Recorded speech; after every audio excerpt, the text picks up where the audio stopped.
The resurgence of spiritual energy has brought forth monumental changes to the world, ushering in an era of competition among myriad races.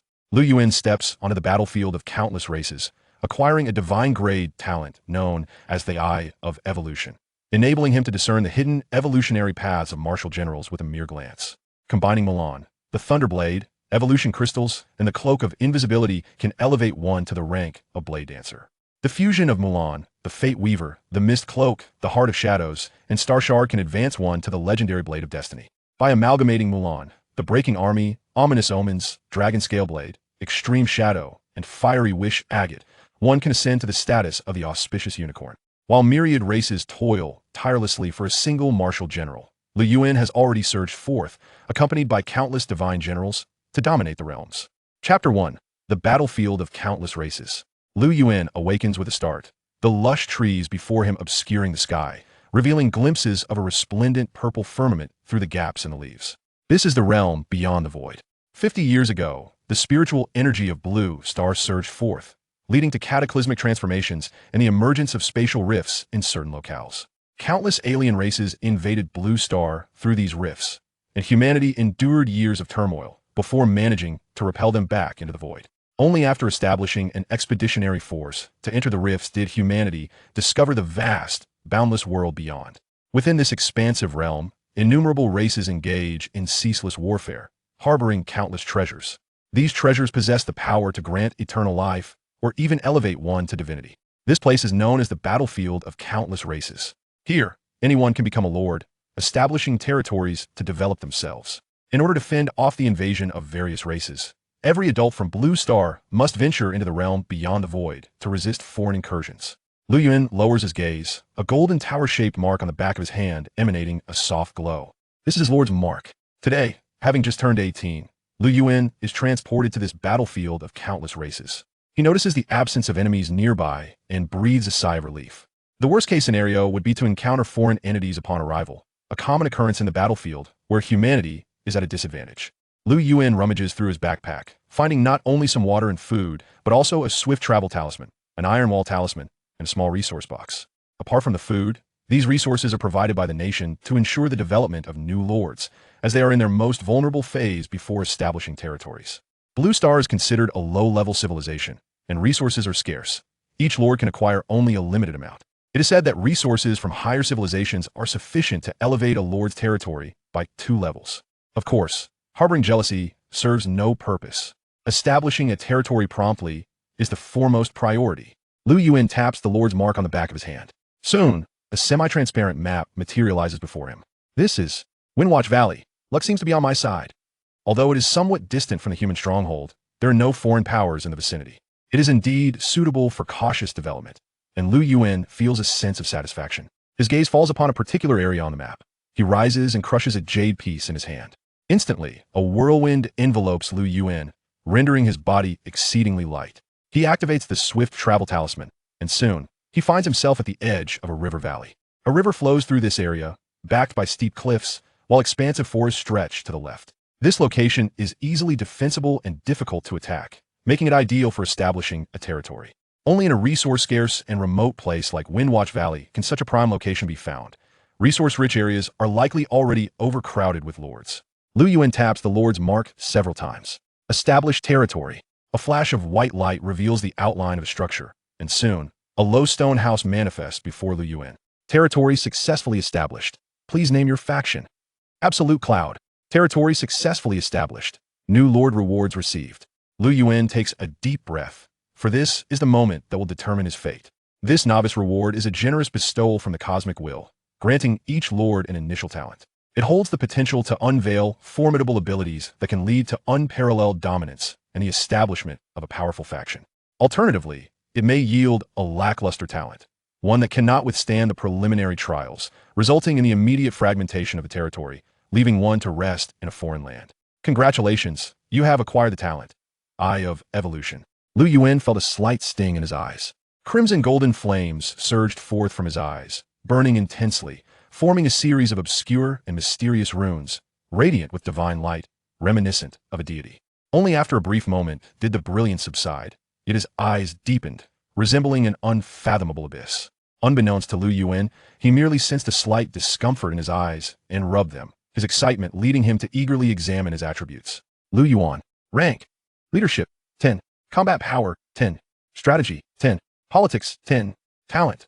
Eye of evolution, divine level. Survival of the fittest. With this talent, one can discern the evolutionary paths of living beings. Divine level talent? Lu Yuan was taken aback. He had never heard of such a thing before. In the battlefield of myriad races, ranks ascend from 1 to 9 stars. Yet there is no mention of a divine level among them. Lu Yuan had never heard of anyone acquiring such a talent. After the initial shock, overwhelming joy followed. With such a talent, he was destined to soar to great heights. With the establishment of the Lord's Hall, 5 farmers emerged from its confines. This constituted his initial units. Lu Yuan gazed at one of the farmers. Farmer, Wang Fu. Rank, attack power, 5, defense power, 0, health 100, skill, hunting, 1 star, slightly increases the chance of obtaining food, enhancing survival in the wild.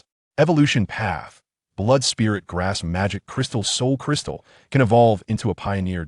Evolution path, wolf fang iron or soul crystal can evolve into a thrower. Evolution path, wolf skin bare bone soul crystal can evolve into a sturdy farmer. Evolution path. A myriad of information flashed before Lu Yuan's eyes. The evolution paths for farmers numbered in the hundreds. The divine talent truly proved its might.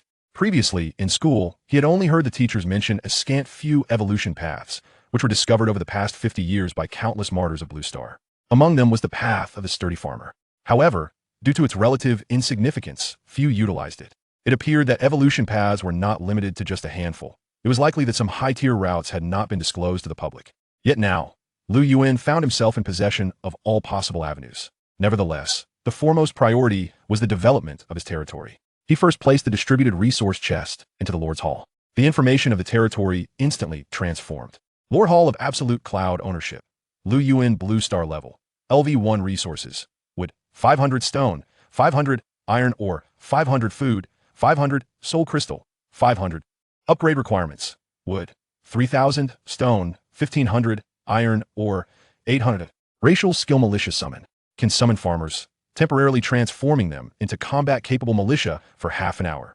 Description. The core of the territory. Advanced territories will significantly enhance the Lord's power. Construct residential quarters. Lu Yuan commanded the farmers. Constructing residential quarters requires wood, 200, stone, 100, time required, 20 minutes, proceed with construction. Build. The 5 farmers quickly busied themselves, and a residential quarter began to take shape at the location designated by Lu Yuan. As he witnessed the structure emerging before him, Lu Yuan hesitated for a moment. In class, teachers had repeatedly emphasized that after establishing the Lord's Hall, the immediate priority should be to construct a militia camp and residential quarters, followed by summoning 10 militia. This would effectively consume the initial resources. These 3 buildings would suffice to see a novice lord through the first 3 days, making it the most prudent choice. However, given his extraordinary talent, why should he opt for a conventional start? A swift step leads to rapid advancement. He sought to develop even faster. Constructing the heroic altar requires wood, 250, stone, 150, time required, 30 minutes, proceed with construction. Establish the heroic altar. Soon, an ancient and weathered altar materialized before him. Heroic altar level, LV1 description. Can summon using heroic soul stones. 1 free summoning is permitted. Lu Yuan inhaled deeply, proclaiming, heroic summon. A blue pillar of light surged into the sky, illuminating the altar with a myriad of glowing runes. After a brief moment, the light and shadows dissipated. A figure gradually descended from the altar. She was a woman of stunning beauty, with willow-like brows and phoenix eyes. Although clad in simple clothing, her sharp aura was undeniable. The woman clasped her fists in salute, stating, Huamalon pays her respects to the Lord. There is no need for such formalities. Lu Yuan endeavored to conceal his inner excitement. These heroes were resurrected from the annals of history by the will of the cosmos, possessing formidable powers. Simultaneously, they acquired knowledge of the myriad battlegrounds. Lu Yuan casually examined the heroes' information. Huamalon, unique. Rank, level, LV1. Leadership, 43. Martial strength, 38. Strategy, 35. Politics, 37. Skill, void/3 stars. Huamulan's sword, as tranquil as a shadow, swift as the wind.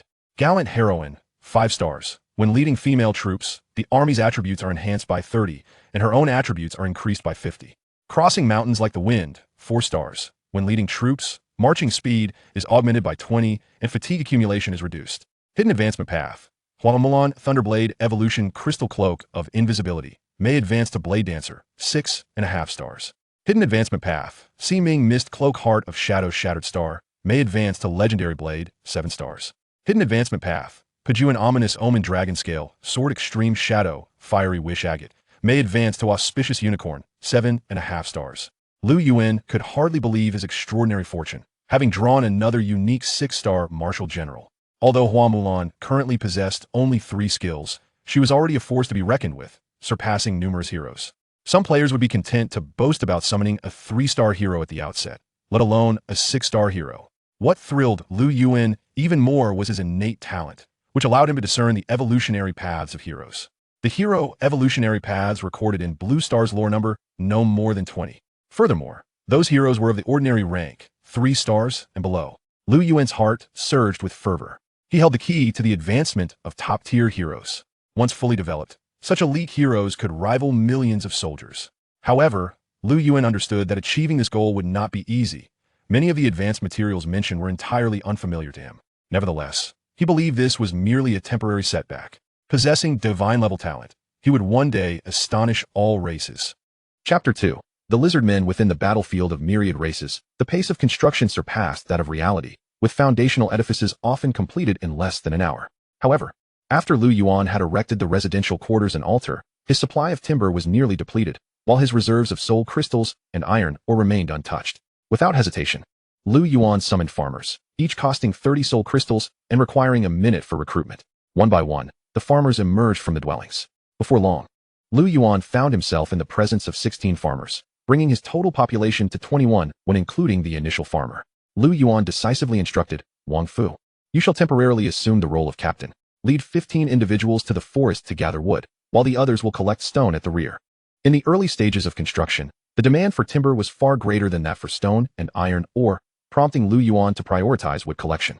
Absent any architectural bonuses, a single farmer could gather resources at a rate of 3 units per hour. Meanwhile, Lu Yuan, accompanied by Huamulan, ventured forth to hunt and gain experience, all the while seeking to explore their surroundings. He anticipated that upon his return, he would be able to resume construction.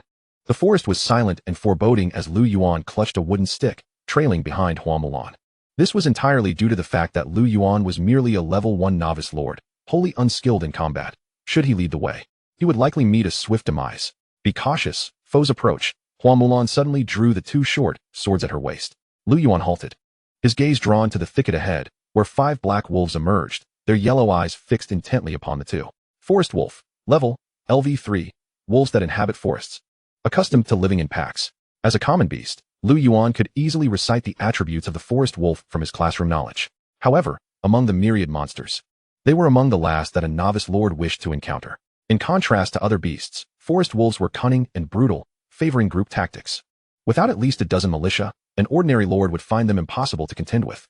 Even summoning a dozen militia could result in significant losses, a calamity for the nascent development of a territory. Hence, novice lords typically avoided areas inhabited by wolf packs. But that was the case for others. He, however, possessed a high-tier hero. Though Huamulan was only level 1, she was more than capable of dispatching these wolves with ease. The forest wolves subtly encircled them. Yet they hesitated to attack, seemingly testing the strength of their adversaries. But Huamulan sprang into action, her dual blades slicing through the air, striking directly at the forest wolves. In an instant, one wolf's head was severed, as Huamulan pivoted, evading a wolf's pounce. Her sword plunged into the abdomen of another wolf. Despite their numbers, these forest wolves could not withstand the force of her strikes. Even a level 10 ordinary mini-boss would likely falter before her. The attributes of a high-tier hero far surpassed those of the wolves. As Huamulan made quick work of her foes, one forest wolf turned its attention towards Lu Yuan. Unfazed, Lu Yuan brandished his wooden stick against the wolf. The creature, evidently startled, dodged his initial strike. Yet, Lu Yuan seemed to anticipate its reaction, swiftly swinging his stick to the right. The wolf, caught off guard, was struck in the midsection, letting out a pained howl as it lunged at Lu Yuan. Lu Yuan had already retreated 2 steps, raising his stick to collide with the wolf's gaping maw. In an instant, blood gushed forth. The forest wolf crashed to the ground, emitting a mournful wail. Its gaze towards Lu Yuan now filled with ferocity. "Die!" Lu Yuan bellowed, thrusting his stick at the wolf. The creature lunged back at him simultaneously. With a sickening thud, Lu Yuan's stick pierced the wolf's eye socket, yet the beast frantically opened its jaws, attempting to bite Lu Yuan's arm. Lu Yuan summoned all his strength, pushing the wolf away. With a splatter of blood, the forest wolf struggled once or twice before falling still. Lu Yuan felt a wave of fatigue wash over him, dropping the stick and gasping for breath. The moves he had executed were all part of the Academy's wolf combat technique, a battlefield fighting skill developed over 50 years in the Myriad Races War. It had been refined through continuous improvement before being imparted to students. While Lu Yuan had consistently excelled in combat at school, the harsh realities of actual battle had exposed his inexperience. Although he had sparred with classmates, nothing compared to the brutality of battlefield slaughter. Beside him, Hua Mulan chuckled lightly, one sword already sheathed while the other remained poised, her attire pristine. As though she had not just slain several wolves, she had already taken care of the other forest wolves. Your combat skills, though still somewhat unrefined, show considerable promise. Hua Mulan remarked with a light laugh as she approached. Lu Yuan understood that her restraint was an opportunity for him to hone his martial prowess. I appreciate your intentions, he replied. While lords typically commanded from the rear, a certain level of combat ability was essential. He recognized that he still had much to learn. Taking a deep breath, Lu Yuan began to clear the battlefield. Before long, he collected 16 units of soul crystals, which could be utilized within the system to purchase items, upgrade buildings, or engage in trade, serving as a versatile currency. The bodies of the forest wolves would not go to waste. Their fangs and pelts were valuable crafting materials, while their meat could serve as sustenance. Mulan, let us continue our exploration. We shall have the civilians come to collect these corpses later. At your command. In a valley, there lay a camp.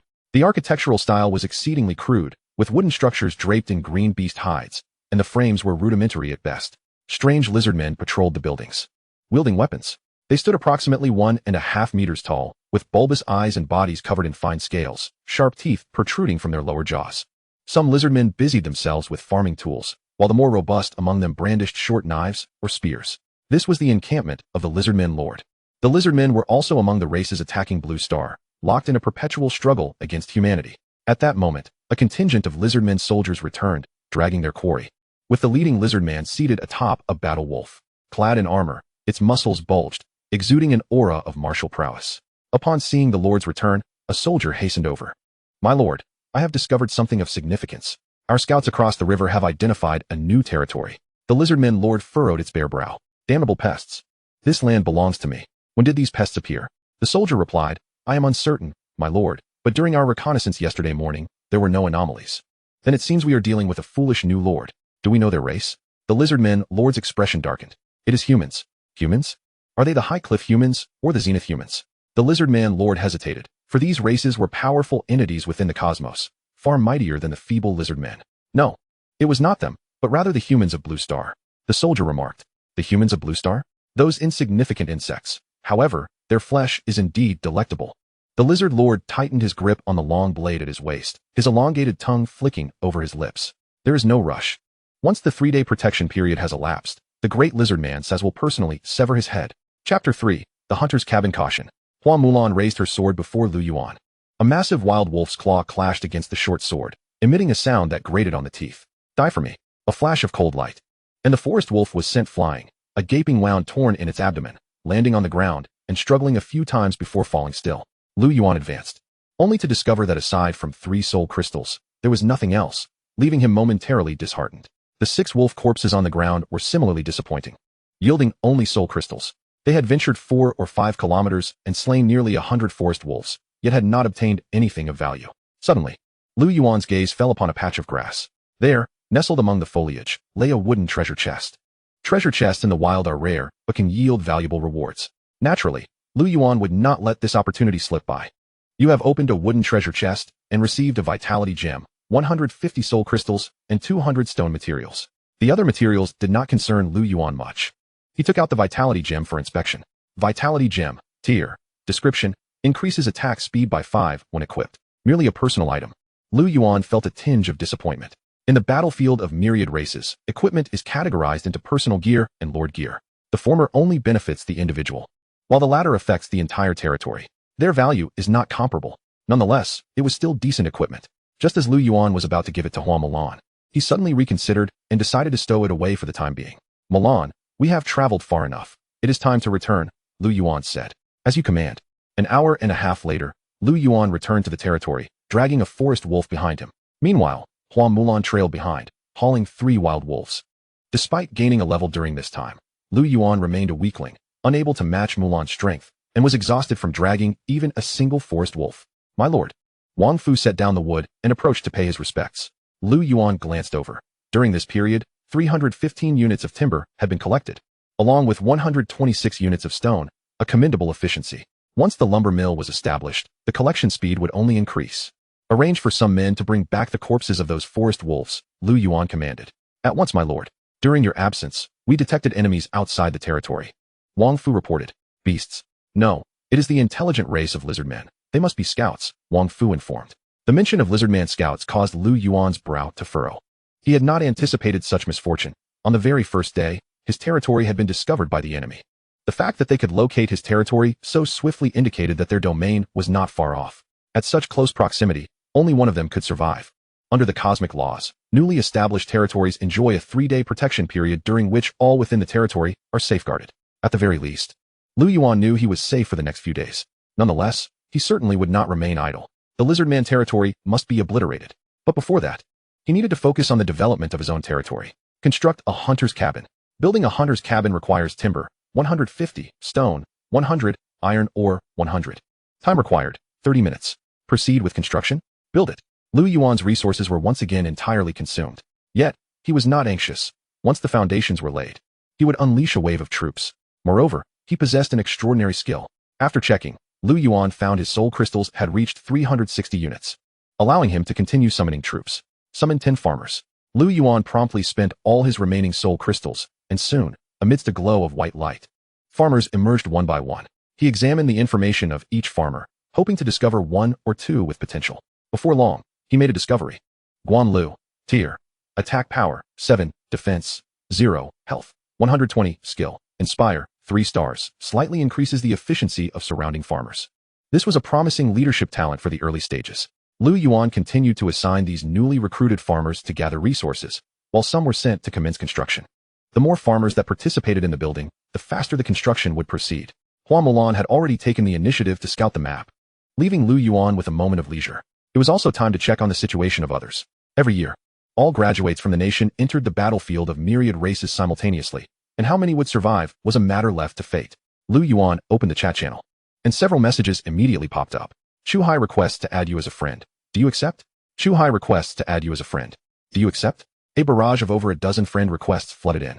Upon seeing this, Lu Yuan realized that this fellow had been sending friend requests since entering the battlefield, unsure whether he was bold or simply foolish. Chu Hai could be considered one of the few friends he had from school. Lu Yuan casually clicked to accept. Instantly, a message from Chu Hai arrived. Chu Hai, I almost thought you had perished. Chu Hai, why did you take so long to accept my friend request? Chu Hai, hurry up. I'll add you to the class group. Lu Yuan, scram. I have no desire for a disobedient offspring like you. Chu Hai invites you to join the class of Ascendants 3. Do you accept? Lu Yuan clicked to accept. The class group contained only 39 members, a few short of the original 45. It was unclear whether this was because some had yet to connect, or if those individuals would never be able to join the chat. Haha. I opened a 3-star weapon from my newbie gift pack. Now I can cut monsters like slicing through vegetables. I obtained an archer barracks. But I lack resources to summon soldiers. Get lost, you two show-off dogs. Is anyone more impressive than Sulu? He directly received a 3-star war hunter barracks, and even got a 4-star talent. Sulu, where's your birthplace? If it's nearby, I want to stick with you. Sulu, I'm located in the Whispering Woods. Anyone nearby can private message me. To Lu Yuan's surprise, Sulu. This young master, indeed had astonishing luck. Just after joining the group chat, he was inundated with messages. Lu Yuan was certainly familiar with Sulu. A figure of considerable family background, had long been accustomed to his domineering ways at school. However, after a minor dispute with Lu Yuan, he harbored a lingering resentment towards him. While Sulu was basking in the flattery of a group of admirers, he noticed the notification that Lu Yuan had joined the group chat. Sulu, I never expected our classmate Lu Yuan to still be alive. I was worried for quite a while. Lu Yuan, why worry about me? Are you concerned that I won't be able to pay my respects at your grave next year? Sulu Yulu, what good is your sharp tongue? I wonder how long your territory will last. I fear it will perish once the protection period is over. Lu Yuan, you should focus on being yourself. You cannot excel at anything else. As Sulu glanced at the barrage of blocked messages from Lu Yuan, he felt a wave of ennui wash over him. It was far too easy. At that moment, Chu Hai sent a private message. Chu Hai, little Lu, I see you must have jumped high in the restroom. Lu Yuan, get lost. Who's as obnoxious as you? Chu Hai, naturally. But where exactly were you born? Lu Yuan, the coordinates of Wangfeng Valley, 983-6486. Chu Hai, what a pity. My father is north of Whispering Forest, quite a distance from you. Lu Yuan, without a father, you must take care of yourself. My son. Chu Hai, get lost. By the way, what talent did you acquire? I obtained a 5-star summoning talent and will soon raise an army. Lu Yuan. I merely possess a scouting talent. Chu Hai. You'll be following me from now on. After chatting with Chu Hai for a while, Lu Yuan felt a flicker of warmth within. Although they often engaged in banter, they were comrades who could trust each other's backs. The Whispering Forest was in close proximity to the military stronghold of Wind Extinguishing Fortress, a domain under the control of the Blue Star forces, making it relatively secure. Lu Yuan contemplated how he could offer some assistance once his territory improved. My lord, the hunter's cabin has been completed, Wang Fu approached to remind him. Lu Yuan closed the system and made his way to the hunter's cabin. The cabin appeared quite ordinary, merely a wooden structure adorned with various hunting tools. Yet, this hunter's cabin had the capability to transform ordinary farmers into dedicated hunters. Lu Yuan swiftly selected 5 promising candidates and led them to the cabin. Wang Fu. From now on, you 6 will be professional hunters. Understood, they replied in unison. A short while later, they emerged from the cabin, transformed in appearance. The humble garments had been replaced with leather armor, equipped with longbows and daggers at their waists. Present yourselves, my lord. Lu Yuan gestured for them to forego formalities and took a moment to inspect their attributes. Name, Wang Fu. Rank, class, hunter, attack power, 12, defense, 2. Health, 150, skills, hunting, 1 star, slightly increases the chance of acquiring food and may enhance survival in the wild. Hunter, 1 star, enables the hunter to hunt beasts and process prey. Having become professional hunters, their attributes had seen a modest increase. However, they were not classified as a formal military force, more akin to militia. Nevertheless, the presence of these hunters would greatly facilitate tomorrow's hunt. Lu Yuan instructed them to begin processing the corpses of the forest wolves. Despite her low level, the 6-star Hua Mulan dispatched the wolves with ease, slaying nearly 100 within an afternoon. As the farmers tirelessly transported the wolf carcasses back to the territory, the hunters remained occupied until dusk, finally clearing all the remains. Lu Yuan was rewarded with an abundance of materials: 82 wolf pelts, 160 wolf fangs, 192 units of wolf meat, and 162 wolf claws. Recalling that he had received an item at noon, he decided to utilize it. Guan Lu, come here. Chapter 4. The motivator. After Wang Fu was appointed as the captain of the hunters, Lu Yuan designated Guan Lu as the leader of the production team, tasked with managing the farmers. My lord. Guan Lu bowed respectfully. Would you like to use the encouragement gem? 20 wolf pelts, 100 soul crystals, to promote farmers? Promote. Promotion successful. Lu Yuan immediately checked his attributes. Encourager Guan Lu. Rank. Attack power, 8. Defense, 1 health, 150 skills. Inspire, 3 stars, slightly increases the efficiency of nearby farmers. Heartening, 3 stars, can enhance the efficiency of surrounding farmers by 20 for 30 minutes, with a cooldown of 12 hours. Success. He had advanced from 2 stars to 3 stars. Seeing the prefix before Guan Lu's name, Lu Yuan felt a sense of satisfaction. This heartening ability was remarkably advantageous in the early stages. Guan Lu, you will manage all the farmers from now on. Do not let me down, Lu Yuan encouraged. I shall not fail your expectations, my lord, Guan Lu replied solemnly. Watching Guan Lu lead the common folk back to work, he rallied them. Everyone, let us strive hard and toil diligently. I will bring glory to our territory. The farmers were instantly invigorated, their pace quickening as if energized. Although the cost of boosting the farmers was considerable, certain promotion pathways held great promise. However, Lu Yuan also discovered that commoners could only be promoted once, while higher-tier heroes could undergo multiple promotions. This was a distinct difference between hero units and ordinary ones. In the Lord's Hall, Lu Yuan sat at a table adorned with a platter of roasted wolf meat. With the territory newly established, it seemed they would be feasting on such fare for the foreseeable future. Lu Yuan chuckled softly. Hua Mulan sat opposite him, shaking her head slightly, indifferent to the meal before them.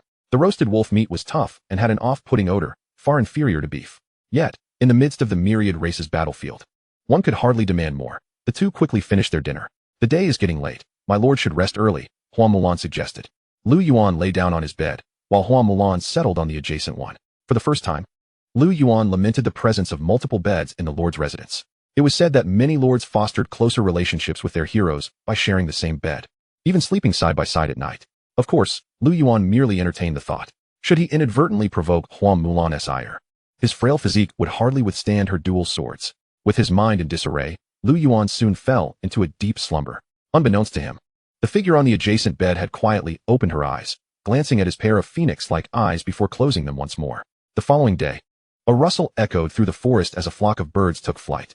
Several figures emerged from the thicket. Before them stood a female general, wielding a short sword, none other than Hua Mulan. Today, Lu Yuan had brought along several hunters for the hunt. Yesterday, they had journeyed westward, and today, they ventured northwest. The trees here were more luxuriant, with a thick carpet of fallen leaves underfoot. Leading the way was Hua Mulan, followed closely by Lu Yuan, with Wang Fu and 5 other hunters trailing behind. After merely 10 minutes of walking, Mulan slowed her pace. Wolves ahead. Prepare for battle, Lu Yuan commanded. The hunters promptly drew their bows. With a rustling of the underbrush, over a dozen wolves sprang forth. Shoot, Lu Yuan ordered.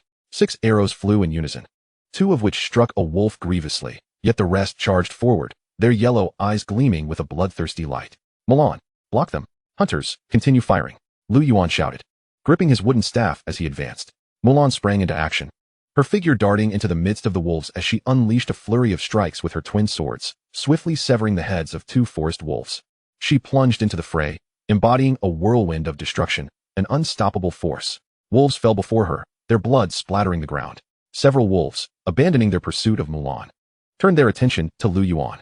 With a fierce roar, Lu Yuan struck the ground with his staff, his body coiling like a bloodthirsty wolf poised to attack. The pack seemed momentarily daunted by his fierce presence, hesitating in their advance. Swiftly, arrows from the hunters found their marks, felling one wolf that howled in agony, while the others lunged at Lu Yuan in rage. Despite his formidable stance against the 3 wolves before him, Lu Yuan had no intention of engaging them head-on. Instead, he parried and retreated, allowing his fellow hunters to continue their assault. Before long, another wolf collapsed. Lu Yuan, emboldened, swung his staff toward a wolf's flank just as it lunged at him, catching it off guard and sending it crashing to the ground with a pained yelp. Another wolf seized the opportunity to attack, but was met mid-air by an arrow from Wang Fu, which struck it down with a mournful cry. Lu Yuan exhaled in relief. Faced with such a pack, an ordinary novice lord might have found escape impossible. It was fortunate that Hua Mulan, with her high-level hero attributes, could single-handedly confront more than 10 wolves. Meanwhile, Mulan was dispatching foes even more swiftly, with only 2 wolves remaining. Just as Lu Yuan prepared to finish off the fallen beasts, an ominous gust of wind swept towards him, freezing his blood with terror. Suddenly, a figure appeared beside him as if by teleportation, twin swords slicing through the air with a fearsome whistle. With a sickening crack, a massive forest wolf was sent flying, its bones shattering audibly, blood spraying forth. The beast crashed to the ground, rolling several times, devoid of any strength to struggle. Lu Yuan, still shaken, gazed upon the creature larger than a calf. Strong forest wolf, level, LV6, stronger than an ordinary forest wolf, accustomed to pack living. His complexion shifted from pale to ashen. He understood that had it not been for Hua Mulan's timely intervention, he would have suffered grievous injuries, if not death. He had been far too careless. This was a perilous battlefield, fraught with danger. Negligence could cost him his life. Clenching his fists tightly, Lu Yuan heard Wang Fu's voice call out, "My lord, I have found a map." Regaining his composure swiftly, Lu Yuan recognized that dwelling on the past was futile. The only path forward lay in diligently enhancing his own power. Approaching Wang Fu, he discovered that alongside some soul crystals on the strong wolf's corpse, there lay a map. Arrow Tower, tier, type, building blueprint, description, allows the Lord to unlock the Arrow Tower building. Although the Arrow Tower was not a basic structure inherent to the Lord's Hall, the blueprint was nonetheless a valuable find. Acquiring it during the novice period was a fortuitous stroke of luck. With the Arrow Tower, his chances of successfully confronting the Lizardman Lord would significantly increase. Dispose of these wolf carcasses, Lu Yuan ordered. He had initially established the Hunter's Lodge to summon hunters. These materials would have their uses later on. Every resource gathered in the early stages was critical, and Lu Yuan would not squander them. Soon, the battlefield was cleared, the bodies transformed into materials. Let us continue our exploration. Lu Yuan soon discovered that the forest wolves in the northwest were more numerous and denser than those in the west. They had only traveled half an hour and had already encountered 3 packs of wolves, each consisting of no fewer than 10. An ordinary lord would likely have no choice but to retreat and develop their territory. Yet, with Hua Mulan's overwhelming strength and Lu Yuan's increasingly adept coordination with the hunters, they emerged unscathed. As they pressed on, they soon surpassed 50 wolves slain. Over the course of 2 days of battle, Hua Mulan's level had risen to 4, significantly enhancing her attributes and power. Lu Yuan, having personally slain few beasts, had mostly gained experience from shared lordly feats, and had only reached level 2 by this point. During this time, he returned to the territory to arrange the construction of a quarry. However, upon his return, he received alarming news. "My lord, the lizardmen have returned." The panicked farmer's face revealed the gravity of the situation. Those creatures seemed to regard his territory as their own prize. Fearing his escape, they were keeping a close watch. "My lord, allow me to pursue the enemy." Hua Mulan volunteered eagerly. "Are you confident you can catch up to them?" Lu Yuan inquired, somewhat surprised. "There are traces left behind. I am 80% certain," Mulan replied. "I will accompany you. However, let us avoid killing the scouts. It would be best to track them back to their territory," Lu Yuan suggested. Chapter 5. The Lizardmen camp on a low hill, the lizardman lord, Saz, sat astride a robust wolf, gnawing on a wolf's leg, blood smeared across his mouth. A burly lizardman approached, carrying a wolf carcass. My lord, we have finished clearing the area east of the forest wolf den. In 2 days, we can launch an attack on the den. Saz grinned, revealing his bloodstained teeth. Excellent. I have received word that within the wolf den lies a piece of phoenix-patterned wood, a 4-star material. Should I acquire it, even if I do not use it myself? It could be traded with the Alliance for resources sufficient to elevate my territory to level 3. At that point, my power will grow even further. His eyes gleaming with ambition, Saz tore off another chunk of flesh and tossed the wolf's leg to the ground, where the black wolf began to devour it eagerly. The sound of cracking bones echoing in the air. Behind the thicket in the valley, 2 figures lay hidden in the grass. Yuan fixed his gaze intently upon the territory before him. The architectural style here was exceedingly rugged, with wooden structures draped in green beast hides, their frameworks exceedingly simplistic. Strange lizardmen, armed with weapons, patrolled between the buildings. Standing at approximately 1.5 meters tall, their bulbous eyes resembled lanterns, and their bodies were clad in emerald scales. Sharp teeth protruding from their upper and lower jaws. Some lizardmen busied themselves with farming tools, while the more robust among them wielded daggers or spears. 3 lizardmen scouts strode boldly into the camp, while the guards basked lazily in the sun. Dull. Is there really a human camp to the south? One guard inquired. Indeed. There is. My lord has instructed me to keep an eye on that territory. Rest assured, my friend, soon you shall feast upon human flesh. The scout leader replied with a hearty laugh. Is that so? I have heard that human flesh is far more delectable than that of the magical beasts. Indeed. I have tasted it before, and the memory lingers on. The scout leader chuckled. I truly hope our lord launches an assault on the human territories soon. Who could argue? But our lord is adamant about seizing the wolf den first. Taking the wolf den will significantly augment the strength of our Sazgascal territory. Perhaps I too could become a lizardman warrior. You? Don't make me laugh. The voices of the lizardmen were loud, and Yuan could hear them distinctly. To these lizardmen, he appeared to be nothing more than a lamb awaiting slaughter. Yuan's expression darkened further. The lizardman's language was shrill and peculiar. Yet it was transformed into a tongue comprehensible to Yuan under the cosmic will. He quickly grasped the key term, den. In the battlefield of myriad races, various magical beasts congregated, primarily centered around their dens. Beast dens were the most perilous regions in the wilderness, yet they promised abundant rewards. Most importantly, the den could yield the soul stones of summoned heroes. Thus, despite the dangers of beast dens, many flocked to them. If there was indeed a wolf den, it should lie to the northwest of his own territory. However, Yuan recognized this as an opportunity. He glanced at the lizardman guard at the entrance, and a line of information materialized before him. Lizardman warrior, level, LV7, affiliation, Sazgascal planet, attack power, 14, defense power, 3, health points, 170, skill thrust, 2 stars, a swift forward strike that increases damage by 10. Lizardmen were not formidable among the myriad races of the cosmos, yet they exhibited an aggressive nature, characterized by cruelty and a penchant for slaughter. Even if one managed to conquer them, betrayal was inevitable. Before him lay a lizardman territory, likely home to over a dozen lizardman soldiers, all around levels 6 or 7. It was unclear whether the lizardman lord was overconfident or simply lacked resources, as the only defensive structure present was a solitary arrow tower. Additionally, there were more than 50 lizardman farmers within the territory. Yuan noted that the territory's hall had already reached level 2. Coupled with the number of buildings in the territory, Yuan swiftly calculated its strength, a skill he had acquired in class. Soon, he deduced that the lizardman camp had likely developed for around 2 months. The lizardman lord should have surpassed level 10, attaining a 2-star strength. There might be 1 or 2 2-star warriors within the territory as well. However, they were all out attacking the wolf den. Now, the lizardman territory lay vulnerable, presenting them with an opportunity. If they could dismantle the camp, the threat posed by the lizardmen would be significantly diminished. Milan, are you confident in dealing with these over a dozen lizardmen? Yuan inquired. To me, they are but mere chickens. Milan replied with unwavering confidence. All right, let us first deal with the arrow tower. With a huff, Milan bent down and hoisted a large stone. The boulder, the size of a grinding disc, was effortlessly lifted by Mulan, leaving Yuan utterly astounded. Such strength was terrifying. With one punch, she could likely fell 5 of them. With a mighty heave, Mulan hurled the massive stone, slicing through the air with a ferocious whistle, and it struck the lizardman camp's arrow tower with a resounding crash. The wooden arrow tower was cleaved in 2, collapsing in response.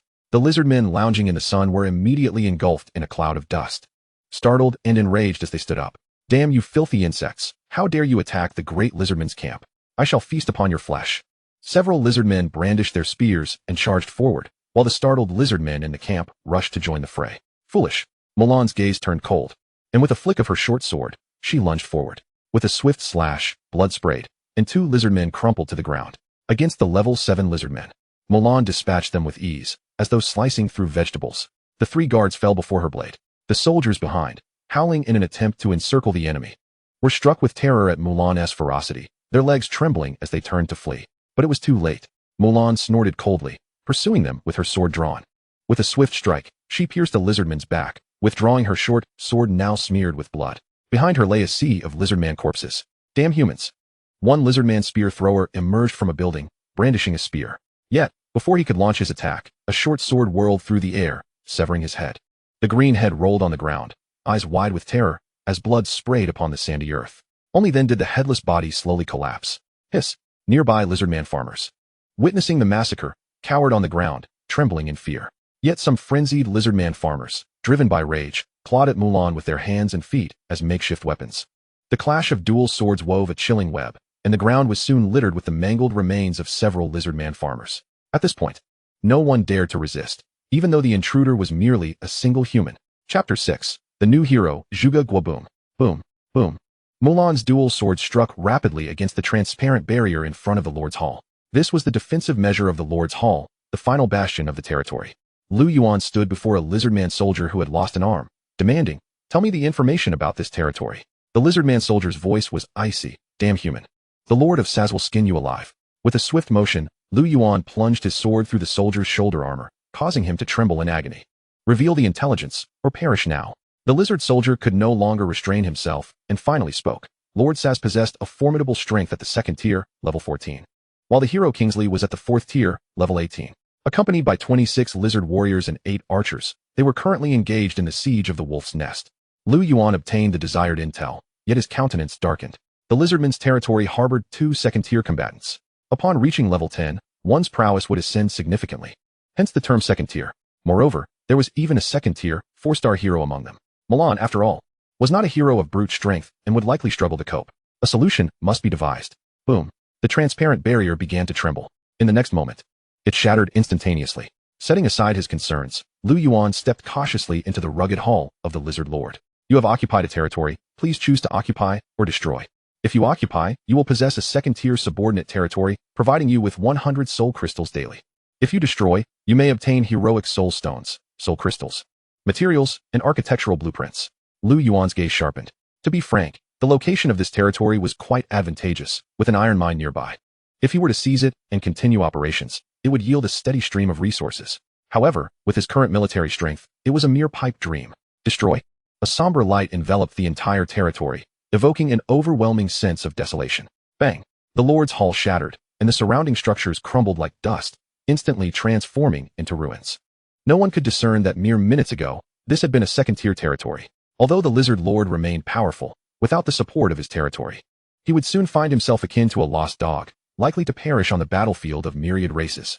You have destroyed Saz's territory, gaining soul crystals, 521, wood, 800, stone, 1200, iron ore, 610, food, 200, fire jade, heroic soul stone. Obtained architectural blueprints, crypt, 2 stars, thorny fence, 3 stars. Lu Yuan's eyes lit up. Indeed, to develop rapidly, one must rely on plunder. These alien lords were all quite affluent. "My lord, how shall we handle these lizard men?" Mulan inquired from outside. "Eliminate them all." Lu Yuan replied coldly. Since these lizard men feasted upon humanity, he would not allow such calamities to remain. "Despicable human. You promised to spare me." The lizard soldier shouted in fury. A smile crept across Lu Yuan's lips. "I did not lie. I merely stated that you would die just now. See, did I not grant you a few more moments of life?" Soon, the camp echoed with wails of despair. After a brief while, the once vibrant forest camp returned to silence. "Mulan, let us return and prepare a gift for our lizardman friend." The two swiftly gathered the spoils left by the lizardmen and turned to depart. In the dark cavern, the howls of wolves echoed ominously. "Your territory is under attack. Please organize defenses promptly. Your territory is under attack. Please organize defenses promptly." A flurry of alerts flashed before Lord Saz's eyes. He cleaved a forest wolf before him, raising his bloody blade, droplets of blood splattering onto his face, his expression fierce. Damn it. Such a barrage of alerts cannot possibly be from beasts. Could it be the foxmen from the north? Those wretches are all weaklings. How could they dare to assault me? Who could it be? Saz pulled on the reins. "Kingsley, abandon this operation. We shall return and crush the vermin that dares to attack our territory." Among the wolf riders, a black-scaled lizard man hero lifted his head. No matter who it was, Kingsley would obliterate them. The lizard-man hero swung his flail, unleashing a terrifying gale, smashing more than a dozen forest wolves into pulp. Meanwhile, over 30 lizard warriors armed with weapons followed their lord's command, fighting while retreating. As Saz led his troops out of the wolf's nest, a sudden stiffness overcame him. Your lord's hall is under attack. Please organize defenses promptly. Your lord's hall is under attack.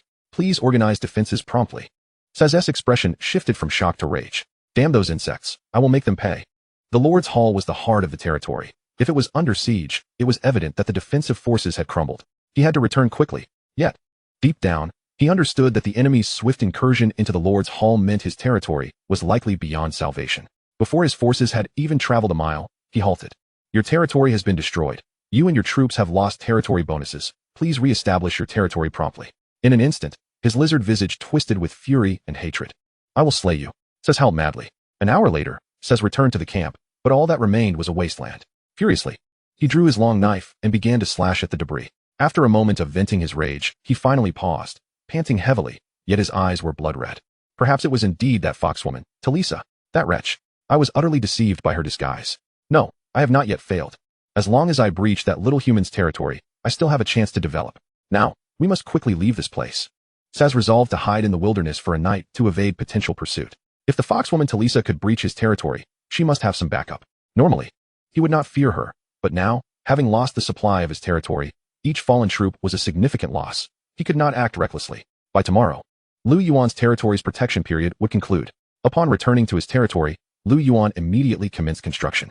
All those gains must be transformed into strength to face the impending wrath of the lizard men. Although they would likely not suspect him, these creatures would almost certainly turn their blades against him first. After all, his territory had just been established. It was a soft target. If he did not handle it with care, he would lose his territory once the protection period ended. Construct barracks. Requires wood. 200. Stone. 150. Time required. 30 minutes. Proceed with construction. Construct. Construct arrow towers. Requires wood. 100. Stone. 150. Time required. 20 minutes. Proceed with construction. Construct. Construct crypt. Requires wood. 150. Stone. 150. Time required. 20 minutes. Proceed with construction. Construct. As Lu Yuan issued command after command, structures began to rise from the ground within the territory. He then sought out Mulan, acquiring a gem faintly glowing red and some wolf fangs. Should I use fire jade, wolf fang 50 soul crystals, 300 to advance Hua Mulan?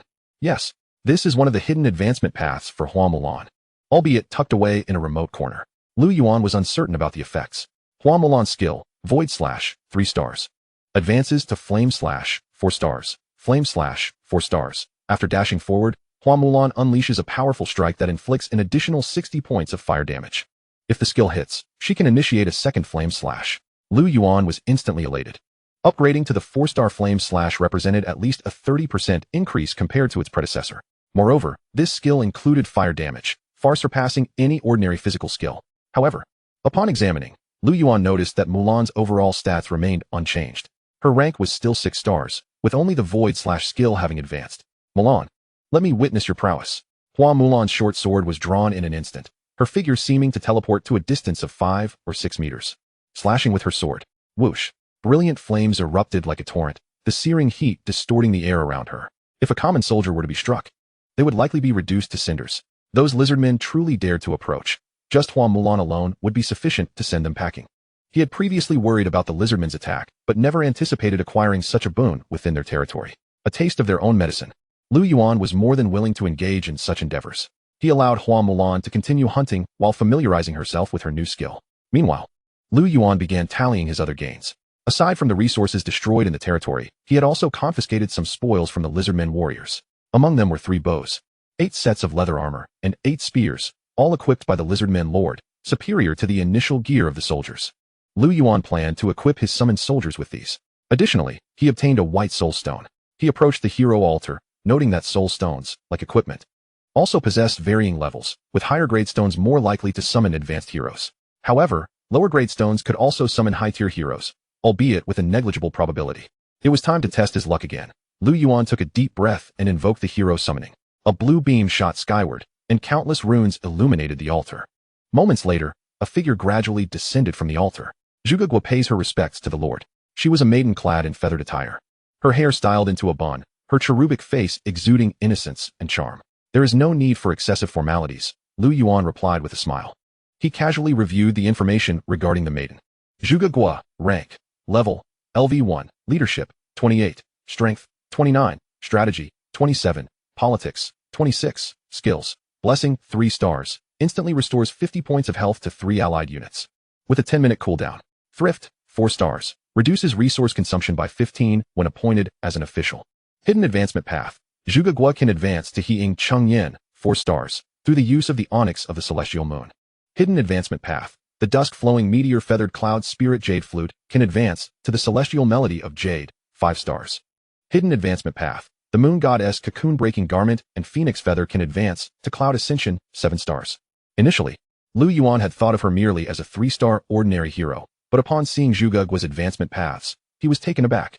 This seemingly ordinary 3-star hero could potentially ascend to 7 stars.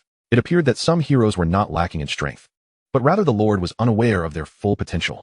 Chapter 7. The Lizardman's Assault. Yet, Zhuge Gua was still just an ordinary hero at this point, lacking any offensive skills, and was entirely a logistical talent. However, Lu Yuan was in dire need of such a talent at this moment. Zhuge Gua, I hereby appoint you as the Minister of Internal Affairs, to oversee the construction of the territory and the recruitment of civilians. Zhuge Gua accepted the command. The maiden bowed deeply and promptly set off to fulfill her duties. With Zhuge Gua as the Minister of Internal Affairs, Lu Yuan immediately noticed a direct reduction in the resource consumption required for building. Even the resources for the 3 buildings previously constructed were promptly returned. Lu Yuan was overjoyed. Summon farmers. At this moment, the soul crystals required for summoning farmers had dropped to only 26, a reduction of 4 points. After annihilating the lizardman's territory, Lu Yuan initially had over 600 soul crystals, consuming 300 to advance. Hua Mulan left him with just over 300. He promptly summoned 10 farmers. And with their addition to the construction efforts, the building's speed accelerated by another third. Soon, Lu Yuan made an observation. Some farmers, having exhausted their stamina from prolonged labor, sat resting on stones. Zhuge Gua approached them with a compassionate expression, a pale green light drifting from her hands to envelop the civilians, instantly revitalizing the 3 weary individuals. The farmers gaped in astonishment, their confusion evident. At that moment, Guan Lu's voice resonated, urging everyone to work diligently and tirelessly for the glory of the territory. The bewilderment faded from the farmers' faces, replaced by fervor as they resumed their efforts in the grand construction. This combination was something Lu Yuan had not anticipated. Zhuge Gua's welfare skill also required stamina to activate. After employing it 10 times, she would need to rest. Yet, she could restore the stamina of 30 civilians. Coupled with Guan Lu's encouragement, the pace of construction surged significantly, and soon, the 3 buildings were completed in succession.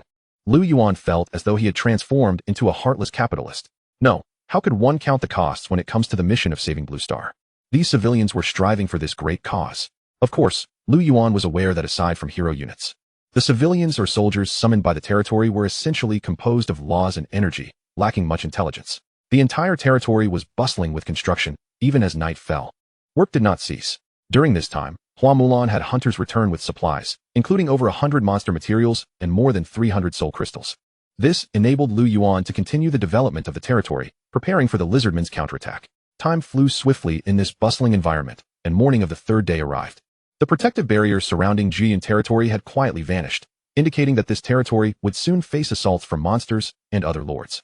Not even 10 minutes had passed when, from the dense forest surrounding Jian territory, Saz and his lizardmen troops stealthily appeared. Saz was never one to act rashly. It was precisely this quality that had allowed him to develop the Saz territory into the most formidable stronghold in the region. It is precisely for this reason that although he believed that the territory of Saz had been breached by the foxwoman Talisa, he did not immediately seek vengeance against her. Instead, he resolved to first conquer this human territory, thereby securing a retreat for himself before plotting his revenge. Saz had specifically assigned a soldier to monitor this location at regular intervals, and now, finally, the period of novice protection had elapsed. Yet, he refrained from launching an immediate assault. Instead, he meticulously surveyed the buildings within the territory. Upon discerning that there was merely a barracks and a watchtower, with all other structures dedicated to production, Saz could not suppress a cold smirk. While this development was indeed swifter than that of an average lord, Saz perceived this human lord as merely a noble scion with some background. To construct an array of production buildings while only erecting 2 defensive structures? Furthermore, numerous edifices were actively under construction around the territory, revealing a distinctly foolish mindset. Did he perhaps believe that those surrounding him would flatter him? Let the great lizard man lord enlighten this fool about the brutal reality of the myriad races battlefield. Saz drew his battle blade and beckoned forward. Attack! The lizard man, cloaked in ebony scales, brandished his mace, his bloodlust barely contained, and leaped forth from the underbrush, charging towards the human territory. Behind him, a throng of lizardman soldiers, clamoring in fervor, surged forward. In their eyes, this territory, with its mere 7 or 8 soldiers, would be easily obliterated. Kingsley led the charge, swiftly advancing towards the human domain. Some human peasants, still engaged in transporting timber, were so startled by the sudden appearance of the alien race that they discarded their wood and fled into the territory. Even the human soldiers cowered behind the Lord's hall, paralyzed by fear. What a cowardly race! Kingsley was filled with disdain. He effortlessly caught up to a peasant, smashing his skull with a single blow, and paid no heed to the fleeing civilians as he strode towards the Lord's hall. The lizardman soldiers following in his wake sought to slaughter the panicking peasants. Ha ha! Once we eliminate these humans, this territory shall belong to us. Saz wielded his battle blade with a cruel countenance.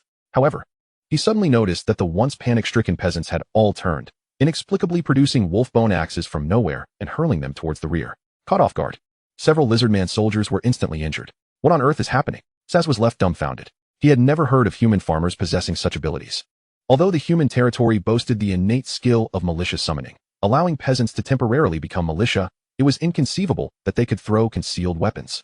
A solitary watchtower at the entrance, relying on its formidable firepower, felled 2 lizardman soldiers. Yet, the remaining lizardman soldiers did not falter. Rather, they were incited by a primal fury, charging madly towards the farmers.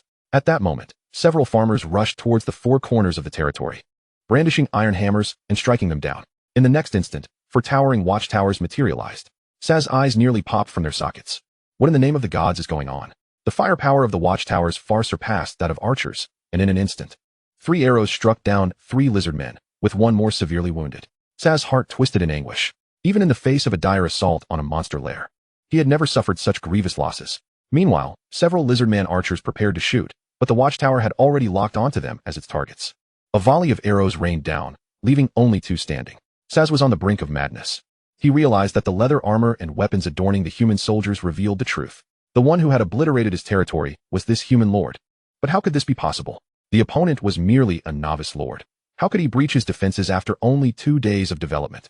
Surely, the opposing family must have bestowed some extraordinary treasure. This was the only explanation Saz could conjure. However, even if you acquired such a treasure through your family, it ultimately does not belong to you. You have revealed yourself too early. With your meager foundation, how could you possibly defeat me? Today, I shall peel your skin from your bones. Saz fixated on the figure of Yuan behind the human defenses, letting out a piercing howl as he charged towards the human soldiers' formation. With his howl, the remaining lizardman soldiers' eyes turned crimson, erupting into a frenzy as they disregarded swords and blades, attacking with reckless abandon, causing the human formation to descend into chaos. The blood-red-eyed lizardman lord surged into the formation, and in an instant, his battle blade severed the heads of 2 soldiers. Zhuge Gua, with combat prowess not markedly superior to that of ordinary soldiers, stood at the rear of the formation, wielding a bow and shooting at the lizardmen. She intermittently utilized her skills to restore health to her allies.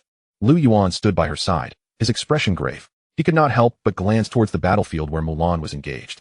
The information of the black lizardman flickered before him. Kingsley, affiliation, Sisgaskell star, rank, level, LVA to leadership, 25, might, 45, strategy, 20, politics, 25, skills, predator's leap, devastating strike. Frenzy, black scales. His might exceeded even that of Mulan. Yuan's expression darkened. After her upgrade, Mulan's might had only reached 74. This disparity stemmed entirely from the differing hero categories. Mulan was a general capable of both commanding and charging, while this lizardman was nothing more than a brute who knew only how to fight. His other attributes were utterly lacking. Yet, it was precisely such a ferocious hero in the early stages that proved most useful. Clang, clang, clang.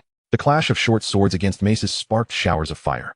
Kingsley's eyes gleamed with savagery. He yearned to slay this human woman and feast upon her flesh and blood.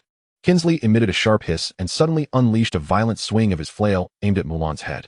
In a blink, Mulan's figure flickered and vanished before Kingsley, reappearing at the side of the lizardman. With a swift motion, her short sword sliced through the air, conjuring a wave of searing flames. The blade cleaved through the lizardman's scales, the intense heat scorching his flesh and evaporating blood before it could even flow. The strike nearly severed Kingsley's left arm, eliciting a horrific wail from him. Mulan, having struck true, swung her sword once more, the flames trailing behind her blade. Her speed was astonishing, and though Kingsley initially struggled to react, his eyes gleamed a fierce crimson, hastening his movements. The flail collided with her short sword, scattering fiery sparks that burned deep gashes into the lizardman's body. Mulan, overwhelmed by the sheer force, stumbled back 2 steps.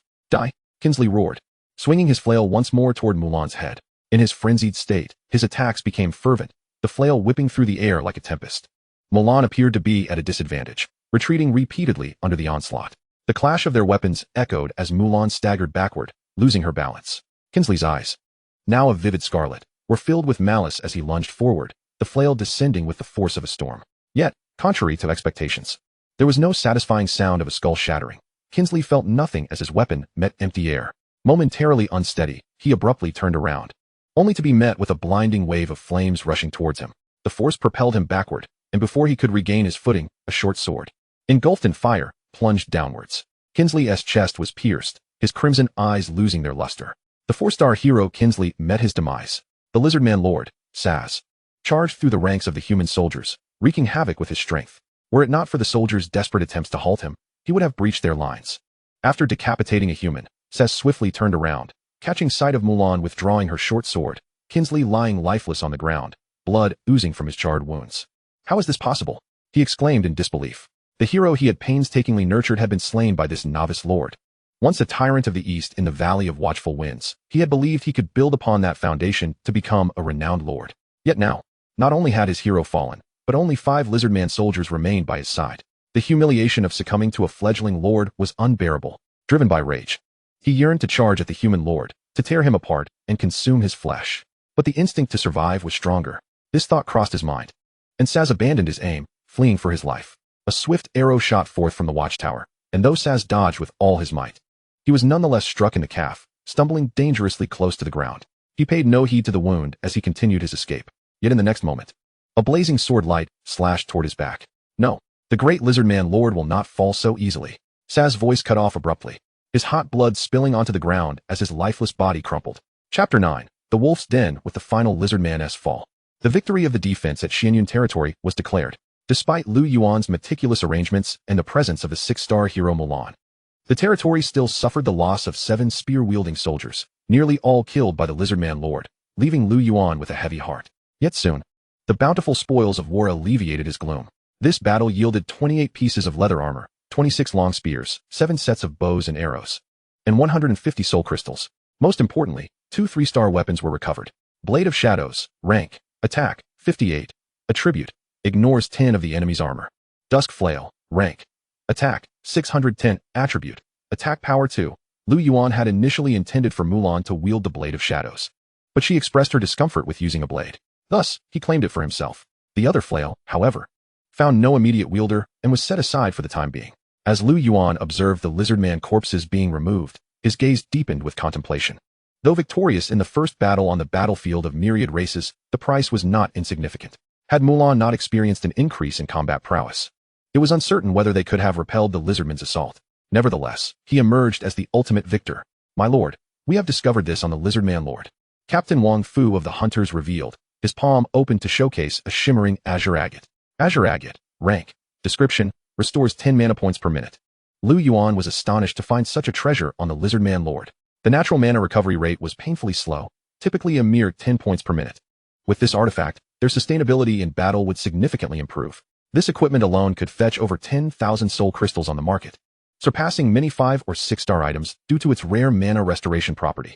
Moreover, Lu Yuan recalled that the azure agate was also a material required for Zhuge to advance to 5 stars. By acquiring another piece of equipment, he could elevate the hero.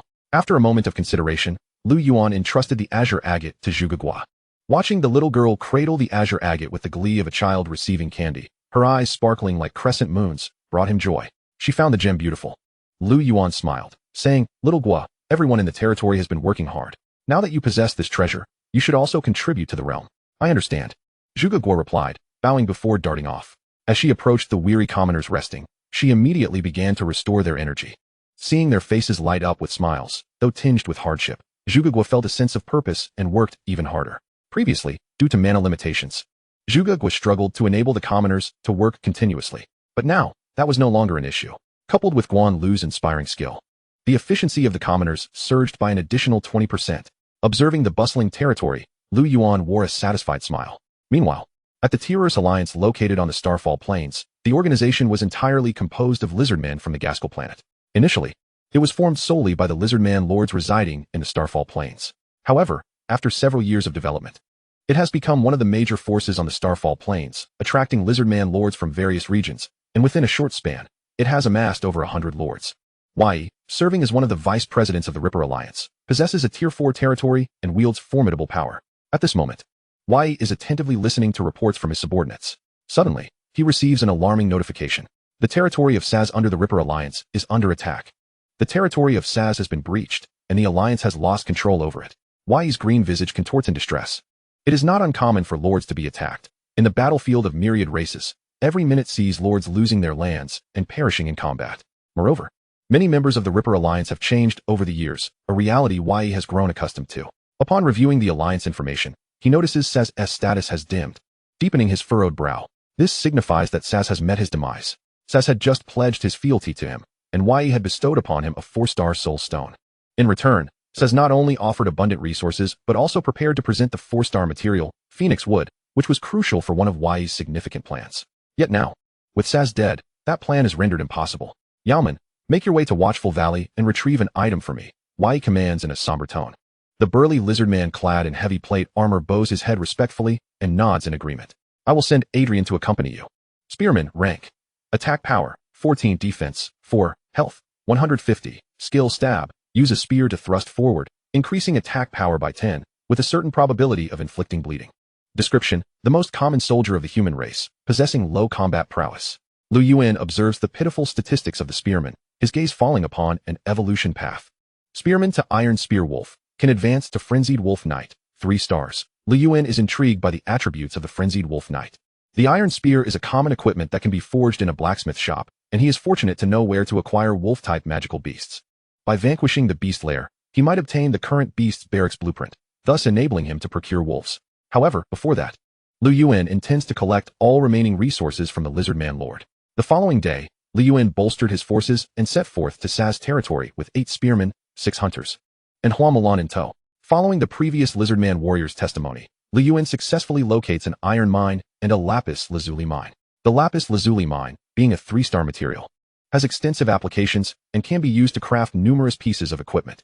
Gaining control over a lapis lazuli mine equates to a windfall. However, Yuan currently lacks the additional manpower to guard the mines. Moreover, the 2 mines are situated too far from the territory. Utilizing soul crystals, Yuan summons 10 civilians, assigning 5 to each mine for or extraction, with plans to concentrate their transport back to the territory daily. After managing the mining operations, Yuan redirects his course toward the wolf den. The team proceeds with Hua Mulan at the forefront, supported by the spearmen, while the hunters provide rear assistance. Although the wolf packs have now expanded to 31 groups, they continue to fall before them, transforming into soul crystals and materials. After dispatching another group of forest wolves, a towering 20-meter-wide cave appears before Yuan. The entire entrance is formed from solid rock, littered with numerous bones of various races. Surrounding the cave are countless forest wolves, and a particularly robust black wolf stands at the entrance, seemingly guarding against intruders. Forest Wolf Guardian, level, LV10, the guardian of the Forest Wolf King. Significantly stronger than an ordinary forest wolf. Yuan gazes at the more than 50 forest wolves surrounding the cave and smiles slightly. Wang Fu, draw them in. Chapter 10. The Forest Wolf King. The enormous cave resembles the gaping maw of a demon, with bones strewn across the ground outside. The kitsune, Talisa, notices fresh blood upon the bones. The blood has not yet dried, indicating a recent battle. Despite the fresh traces, no forest wolf guards remain, suggesting that someone has entered the wolf den ahead of them. Could it be those foul-smelling lizard men? Inquires the nearby kitsune hero. No, I do not believe it to be that Saz. They revel in devouring flesh and always leave a chaotic scene behind. Talisa gently shakes her head, a breeze lifting her veil to reveal her stunningly beautiful visage. Regardless of who it is, let us enter the den. Proceed with caution. Talisa's party consists of 20 kitsune warriors, 12 kitsune archers, and a dagger-wielding assassin hero.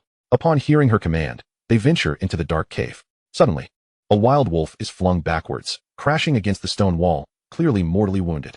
Yet in the narrow passage, dozens of wild wolves, their eyes glowing red and teeth bared, rush towards Yuan's team. The spearmen hold the front line, each thrust spraying blood as forest wolves are impaled against the walls.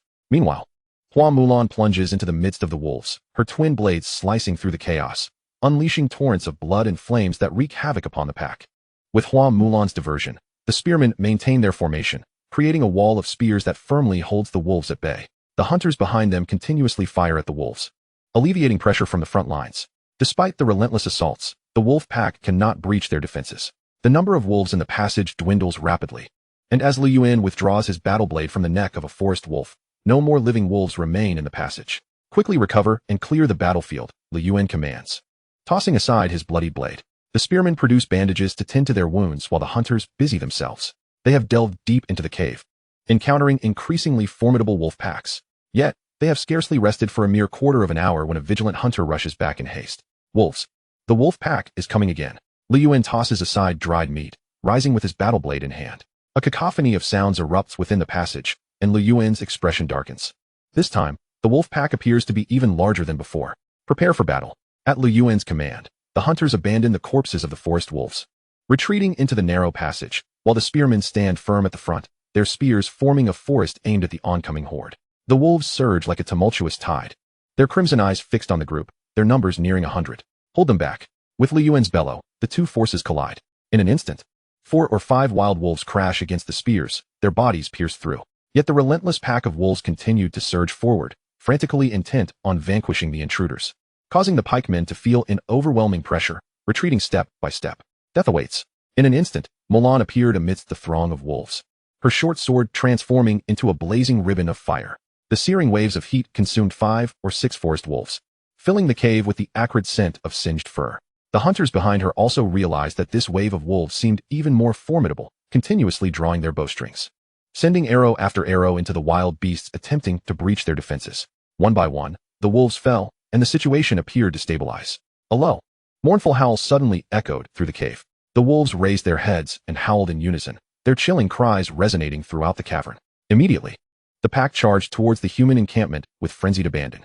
The soldiers braced themselves for the onslaught. The wolves crashed against the human lines, heedless of their wounds, desperately seeking to tear flesh from bone. A soldier managed to slay a forest wolf, but another wolf lunged forth, sinking its teeth into his arm, while yet another seized his neck. Soon, several wolves had pounced upon him, drowning out his screams in a cacophony of snarls. With the relentless assault of the wolves, the human defense hung by a thread. Mulan cleaved a wolf in two with her sword, her gaze shifting to the rear of the pack.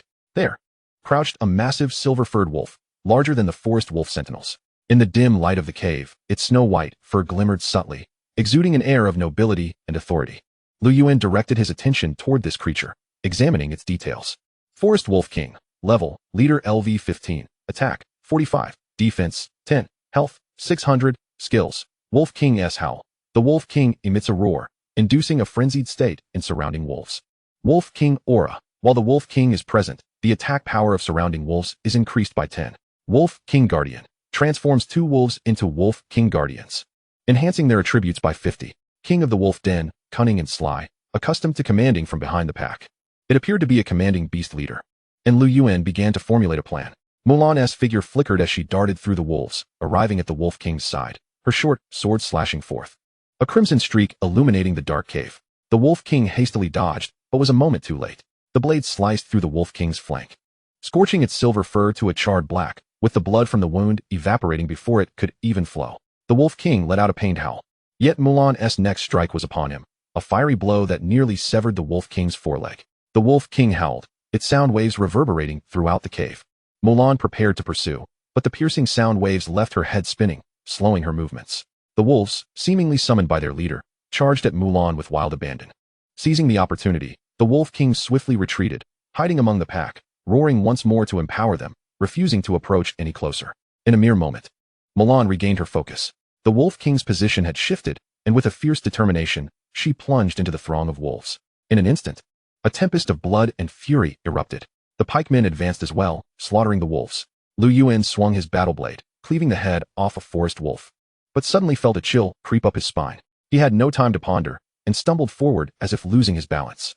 With a swift motion, 2 daggers pierced through, tearing his clothing and leaving 2 gashes on his back. At that moment, a figure cloaked in black emerged from the shadows, revealing 2 large furry ears, a foxfolk assassin. The foxfolk assassin clearly did not expect Lu Yuan to evade her lethal strike, momentarily stunned. However, the nearby soldiers quickly reacted. The 2 closest soldiers shouted and lunged forward with their pikes at the foxfolk assassin. With a low crouch, the assassin evaded the pike's thrust and aimed her dagger at Lu Yuan's back. But Lu Yuan, now on the ground, found it impossible to evade. Chapter 11. The Hunter. The primordial crystal core, my lord. Wang Fu shouted urgently, seizing the longbow in a desperate attempt to strike the foxfolk assassin. "Get away," the assassin retorted coldly, her dagger slicing through the air. A spurt of blood erupted as Wang Fu's left arm fell to the ground. With a cry of agony, Wang Fu dropped the longbow. The foxfolk assassin's expression turned icy as she lunged towards Lu Yuan once more. But in the next instant, a crimson blaze filled her vision. The force of the blow sent the assassin hurtling backwards, her chest wound exposing bone, but no blood flowed. The flesh around the wound was completely charred. Before the foxfolk assassin could react, a figure overshadowed her. All she could see were the cold, piercing eyes of a girl, filled with an inexorable intent to kill. At the cave's entrance, the foxfolk leader, Talisa, was taken aback. She had initially observed Lu Yuan's group battling the wolves and intended to seize the opportunity by dispatching an assassin to eliminate him. However, she had not anticipated that the seemingly foolproof assassination would fail. Even more shocking was that the opposing hero had gravely injured her own. "Fire!" Talisa commanded immediately. If her hero were to perish here, it would undoubtedly weaken her forces, a scenario Talisa could not accept. The foxfolk archers loosed their arrows, aiming to obstruct Mulan's advance. Yet Mulan, with a swift horizontal slash of her short sword, incinerated every arrow in a wave of flames. With another downward thrust, her blade pierced through the assassin hero's chest. Blood trickled from the corners of his mouth.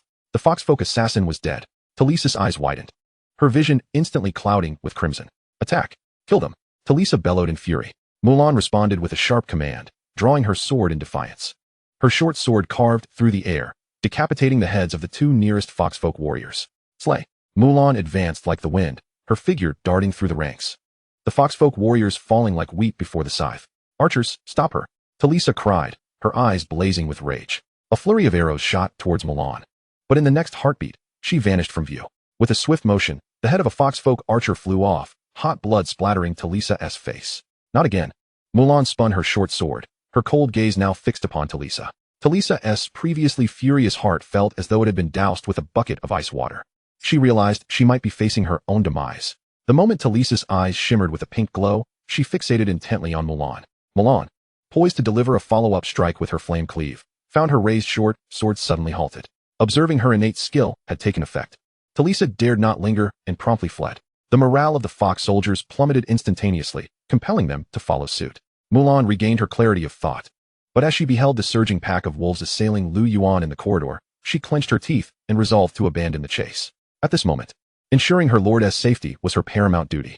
Without further hesitation, Mulan turned back and charged towards the wolf pack. With Mulan's intervention, the number of wolves rapidly dwindled. Though the forest wolf king, in its fury, endeavored to bolster its pack, it could not avert their demise. Mulan took a step, her figure flickering with speed. Yet, the wolf king instinctively leapt aside, narrowly evading Mulan's sudden assault. The flame cleave missed its mark. The wolf king, having sidestepped the attack, threw back its head and howled. In response to its wail, two wolf king guards beside it swelled in size, their muscles rippling, long fangs protruding from their jaws, their eyes glowing crimson. "Die!" Mulan stepped forward, her short sword cleaving downward with fiery intensity. One of the wolf king guards, originally lunging at Mulan, was struck squarely on the head by the short sword, sent tumbling backward, its head charred black upon impact. A flicker of panic crossed the wolf king's eyes as it turned to retreat. Yet, Lu Yuan had long been fixated upon it, sensing the pressure had lessened. He commanded the hunters to target the wolf king.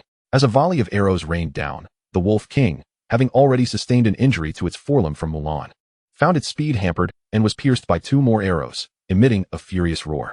Seizing this opportunity, Mulan swiftly dispatched the wolf king guard and surged towards the wolf king once more. Realizing escape was futile, the wolf king's eyes brimmed with ferocity as it howled in rage and lunged at Mulan. Anticipating this, Mulan deftly sidestepped the attack, inflicting yet another wound upon the wolf king. The two engaged in a fierce struggle, the cavern echoing with the wolf king's furious roars. Mulan remained unperturbed, skillfully evading while targeting openings to inflict further damage.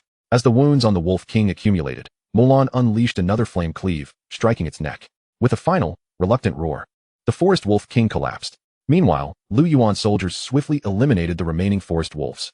As the last wild wolf fell, the cavern was strewn with corpses. Beside Lu Yuan stood but 4 blood-soaked spearmen. The hunters, however, had incurred minimal injuries, with only Wang Fu suffering the loss of an arm. "Wang Fu, had you not come to my aid, I might have perished here.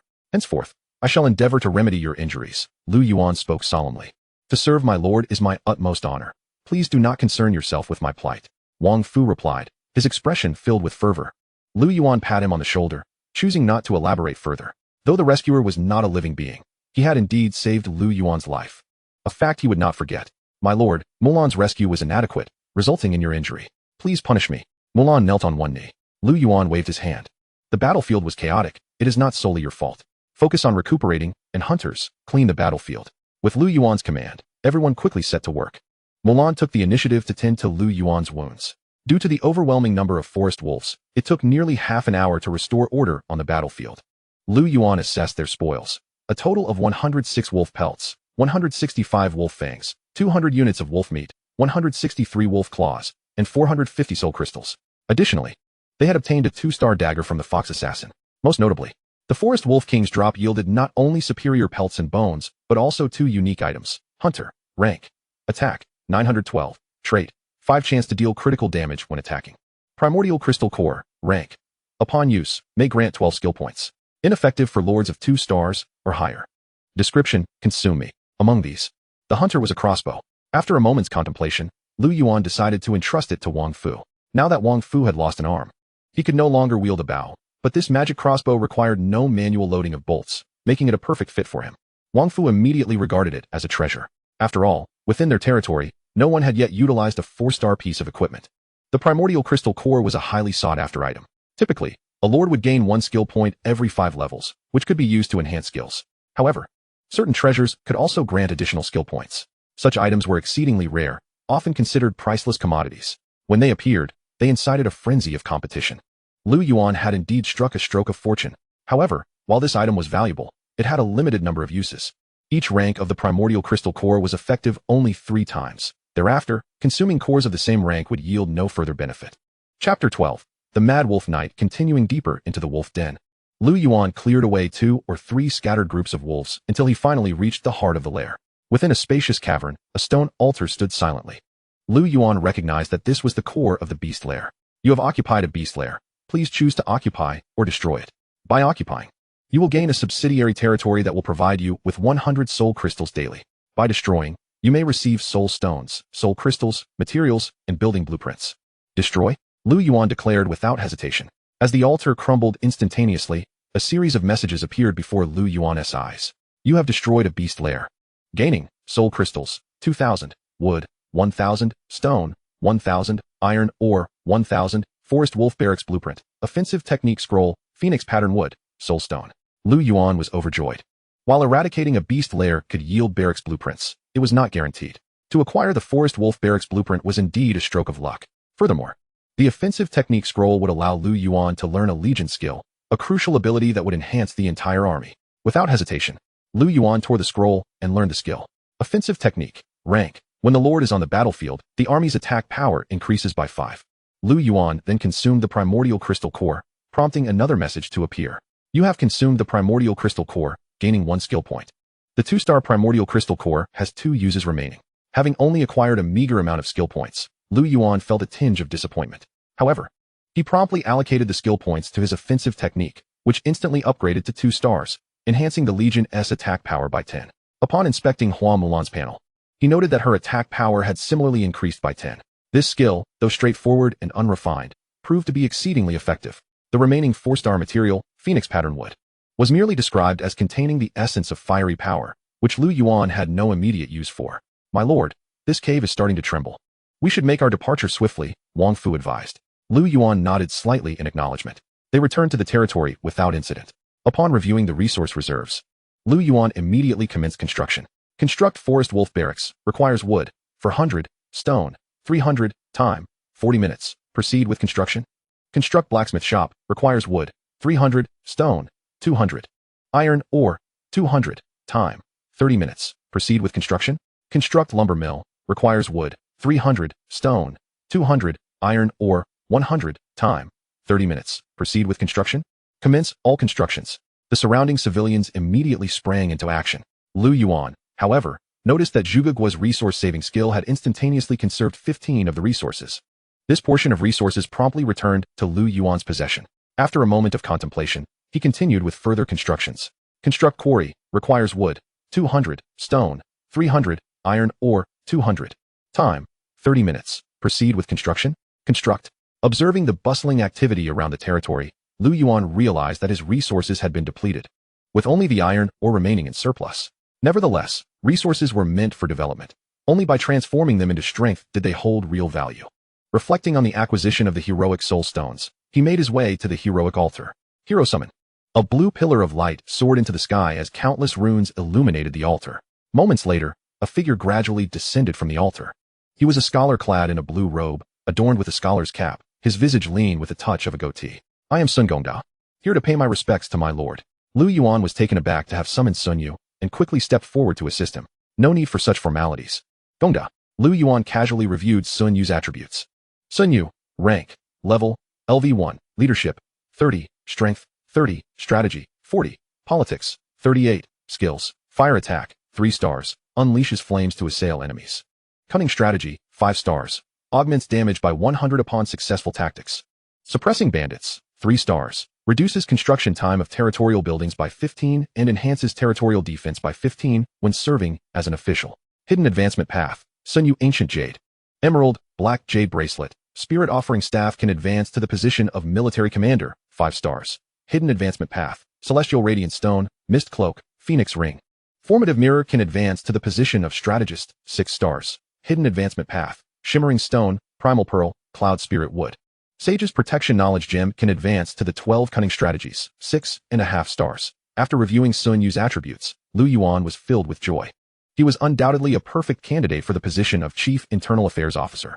Previously, he had appointed Zhuge Guo to this role, yet she had been utterly indifferent, meandering about the territory while merely aiding the civilians in regaining their stamina. Aside from that, she bore little difference from a mere mascot. However, as a strategist, Sun Yu was undoubtedly capable of managing the internal affairs of the new territory. Lu Yuan promptly introduced Sun Yu to the others and announced his appointment as the Chief Internal Affairs Officer.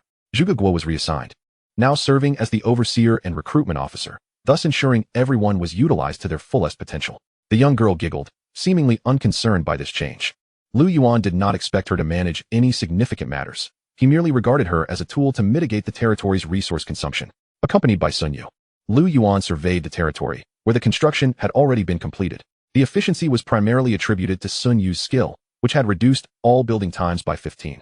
Arriving at the Forest Wolf Barracks, Lu Yuan noted its resemblance to a wolf den, resembling a small hill topped with grass. As a beast-type barracks, upgrades required special items. In recruiting forest wolves necessitated 50 soul crystals. Lu Yuan promptly recruited 10 forest wolves. Soon, a rather slender forest wolf emerged from the cave. Forest wolf, rank, attack power, 12 defense, 2. Health, 120 skills, ambush, bite. As a beast, the forest wolf required more resources than the similarly ranked spearman, needing an additional 10 soul crystals. Lu Yuan then proceeded to the blacksmith shop, where he had yet to acquire any recipes. The only items available for forging were the most basic of refined iron swords and spears. He did not hesitate and chose to forge a refined iron spear. Forge refined iron spear requires iron ore, 30, wood, 10, time, 5 minutes. Proceed with forging. Forge. Lu Yuan patiently awaited the completion of the process. After 5 minutes, a dark spear materialized in his grasp. Refined iron spear, rank, attack, 23. Description. The most basic spear, only marginally superior to the default equipment. Lu Yuan summoned a spearman and paired him with the forest wolves. Would you like to use the refined iron spear, forest wolf soul crystal, 50, to promote the spearman? Yes. In a flash of white light, a knight clad in armor and riding a fierce wolf appeared before Lu Yuan. Frenzied Wolf Knight, rank, attack power, 20, defense, 7 health, 300 skills, ambush, charges at enemies, inflicting an additional 20 damage, possibly causing bleeding.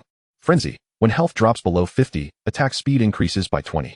Lu Yuan's eyes gleamed with excitement. Although the Frenzied Wolf Knight required 160 soul crystals, along with 30 iron ore and 10 wood, his formidable attributes made the investment worthwhile. Establishing a cavalry in the early stages would enable them to dominate the battlefield. Lu Yuan then assessed his remaining resources. Absolute Cloud Territory. Ownership. Lu Yuan, Blue Star. Level. LV1 Resources. Wood, 120, stone, 80, iron ore, 515, food, 651. Soul crystals, 2230. Upgrade requirements. Wood, 3000, stone, 1500, iron ore, 800. Race skill Militia Summon. Temporarily recruits farmers, transforming them into militia with combat capabilities for a duration of 30 minutes. Territory buildings, residential, barracks, arrow tower, blacksmith shop, lumberyard, hero altar, hunter's lodge, tomb, forest wolf barracks. Description. the heart of the territory. An advanced territory will significantly enhance the Lord's power. Without a moment's hesitation, Lu Yuan immediately commenced forging a fine iron spear to promote the spear soldiers and establish a 10-man cavalry squad. Chapter 13. The forest giant spider, the kitsune, Talisa, hastily retreated to the territory. The administrative officer in charge of the territory promptly approached her. "My lord, what has transpired? I have encountered some difficulties." Talisa frowned as she glanced back at her team. Only 12 kitsune warriors remained, accompanied by 10 kitsune archers, all in disarray, their faces smeared with dirt and exhaustion. "Let them descend to tend to their injuries first. Has Lord Lin not returned yet?" The officer, noticing the absence of the kitsune assassin, inquired. "Lin, he has perished in battle. From this moment forth, the territory shall enter a state of alert." Talisa gritted her teeth as she declared. "How is this possible? Could it be that my lord faced those wretched lizard men?" The officer was taken aback. "No, it was some humans. Do not inquire further. Expedite the arrangements for reinforcements and construct the arrow tower to prepare our defenses. Those humans will not relent." Talisa's expression was grim. "Do not delay." Seeing the officer rooted to the spot, Talisa's voice turned sharp. "Ahem, my lord. Today the 3 territories to the north have sent a request for an alliance, inviting us to join forces against the lizard man lord." The officer promptly relayed. Talisa's brow furrowed. The most formidable lord in the Windward Valley's eastern domain was the lizard man, Saz. Besides him, there were the werewolf brothers, Simmons and Kane, to the north, along with the ogre, Pain. The ogre Pain's strength was only slightly inferior to that of Saz, and their competition for resources had long been a covert struggle, both parties wary of allowing a third to benefit from their conflict, resulting in a stalemate that persisted until now. However, it was evident that Pain now sought to decisively defeat Saz. Although the individual prowess of the werewolf brothers was lesser than that of Pain, their alliance could not be overlooked, and with the werewolves backing Pain, this war stood a greater chance of success. Yet, Talisa hesitated, for the werewolf brothers had always harbored ulterior motives towards her, making her wary of what might be a conspiracy against her. "I shall deliberate on this matter. You may proceed with the necessary arrangements," Talisa instructed. "At your command." A faint mist hung in the dense forest, the air thick with humidity. Behind Lu Yuan stood 10 knights mounted upon forest wolves, each wielding dark spears that radiated a menacing aura. Following them were 6 hunters, each grasping longbows. To Lu Yuan's sides were Hua Mulan and Sun Yu, alongside Zhugagua. The little girl, newly emerged from the territory, curiously surveyed the surrounding scenery. "Master, just ahead lies the domain of the spiders. These creatures act independently, yet they possess formidable strength. We must tread carefully." The one-armed Wang Fu handed over a rudimentary map. Lu Yuan cast a glance at the hastily drawn depiction and nodded slightly. The wolf den had ceased to spawn forest wolves following Lu Yuan's destruction of its core. Thus he had set his sights on these spiders. As the group traversed the thicket, webs began to appear among the branches, where myriad tiny spiders scurried about. "Ugh! I detest these things," Zhugagua exclaimed, reaching for a stick to clear the web. At that moment, a sudden rustling erupted from the underbrush as a gigantic arthropod emerged, towering 2 meters high and stretching 5 meters long, revealing itself to the group. Forest giant spider, level, LV11, a colossal spider residing in the forest, adept at spinning webs and expelling venom. Skills, venom spray, web spinning. Beware of its venom and webs, Lu Yuan cautioned. "Let me test the strength of this beast." Sun Yu stepped forward, eager to demonstrate his prowess. Lu Yuan, intrigued by his capabilities, refrained from intervening.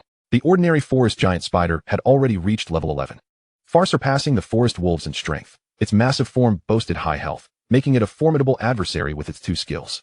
As the forest giant spider emerged from the underbrush, its compound eyes fixated on the group, it emitted a hiss and advanced with swift, powerful legs. "Come forth." Sun Yu laughed heartily, gesturing with his sleeve. From the sky, over a dozen fiery arrows rained down upon the forest giant spider. Taken by surprise, the spider was struck, an arrow piercing its abdomen, and foul ichor splattered forth as the flames ignited its coarse fur. In agony, the forest giant spider let out a shrill screech, its 8 legs thrashing wildly. Sun Yu waved his hand once more, unleashing another barrage of fiery arrows. The projectiles pierced its body, and the spider screeched once more, darting chaotically before colliding with a large tree. With its legs flailing, it fell to the ground, convulsing weakly. Remarkably, Sun Yu's 2 fiery assaults had slain the forest giant spider. Lord Sun Yu is incredibly powerful. Those fire arrows are astonishing. The soldiers marveled, their admiration swelling Sun Yu's pride. "Uncle, you are amazing," Zhugagua exclaimed in awe. Sun Yu's expression soured momentarily. "Ahem, you may call me elder brother instead."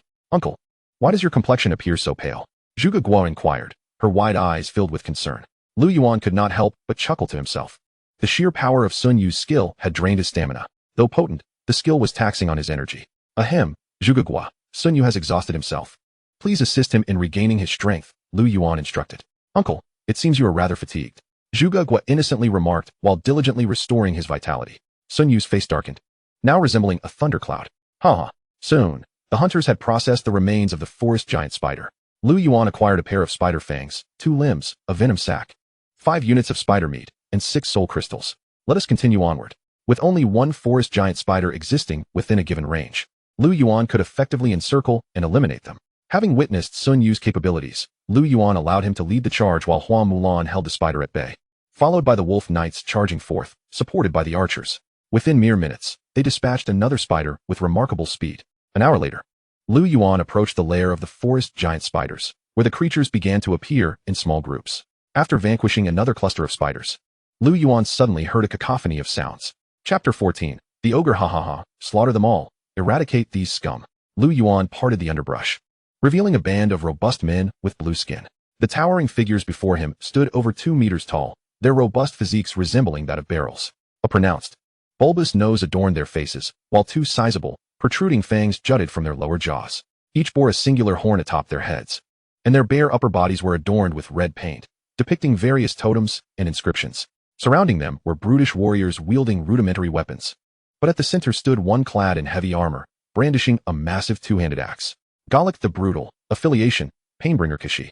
L6 star. Rank, level, LV 15. Leadership, 27. Strength, 50. Strategy, 30. Politics, 30. Skills, Heavy Strike, Terrifying Roar, Trample. As Lu Yuan surveyed the scene, he noted that in addition to this ogre hero, there were 12 ogre warriors wielding wooden clubs, with 3 even more massive ogres lurking behind. Without hesitation, they seized stones the size of grinding wheels and hurled them towards the forest giant spiders, reducing the creatures to a bloody pulp and killing them outright. Lu Yuan assessed the strength on both sides and concluded that while victory was possible, it would not come without cost. Thus, he decided against engaging in battle for the time being and prepared to depart. Galak the Brutal swung his colossal axe, cleaving a giant spider in 2, and greedily grabbed a chunk of its white, fleshy meat, shoving it into his gaping maw. After a couple of bites, he spat it out in disgust. Damn spider meat. I'm tired of it. I crave fresh blood. He sniffed the air, his large nostrils flaring as he caught an intriguing scent wafting from the west. With eager strides, Galak ascended the low hill, the enticing aroma growing stronger. He pushed aside the underbrush, anticipating the sight of long-desired food, only to be met with a barrage of dazzling fire arrows intermingled with iron bolts. Sizzling sounds erupted as several arrows pierced his body, one fiery arrow even penetrating his right eye. Galak let out a thunderous scream. The ogres that had been feasting on the spider carcass immediately looked up and rushed towards their hero in a desperate attempt to assist him. But Mulan appeared before Galak in an instant, her sword aimed at his neck. In a moment of crisis, Galak finally reacted, evading just in time. The flaming short sword struck his arm, emitting a pungent odor of charred flesh. He raised his gigantic axe and swung wildly, forcing Mulan to retreat. Yet, she swiftly repositioned herself, appearing on Galak's other side. This time, however, Galak seemed prepared. He stomped heavily on the ground, causing tremors that slowed Mulan's movements. The clash of axe and sword reverberated as Mulan stumbled back 2 steps. At that moment, a cavalry unit burst forth from the underbrush, their black lances raised and charging directly at Galak. Damn humans! Galak howled in terror as a shadowy aura enveloped the frenzied wolf riders, sapping their strength. The forest wolves, swift as the wind, charged at Galak, their lances poised to strike. With a sickening sound, the lances tore through Galak's flesh, leaving gaping wounds, while he seized the opportunity to bring his axe crashing down, sending one wolf rider flying. Humans. Delicious humans. Meanwhile, a horde of ogres emerged, their eyes glowing red as they fixed their gaze on Lu Yuan and his companions, as if they had discovered a delectable feast. The 3 ogre stone throwers, meanwhile, bent down to grasp boulders as large as grinding wheels. Mulan, hold off the ogre hero. The rest of you, focus on eliminating the ogre soldiers. Lu Yuan commanded swiftly. The wolf riders pivoted, charging towards the ogre soldiers, their primary target the 3 stone throwers. With a thunderous crash, the massive stones were hurled through the air. Despite their formidable power, the projectiles lacked precision and struggled to hit the rapidly moving wolf riders. As the wolf riders closed in, their lances glimmered with a crimson hue, launching an assault on the ogres. In a surprise attack, the lances struck true, bringing down 2 ogre stone throwers and 3 ogre warriors beneath the onslaught. The remaining ogre warriors, in a frenzy, swung their clubs wildly in pursuit of the wolf riders. Yet, from the skies, a volley of fiery arrows rained down upon the ogre warriors. With a series of thuds, 4 ogre warriors fell, scorched and battered. The wolf riders, now regrouped, charged once more, their lances piercing through the remaining ogre warriors like wheat before a scythe. One stone thrower, clutching his boulder, was unable to launch his attack before being impaled by 3 lances, collapsing to the ground, unwillingly defeated. In mere minutes, an entire squad of ogres was obliterated. Such was the might of cavalry. Once fully organized, their power would be even more terrifying. Meanwhile, Galak swung his axe in a frenzied rage, but was unable to land a blow on Mulan. She deftly sidestepped his strike, her figure vanishing only to reappear behind him. Her short sword, now a streak of crimson, lunged forth. The ogre hero, burdened by his injuries, was too slow to evade. With a piercing sound, the sword found its way through the crevice of his armor, penetrating his heart. Galak's eyes widened in disbelief as he succumbed to the ground, lifeless. Mulan flicked her sword, splattering a spray of foul blood across the forest floor. An unequivocal triumph. Sister Mulan is so impressive, exclaimed Zhuge Gua, who had been idly observing. Mulan gracefully sheathed her sword and returned with a light step. Lu Yuan could only shake his head in bemusement. Hunter, please secure the battlefield. As Zhuge Gua tended to the other's vitality, Lu Yuan examined the unfortunate wolf rider's injuries. Though gravely wounded, he would not perish, but was temporarily incapacitated. Lu Yuan felt a wave of relief, for these 3-star units had cost a fortune, and losing one would be a bitter blow. Soon, the hunter returned, presenting Lu Yuan with a colossal axe, a belt, and 150 soul crystals. The axe remained unclaimed, but the belt was a decent piece of equipment. Ogre belt, rank, defense, 5, attack, 2. Description, once belonging to an ogre, it may carry an unusual odor. Mulan, this belt is for you, Lu Yuan offered. Mulan immediately wrinkled her brow, swatting his hand away dismissively. Take it away. I would never wear such a foul-smelling thing. Do not bother. I can manage on my own. Lu Yuan remarked with a hint of exasperation as he lifted the ogre's belt to his nose. Instantly, he dismissed the notion. Heaven knows how long it had been since these ogres had bathed. Chapter 15. The Ironhide Behemoth, the barbarian hammer tribe. The ogre lord, Pain Hammer, was voraciously devouring roasted spider legs when an unexpected message jolted him into stillness. Your hero, Galak Hammer, has perished. Pain abruptly rose to his feet, his massive frame causing the table to topple over, spilling wine and food across the floor, yet he paid no heed to the chaos. His eyes blazed with fury. Damn it, who had slain Galak? I shall crush him, devour every morsel of his flesh, and drink his blood. Pain stomped furiously, emitting a frenzied roar that echoed through the hall. Moments later, a timid servant entered, trembling. My lord, the werewolf brothers have arrived and seek an audience outside the territory. Pain's expression darkened, fluctuating with uncertainty. Bring them in. No, lead them to the side hall. Upon entering the side hall, Pain found 2 dark-furred werewolves already seated. His elder brother, Simmons, wore a well-tailored suit, exuding the elegance of a gentleman, yet one should not underestimate him, for the wand at his waist would deliver a harsh lesson to any adversary. His younger brother, Cain, donned crimson leather armor, with 2 short daggers at his side, his demeanor as sinister as a concealed serpent. My lord Pain, we have come to inquire about the expedition against those wicked lizard men. Simmons inclined his head respectfully. Pain maintained a stoic demeanor. I see. 3 days hence, we shall prepare the troops to vanquish those accursed lizard men. Simmons nodded slightly, pleased with the timeline. However, Cain extended his long tongue, licking his lips. My lord Pain, I have an additional request. Before we engage the lizard men, I wish to first lay siege to the Foxkin territory. Pain, already distraught over the death of his hero, feared that the werewolf brothers might sense his vulnerability and attack. Agreeing to their expedition in 3 days was merely a tactic to buy time. Cain's desire to assault the Foxkin first was fortuitous.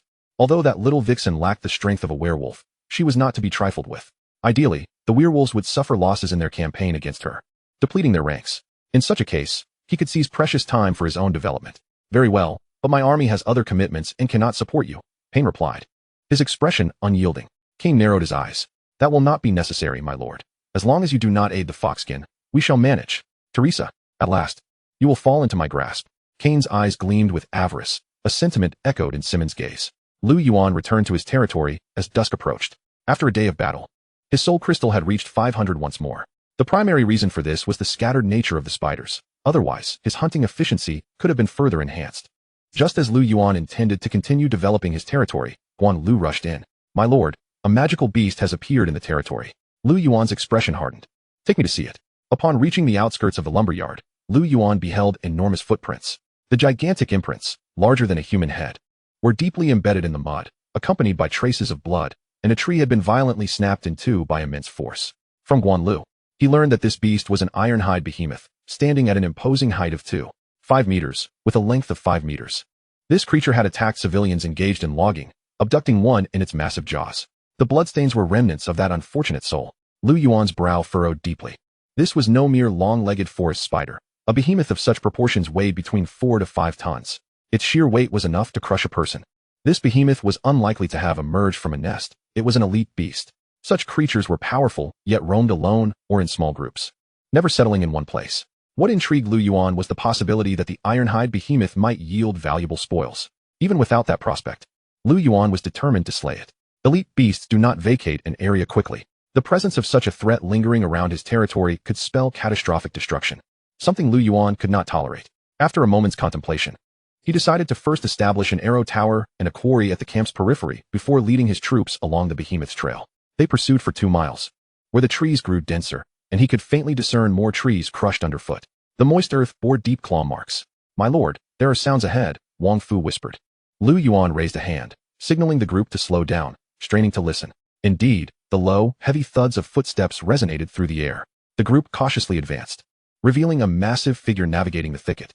The towering form, over 2 meters tall, resembled a tank, each step sending tremors through the earth, echoing in the hearts of those present. The ironhide behemoth.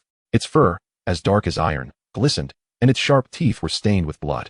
It traversed the dense forest, utterly annihilating underbrush beneath its weight, and trees were shattered with little effort. Nothing could impede its advance. Ironhide behemoth. Level, Elite LV 19, Attack Power, 52, Defense, 18, Health, 1200. A mutated bear creature with exceptionally tough hide and immense strength. Skills, Ironhide, Slam, Charge, Trample. This level 19 elite creature was the apex predator in this dense woodland. Nothing could stand against its advance. What a colossal beast. Sun Yu marveled. Indeed, a formidable foe. Lu Yuan furrowed his brow. "My lord, we cannot confront it head-on, but we can devise a strategy to deal with such a beast." Sun Yu grinned. "Do you have a plan?" Lu Yuan inquired, his interest piqued. "Naturally." Sun Yu smiled, a glint of confidence in his eyes. The ironhide behemoth continued its ponderous march before suddenly halting. Its broad nostrils flared, as if catching a whiff of something intriguing. Whoosh! Several arrows whizzed through the air, striking the ironhide behemoth. It immediately lowered its head, the arrows ricocheting off its iron-like hide, leaving no mark whatsoever. However, this action provoked the beast's ire. With a fierce roar, it charged towards the underbrush. Thud, thud, thud. Despite its massive size, the ironhide behemoth moved with surprising agility, bulldozing through the forest like a tank. Ahead, several diminutive humans cunningly darted through the foliage, seeking refuge among the densest trees. Yet, the distance between them and the behemoth was rapidly diminishing. In the behemoth's relatively small eyes, a glimmer of greed ignited. Though the origins of these diminutive prey remain a mystery, their audacity to launch an attack is both baffling and futile. Their fate has been sealed. They shall inevitably become sustenance for the very predators they challenge. Chapter 16. The Secret Realm. Black Iron Fortress. Thud, thud, thud. A colossal figure barreled through the trees, its immense paw descending upon a solitary human.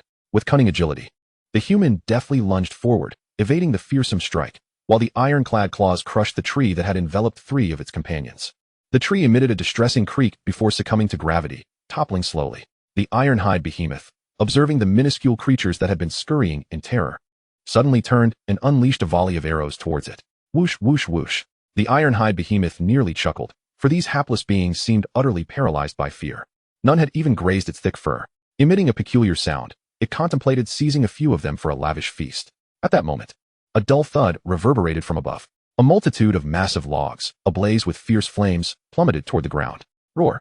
Even the ironhide behemoth, despite its formidable physique, felt the sting of pain as the logs struck, emitting a furious roar as it charged forward. Yet, after just a few strides, it felt the ground give way beneath its feet, plunging downward. Boom! With a resounding thump, the ironhide behemoth tumbled into a pit, billowing dust swirling around it. The trap was shallow. Only half of its enormous form was ensnared. However, the bottom was lined with sharp wooden spikes that pierced its paws, eliciting a piercing howl of rage. Thud, thud. More logs rolled and crashed down upon the ironhide behemoth, driving the spikes deeper into its flesh. The agonizing pain became unbearable. Suddenly, flames erupted from the depths of the pit, searing the tender underbelly of the ironhide behemoth. Howl! With a heart-wrenching cry, it leapt from the trap. Yet, a barrage of flaming arrows and iron bolts rained down upon its visage. Instinctively, the ironhide behemoth shielded its face with its massive paws. The arrows struck its thick hide, leaving only shallow wounds. Seething with fury, the ironhide behemoth could scarcely recall the last time it had endured such pain. It was determined to crush every diminutive foe before it. However, before it could mount an assault, the sound of footsteps echoed behind it. 9 iron spears surged forth from behind, targeting the ironhide behemoth. Its rear fur was equally impenetrable, Yet one spear managed to slice through, gliding into a tender area. Roar! The ironhide behemoth's eyes widened in shock, releasing a thunderous roar. It raised its foreleg and stomped the ground with ferocity. The violent tremors rippled outward, causing the frenzied wolf knights to stumble.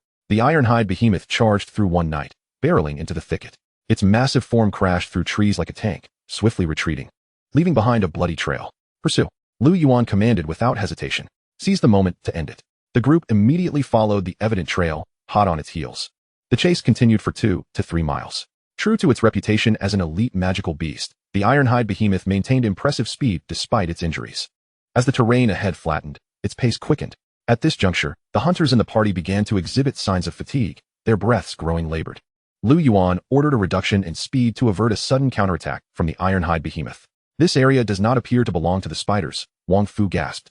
As they were yet to explore this locale, and thus remained uncertain of the circumstances, Lu Yuan surveyed the surroundings. The trees were sparse, giving way to expansive rocky formations, with vines sprawling across the terrain. Several green serpents dangled from the vines, flicking their elongated tongues. Suddenly, Lu Yuan noticed a faint glow emanating from behind a cluster of rocks. He advanced a few steps, revealing a swirling vortex of pale green light suspended in midair. The luminous brilliance was irresistibly alluring, drawing one in. Surrounding the radiant vortex, countless green serpents coiled, raising their heads in what appeared to be a ritualistic gathering. This is a secret realm. Within the battlefield of myriad races lie countless opportunities. Many treasures are said to originate from such realms. It is not uncommon to hear tales of seemingly ordinary lords who, upon receiving gifts from these secret realms, ascended to prominence, becoming formidable overlords. Thus, countless lords are drawn to these secret realms. Secret realms are also categorized by tier. The green glow signifies a 3-star realm. Entering with his current team poses considerable peril. Lu Yuan gazed intently at the flickering green light of the secret realm. Black Iron Fortress, tier, type, survival combat, lords, 10, distance to realm activation, 2935. Lu Yuan had never encountered the Black Iron Fortress before. Yet he was unwilling to squander this rare opportunity. He glanced at the serpents encircling the secret realm. Emerald Green Serpent, level, LV7, a keen serpent adept in ambush. Skills, venomous fangs, hissing. These emerald green serpents seemed to be drawn to the energy radiating from the secret realm, emerging in droves to congregate in this vicinity. Within a short span, hundreds of venomous serpents had amassed, densely coiling around the secret realm, all maintaining a poised posture, heads raised and tongues flicking. The sight was enough to send shivers down one's spine. Wolf Knights. Lu Yuan raised his hand, and aside from the severely injured knight, the others swiftly gathered around him. Prepare to charge. The wolf knights raised their long spears in unison, responding in harmony. The wolf beasts emitted a long howl, collectively launching into an assault. Faced with the overwhelming number of venomous serpents, not a single soul hesitated. Kill. The wolf knights surged into the throng of serpents, their spears piercing through the bodies of the vile creatures. The wolf beasts trampled, crushing some serpents beneath their feet. The emerald green serpents, enticed by the energy of the secret realm, reacted sluggishly, only realizing the threat when it was too late, as the long spears had already penetrated their forms. Chaos erupted within the serpent ranks. Meanwhile, the hunters busily gathered logs, piling them upon a low slope. This was all part of Sun Yu's strategy. Kill. The wolf knights, brandishing their long spears, carved through the serpent horde. The battlefield was in disarray, with dozens of emerald green serpent corpses littering the muddy ground, blood pooling around them. The remaining serpents hissed in agitation, torn between the desire to pursue the wolf knights and the tantalizing allure before them, caught in a moment of indecision. Yet, they succumbed to the allure of the energy before them, raising their heads and flicking their tongues like serpents. At that moment, Sun Yu waved his hand, and several blazing logs came rolling down, crashing into the serpent horde. Instantly, those snakes met with dire misfortune, many of them crushed or incinerated before they could react. The wolf knights brandished their long spears and charged once more. Ha ha ha, it is now my turn to shine. With a swift motion, Hua Mulan appeared amidst the serpents. Her short sword transformed into a crimson streak, severing several emerald snakes in half, releasing the scent of charred flesh. The snake swarm found themselves besieged from both sides, plunging into chaos. Chapter 17. Entering the secret realm in a desolate expanse, Virginia sat poised atop her spectral leopard, observing her Blood Clan warriors encircle and annihilate the beasts outside the lair. The Blood Clan fighters moved with remarkable agility, deftly evading the spines of the porcupines as they thrust their long swords into their bodies. Meanwhile, in the distance, the Blood Clan mages were conjuring blood spears, piercing the porcupines effortlessly. Dozens of nearly level 20 porcupines were thus exterminated by the Blood Clan forces. Virginia's exquisite visage remained impassive, as if this were merely a trifling matter. Swiftly extinguishing this lair was paramount. It was the secret realm. Out of the corner of her eye, she caught a glimpse of a brilliant green light soaring from the nearby forest. Let us investigate. Kill. Ha ha ha, foolish lower beings. You must understand that becoming eternal and undying spirits is a privilege bestowed upon you. A young man clad in opulent garments surveyed the bloody battlefield before him, erupting into maniacal laughter.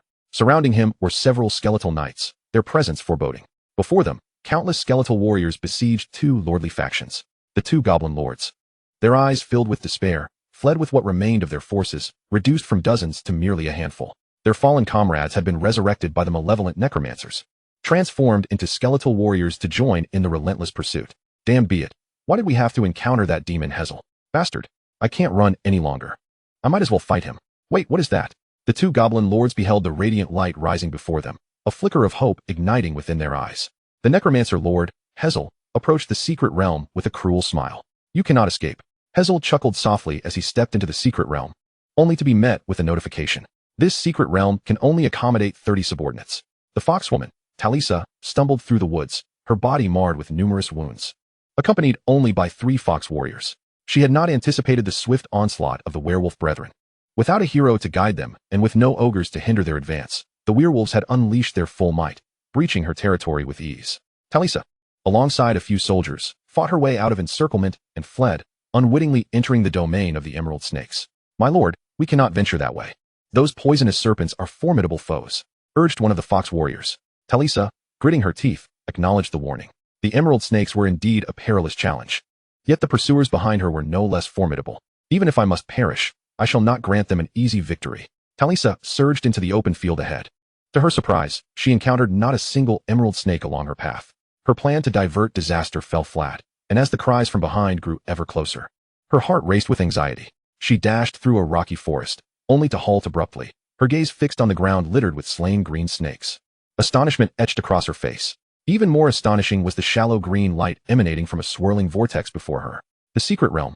Talisa's expression shifted to one of unbridled joy as she charged toward the vortex. In an instant, the 4 figures vanished within its depths. A moment later, the werewolf commanders, Simmons and Kane, arrived in pursuit. Gazing upon the secret realm, a glimmer of greed flashed in their eyes. Ha ha! Who would have thought that today we could not only revel in Talisa's form, but also encounter a rare secret realm? It is time for our werewolves to rise. Kane laughed heartily. The secret realm harbors not only treasures, but also countless dangers. We must proceed with caution, Simmons cautioned solemnly. Brother, united, what can we not overcome? Time is of the essence. Let us enter swiftly, Kane urged with a grin. Simmons, having perused the realm's details, hesitated no longer. With a grand gesture, he led their forces inside. As their troops entered, another group emerged from the woods shortly thereafter. This contingent comprised towering ogres, led by a colossal armored ogre, Pain the Warhammer. Observing the fox and werewolf figures disappearing into the secret realm, he furrowed his brow. Why has the fox's hero not yet made an appearance? Otherwise, the werewolves would not have so effortlessly breached her territory. I had assumed Talisa would at least inflict some losses upon the werewolves, allowing me to seize the opportunity. Alas, it appears I have miscalculated. However, this secret realm presents a chance for my resurgence. The ogre race shall undoubtedly rise again. Without further hesitation, Pain the Warhammer entered the secret realm. After a brief moment, Yuan felt the mist before him begin to dissipate. Before him lay a dimly lit hall, aged by countless years, where cobwebs and thick dust were omnipresent. The furnishings, now decayed, though appearing antiquated, still hinted at their former grandeur, albeit in a rugged manner. On the walls surrounding him, faded and damaged murals, along with worn stone carvings, were barely discernible. The number of participating lords has reached the required amount. The secret realm is now open. The Black Iron Dwarf Lord, Sorensen Iron Anvil, established a grand castle in this wilderness, but following a monumental dark tide. Sorensen sealed his castle. You have now entered this castle, long abandoned for centuries. Notification: capturing certain unique locations within Black Iron Castle will grant you immense power. The now maddened Sorensen Iron Anvil will lead his soldiers to cleanse the entire castle upon discovering intruders. The last surviving lord will receive additional rewards. Strive to survive. Yuan regarded the notification with a slight frown. This is a survival competition for 10 participants, meaning everyone here is an adversary. Only the last surviving lord will receive the ultimate reward. Yet, here may lie other advantages. This is a dwarf castle renowned for its forging expertise. Yuan hoped to procure 1 or 2 forging schematics from this place. Exit the secret realm, he silently contemplated. Notification: exiting the secret realm will require 3 minutes. Any attack during this period will interrupt the process. Yuan felt a sense of relief. It seemed that this secret realm was not of the relentless kind. He then reviewed the information on several heroes. Mulan has ascended to level 9, while Zhuge has reached level 5, and Sun Yu stands at level 4, with Lu Yuan himself attaining level 7. This advancement was achieved through Lu Yuan's recent endeavors against the Azure Serpent. He promptly allocated the skill points earned from reaching level 5 to enhance his offensive technique, which has now achieved a 3-star rating, thereby augmenting his attack power by 15. The combat prowess of his forces has consequently seen a significant increase. Surveying his surroundings, Lu Yuan commanded, Wang Fu, lead a search here. However, disappointment soon washed over him as the hunters unearthed nothing but a collection of dilapidated wooden sticks and tattered rags. Never mind, let's venture outside. Lu Yuan remarked with a shake of his head. The heavy wooden door had already collapsed, and the group proceeded through the spacious corridor, which was constructed entirely of stone and adorned with chandeliers that had long since succumbed to dust. Upon exiting the corridor, they were met head-on by a squad of guards clad in crimson armor. Chapter 18, The Black Iron Arena. This contingent comprised 10 soldiers, 8 of whom were warriors wielding war hammers, with the last being a hunter brandishing a short gun.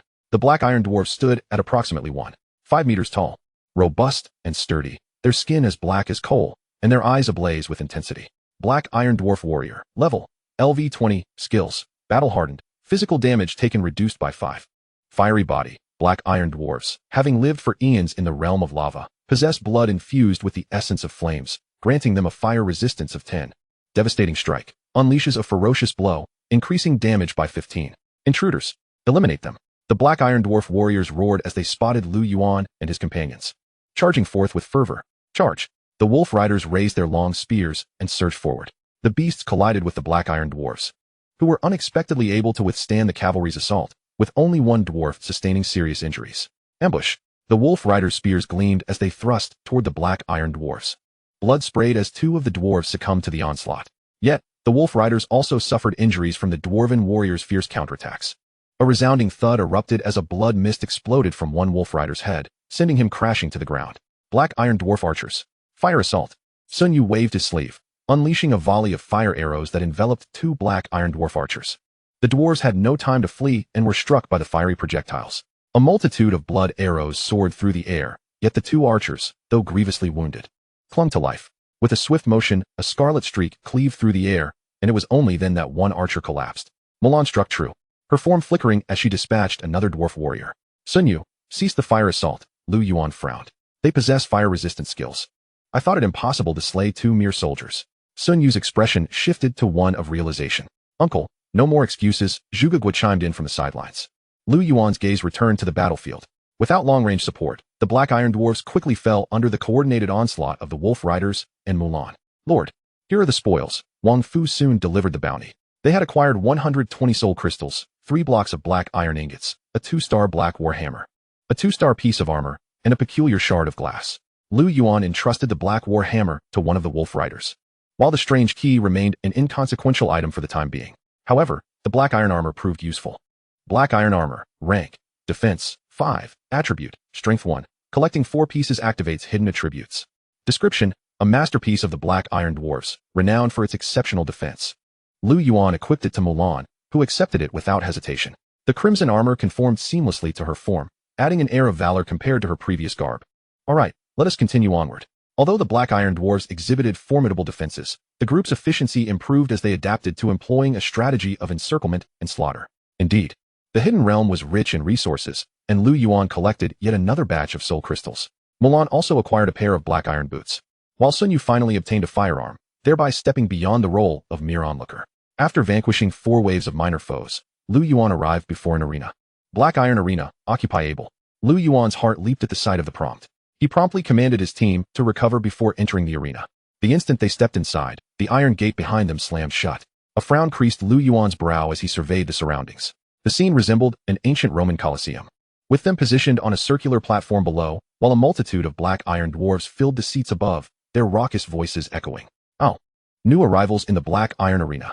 A lavishly dressed black iron dwarf rose from the elevated platform. Goodness, humans, I wager they shall not survive the night. Presenting our first contestant, the eye gouger, Gerald. Humans, prepare to experience the terror of having your eyes brutally plucked out. With the announcer's voice ringing out, an iron gate on the opposite side of the arena lifted, revealing a towering werewolf standing 3 meters tall before Lu Yuan. This beast, cloaked in silvery fur, hunched over, its elongated claws sharp and menacing, clad only in rudimentary leather armor that revealed its scarred skin, reeking of blood and battle. It was evident that this creature was a seasoned warrior of the battlefield. Eye Gouger Gerald. Level, Elite LV 21. Attack, 50. Defense, 15 health. 1,500 skills. Frenzy, Tear. Wolf Howl. Let the battle commence. The announcer bellowed, and the audience erupted into a frenzy, their cheers thunderous. Humans, I shall pluck out your eyeballs. Gerald extended his razor-like claws, licking them with a bloodthirsty expression. Yuan remained impassive, issuing a cold command. Charge. The wolf riders brandished their long spears and surged forward, while Sun Yu acted with swiftness, unleashing a volley of fiery arrows toward Gerald. Gerald moved with astonishing speed, leaping towards them, yet 2 arrows found their mark. He soared 5 meters through the air, inadvertently landing directly in the path of the wolf riders' charge, where several spears glimmered menacingly as they pierced his form. Although Gerald was a level 21 elite, his stature was significantly smaller than that of the Ironhide behemoth. He staggered back 2 steps from the charge of the frenzied wolf knight. The other knights prepared to encircle him, but at that moment, Gerald raised his head and let out a piercing howl. The shrill sound waves rendered the surrounding soldiers momentarily powerless. Just as Gerald was about to seize a frenzied wolf knight, a crimson streak sliced through the air. A short sword carved a deep wound across Gerald's arm. With a furious roar, Gerald's claws glimmering with crimson light lunged at the figure before him. Tear apart. Yet, Mulan deftly stepped forward, reappearing behind the werewolf, her flaming short sword plunging into Gerald's back. The werewolf, struck by such a heavy blow, stumbled back 2 steps, taking advantage of the opportunity. Sun Yu and the hunter unleashed a barrage of ranged attacks to suppress the werewolf. Wang Fu maintained a calm demeanor, releasing a volley of crossbow bolts that frequently found their mark on the werewolf, occasionally delivering critical hits. Unable to reach Mulan, Gerald could only target the frenzied wolf knights. One such knight was torn apart, its health plummeting below 50, triggering a berserk skill, causing its eyes to glow red and its attack speed to surge. The other knights shielded him, relentlessly assaulting Gerald. His health rapidly diminished. With a fiery slash from Mulan, Gerald staggered back 2 steps before collapsing heavily to the ground, stirring up a cloud of yellow dust. Chapter 19. The Iron Golem. Wang Fu swiftly retrieved several items. Brutal Gladiator's Gauntlets. Rank, Legion Attack Power 1. Yuan was overjoyed. A piece of Legion equipment had emerged. A valuable asset that could enhance the strength of the entire Legion. Though it only raised attack power by 1 point, it could fetch a fortune in the market. A rarity indeed. Without hesitation, Yuan equipped it, instantly boosting the attack of all his soldiers and heroes by a notch. The remaining items were materials, including the claws of werewolves, black iron fragments, and 500 soul crystals. Humans, it is hard to believe you have slain the Eye Gouger, Gerald. The host exclaimed in an exaggerated tone. The audience responded with a chorus of boos. You coward, come down here and face me one-on-one. Mulan shouted angrily, pointing at a nearby spectator. The black iron dwarf shrank back, continuing his tirade of insults. Enraged, Mulan brandished her sword, ready to charge, but was firmly restrained by Zhuge. Next challenger, the Crusher, Panzer. The iron bars rose, and the ground trembled with a heavy sound, making Yuan feel as though the very earth beneath him shuddered. Before him loomed a colossal iron golem, towering 5 meters high, forged entirely from steel. Its body inscribed with runes, yet its cumbersome form resembled a clumsy iron giant. Crusher Panzer. Level, Elite LV 23. Attack power, 45. Defense power, 35. Health, 1,800 skills. Iron body. Heavy strike. Target acquired. Came Panzer's deep, resonant voice, though its sculpted mouth remained unmoving, whether by technology or magic was uncertain. As Panzer charged forth like a war chariot, Yuan's expression turned grave. Let me test your strength. Mulan called softly, already appearing beside the iron golem, her sword striking at its flank. The flaming short sword merely left a shallow gash on the golem's waist. In retaliation, the iron golem swung a fist down with a terrifying rush of wind.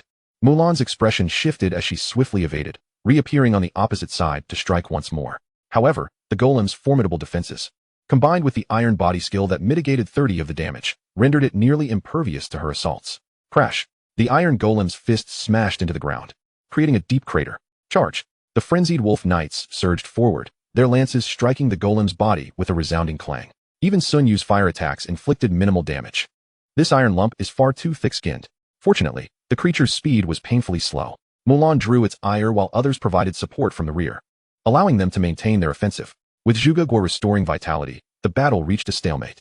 In a nearby temple, chaos reigned. The deities' statues lay shattered, and the ground was strewn with the bodies of countless black iron dwarfs, including those of black iron priests. At the center stood the Lich Lord Hazel, flanked by 4 undead knights and 6 necromancers. Yet, Fewer than 10 skeletal warriors remained. Damn it, these dwarfs possessed the power of flames, rendering them impossible to convert into undead. Hazel frowned. Accustomed to controlling his skeletal minions, he had neglected to manage those expendable skeletal warriors, resulting in significant losses even after swiftly conquering the Black Iron Temple. Now, he found himself unable to replenish his forces, and the remaining skeletal warriors were all injured. This is troublesome. My lord, allow us to restore the vitality of these skeletons for the time being, one necromancer proposed respectfully. After a moment's contemplation, Hazel nodded. Proceed, but conserve your mana.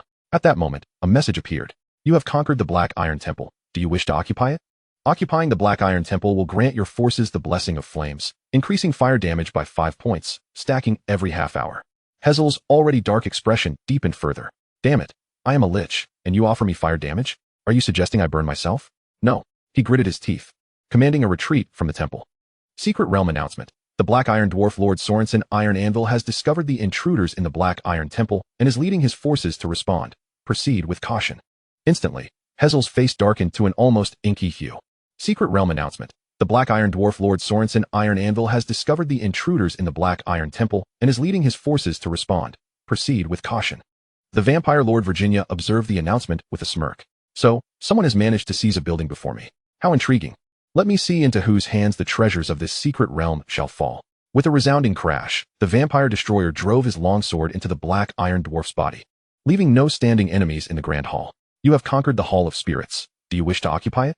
Occupying the Hall of Spirits will grant your forces the blessing of the fallen, increasing shadow damage by 5 points, stacking every half hour. Occupy? Virginia's lips curled into a smirk. It was quite intriguing. It seemed that this secret realm was a contest of who could seize control of the most special structures first. Realm announcement. The Hall of Spirits is currently under occupation. Time, 10 o'clock. However, upon noticing the absence of 3 of her subordinates, Virginia furrowed her brow. This was the time for battle, and she had not anticipated that the Blood Mage's spells would be ineffective against the Black Iron Dwarfs, leading to unexpected casualties. Furthermore, her losses hindered the assault on the Hall of Spirits. Nevertheless, as long as she continued to conquer buildings, her forces would grow increasingly formidable. Onward. Virginia regained her confidence. She commanded one soldier to remain behind while the rest of the troops pressed on. Realm announcement. The Black Iron Dwarf Lord Sorensen Iron Anvil has detected the invaders of the Black Iron Temple and is leading his forces to respond. Please proceed with caution. Realm announcement. The Hall of Spirits is currently under occupation. Time, 10 o'clock. Observing the incessant stream of announcements, Lu Yuan's brow knitted in concern. These lords had managed to capture the structures so swiftly. The lord who had taken the Black Iron Temple must be the fastest here. Yet, he had not expected to be directly targeted. The boss had come knocking. It seemed that the early bird gets the worm. Increase the offensive. We must seize the arena quickly, Lu Yuan commanded. The troops immediately intensified their assault, and after 10 minutes, the battered steel puppet finally fell. Wang Fu swiftly retrieved the spoils. Design blueprint. Black iron long spear. Puppet shield. Rank. Defense. 5. Health. 50. Mulan had no use for this item. So Lu Yuan claimed it for himself, significantly enhancing his power once more. At that moment, the host, amidst a chorus of discontented boos from the audience, sprang forth again. Humans, you are cheating. You will regret this. The warriors of the Black Iron Dwarves will deliver the justice you deserve. Chapter 20. The call of the gladiator with the host's voice. The iron bars rose once more. 5 Black Iron Dwarves charged forth, led by the most robust among them. Wielding a massive, obsidian hammer.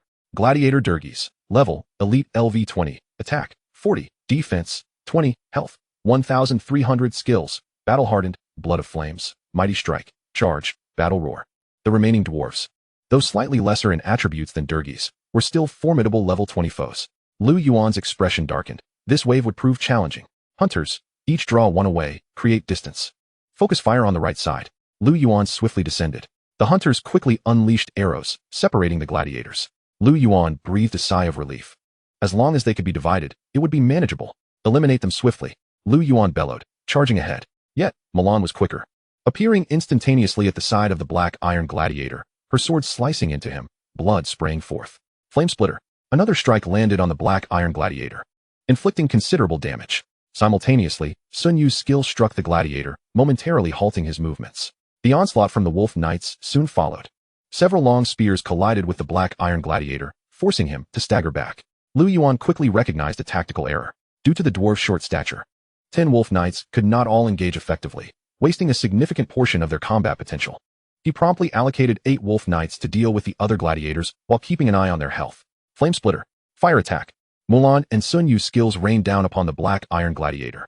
Zhuge would desperately utilize his skills to restore the troops' vitality, enabling them to continue unleashing their abilities.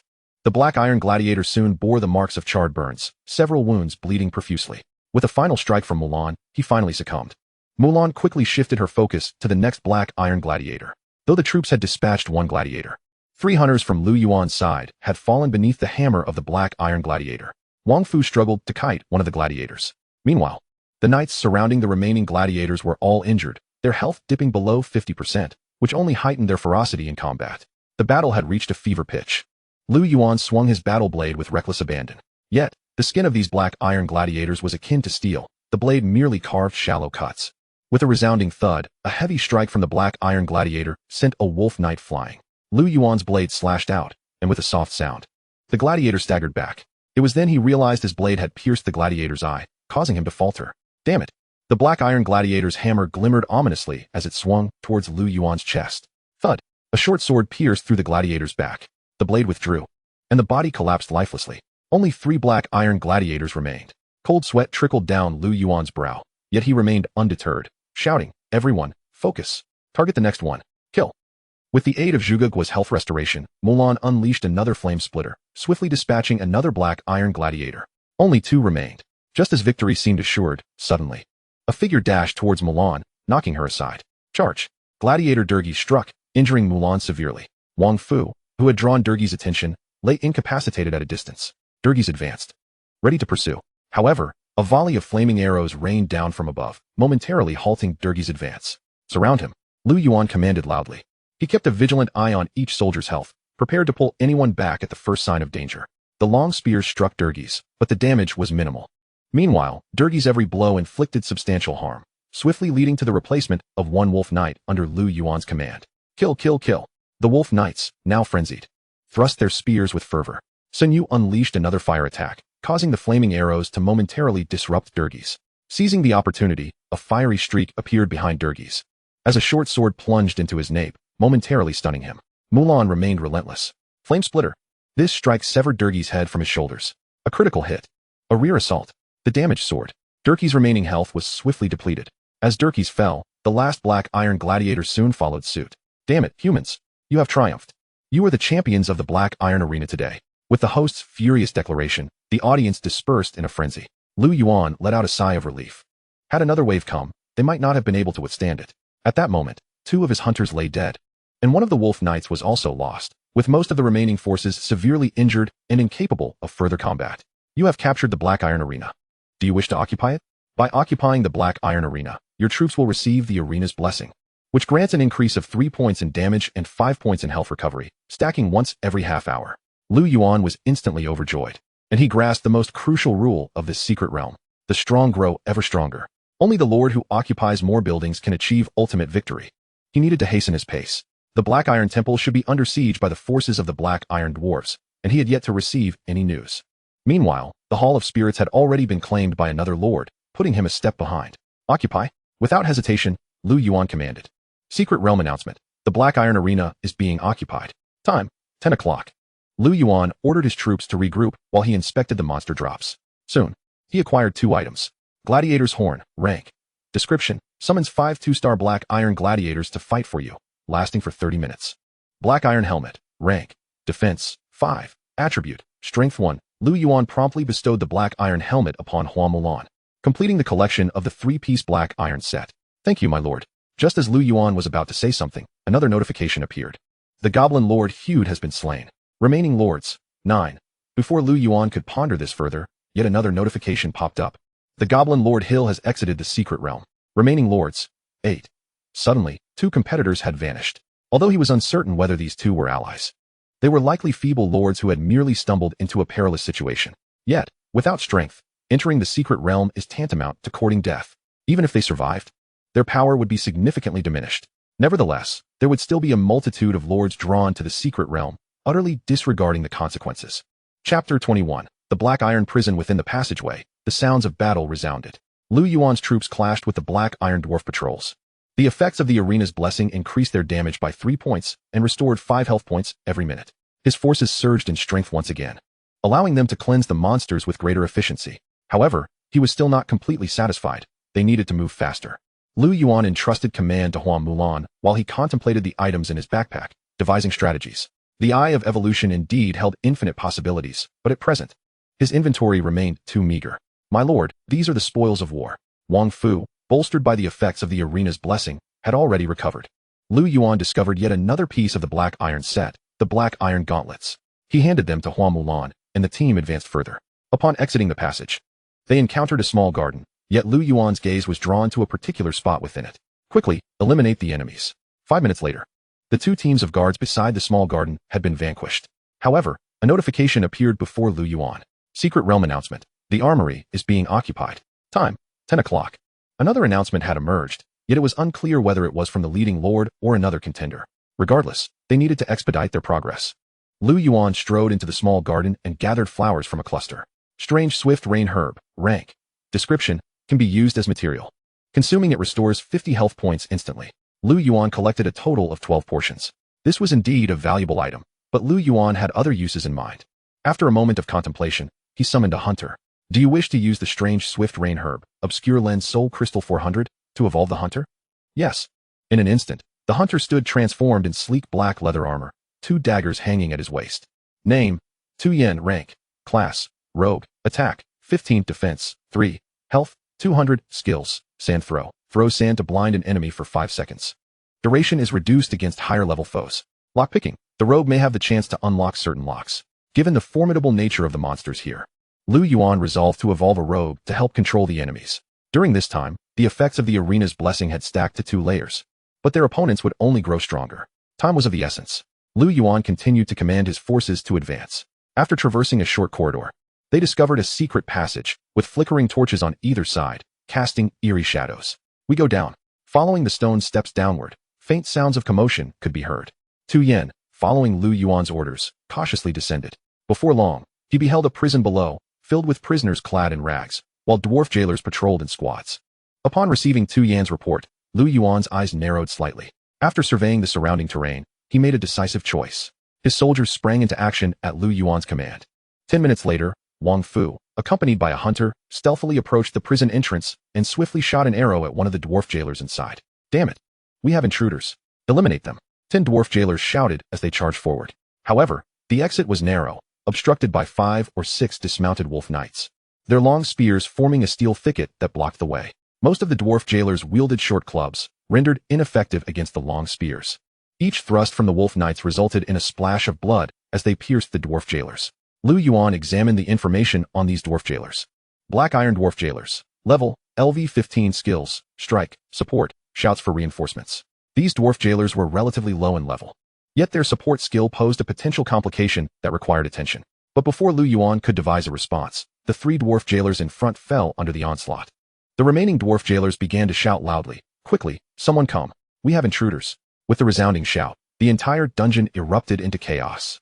A cacophony of hurried footsteps and cries began to converge. In no time, a throng of dwarven guards came rushing towards this direction.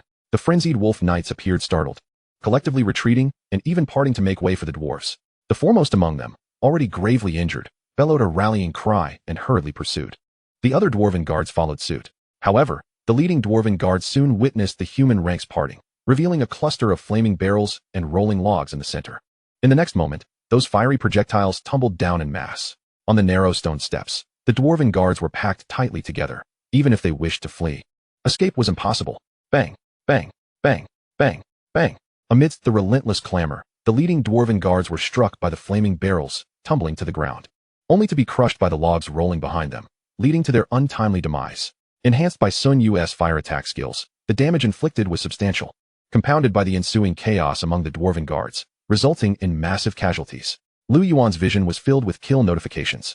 In the next instant, Mulan ascended to level 10, while Sun Yu reached level 5, experiencing an enhancement in their attributes. Below the stone steps, a scene of utter disarray unfolded, with numerous charred wooden remnants mingled with the corpses of dwarfs littering the steps. A furious curse erupted from the prison entrance as a heavily armored dwarf charged forth, carving a path through the chaos. Warden Stan, level, elite LV-20, attack power, 45, defense, 15 health, 1000 skills, charge, whip, Warden's command, brothers, slay all intruders. For the Blackstone, With Stan's rallying cry, a crimson aura enveloped the Dwarven Guards, rapidly boosting their morale. For the Blackstone. The Dwarven Guards echoed in unison as they surged upward. Despite the recent fire attack, more than 30 Dwarven Guards remained, their battle cries resounding with formidable might. Halt! No passage. Mulan stepped forward, her twin blades swirling into a blooming flurry of steel. Humans, damn be you. Warden Stan bellowed in fury, launching into a charge. His diminutive figure transformed into a whirlwind, barreling towards Mulan. With a deft sidestep, she evaded the assault, spinning around to leave a crimson mark upon Warden Stan. The Dwarven Guards trailing behind, however, slowed considerably. Block the entrance. Yuan commanded. The Wolf Knights moved in unison, their long spears angled downward, forming a formidable wall of steel. Kill. Annihilate the humans. The Dwarven Guards brandished their weapons, crashing against the spear wall of the Wolf Knights. The gleaming iron spears glinted ominously, each thrust eliciting spurts of blood. The Dwarven Guards, already weakened by the fire attack, began to fall rapidly. Yet, the remaining dwarves pressed forward. Yuan sounded the gladiator's horn, summoning 5 black iron gladiators. Black Iron Gladiator, rank. Attack power, 12, defense, 3, health, 180 skills, heavy strike, tear. While the attributes of the Black Iron Gladiators were modest, they were expendable. Yuan ordered them to the left flank. This significantly alleviated pressure on the Wolf Knights stationed on the opposite side. They seized the tactical advantage. And the battle swiftly turned in their favor, as dwarves fell one by one. With a final arrow from Wang Fu piercing the last Dwarven Guard's forehead. There remained no standing dwarves. Surround the Warden. Yuan commanded immediately. Warden Stan's attributes were not particularly formidable. He primarily relied on the enhancements provided to the Dwarven Guards, functioning as a commanding boss. Yet, in a moment of recklessness, he had become entangled with Mulan. Yuan assigned the rogue Tu Yin to assist, and with his sand-throwing skill, he repeatedly blinded the Warden, thwarting his attempts to regroup with the Dwarven Guards. After enduring the relentless harassment from Mulan and Tu Yin, Warden Stan's health had dwindled to nearly half. As the troops redirected their focus, Warden Stan soon met his end. Chapter 22. The Gem Mage finally shaking off that accursed dwarf. The Lich Lord Hazel seethed with rage.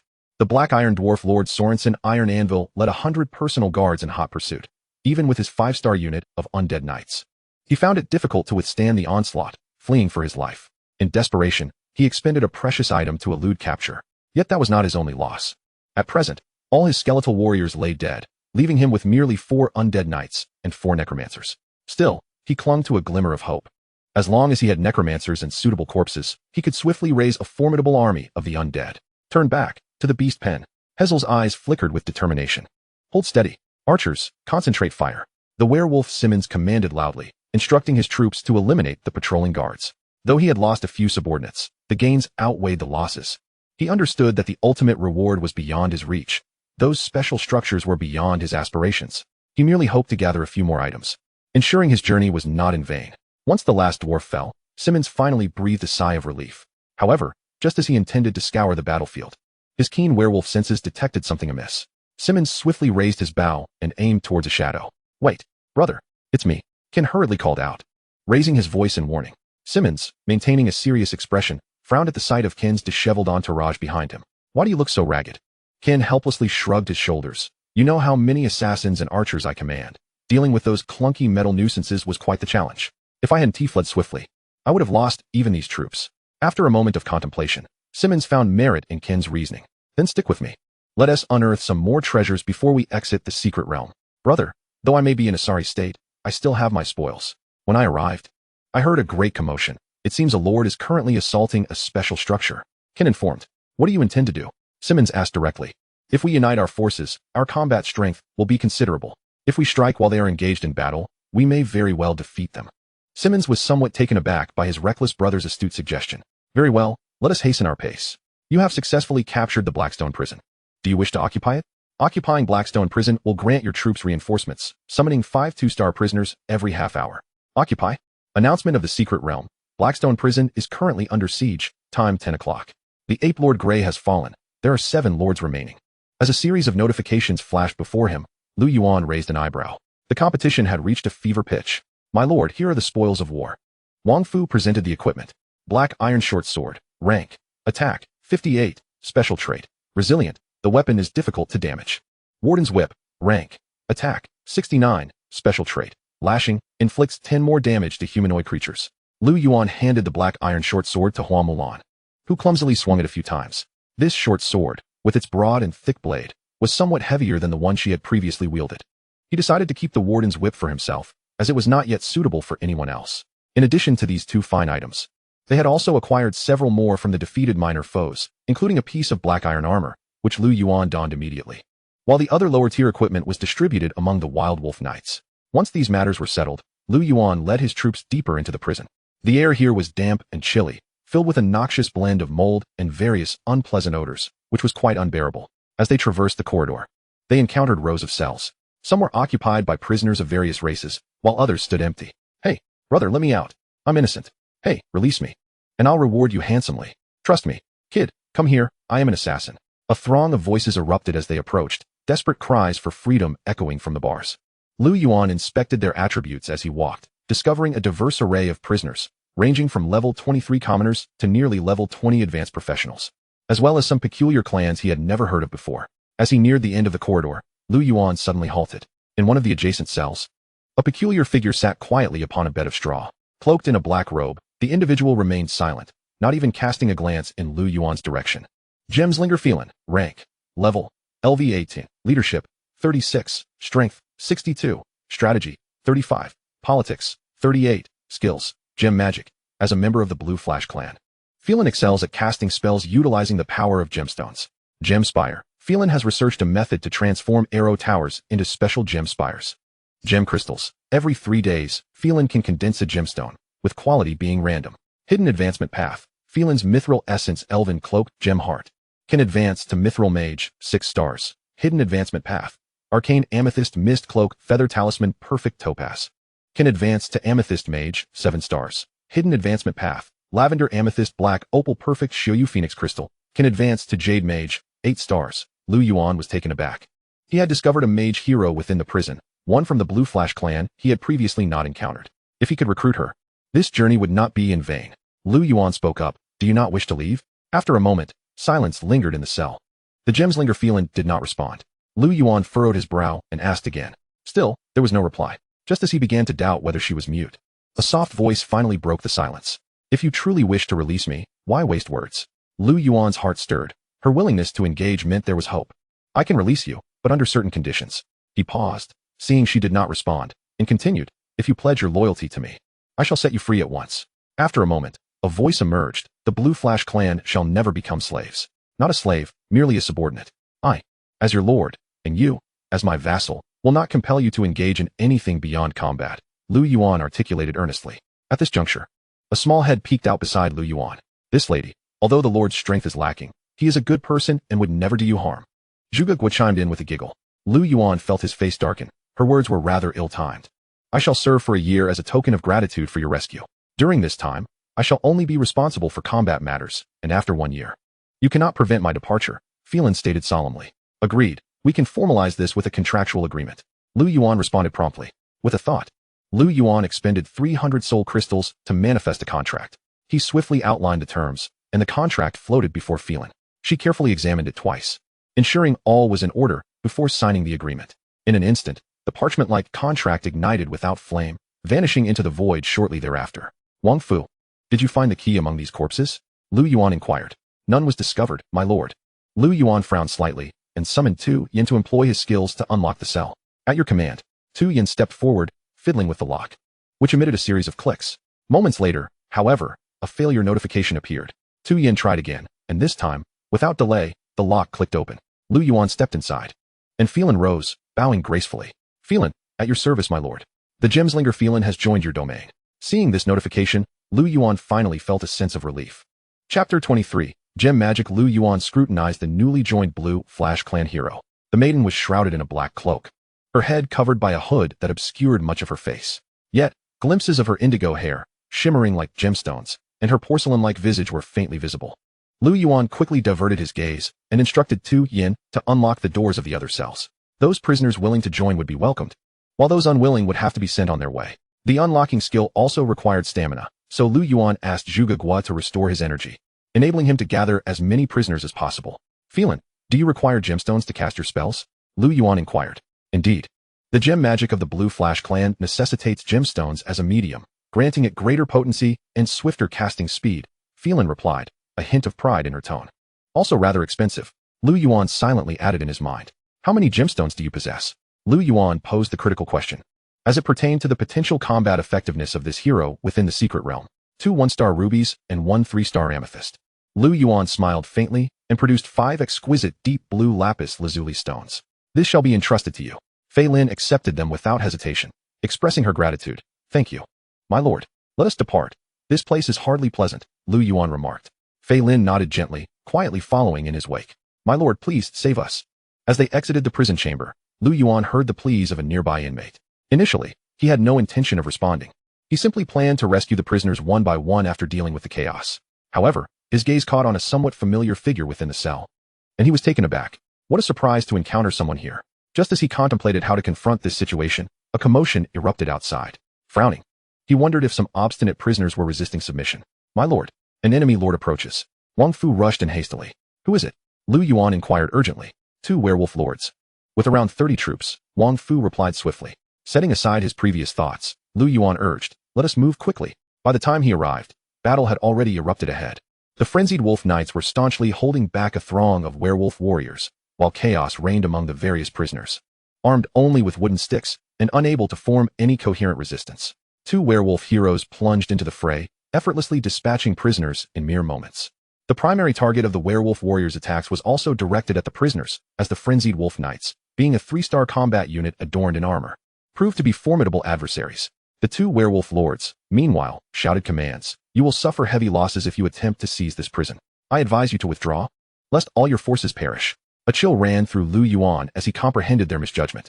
The werewolf lords presumed he had only a handful of soldiers and believed he would suffer significant losses, prompting them to strike for an easy victory. Fei Lin, let me witness your magic, Lu Yuan said with a slight smile. As you wish, my lord, Fei Lin responded with a slight bow. Humph. I can easily cleave through these worthless foes.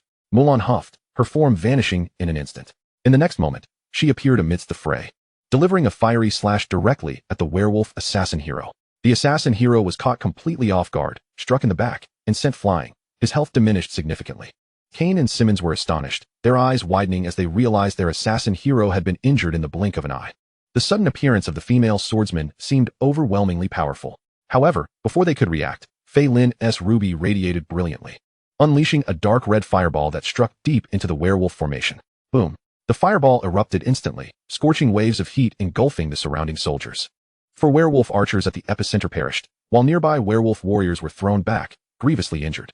Even the frontline warrior hero felt the impact, losing a portion of his health. Such formidable power in this spell. Even Mulan was taken aback by the might of the attack. A surge of competitive spirit welled within her. With a swift step, she reappeared beside the assassin hero, thrusting her sword toward him. The assassin hero, taken aback, manifested a shadowy aura and attempted to retreat. But the blazing short sword was swifter still. The assassin hero barely managed to distance himself by 5 meters when his face paled.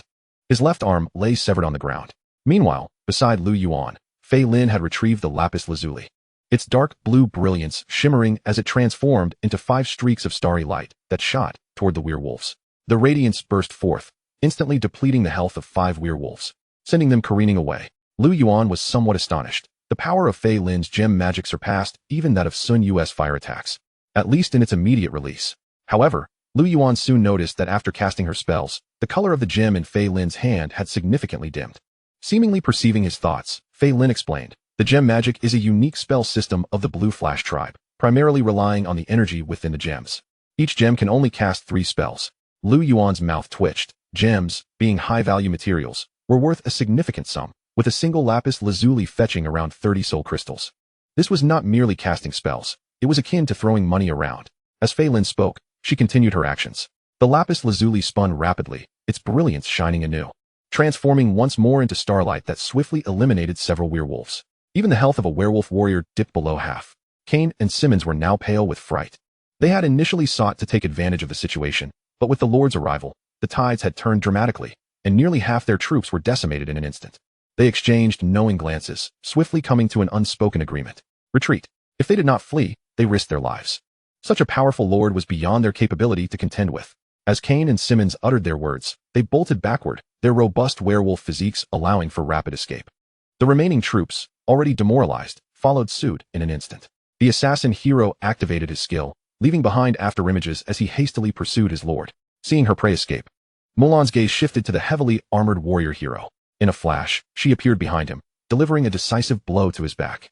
The force of the strike caused the warrior hero to stagger, and without mercy, Mulan followed up with another strike that sent him crashing to the ground. The frenzied wolf knights seized the opportunity to mercilessly assault the fallen warrior hero. He was reduced to a near-death state. The werewolves, realizing their peril, quickly dropped to all fours and bolted away. Except for a few gravely injured ones surrounded by the frenzied wolf knights, 10 werewolves managed to make their escape. Mulan, do not pursue, Lu Yuan called out to the eager Mulan. Fei Lin, beside him, finally stowed her gems, though a hint of unfulfilled longing lingered on her face. It seemed this alien maiden had been trapped for far too long, and now, after finally encountering a battle, it had ended so abruptly, leaving her with a sense of incompleteness. Fei Lin, there will be ample opportunities for battle in the future, Lu Yuan encouraged gently. Then I shall await those moments with anticipation, Fei Lin replied with a graceful bow. Chapter 24. Bug. The Ogre Lord Pian has exited the secret realm. Remaining lords. 6. You have successfully occupied the Blackstone prison. With this notification, 5 two-star prisoners emerged from an empty cell. These prisoners were unequipped, and their strength even fell short of that of an ordinary 2-star spearman. As the next moment dawned, the blessing of the arena activated once more, enveloping them in an additional layer of divine favor, augmenting their damage by 3 points and restoring 5 health points per minute. Meanwhile, Lu Yuan's original soldiers had already accumulated 3 layers of this blessing. Observing the 20 or so prisoners on the battlefield, Lu Yuan felt a surge of joy. There were no keys to the cells, presumably to prevent anyone from liberating these captives. Little did they know, however, that Lu Yuan had a skilled locksmith among his ranks. Once he managed to rescue these prisoners, they would coalesce into a formidable fighting force. Although the prisoners were not particularly powerful, the benefits conferred by the architecture would render their combat prowess impressively significant. Lord, these are the spoils of war, Wang Fu declared as he and his men swiftly cleared the battlefield. Aside from the magic crystals, they discovered a 2-star longsword. While the majority of the other equipment was of little worth, Lu Yuan directed that they be distributed among the prisoners. Equipped with these items, the combat capabilities of the prisoners would see a further enhancement. In addition, Lu Yuan was pleasantly surprised to uncover a piece of black iron leg armor among the loot. He promptly entrusted it to Hua Mulan, thus completing the black iron set.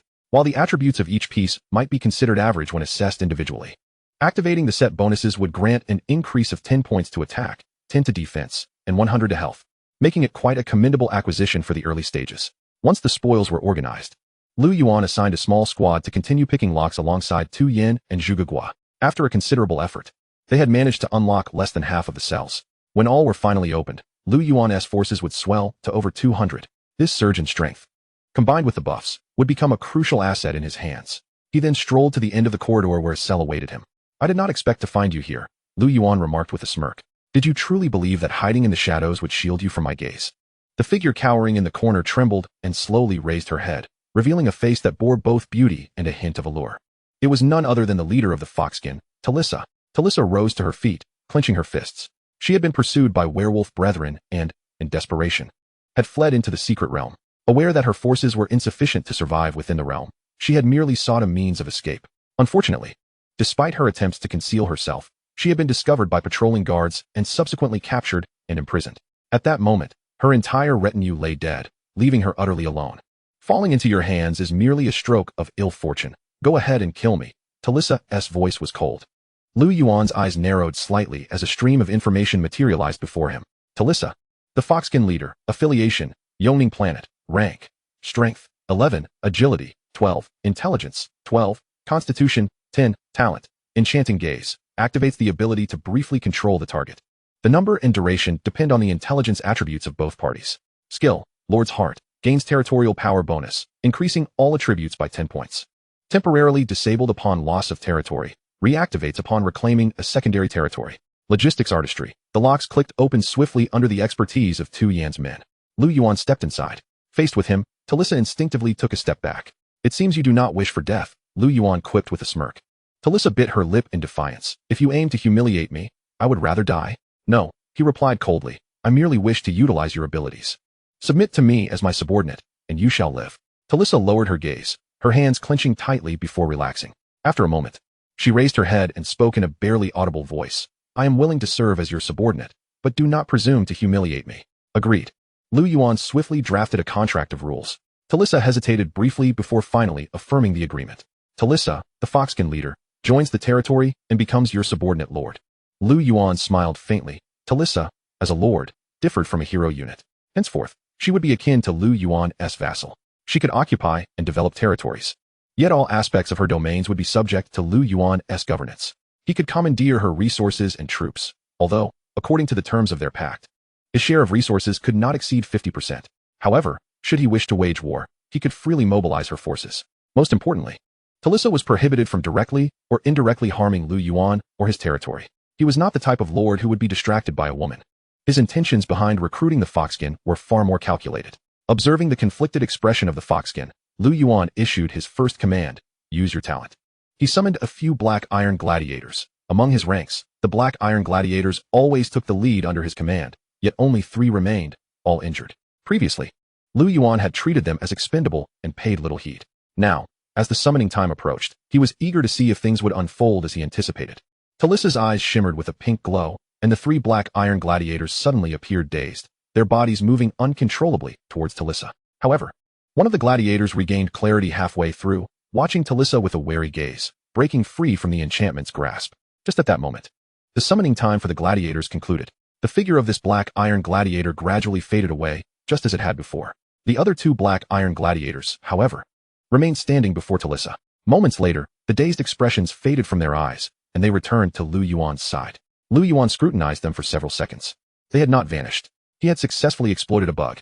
Though these black iron gladiators had been summoned by the gladiator horn, they were not mere constructs of energy, but real entities. Under the influence of the enchanting gaze, they could not be recalled. Lu Yuan immediately utilized the horn once more. With a blast of the horn, 5 more black iron gladiators materialized out of thin air. Success. Lu Yuan was elated. If he could retain several 2-star black iron gladiators with each summoning, his strength would expand rapidly in the early stages. Yet, Talissa was filled with conflicting emotions.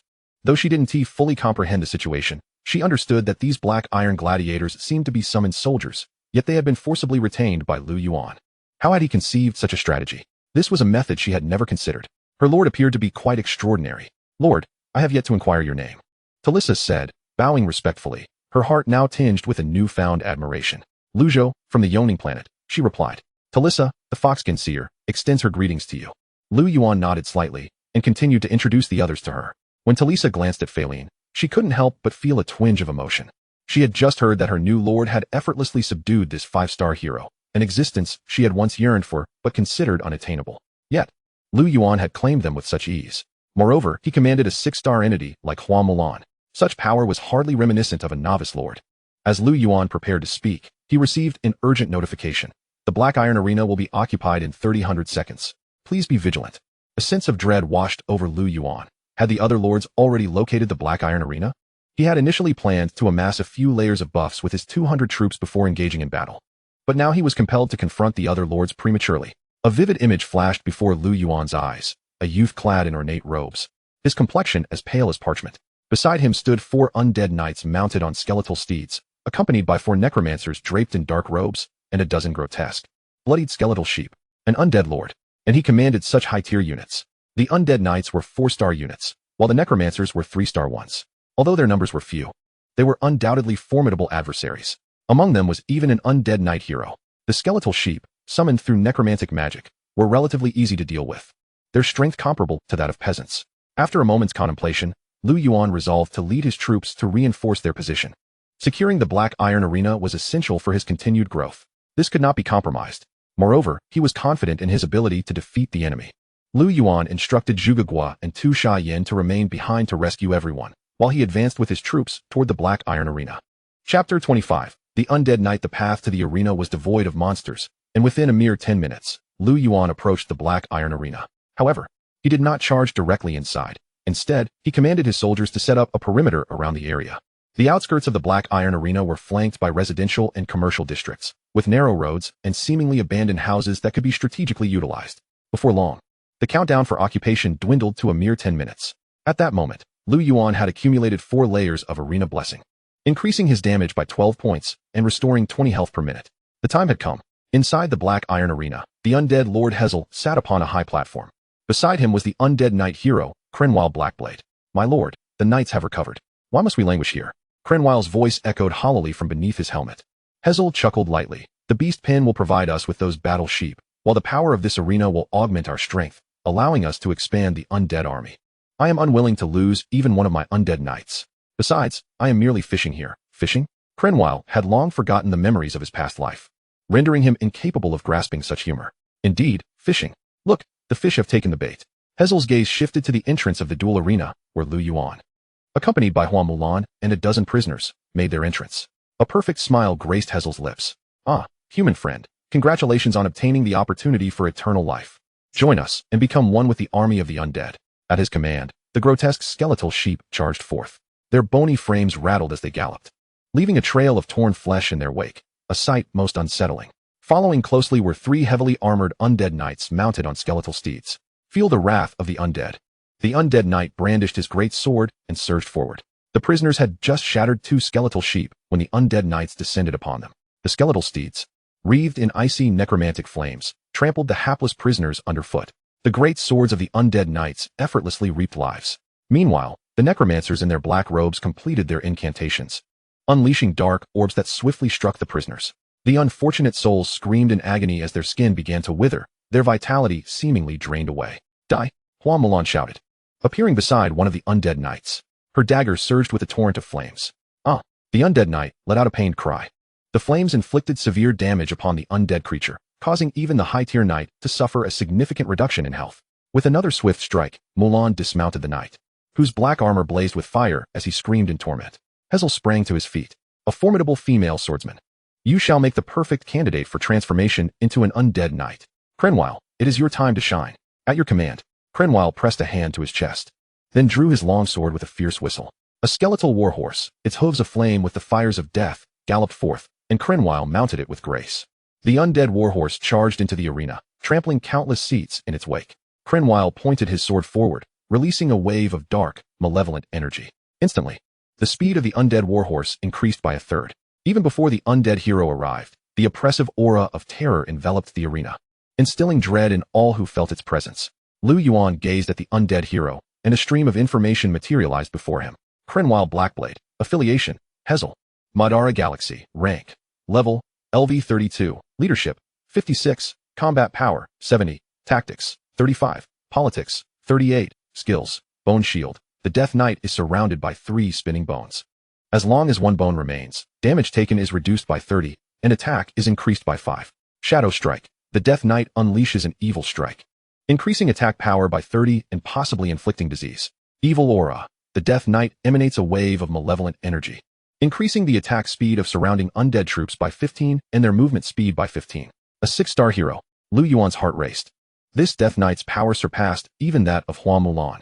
The oppressive aura of the Death Knight caused the prisoners, already beleaguered by the onslaught of the undead knights and skeletal sheep, to falter and flee in panic. In an instant, Lu Yuan's formation collapsed completely.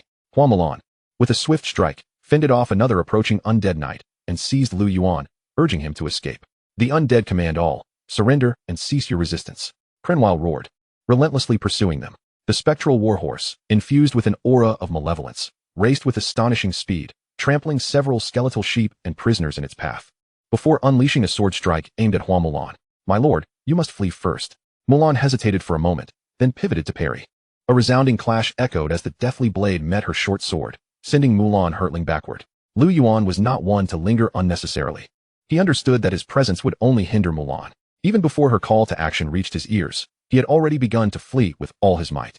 After sustaining a blow, Mulan rolled on the ground and vanished in an instant. At the side of Cromwell, a fiery strike descended. Sensing the imminent threat, Cromwell reacted swiftly. But to his astonishment, the target of the assault was his warhorse. The undead steed was struck on its hind leg, the fiery impact nearly shattering it. It let out a mournful cry, rearing up in anguish. Damn it! Cromwell turned around to deliver a fierce counterattack, but Mulan's figure had already flickered away, reappearing beside a skeletal sheep, where she swiftly dispatched it with a single stroke. "My lord, we must go," Mulan urged Lu Yuan, and they once again dashed toward the exit. They were not far from freedom and soon burst forth into the open. "Curse the living!" Cromwell roared in fury, barreling through the obstructive prisoners as he too surged out of the arena. Leading the charge were Cromwell and 2 undead knights, racing forth from the arena. On the streets, 2 figures sped away. Enraged, Cromwell's heart blazed with vengeance as he pursued them. The sound of hooves echoed through the desolate streets, their silhouettes drawing nearer. Just as Cromwell was consumed by thoughts of retribution, a piercing whistle reached his ears. Dozens of fiery arrows rained down from the heavens. Yet, these arrows did not target them. Instead, they struck the houses on either side, and with a deafening explosion, the raging flames engulfed the wooden structures. Boom. The wooden buildings collapsed in an instant, threatening to crush them beneath the debris. Damn it, it's a trap. Surprise and fury filled Cromwell's heart. But he retained his battle instincts. Accelerate, we must push through. At that moment, two humans appeared before them. A man clad in scholar's robes waved his hand, unleashing another volley of fire arrows that struck just ahead of them. Cromwell made a resolute choice. Even if he were to take the brunt of these fiery arrows, he could not afford to halt. The barrage of arrows struck against his armor, the flames searing the soul within, eliciting a roar of anguish from him. Yet, in the next moment, several undead knights felt their mounts falter. Cromwell glanced down, witnessing numerous vines emerging from the crevices of the stones, ensnaring his horse's legs. Though these vines were thin and quickly shaken off by the undead steed, the brief delay represented the perilous threshold between life and death. The flaming wooden structures collapsed, instantly engulfing them.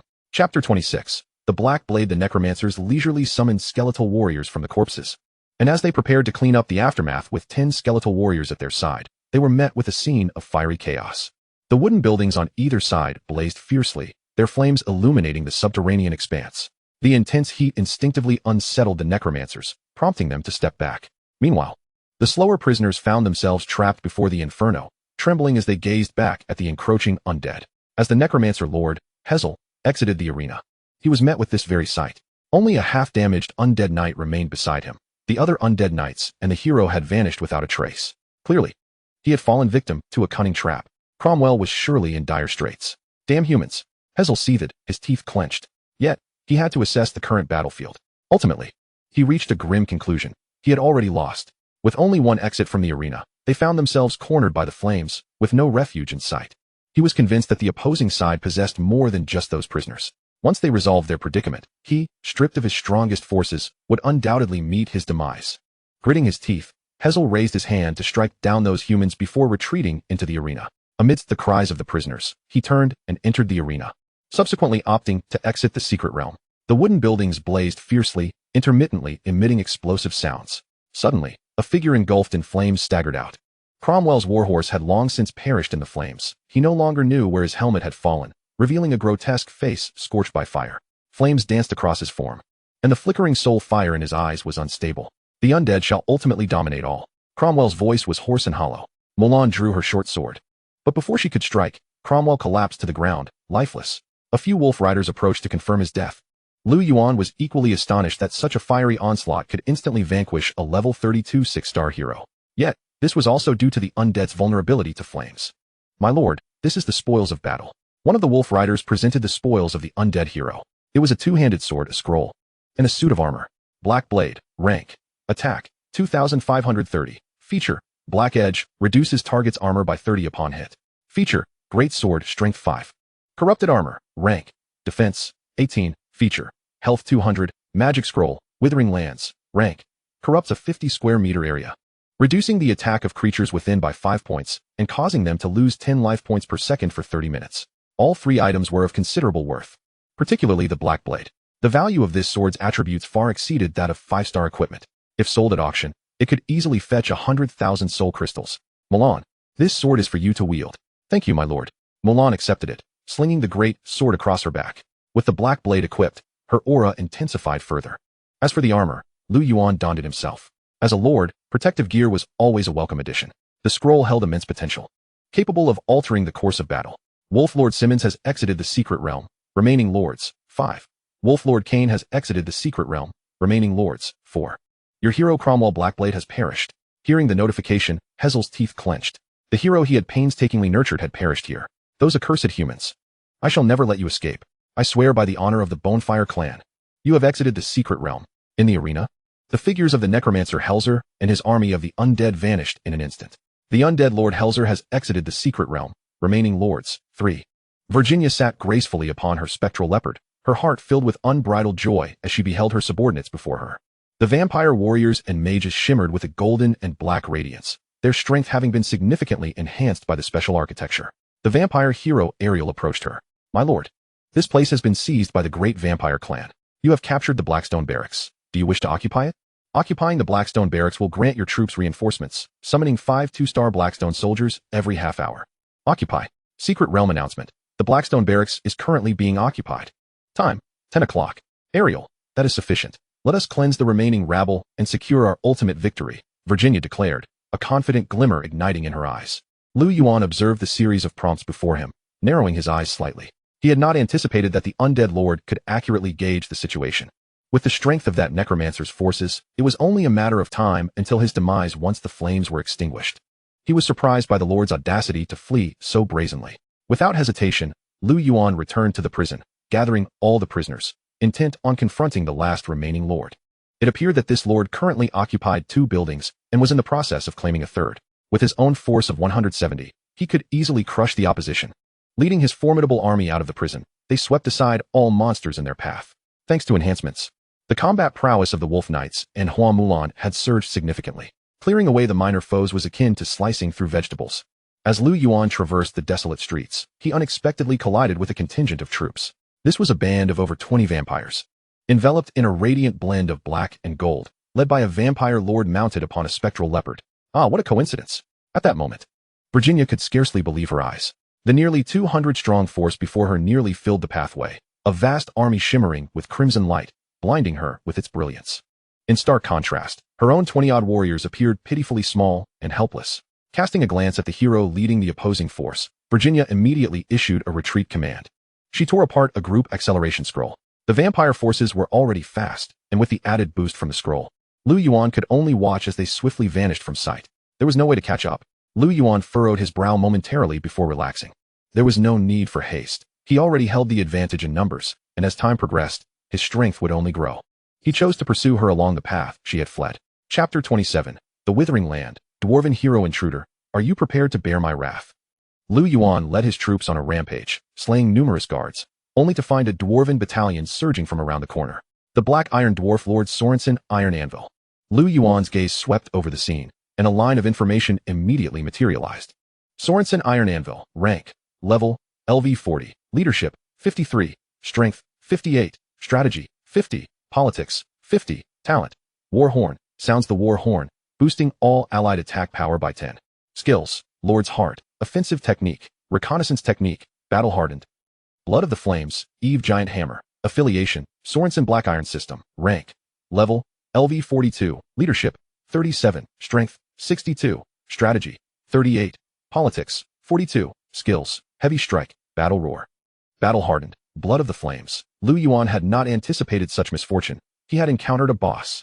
Besides these 2 primary combatants, the hundreds of Black Iron Dwarven warriors were all level 20 units. Although the prisoners on his side had their attributes enhanced to be comparable to the Black Iron Dwarven soldiers, they were all unequipped. While their numbers were significant, their actual fighting capability was merely on par. If he were to engage directly, the losses would be catastrophic. Retreat, Lu Yuan commanded, and his forces turned to flee. Charge. Crush the intruders. Sorensen Iron Anvil bellowed angrily. Beside him, a robust dwarven hero wielding a massive hammer surged forward. A frost ray shot forth from Phalan's hand, striking the ground ahead. Instantly, frost spread across the black bricks, and in mere moments, a layer of ice covered that small area. Eve Giant Hammer stepped onto the ice, his foot slipping, nearly causing him to fall. The following dwarven troops rushed in but were unable to stop. Many slipped and fell, resulting in a domino effect. Seizing this opportunity, Lu Yuan's forces widened the distance and darted into a narrow alleyway. The icy path would only slow them momentarily, melting swiftly under the high temperatures. The dwarven troops, short of leg, continued their pursuit. Human, I shall crush you as one would crush steel. Eve Giant Hammer roared, brandishing his hammer as he charged into the alley. Behind him, the dwarven forces surged in like a tide, filling the narrow passage of fewer than 10 meters. In the sky, a volley of fire arrows rained down, accompanied by a blazing fireball hurtling toward them. Did they intend to use fire magic against the Black Iron Dwarfs? How laughable. Eve Giant Hammer remained unfazed, hastening his charge toward the human army. Yet, these spells did not target the dwarven troops. Instead, they aimed for the wooden buildings lining the street. Boom. The fire arrows struck the wooden structure, igniting it in a manner devoid of reason. The raging flames swiftly engulfed the building, and the subsequent explosion of the fireball erupted with a resounding blast. With a deafening crash, the 2-story wooden building collapsed. Flaming planks tumbled down, striking the heads of the Black Iron Dwarfs. Soon after, the building emitted a sickening creak before collapsing entirely onto the street. Despite the Black Iron Dwarfs possessing the Blood of the Flames talent skill, being crushed by the fallen building resulted in instant deaths among many. What enraged Eve Giant Hammer even more was that the timing of the collapse was perfect, The falling structure bisected the dwarven army in two. The wails and cries of the dwarves echoed throughout the underground world. Eve Giant Hammer realized that he, along with over 30 surrounding dwarven warriors, stood directly against the enemy's vast host. Yuan tore apart the scroll of magic, wasteland, and the area beside the flames was immediately shrouded in negative energy. As dark purple shadow flowers bloomed and withered in an instant, a sense of helplessness and despair surged within Eve, the Giant Hammer, as he felt the waning of his vitality. Damn those humans! Dwarven warriors, charge with me! Eve bellowed, raising his colossal hammer high. The black iron dwarves awoke from the chaos, roaring fiercely as they surged forward. Stop them! Without needing Yuan's command, Mulan had already dashed ahead. Her short sword, enveloped in flames, slashed downward as Eve met her strike with his massive hammer. With a thunderous explosion, Mulan was forced back several steps. I shall crush you, human! Eve lifted his hammer, its iron gleaming ominously. With a resounding crack, the stone ground fractured beneath him. Mulan appeared suddenly behind Eve, her black greatsword descending with ferocity. Eve staggered as the blade struck his back, and a star-like spark simultaneously impacted his body. Charge! The wolf knights raised their lances and charged forth. The dwarven warriors had yet to escape the confines of the wasteland when the wolf knights reached them, their lances barring the dwarves' advance. Annihilate these little men. The prisoners, harboring long-held grudges against the dwarves, seized the opportunity for revenge and surged forward. An immediate clash erupted between the two sides. Damn humans! Sorensen Iron Anvil glared at the inferno before him, roaring in fury. Sorensen leaped suddenly, his hammer crashing down. A terrifying wind howled towards the flames, shattering wooden planks and sending sparks flying. Yet the fire quickly coalesced, still blocking his path. Flame Splitter. The black greatsword cut down, leaving another wound at Eve's side. The properties of the black-edged greatsword rendered Eve's defenses vulnerable. A fireball exploded against Eve, causing him to stumble back 2 steps. But Eve roared in anger, lunging towards Mulan. His massive hammer came crashing down, but he suddenly felt a stiffness in his calf. Frost had formed upon his right leg, causing his attack to miss as Mulan's greatsword found yet another mark upon him. Feline's understanding of magic was profound. She did not pursue maximum destruction, but always opted for spells that complemented Mulan's assaults. Coupled with the versatility of her gem spells, Eve found himself in a dire predicament. Throughout the battle, he had yet to land a single blow on that human woman. Die, you dwarf! Several prisoners charged forward. Get away from me, Eve! His eyes aflame with rage, swung his hammer down, shattering one man's skull. The hammer swept horizontally, sending several others flying. Flame Splitter. The black greatsword cleaved through heavy armor, opening a gash in the dwarf's abdomen. Eve shouted in fury, raising his hammer high once more. Yet a frost ray struck his arm, slowing his movements. Flame Splitter. The black greatsword, imbued with flames, descended once more, severing an arm. Eve lost grip of his hammer, which fell to the ground.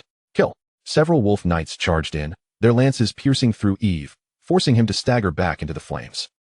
I will kill you all. Eve thrashed wildly, grabbing a lance and dragging several prisoners off their wolves. Suddenly, a figure appeared, swinging a heavy sword and sending a head flying. Eve Hammer lay lifeless. Witnessing the fall of Eve Hammer, the already demoralized dwarven warriors were on the brink of collapse. They were trapped within the confines of the wasteland, their vitality continuously dwindling. Their attack power diminished, unable to breach the defenses of the wolf knights and prisoners, one by one succumbing beneath the shadow flowers. Chapter 28. Commanding the Black Iron Fortress, your hero, Eve the Giant Hammer, has perished. Sorensen Iron Anvil gazed at the notification before him, his eyes wild with madness. Break through here. Several dwarves lifted massive logs, finally toppling a nearby wooden structure and creating a path. Yet before Sorensen lay a sea of dwarven corpses. I will kill you all.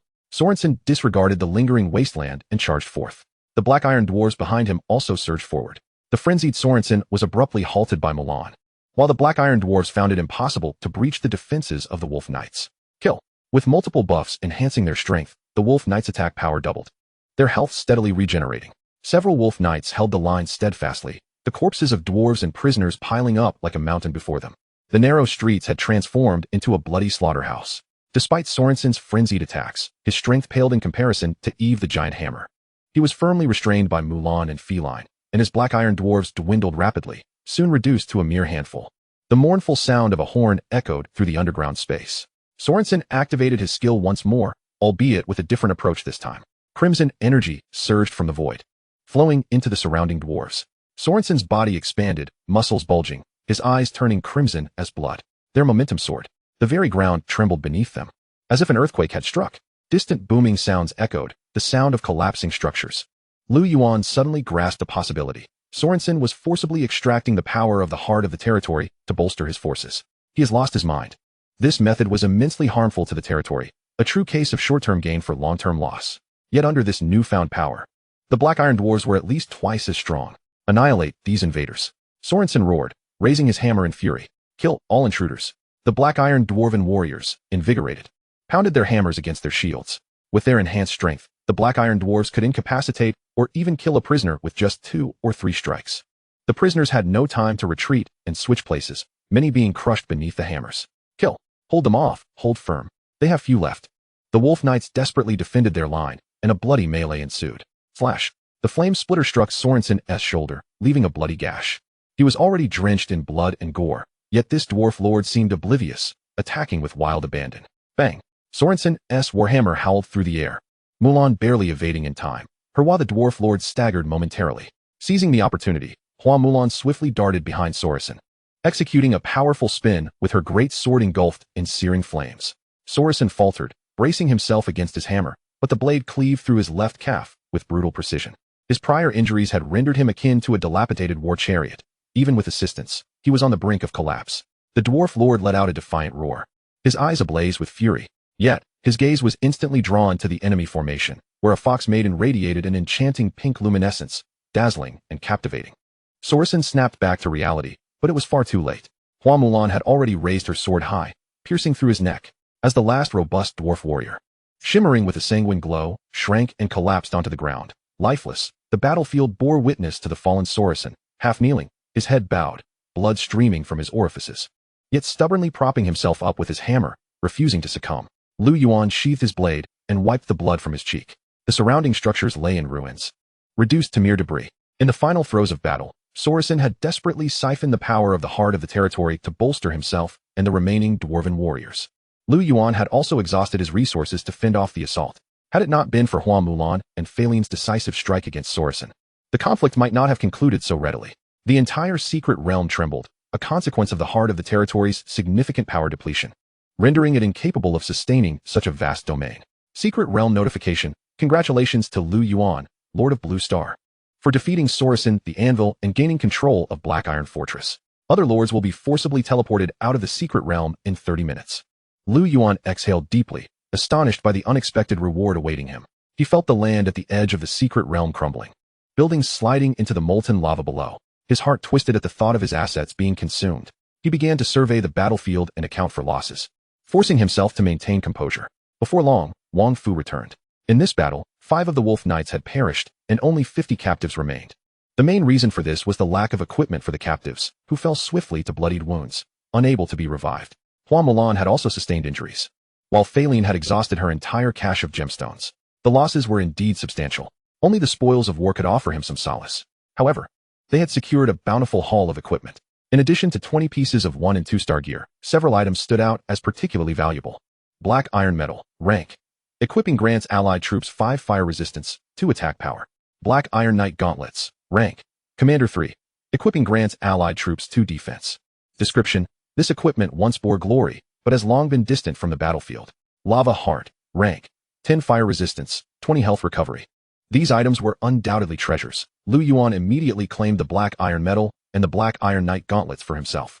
Equipping these 2 pieces of military gear would significantly enhance his troops' combat capabilities. The Lava Heart, however, possessed an alternative utility. Acquiring these items offered Lu Yuan a modicum of comfort amidst the turmoil. Yet, a greater bounty awaited him. Having gained control of the secret realm, he was granted a panoramic view of the entire territory from the skies. Switching to the control perspective, he beheld a solitary patch of black land standing resolutely above the crimson sea of lava. This was Black Iron Fortress, devastated by Sorensen's onslaught, with vast swathes of territory collapsing into the molten abyss. Most of the remaining structures were also in ruins. However, Lu Yuan discerned 2 locations where the buildings remained relatively intact: the Lord's Hall at the center of the territory and the forge nestled beside the lava river. Assessing the distance, Lu Yuan first made his way to the Lord's Hall. Upon reaching the manor, he was greeted by a notification. All other hostile lords have departed the secret realm. You have fully claimed Black Iron Fortress, unlocking the territory panel. Secret realm combat bonuses have ceased. Chapter 29. The Forge. So this is the end. Observing the vanished buffs on the panel, Lu Yuan felt a twinge of disappointment. He sensed the power within him dissipating rapidly, even the rate of health recovery slowing. The soldiers, still bearing wounds, were dispatched to rest. Lu Yuan stood before the Lord's Hall, directly examining the information. Black Iron Fortress. Ownership: Lu Yuan, Blue Star. Level: LV4, severely damaged. Resources: wood, 4100, stone, 5100. Iron ore, 8200, food, 200, soul crystals, 1200.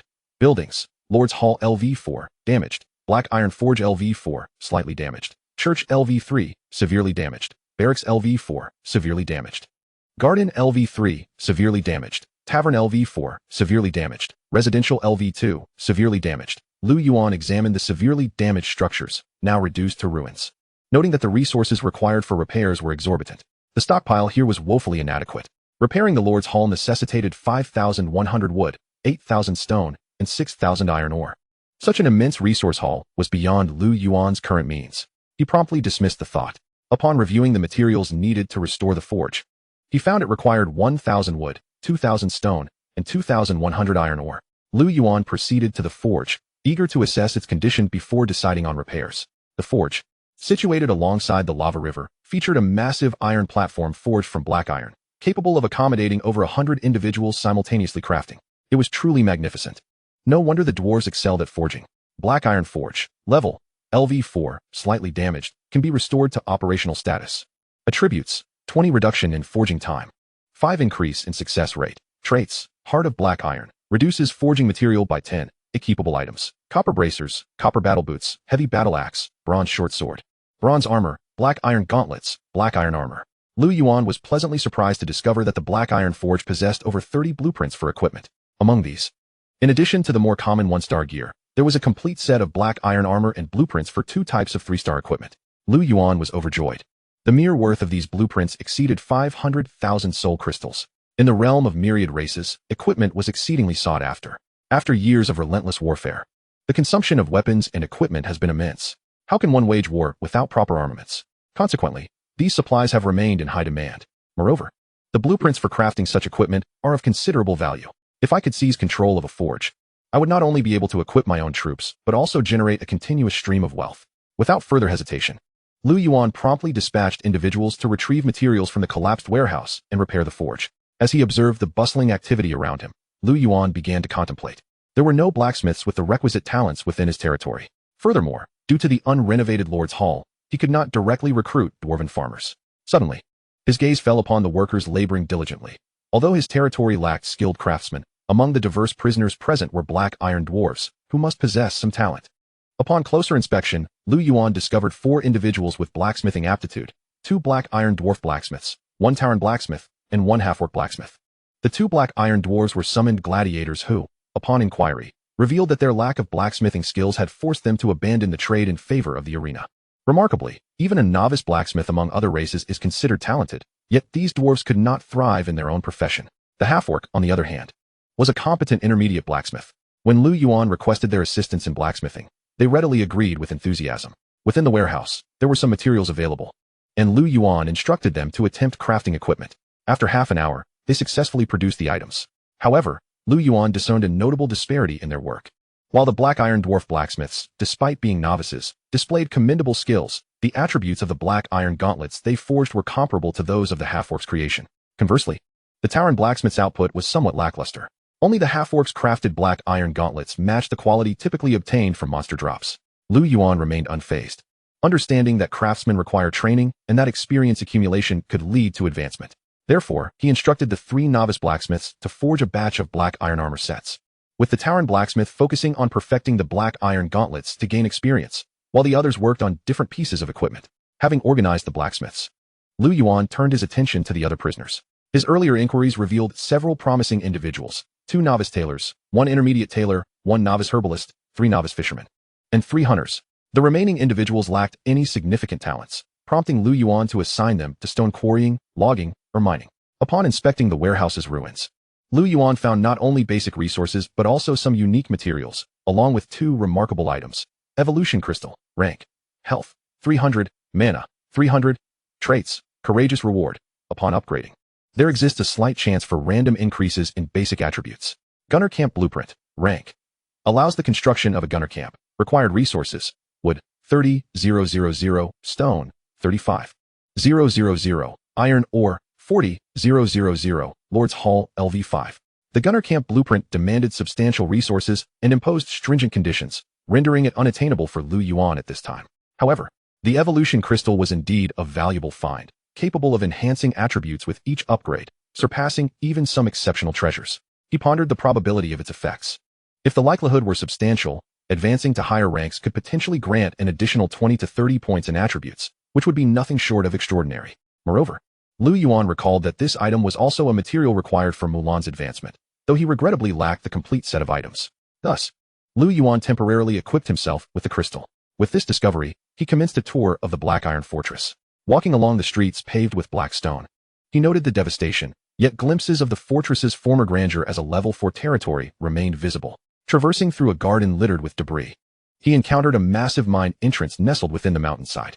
Outside the mine, a vast mining operation was underway, with railways extending from the mine to the forge. Some mining carts lay haphazardly on the tracks, hinting at the once bustling activity within the mine. However, the area surrounding the mine was now secured with wooden barriers, indicating a desire to keep intruders at bay.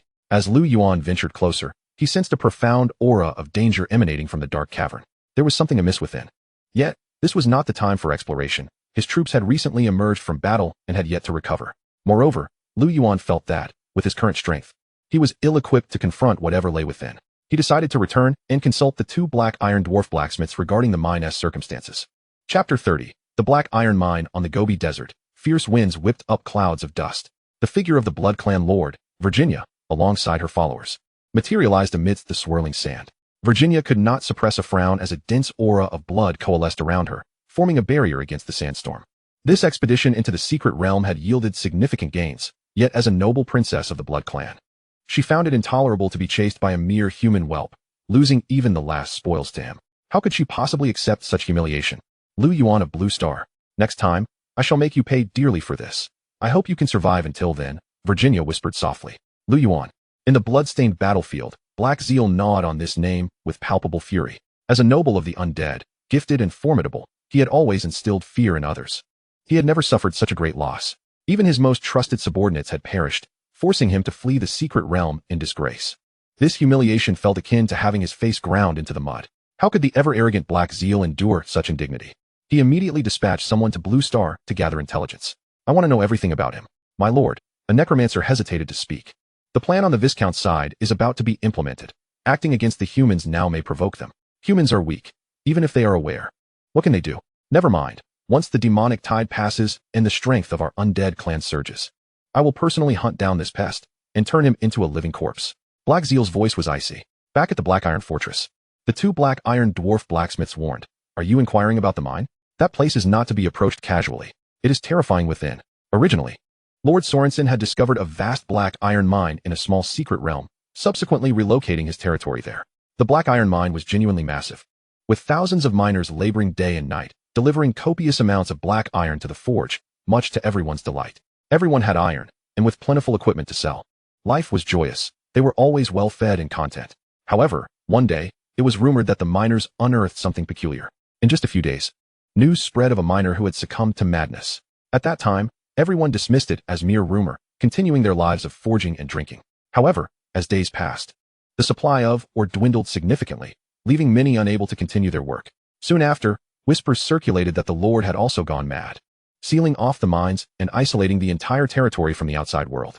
He was said to be obsessively studying some form of magic, utterly lost to sanity.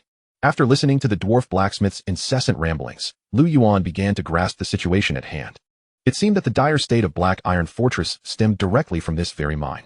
This revelation indicated that the underlying issues were far more complex than he could resolve at present. Initially, Lu Yuan had envisioned utilizing the secret realm for the development of his territory. However, that plan was now temporarily thwarted. After a brief exploration yielded no further discoveries, he resolved to exit the secret realm. As its master, he had the ability to enter and exit at will. Yet, he decided to exercise caution and first surveyed the situation outside the realm. Upon witnessing the armies of werewolves and ogres, Lu Yuan furrowed his brow.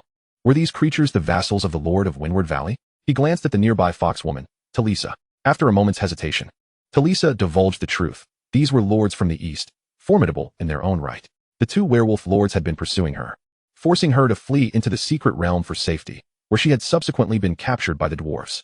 Lu Yuan pressed her for details regarding their strength and the other lords in the vicinity. They are all lords of level 2 cities, she explained. Among them, the ogre Lord Pain is the strongest. The werewolf brothers, Simmons and Ken, though slightly weaker, always act in unison, making their combined strength formidable enough to surpass that of Pain. However, to the south lies a lizard man lord named Saz, whose power surpasses that of Pain, leading to their ongoing rivalry.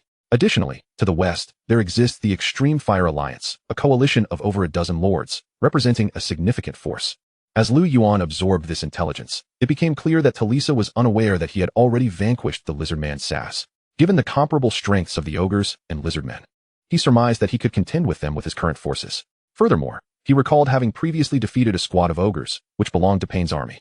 The werewolf forces had also suffered losses at his hands, their strength considerably diminished. Yet, observing their current state, it appeared they had some form of support. He had no intention of engaging in a direct confrontation. Instead, he planned to consolidate his recent gains and bolster his strength before striking at them in a more advantageous manner. With a mere thought, his troops materialized in the forest, several miles from the previous entrance. They soon returned to the territory. Lu Yuan assigned tasks to the prisoners, primarily involving mining, logging, and quarrying. As twilight descended, he instructed everyone to rest and retreated to the Lord's Hall. After a long day of toil, he felt weary. Yet, as he reclined upon his bed, sleep eluded him. Reminiscent of his nights on Blue Star, where he could not rest without scrolling through his phone for at least half an hour. Thus, he logged into the forum channel. Instantly, a torrent of information inundated him. The Undead Legion assaults Falling Star Valley, clashing with the Moon Elves. The Dragon Lord Galahad successfully advances to a level 7 territory, becoming the most powerful lord of the Bright Crown Plains. Dwarven army launches a night raid on Bloodwood Plain, inflicting heavy losses on the orcs. Shocking. Chung Yuanji can actually utilize it this way. Shocking news from Blue Star. 6 essential facts every novice lord must know. The Divine Crafting Guild seeks Blue Star lords, requiring territories of level 3 or above. New lords must sign a contract. Disregarding the distant battle reports and the sensational articles from the UC Shock Division, Lu Yuan found little useful information in the forum and began to sift through it at a leisurely pace. The night in the Azure Snake Valley was fraught with an eerie stillness, the jagged rocks casting bizarre shadows. Werewolf Kin was the first to lose patience. Rising from his seat, "Damn it, waiting here will yield no results. It appears the other lords have entered the secret realm through different entrances." Simmons nodded slightly, his expression dark, confirming the suspicion. "It's truly unfortunate that even Talisa failed to capture any of them, and I've lost so many troops in the process."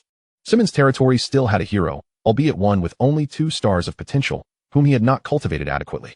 This was not merely due to acquiring a single hero soulstone, but rather because he had invested all the hero soulstones obtained from exterminating nests and defeating novice lords into his earlier hero. The potential of a hero is determined by their star rating, and there are 2 primary methods to promote a hero.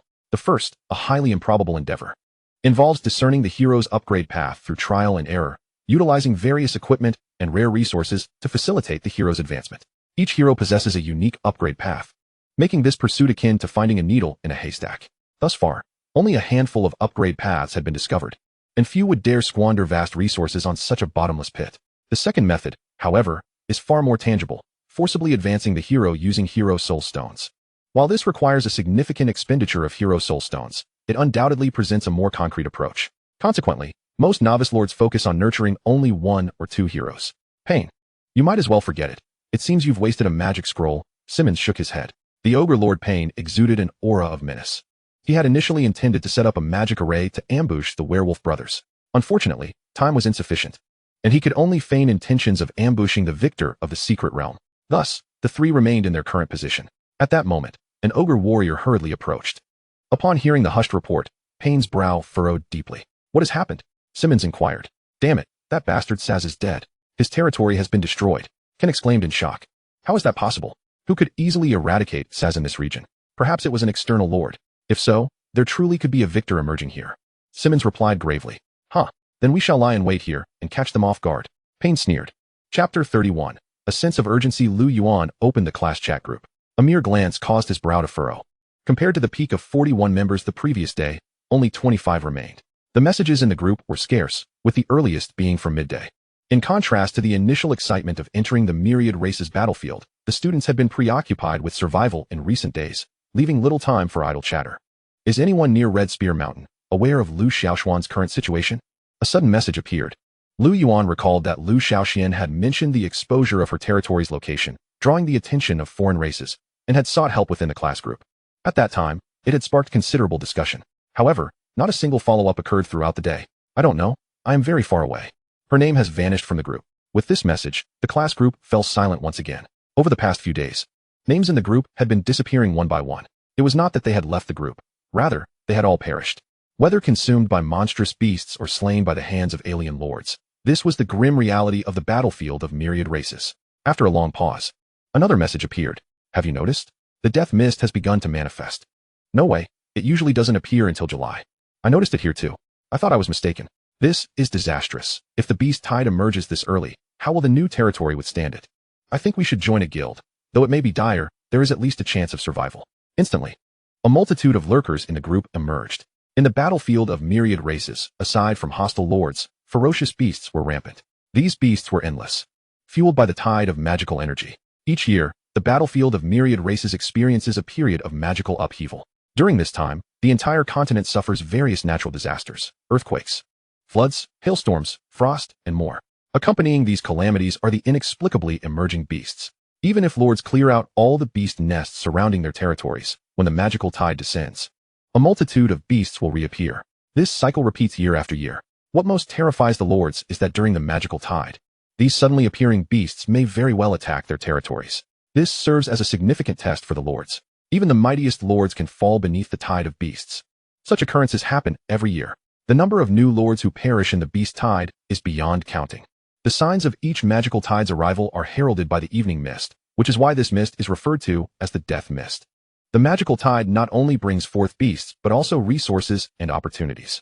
Countless lords who were previously obscure may rise to prominence due to a single magical tide. Surviving the tide of beasts is his objective. Yuan remained silent for a while, quietly closing the panel. He felt an urgent desire to grow stronger.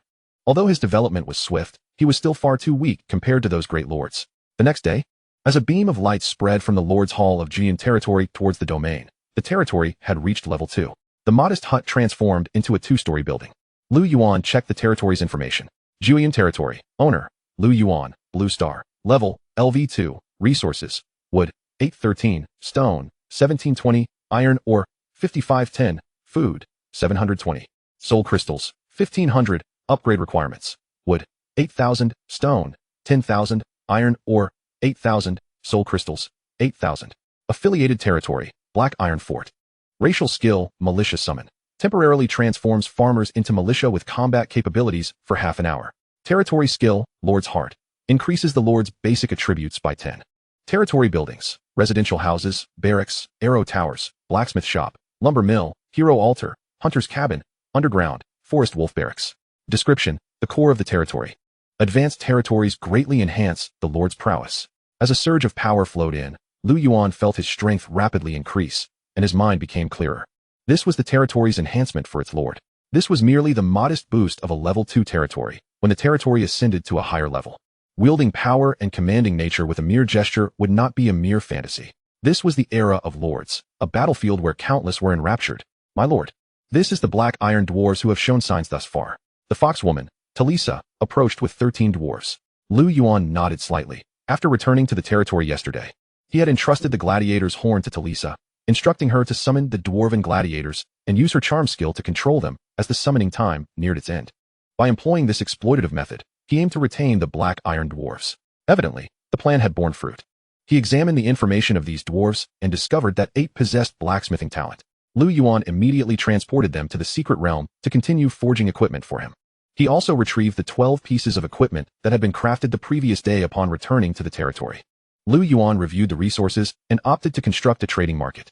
This platform would facilitate trade among the myriad races by paying a nominal fee. One could buy or sell any materials or equipment. However, this trading market could only be established in a level 2 territory, otherwise. A plethora of new lords with backing could leverage this platform to gain support from their affiliated factions, seizing the opportunity of ample resources. Yuan also arranged for the construction of a tailor shop, a clinic, and a warehouse. Additionally, he planned to cultivate farmland on the southern side of the territory, as it was impractical for the domain to rely solely on hunting for sustenance. Thus, he constructed all the buildings he could at present. While awaiting the construction, Yuan summoned Faline. Her skills allowed her to transform arrow towers into special gem spires.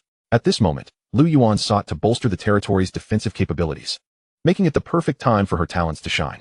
He still possessed lapis lazuli, or but due to its 3-star quality, the extraction rate was slow. Currently, he had over 20 pieces in stock, which he presented to her.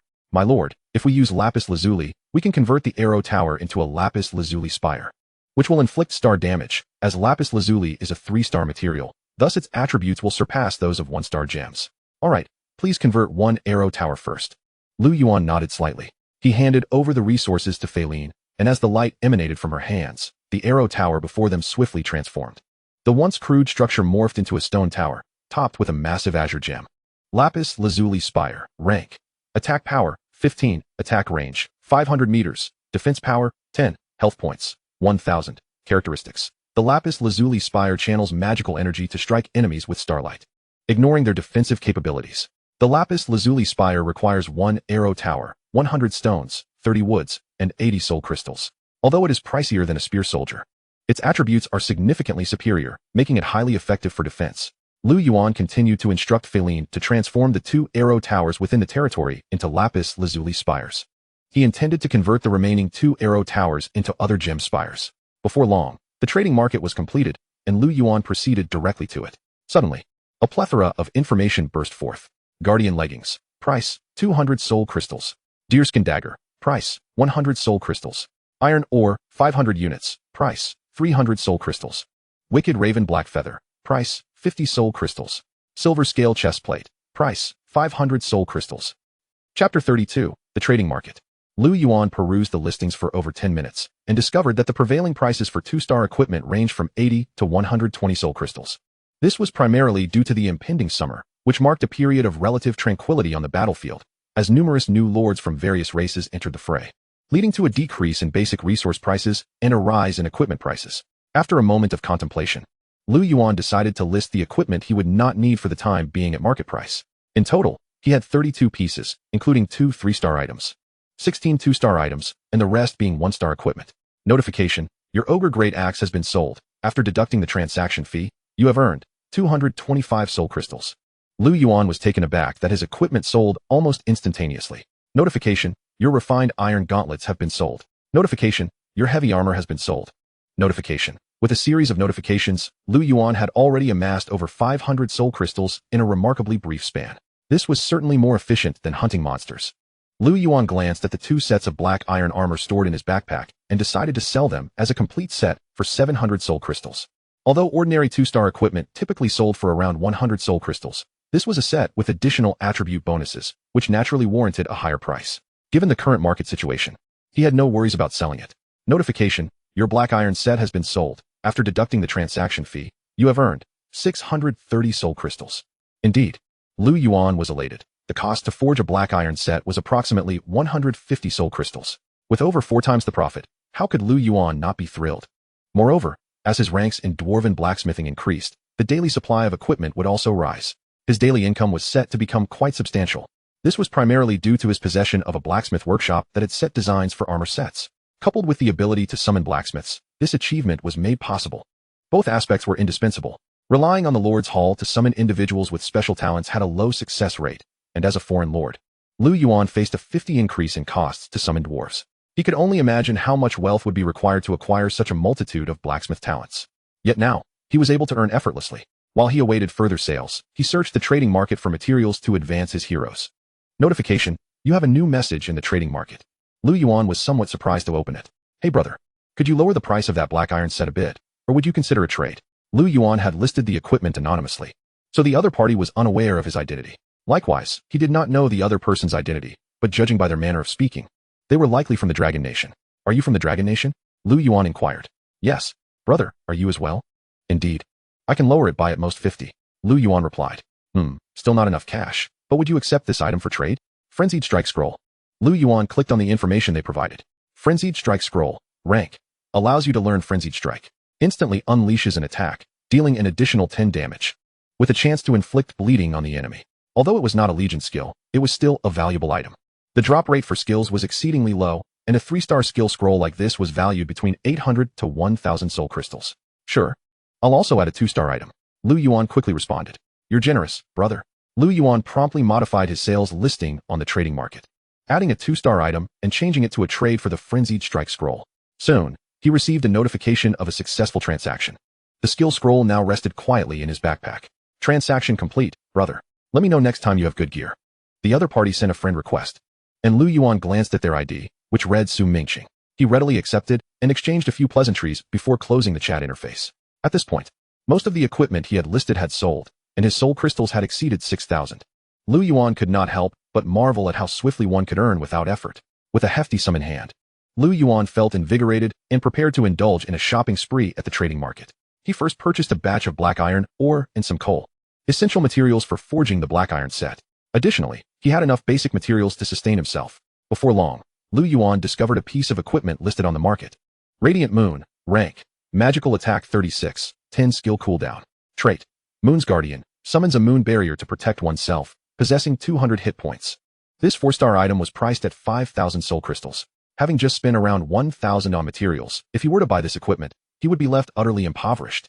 In an instant, Lu Yuan felt acutely aware of his financial constraints. However, thinking of how acquiring this could enable Zhuge advancement, he gritted his teeth and made the purchase. Gazing at the staff adorned with a purple crystal, Lu Yuan felt a pang of regret in his heart. Forcing himself to suppress the pain, he sought out Zhuge. Would you like to use the Radiant Moon Onyx Soul Crystal 1000 to advance Zhuge? Confirmed. Had he not just sold all the remaining equipment, he would not have been able to muster this 1,000 soul crystals. Now he was truly left with nothing. A flash of brilliance enveloped Zhuge, and her appearance transformed. A graceful maiden clad in a purple gown, adorned with a golden crown, and draped in crane feathers, surrounded by ethereal mist, stood before him.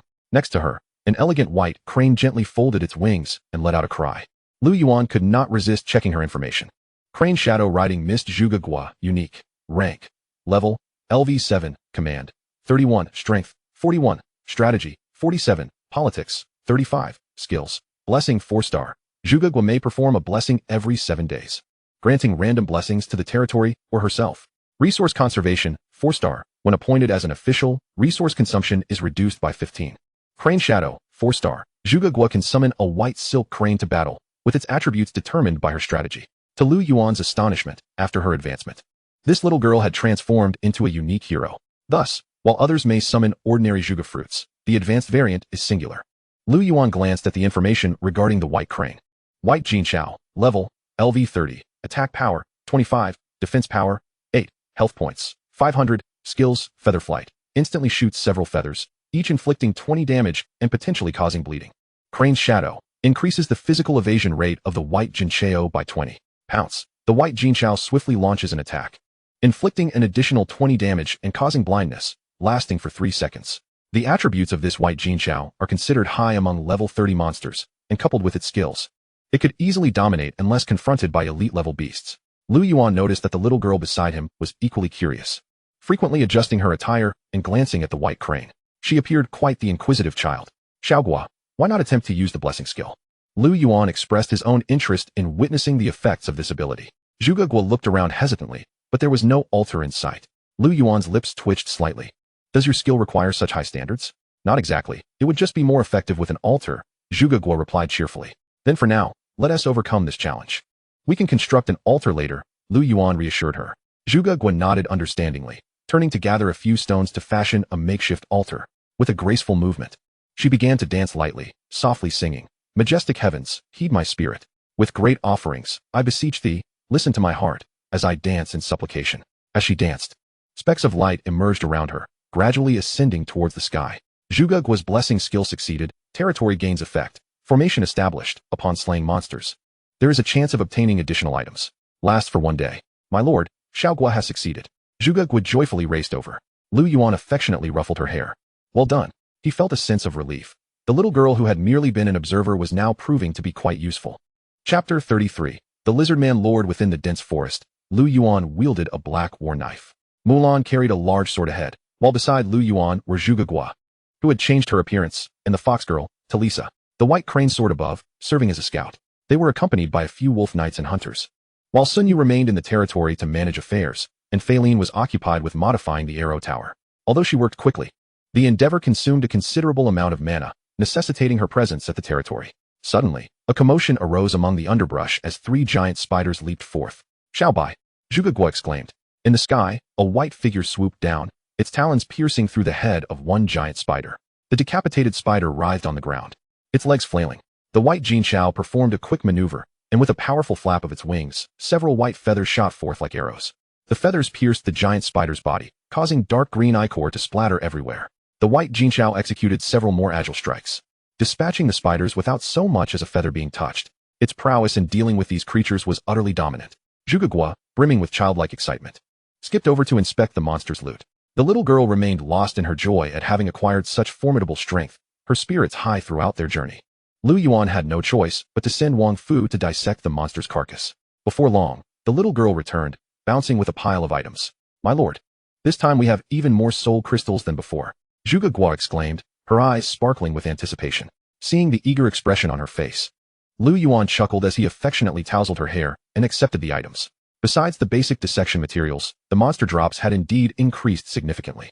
Lu Yuan had previously estimated a rough increase of around 20%. The girl's skill was commendable. However, he pondered whether constructing an altar would enhance this skill further. The white Jinqiao descended beside Zhuge Guo, chirping excitedly. "My lord, we've spotted a large spider ahead. Let us hurry," she urged. Under the blazing sun, a weary band of werewolves traversed the forest.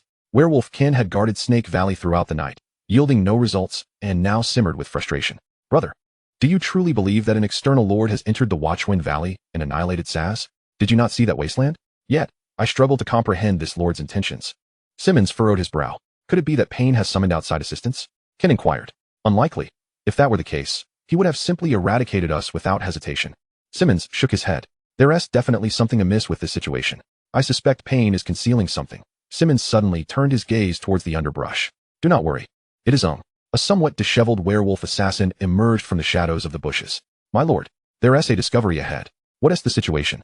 Ken noticed that his hero seemed off. We've encountered the Lord's party. They are incredibly powerful. A single white bird has independently slain 3 giant spiders. The werewolf assassin reported in a low tone. "When did such a formidable lord appear in Watchwind Valley?" Simmons' expression darkened. "What race are they?" Ken asked gravely. "They are human." Moreover, the werewolf assassin's expression turned fearful. "This is the same human lord who defeated us in the secret realm. And now that fox lord is with him." Ken's visage contorted with rage. "Damn that wretched woman. It must have been her trap that nearly cost us our lives in the secret realm. I believe Saz was likely killed by this human." Simmons stated solemnly. "The fox lord is alone, without other soldiers. She must have fallen into this human's control," the werewolf assassin continued. Simmons frowned. "If that's the case, this was likely not a trap set by Talisa. Perhaps she simply ran afoul of a formidable opponent. The pressing question remains, what does this human aim to achieve? Are they merely passing through, or do they intend to sweep through Watchwind Valley?" Ken pondered deeply. Suddenly, a chilling voice echoed through the forest. "It seems we may have stumbled upon some good news." "Who goes there?" Simmons exclaimed, turning sharply. From the dense foliage emerged a group of lizard men, advancing with measured steps. "Lizard men." Simmons narrowed his eyes, instinctively placing his hand on his weapon, while the other werewolves also became alert. This contingent of lizard men, led by a fully armored lizard man lord, included 2 formidable heroes, a one-eyed lizard man assassin and a lizard man sorcerer. Additionally, there were over 20 lizard man warriors and archers, followed by a dozen lizard man cavalry mounted on swift raptors. A tier 3 military force. 4-star heroes. The 2 werewolves felt as if they had plunged into an icy abyss. Such a power could easily sweep through the entire Watchwind Valley. Were these creatures drawn here by the fall of Saz? Or had they been the very ones to obliterate Saz's domain?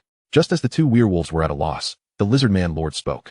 "Rest assured, I am not here to deal with insignificant characters like you. I am merely interested in the human lord you mentioned. Now, divulge all information regarding him." This lizard man lord was none other than Yuan from the Rending Alliance, accompanied by his own hero, the lizard man assassin Moore, and another lizard man sorcerer, Adrian. Sent by his superior lord, Yuan believed that with such strength, he could dominate the impoverished Watchwind Valley. Yet the vast distance to Starfall Plain meant that even with a teleportation array, it took considerable time to arrive. Thus, Yuan had just reached Watchwind Valley, only to unexpectedly encounter someone who was privy to the inside information before heading to Saz's domain. Simmons exchanged a glance with his companion before Simmons spoke. "Esteemed lord, we possess only limited knowledge. This human lord appeared suddenly. Upon his arrival, he annihilated Saz's territory and eradicated the wolf's nest, seemingly well prepared. His strength is formidable, boasting 3 powerful heroes and some tier 3 cavalry. While it may be somewhat presumptuous, I must say that with your might, it might be challenging to eliminate this human alone." Yuan's expression grew increasingly grave with the werewolf's words, yet he was not inclined to trust the claims of a stranger lord so easily. Simmons seemed to understand this and continued. "My lord, this human lord happens to be nearby. Perhaps you could investigate his condition." Yuan nodded slightly, producing a small monkey from his robe, which he tossed lightly.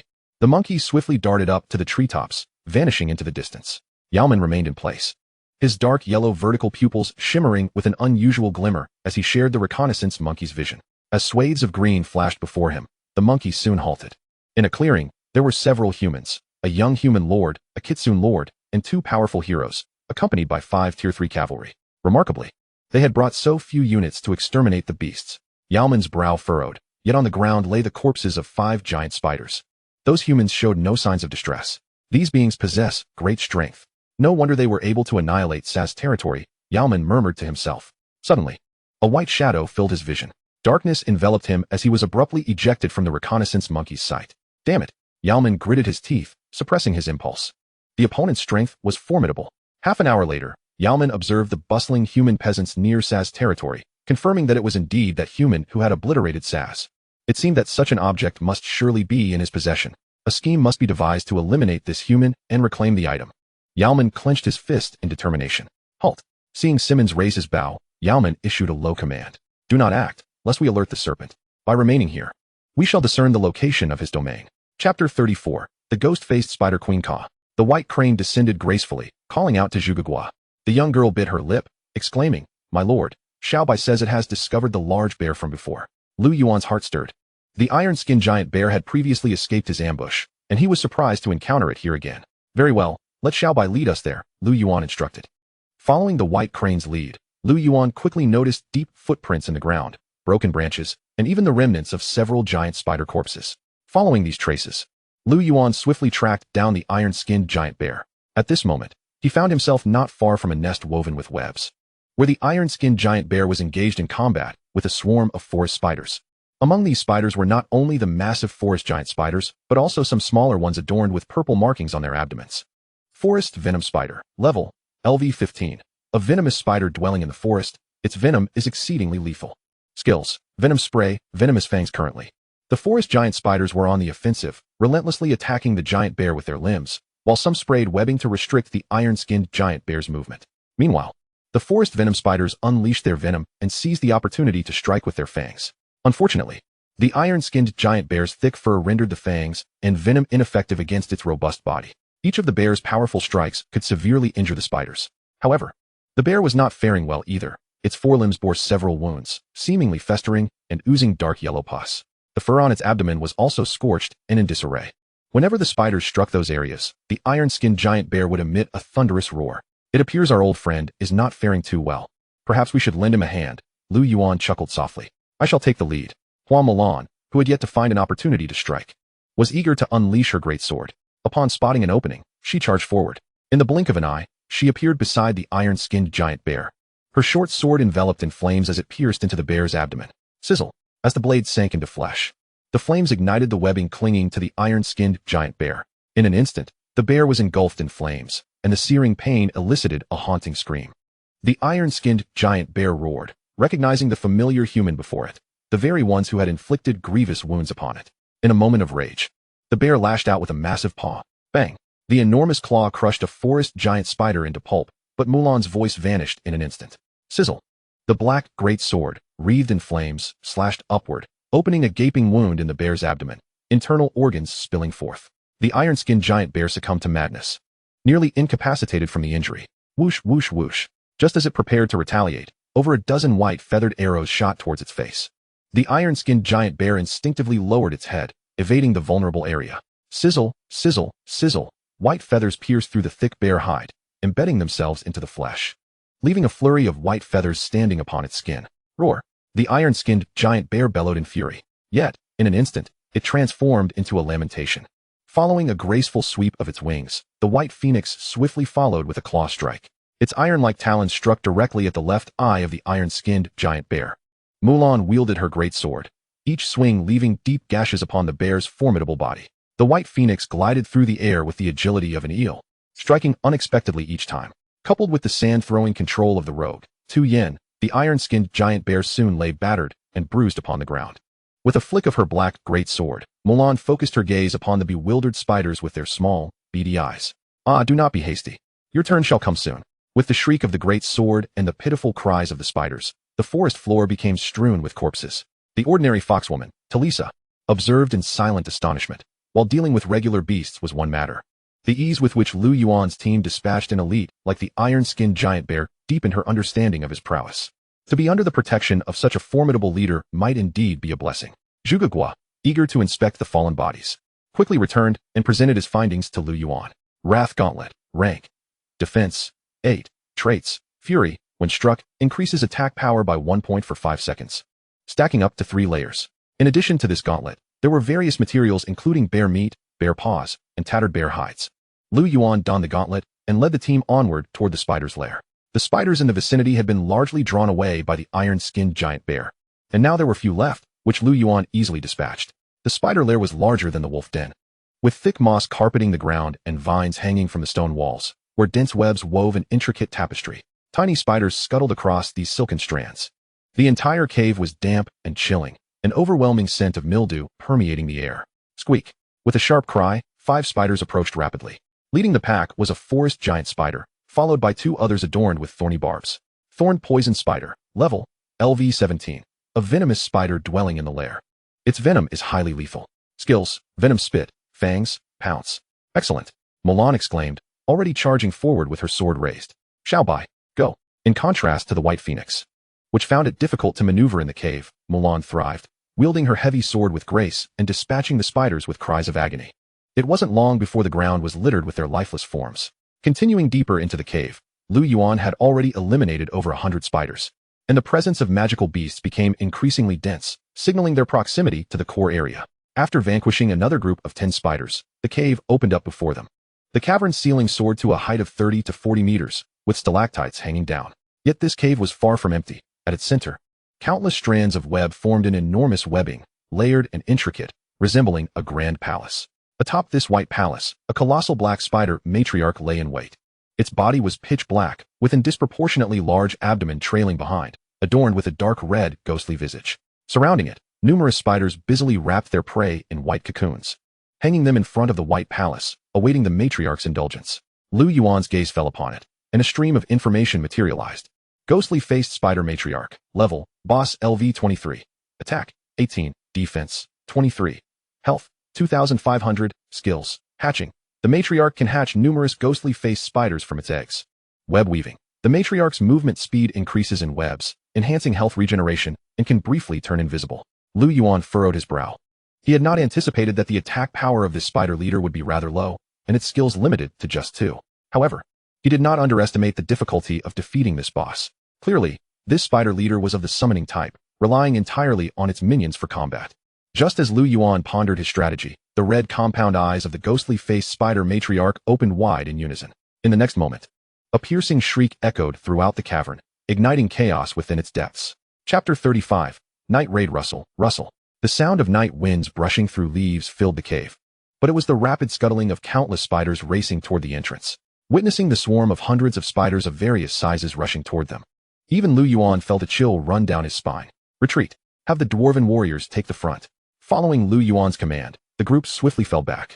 The dwarven gladiators recently summoned by Talisa were ordered to hold the entrance. Just as Lu Yuan and his companions had not retreated far, the anguished cries of several dwarves reached their ears.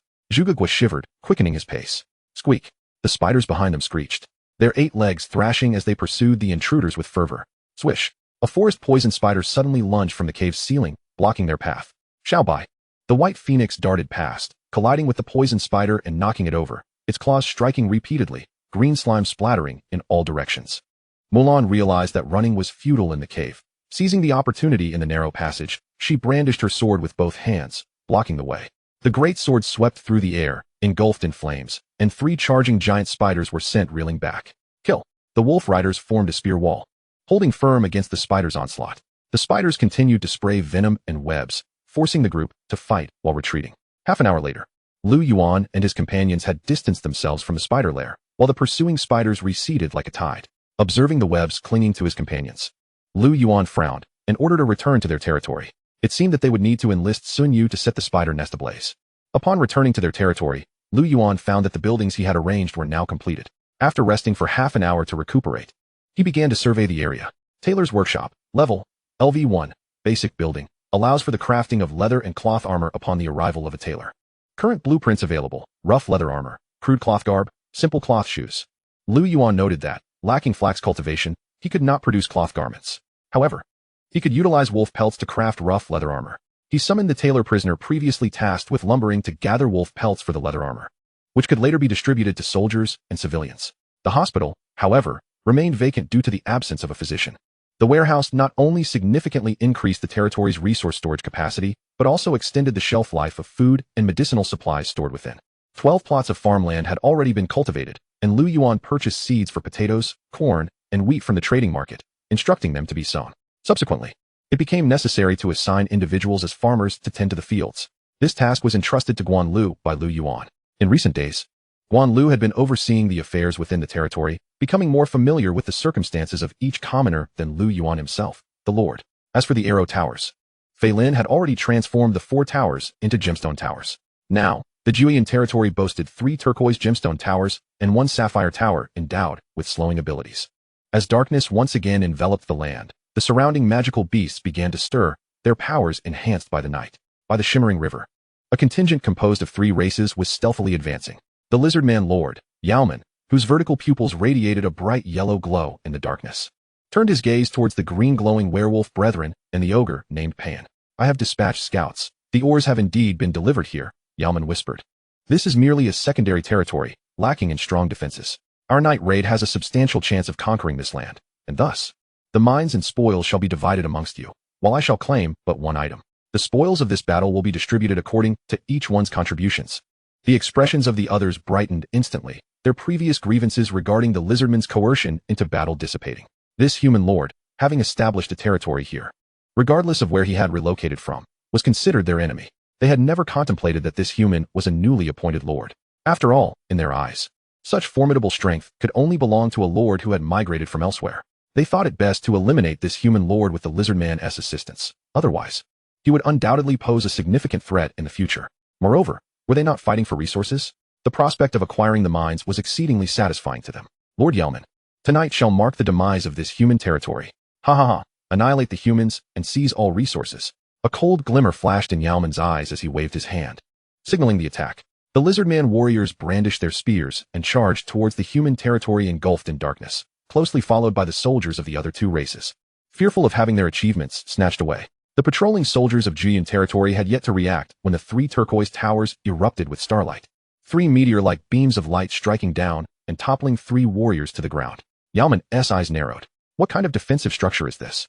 An ogre hero swung his iron club towards the wooden barricade, but suddenly, he was struck by an ice arrow. Though the damage was minimal, it drastically slowed his speed. Kill. Breached the territory, seized the riches and the grain. Upon realizing they had been discovered, the soldiers ceased their concealment and charged. Their spears crashed against the wooden barricade, splintering it as it began to tremble, clearly unable to withstand for long. Finally, the alarm horn sounded throughout Juyin territory. Lu Yuan jolted awake from his slumber, leaping up in alarm and rushing outside. The alien races. The aliens are attacking. Listening to the chaotic shouts outside, Lu Yuan felt as though his heart had plummeted into an abyss. The territory was in disarray, with panicked commoners scattered everywhere, while soldiers dashed towards the sounds of battle. Lu Yuan drew his battle knife and hurried westward. In the west of the territory, the sounds of battle and the glow of torches pierced through the night. By the time Lu Yuan arrived, the soldiers of his territory were already engaged in combat with the invaders. The enemy had breached a gap in the wooden barricade and charged in, only to be fiercely blocked by the wolf riders. Hua Mulan wielded her great sword, unleashing a tempest of bloodshed among the enemy ranks. Fei Lin stood at the rear, firing beams of starlight and explosive fireballs from her hands. Under her full exertion, the speed of her spell casting surpassed that of an ordinary mage. Zhuge Gui continuously directed the Baijin He to assault the invaders breaching the front lines, the bird's claws easily tearing into the faces of enemy soldiers. Meanwhile, Fei Yu became a devastating weapon of mass destruction. By the flickering flames within the territory, Lu Yuan discerned the identities of his foes. Behind the enemy ranks stood 4 figures. 2 were the werewolf lords he had encountered in the secret realm. 1 was an ogre lord, easily recalled as the leader of the ogre hero he had previously slain. The lizardman lord was likely the force behind the recently vanquished Sass. It seemed all his adversaries had gathered in one place. Chapter 36. Night Raid 2. Amidst the glow of fire, a throng of alien warriors surged forward, their forms indistinct as they wielded weapons and emitted various strange sounds, advancing towards Juyin territory. A quick count revealed at least 50 of them. Meanwhile, the soldiers of Juyin territory, bolstered by Lu Yuan's reinforcements, numbered only 15 spearmen and 5 wolf riders. This force was utterly inadequate to withstand such a coalition. Militia, assemble. Lu Yuan decisively activated the human territory skill, temporarily converting the civilians into militia, although these militia possessed low attributes. Every bit of combat strength was invaluable in this moment of crisis. Should the territory fall, they would lose everything. With the sound of the Hoa critical strike, the health of the ogre hero plummeted dramatically in an instant. His massive form staggered back 2 steps, and taking advantage of the moment, Lu Yuan lunged forward, his battle blade piercing through the ogre's abdomen. Squelch! The ebony blade drew forth a fountain of crimson. Before the ogre hero could retaliate, several long spears thrust toward him. Attack! A number of dwarf gladiators had just been summoned, charging towards the ogre hero like cannonballs, their axes cleaving into the ogre's thigh. 2 beams of starlight struck the ogre hero, one spear piercing his rear knee, causing him to stumble and kneel. Lu Yuan stepped forward, gripping his battle blade with both hands, and delivered a fierce horizontal slash. A brutal strike. A critical hit. The blade severed the ogre hero's throat, extinguishing his final breath. With a flick of his wrist, Lu Yuan cast off the blood from his blade, only to unexpectedly notice among the dwarf gladiators a female dwarf. A realization struck him, and he promptly assigned these dwarf gladiators to join Mulan's ranks alongside the other troops. Your hero, Gregory Bloodhammer, has perished. The ogre Lord Pain watched the slowly collapsing figure within the fray, teetering on the brink of madness. That damned fool. He was supposed to follow behind. Yet he lost his wits the moment the battle commenced. It would be one thing if he had perished alone, but now he had lost an entire hero. Even if this battle was won, he feared he might lack the strength to secure the spoils.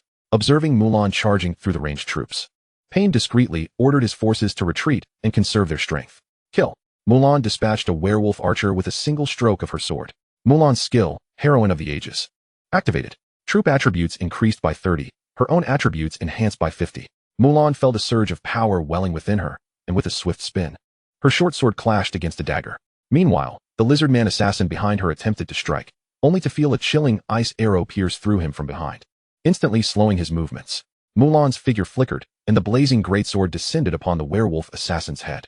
The werewolf assassin, taken aback, hastily dodged but was a moment too late. The greatsword struck his back, sending him flying. Just as Mulan prepared to pursue, a barrage of magical missiles surged toward her. With a swift step, Mulan vanished. Suddenly, a sword sliced horizontally, and the lizard man assassin felt a sharp pain in his left arm. One of his arms was severed at the root.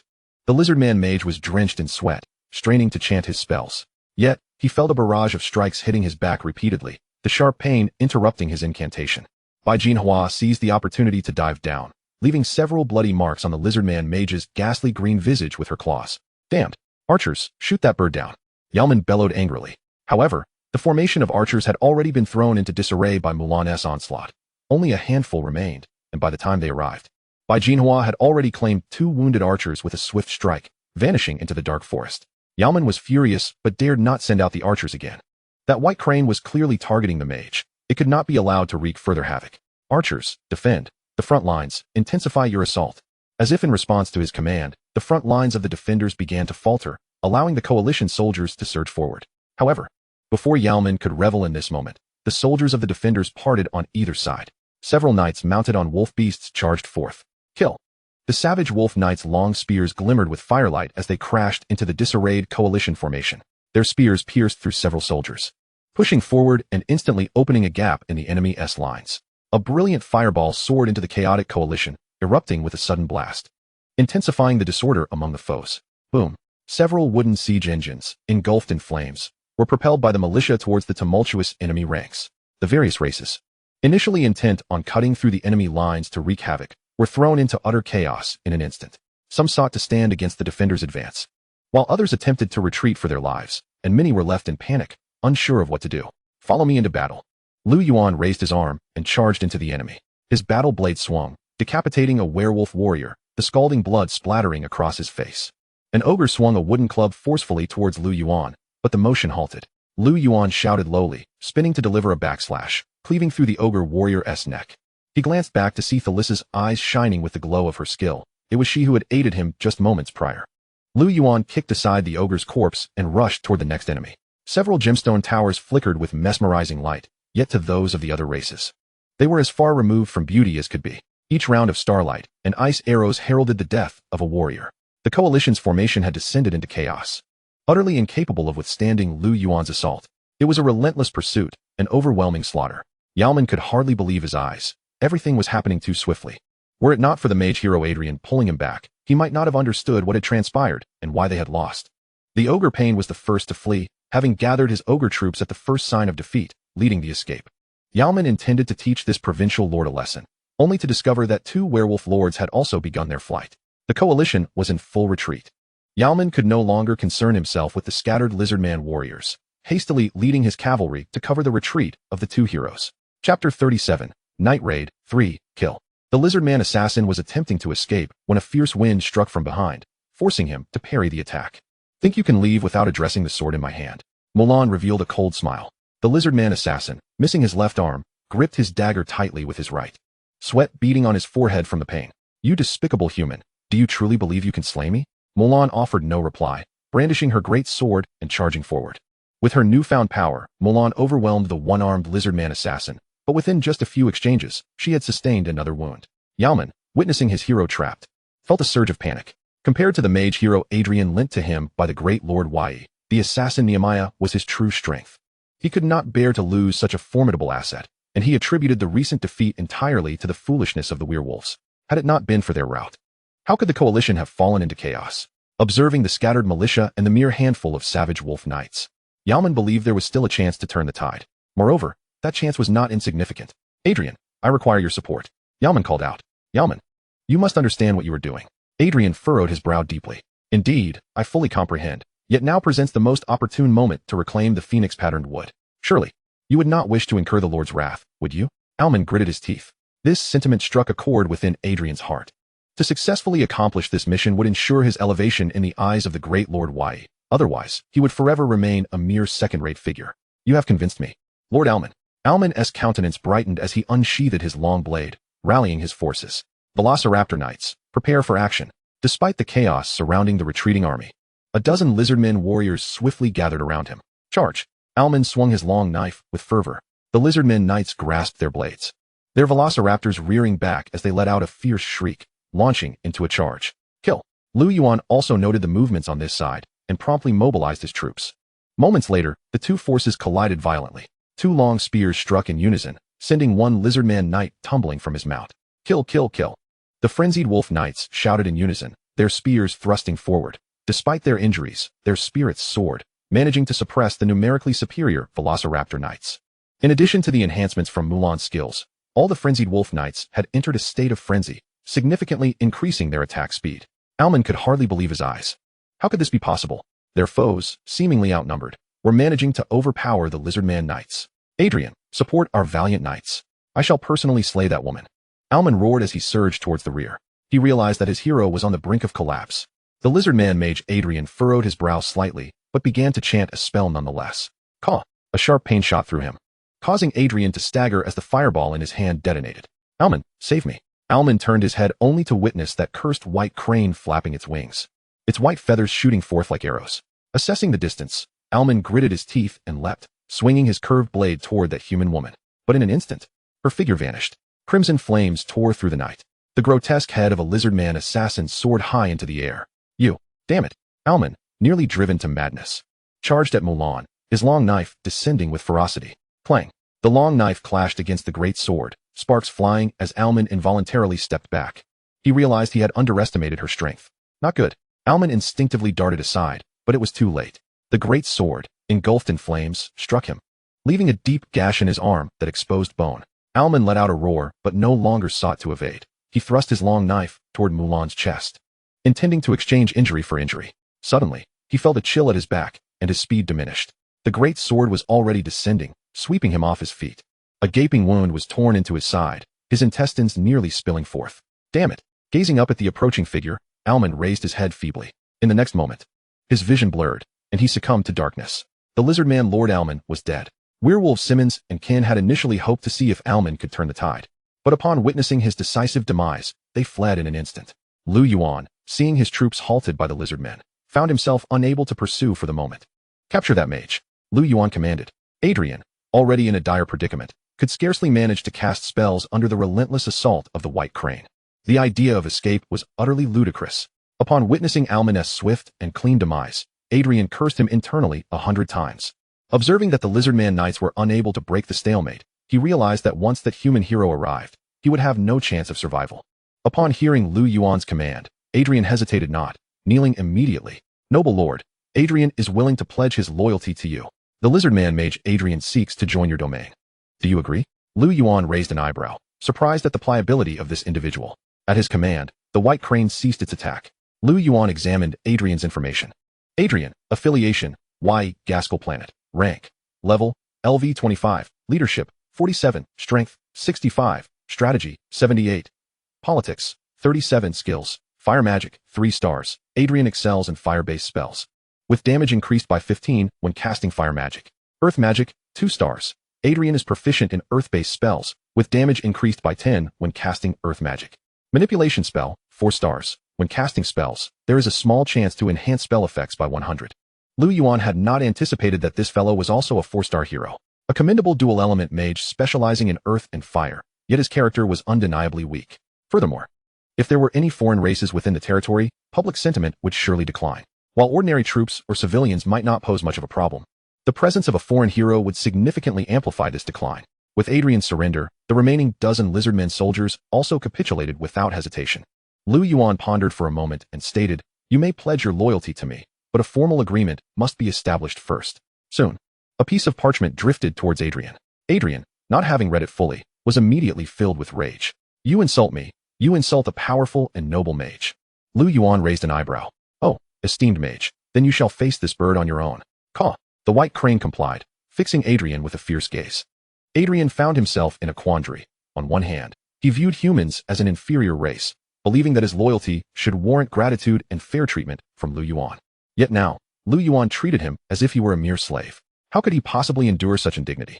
However, facing this feathered beast alone was utterly beyond his capacity. Under the increasingly menacing gaze of the white crane, Adrian made the prudent choice. He yielded. Chapter 38, The Sword Dancer, The Dance of Blossoms. Attention! Your hero Adrian has defected from the territory. The lizard man Lord Yuan immediately smashed his goblet to the ground, the glass shards mingling with the deep red wine that flowed like blood across the floor. Damn it! Could it be that Alman has betrayed me? Yet soon, he discovered that Alman was also dead. What truly transpired in the Valley of Watchful Winds? Yuan clenched his fists. Send someone down. I must uncover the truth behind this matter. The butler, clad in a black tailcoat, stepped inside, addressing the Lord. We have already incurred significant losses regarding that level 4 material. Furthermore, the plans concerning the undead are of greater urgency. Y's expression fluctuated as he suddenly crushed the shards of glass beneath his foot. Let us dispatch a few individuals to investigate. We can discuss subsequent actions once this plan is complete. As you command, he replied, acknowledging the wise decision. Lu Yuan smiled and patted the shoulder of the lizard man mage. At that moment, Wang Fu approached to report the situation. Lu Yuan's brow furrowed. During the recent night raid, 7 civilians and 3 pikemen had perished. He had initially intended to allow the territory to develop further, amassing strength to eliminate the surrounding factions, but he had not anticipated that the enemy would unite. It was a close call. Had they not been disorganized and failed to deploy their cavalry promptly, Lu Yuan's losses would have been far greater. The soldiers of the Lizard Man Lord had nearly all perished on the battlefield. Lu Yuan had acquired 17 sets of armor and over 20 weapons, most of which were unranked equipment belonging to summoned troops. He did not disdain these spoils. Retaining them would reduce the consumption of summoned gear. Additionally, he had obtained a pair of 3-star daggers, a piece of 2-star armor, and a jade ring of a lovely green hue. Breath of the Breeze. Rank. Upon use, the movement speed of the leading troops increases by 20 for 20 minutes. Cooldown 1 day. Description. The power of the wind envelopes this ring. Lu Yuan fondled the ring. Although its effect was inferior to the swift movement talisman, this was a piece of Legion equipment, its value incomparable. He slipped it onto his finger. By the time he arranged for the restoration of his territory and the management of his spoils, the sky had begun to lighten. He found no inclination to sleep. He invested all the funds earned from selling the spoils into recruiting soldiers. When dawn broke, the military strength of Juyun territory had significantly increased. The Wolf Knights had reached 18, the Dwarven Gladiators numbered 6, and the Pikemen totaled 15, alongside 4 captured Lizardman Knights and 8 Lizardman Warriors. At this moment, the military might of Juyun territory had reached its zenith. Lu Yuan no longer hesitated and set off directly for the territory of the werewolves. Aware of their substantial losses, the 2 werewolf brothers joined forces to withstand Lu Yuan's advance. However, they could only hold out for 20 minutes before their territory fell to Lu Yuan. Both perished beneath the blade of Hua Mulan. Having eradicated the werewolf brothers, Lu Yuan proceeded to the ogre's domain, only to discover that Pain had relocated the territory. taking only the core hall while leaving all other structures behind. Observing the crude architecture surrounding him, Lu Yuan could not help but admire the decisiveness of this individual. Sitting upon the empty stone foundation, Lu Yuan contemplated the management of these territories. Currently, no formidable factions remained nearby, save for the Extreme Fire Alliance to the west, which gathered over a dozen lords. He should be able to control 1 or 2 territories to accelerate his development. After a moment of planning on the map, Lu Yuan decided to temporarily abandon the distant ogre territory. Returning to the werewolf domain, Lu Yuan swiftly obliterated the territory of werewolf kin. The territory of the werewolf brothers was in close proximity. Lu Yuan only needed to retain 1 territory to gather resources. "My lord," called Talisa softly. Observing Lu Yuan as he organized the resources, Lu Yuan waved his hand. "If you wish to reclaim your territory, I can also transfer those lizardman slaves under your command. But remember, you are a subordinate of Juyan territory and must serve me." Talisa's face lit up with gratitude and delight. She had not expected Lu Yuan to agree and even provide her with the lizardman soldiers. "Thank you, my lord. I shall certainly remember." "Very well, you may return. I will send someone daily to collect resources and the black iron dwarfs," Lu Yuan replied. Watching Talisa depart, Lu Yuan's eyes narrowed slightly. If she could develop her territory diligently, serving as the rear of Juyan territory, he would not interfere excessively. However, should she harbor any ulterior motives, he would not hesitate to act decisively, even against someone with the bewitching talent. In the following 3 days, Lu Yuan's strength steadily increased. By day, he cleared the Qing Snake Valley, consistently harvesting materials. The number of blacksmiths in Black Iron Fort had risen to 32. The daily sales of soul crystals had reached 7,000. During these days, Lu Yuan refrained from spending any of these soul crystals, accumulating a total of 17,000. Now was the time to convert them into strength. With considerable funds in hand, Lu Yuan began searching the trading market. Faith Belt, price, 2,000 soul crystals. Silver Fox Spear, price, 100 soul crystals. Iron or 1,000 units, price, 500 soul crystals. Hydra Werewolf Barracks, price, 10,000 soul crystals. Holy Light Dispelling Scroll, price, 5,000 soul crystals. Despite not spending much other than procuring materials, Lu Yuan had been closely monitoring the market trends. As the death fog became increasingly pronounced, the prices of equipment and barracks materials continued to rise, while the prices of basic resources dropped daily. New lords, in a state of panic, sought to liquidate their resources swiftly to amass wealth and bolster their combat power.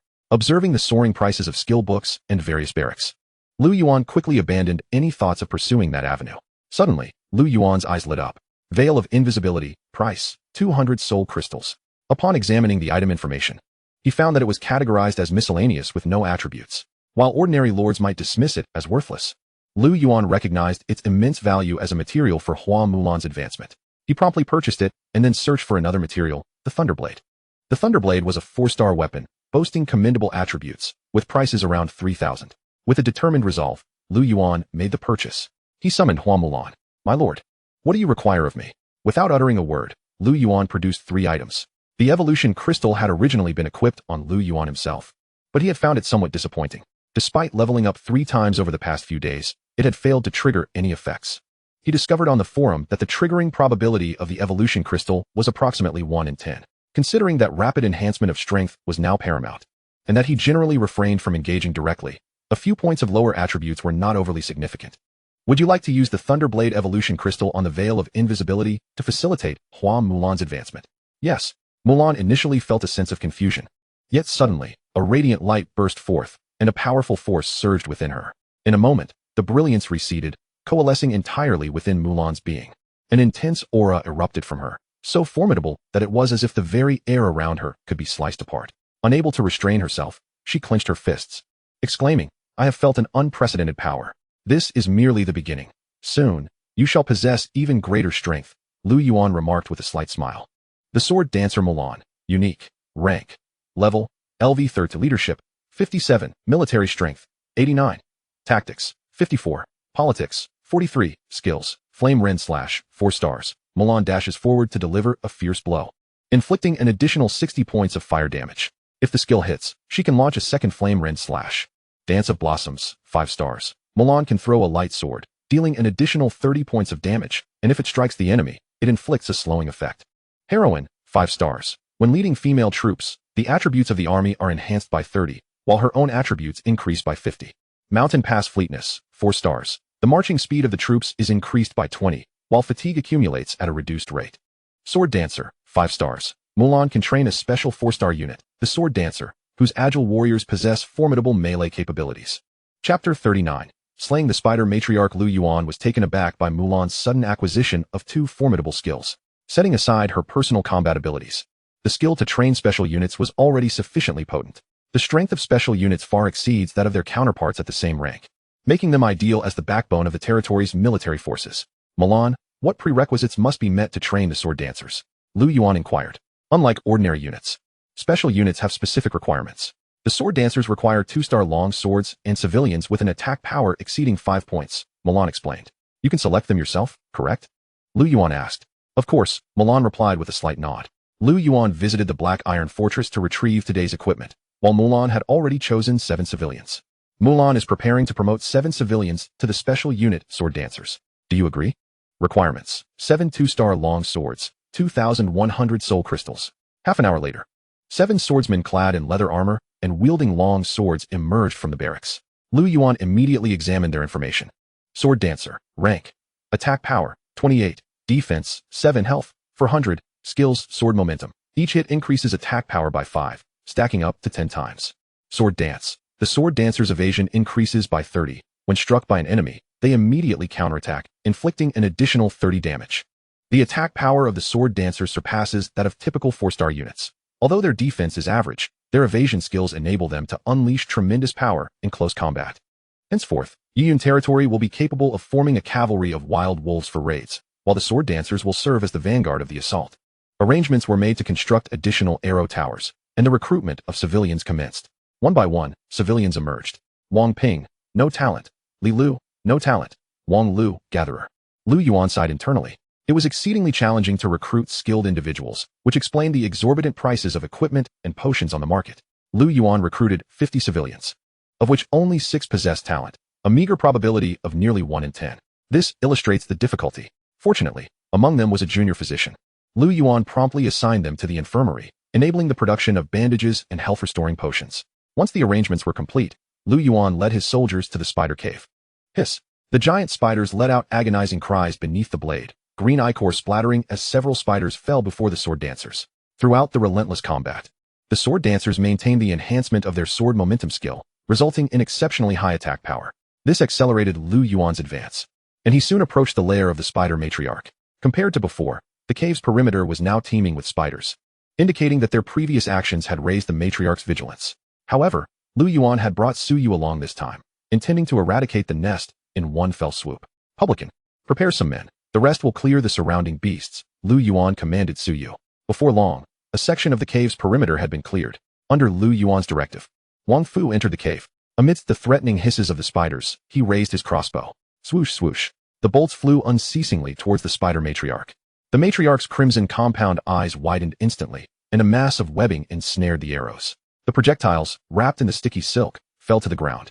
The matriarch opened her mouth, emitting a sharp screech. In an instant, the spiders throughout the cave became agitated. One by one, they descended from their webs, surging towards the entrance like a tide of darkness. Wang Fu had already retreated, hastily escaping the cave's mouth. The pursuing spiders were relentless, shrieking as they chased after the intruder. Some venomous spiders quickly approached from above, unleashing deadly venom from their fangs. Wang Fu suddenly dove to the side, evading the attack while clearing the narrow upward passage behind him. The spiders, still oblivious to the unfolding chaos, were met with the thundering crash of burning logs rolling down. These spiders clearly possessed limited intelligence, disregarding the logs as they remained fixated on eliminating Wang Fu, the intruder. In an instant, the burning logs smashed into the foremost spider, causing it to explode in a shower of green ichor, which splattered into the dense swarm of spiders. The arachnids failed to notice the changes in their former lair, where the ground was now littered with dry twigs and leaves. Under Su Yu's skill enhancement, flames erupted skyward. The narrow cave was instantly engulfed in a sea of fire, with countless spiders screeching and writhing in agony. Some massive spiders, ablaze, bolted from the inferno, only to be pierced by over a dozen spears, collapsing to the ground.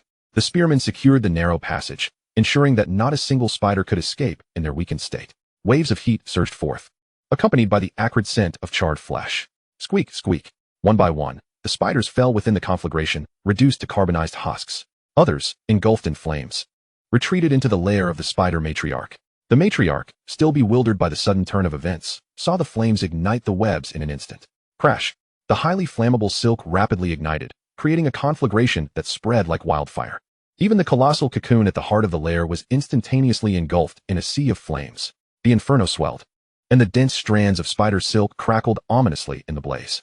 The matron of the ghost-faced spider emitted a piercing shriek and vanished in an instant. As the flames roared forth, a massive silhouette re-emerged. The ghost-faced spider's ability was invisibility, not teleportation, and the searing flames effectively shattered that skill. The fire scorched its form, eliciting a mournful wail from its lips. It sought to rally its progeny, yet those arachnids were too preoccupied with their own peril, despite their desire to rescue their leader. One by one they succumbed to the fiery abyss. The brilliant flames illuminated the dark cavern, dispelling the damp chill that lingered within.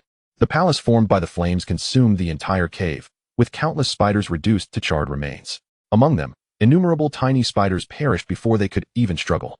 The matron of the ghost-faced spider writhed in agony, flailing its appendages against the stone walls, spewing venom in a futile attempt at destruction. Sadly, this was merely a desperate struggle against death.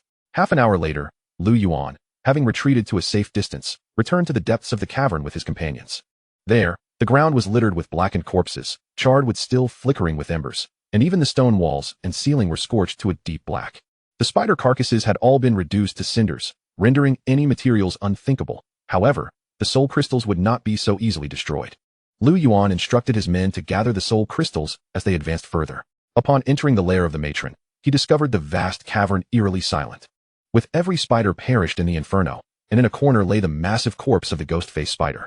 Yuan quickly noticed two luminous points upon the body, revealing equipment, a ring and a piece of armor. Ring of spider silk. Rank. Releases a resilient strand of silk capable of binding any object. Controlled by the user for extension and retraction. Blue spider silk armor. Rank. Defense. 10. Spell damage. 10. Though the ring of spider silk bore no additional attributes. As auxiliary equipment, its effectiveness could be significant if utilized well. Yuan stowed it away. However, he found himself uncertain regarding the allocation of the blue spider silk armor. As the foremost mage of the absolute cloud territory, Fei Lin possessed high spell damage, making her a formidable artillery piece. Yet, Sun Yu's fire attacks, when properly orchestrated, could yield terrifying results, effortlessly annihilating a beast's lair as witnessed. His contributions had proven invaluable on multiple occasions. After a moment of contemplation, Yuan decided to entrust the armor to Sun Yu, recognizing that his previous efforts warranted such a reward, and with enhancements, his fire attacks would reach new heights. "Thank you, my lord," Sun Yu exclaimed, a flicker of joy crossing his features as he accepted the equipment. Yuan patted his shoulder with a gentle smile. Beside the corpse of the ghost-faced spider stood a stone altar, quietly imposing. This was the core of the spider's lair. "You have conquered a beast's lair. Please choose to occupy or destroy it. Occupy, and you will gain a subordinate territory that provides 200 soul crystals daily. Destroy, and you may obtain heroic soul stones, soul crystals, materials, and construction blueprints. Destroy," Yuan declared without hesitation. The altar crumbled, and a stream of information appeared before his eyes. "You have destroyed the beast's lair, earning soul crystals for 1,000, wood, 1,500, stone, 1,500, iron ore, 1,500, shadow spider barracks blueprint. Ancient relic, heroic soul stone." A smile graced Yuan's lips as he also procured a 3-star heroic soul stone, allowing him to destroy the heroic soul stone from the werewolf territory, which he had yet to use. He could summon it upon his return. Stowing away his treasures, Yuan turned, only to notice something unusual. Chapter 40. Seed of life. In the midst of a pitch-black expanse, one area remained untouched, preserving its original state. He keenly sensed that this was likely the central location of the former spider palace. Perhaps something lay beneath, prompting Yuan to instruct his men to commence excavation. 10 minutes later, Yuan unearthed an irregular green crystal, roughly the size of his fist. Seed of life. Rank. Description: placing it in the Lord's Hall allows for fusion with the territory's core, granting the territory a protective life barrier. Additionally, wooden structures and barracks within the territory will evolve. Yuan was taken aback, having acquired such a precious item. An artifact capable of enhancing the entire territory was undoubtedly rare. This seed of life not only fortified the territory with an additional layer of defense, but also strengthened its buildings. If brought to market, it would be priceless. Upon returning to the territory, Yuan approached the heroic altar. "Would you like to use the heroic soulstone to summon? Would you like to use the heroic soulstone to summon?" Summon. 2 azure beams shot skyward, illuminating the altar as countless runes glimmered to life. 2 figures gradually emerged. One donned a blue scholar's robe and a scholar's hat, while the other was clad in armor, a crimson scarf wrapped around his head. "Zhuge Liang pays homage to my lord. Zhu Mao pays homage to my lord." Yuan helped them to their feet and took a moment to inspect their details. Zhuge Liang. Rank. Level. LV1. Leadership. 25. Strength. 25. Strategy. 35. Politics. 30. Skills. Strategic planning. Builds and reduces troop recruitment time by 15. Monitoring the army. When enemy troops fall into negative states. Increases negative effects by 15. Hidden advancement path. Shattered Holy Grail. 5 Mountain True. Form map. Holy Code can advance to Military Supervisor of State. 5 stars. Hidden advancement path. Peaceful techniques. Resonating staff. Fiery Dominator can advance to Prosperous Era. 6 stars. Zhu Mao. Rank. Level. LV1. Leadership. 25. Strength. 28. Strategy. 18. Politics. 17. Skills. Furious Strike. Immediately launches a powerful blow, dealing 10 damage based on strength. Protecting the Lord. When safeguarding the Lord, grants a boost of 5 points to all attributes. Hidden advancement path. Frenzied Dual Blades. Mastery of Power Evolution Crystal. Can advance to Waiting for Opportunity in Battle. 4 stars. Hidden advancement path. Endless Battle Blade. Overlord of Destruction. Can advance to Charging Forward. 5 stars. Yuan was somewhat surprised to find yet another pair of Three Kingdoms generals. Although neither was unique, their skills were undeniably practical. Originally, Yuan intended for Sun Yu to oversee domestic affairs. However, due to his exceptional skills in fire attacks, he spent most of his time accompanying Yuan in battling monsters. Now, with the arrival of Zhu Shou, it seemed he finally had a capable individual for internal governance. Zhu Shou could assist Yuan Shao in managing both internal and external matters and competently oversee a modest territory. Moreover, Zhu Mao could serve as a defensive commander or as Yuan's personal guard. Yuan was quite pleased with these two martial generals. After introducing them to the assembly, he proceeded to the Lord's Hall. Upon extracting the Seed of Life, an enhancement prompt immediately appeared. Detected a special item. Would you like to fuse it with the territory core? Yes. The Seed of Life soared towards the Lord's Hall, quickly merging within. A radiant glow emanated from the hall, expanding outward to form a barrier that soon faded away. The small building, originally constructed from bricks and stones, was now adorned with creeping vines, exuding a natural ambience. Yuan also noticed that unnamed flowers had begun to bloom in some vacant areas of the territory, an evident influence of the Seed of Life. He quickly examined the territory information. Absolute Cloud Territory. Ownership. Yuan. Blue Star. Level. LV2. Resources. Timber. 1213. Stone. 1020. Iron Ore. 2510. Food. 820. Soul Crystal. 1038. Upgrade requirements. Timber. 8,000. Stone. 10,000. Iron Ore. 8,000. Soul Crystal. 8,000. Subordinate Territory. Black Iron Fortress. Racial Skill. Militia Summon. Temporarily converts farmers into militia with combat capabilities for half an hour. Territory Skills. Lord's Heart. Increases the Lord's basic attributes by 10. Life Barrier. When the territory is attacked, a shield with 3,000 health will appear. Breath of Life. Reduces plant growth time by 15 and increases yield by 15. Territory Buildings. Residential, Barracks, Arrow Tower, Blacksmith, Logging Yard, Hero Altar, Hunter's Lodge, Crypt, Forest Wolf Barracks. Description. The core of the territory. Advanced territories will significantly enhance the Lord's power. Yuan was immediately delighted. The two skills bestowed by the Seed of Life were exceedingly powerful, undoubtedly providing substantial assurance for the territory. After attending to the affairs of the territory, he placed all the preparations crafted by the blacksmith onto the trading market. He was contemplating purchasing a couple of equipment blueprints to bolster the strength of his domain when he unexpectedly received a private message. Tylisa, my lord. The Extreme Fire Alliance wishes to contact you. Yuan, what do they want? Tylisa, as you may know, the death mist has been growing increasingly dense lately. Everyone believes that this year's tide of monsters will arrive earlier than in previous years. Their leader wishes to discuss strategies with you regarding the impending monster tide. Yuan furrowed his brow. The monster tide was indeed a significant concern for every lord. However, he was reluctant to ally with unfamiliar alien lords. In the battlefield of myriad races, lords were fundamentally competitors. Even among the same race, they could turn against each other, let alone with those of different races. Moreover, another thought crossed his mind. Yuan, do they know my identity? Tylisa, no, they do not. Tylisa, they are only aware that the Ogre Chief In and the Lizard Man Saz were both eliminated, and that the one who vanquished their lord is exceptionally powerful. Yuan, good, but do they know our relationship? Tylisa, without your lordship's consent, I dare not make any assumptions. They remain unaware. I merely mentioned that we have had previous contact. Yuan lightly tapped his fingers on the table. Frankly speaking, Tylisa had been exceedingly diligent lately, personally delivering resources and reports from the dwarves while keeping him updated on the surrounding circumstances. Yet, Yuan was not so easily swayed. Yuan, continue your communications with them and inform them that I will consider the matter. After sending the message, several shadowy spiders emerged from the web-like structure before swiftly exiting the territory. Chapter 41. Territory Construction. Fiery Liquor. Barracks. Level. LV2. Recruitable units. Pikemen, sword, and shield soldiers. Upgrade requirements. timber, 1500, stone, 1000, iron ore, 1500, soul crystal, 1000. Attributes, reduces recruitment time and material requirements by 5. Description, a fundamental structure for humanity, capable of recruiting melee units. Archer camp, level, LV2. Recruitable units, archers. Upgrade requirements, timber, 1700, stone, 800, iron ore, 1500, soul crystal, 1000. Attributes, reduces recruitment time and material requirements by 5. Description, a basic building for humanity, capable of recruiting ranged units. In recent days, Yuan, utilizing the profits from the Black Iron set, procured a batch of resources, upgrading all the buildings within the territory to level 2. The advancement to a level 2 territory added 3 new structures, the Archer Camp, Watchtower, and Brewery. The Archer Camp naturally served to recruit archers, and, upon reaching a higher level, could unlock advanced units such as longbowmen, heavy crossbowmen, and sharpshooters. Yuan strolled past the Archer Camp and arrived at the small square ahead, where Wang Fu awaited with 20 soldiers. At the forefront stood a sword and shield soldier, while behind him were archers clad in leather armor, carrying longbows. The archers, compared to hunters, wielded larger bows and equipped themselves not with short knives for skinning, but with long swords for melee combat. Sword and shield soldier, rank, attack power, 12, defense power, 6, health, 200, skill fortify. When using a shield to block, there is a chance to reduce damage by 5 points. Description, the most common soldier of humanity, possessing a decent level of defense.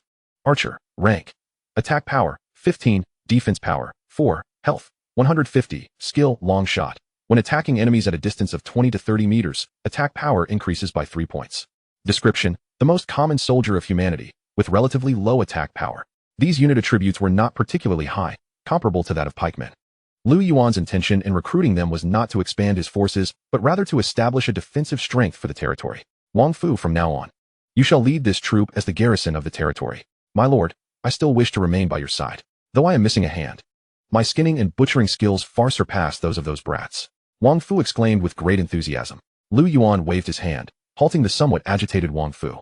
It is not that I doubt your abilities. On the contrary, the territory is the foundation for all. More importantly, I hope you can grasp this concept.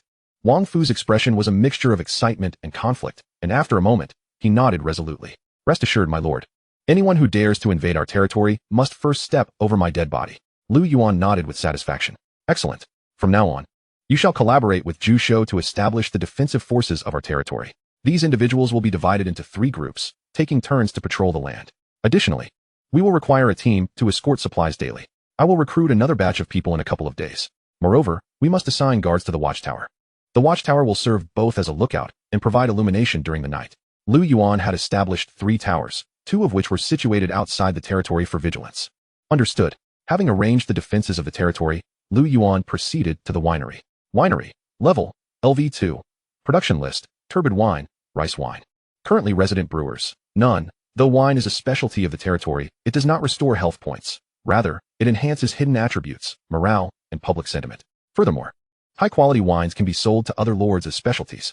However, as the winery has just been established, there are currently no brewers residing there. Yuan recalled that during his previous examination of attributes, 2 dwarves possessed brewing talents. Soon, 2 black iron dwarves were brought before him. My lord, how may we serve you? The 2 inquired in unison, bowing deeply. Yuan gestured for them to relax. There is no need to be tense. I merely wish for you to brew here in the future. Would you be willing? Of course. We, Guy and Palmer, are grateful for your kindness, my lord. Very well. Then you may get to work. I will ensure the supplies are sent to the workshop shortly. As he watched the 2 enter the winery, a message sprang forth. Guy and Palmer have joined the winery, unlocking the recipe, fiery liquor. Yuan was momentarily taken aback and quickly checked the winery's information, discovering that the production list now included a new item, fiery liquor. Fiery liquor, rank. Required materials, spring water, rye corn. Brewing time, 1 month. Consuming restores 50 energy points. If more than 300 milliliters is consumed, intoxication occurs, and health points increase by 50. Description, a potent liquor favored by black iron dwarves. As chaotic as molten lava, Yuan's spirits soared. The fiery liquor was evidently superior to ordinary wine, particularly its energy restoration attribute, which was exceedingly precious. Originally, Zhuge Gua had lost his energy restoration skill after his advancement, causing the territory's development speed to slow somewhat, which had made Yuan somewhat anxious. He had not anticipated that these dwarves would possess such a formula. Spring water was readily available in the Black Iron Fortress, and rye and corn, being foodstuffs, could be purchased in the trading market. These crops were surprisingly more expensive than meat, primarily because some territories were incapable of cultivating crops. The lesser lords could not farm and had to rely solely on hunting magical beasts for sustenance. Consequently, corn was priced at 3 times that of basic resources like timber. Lu Yuan was not particularly short on funds at present, so he purchased 1,000 units of each, including the spring water, and had them all sent to the winery, instructing the 2 dwarves to commence production without delay. Having completed the arrangements for the territory, Lu Yuan continued leading his team to exterminate the nests. With the spider nest eradicated, the only remaining target was the serpent nest. Chapter 42. The Twin Spirit King Snake, Sting of the Venomous Serpent for 2 consecutive days. Lu Yuan rapidly cleared the magical beasts surrounding the Snake Valley. After 2 days of diligent efforts, the area was finally cleared. Today, they would venture into the emerald green snake's lair. Upon entering the cave, a chill enveloped them. Suddenly, 2 massive black pythons lunged at them. The swordsman at the forefront drew his sword, only to feel 2 green shadows flash by, and he was bitten, leaving him feeling utterly weakened. Lu Yuan focused intently, and 2 pieces of information materialized before him. Black-scaled python. Level, LV-14. A massive serpent with formidable strength. Skills, scales, constriction. Venomous viper. Level, LV-16. A smaller serpent adept at ambush, possessing potent toxins. Skills, paralytic toxin, venomous fangs. Swish. Struck by the venomous viper. The swordsman immediately activated his skill, sword dance. His sword glimmered coldly as it struck the venomous viper, which, despite its high damage, was quite fragile, being sent flying and losing a significant portion of its health. Hiss! The black-scaled python had already rushed to the swordsman's front, coiling around him and rendering him immobile, thus sealing his sword skill. Beast, you seek death. Zomo roared angrily, his twin blades dancing, bursts of blood erupting from the black-scaled python. The creature abandoned the swordsman and turned its attention to Zomo. Feel the bite of my blade. Hua Mulan's figure flashed as her great sword, engulfed in flames, sent another black-scaled python crashing away. Flame split slash. Hua Mulan's figure flickered once more, and as her great sword descended, the black-scaled python was severed in 2, writhing helplessly on the ground. Meanwhile, several swordsmen joined Zomo in a flurry of attacks, quickly dispatching the other black-scaled python. The venomous vipers met a similar fate soon after. Having familiarized themselves with the attack patterns of these 2 serpents, the group's advance quickened. After clearing away more than 10 waves of magical beasts, they arrived at a spacious cavern. Dim light filtered down from above, where vines covered the ceiling, entwined with numerous venomous snakes, resembling countless writhing branches. On the ground, serpents of various sizes coiled and twisted, an overpowering stench wafting through the air.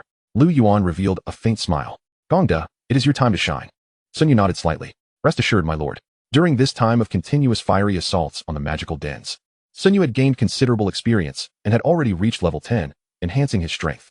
He adeptly organized the soldiers for the task at hand. Half an hour later, flames illuminated the entire cavern. Countless snakes emitted horrendous cries as thick smoke billowed from the passages, forcing Lu Yuan to step back a few paces. My lord, it is quite damp here, and the smoke is dense. Please wait a moment, Sun Yu remarked with a smile. Lu Yuan nodded slightly, but suddenly changed expression. A massive figure surged out of the cave, colliding with several spear-wielding soldiers stationed at the entrance, sending them flying. It was a serpent thicker than a barrel, adorned with intermingling red and green scales, with 2 heads emerging from its neck, one crimson and the other emerald.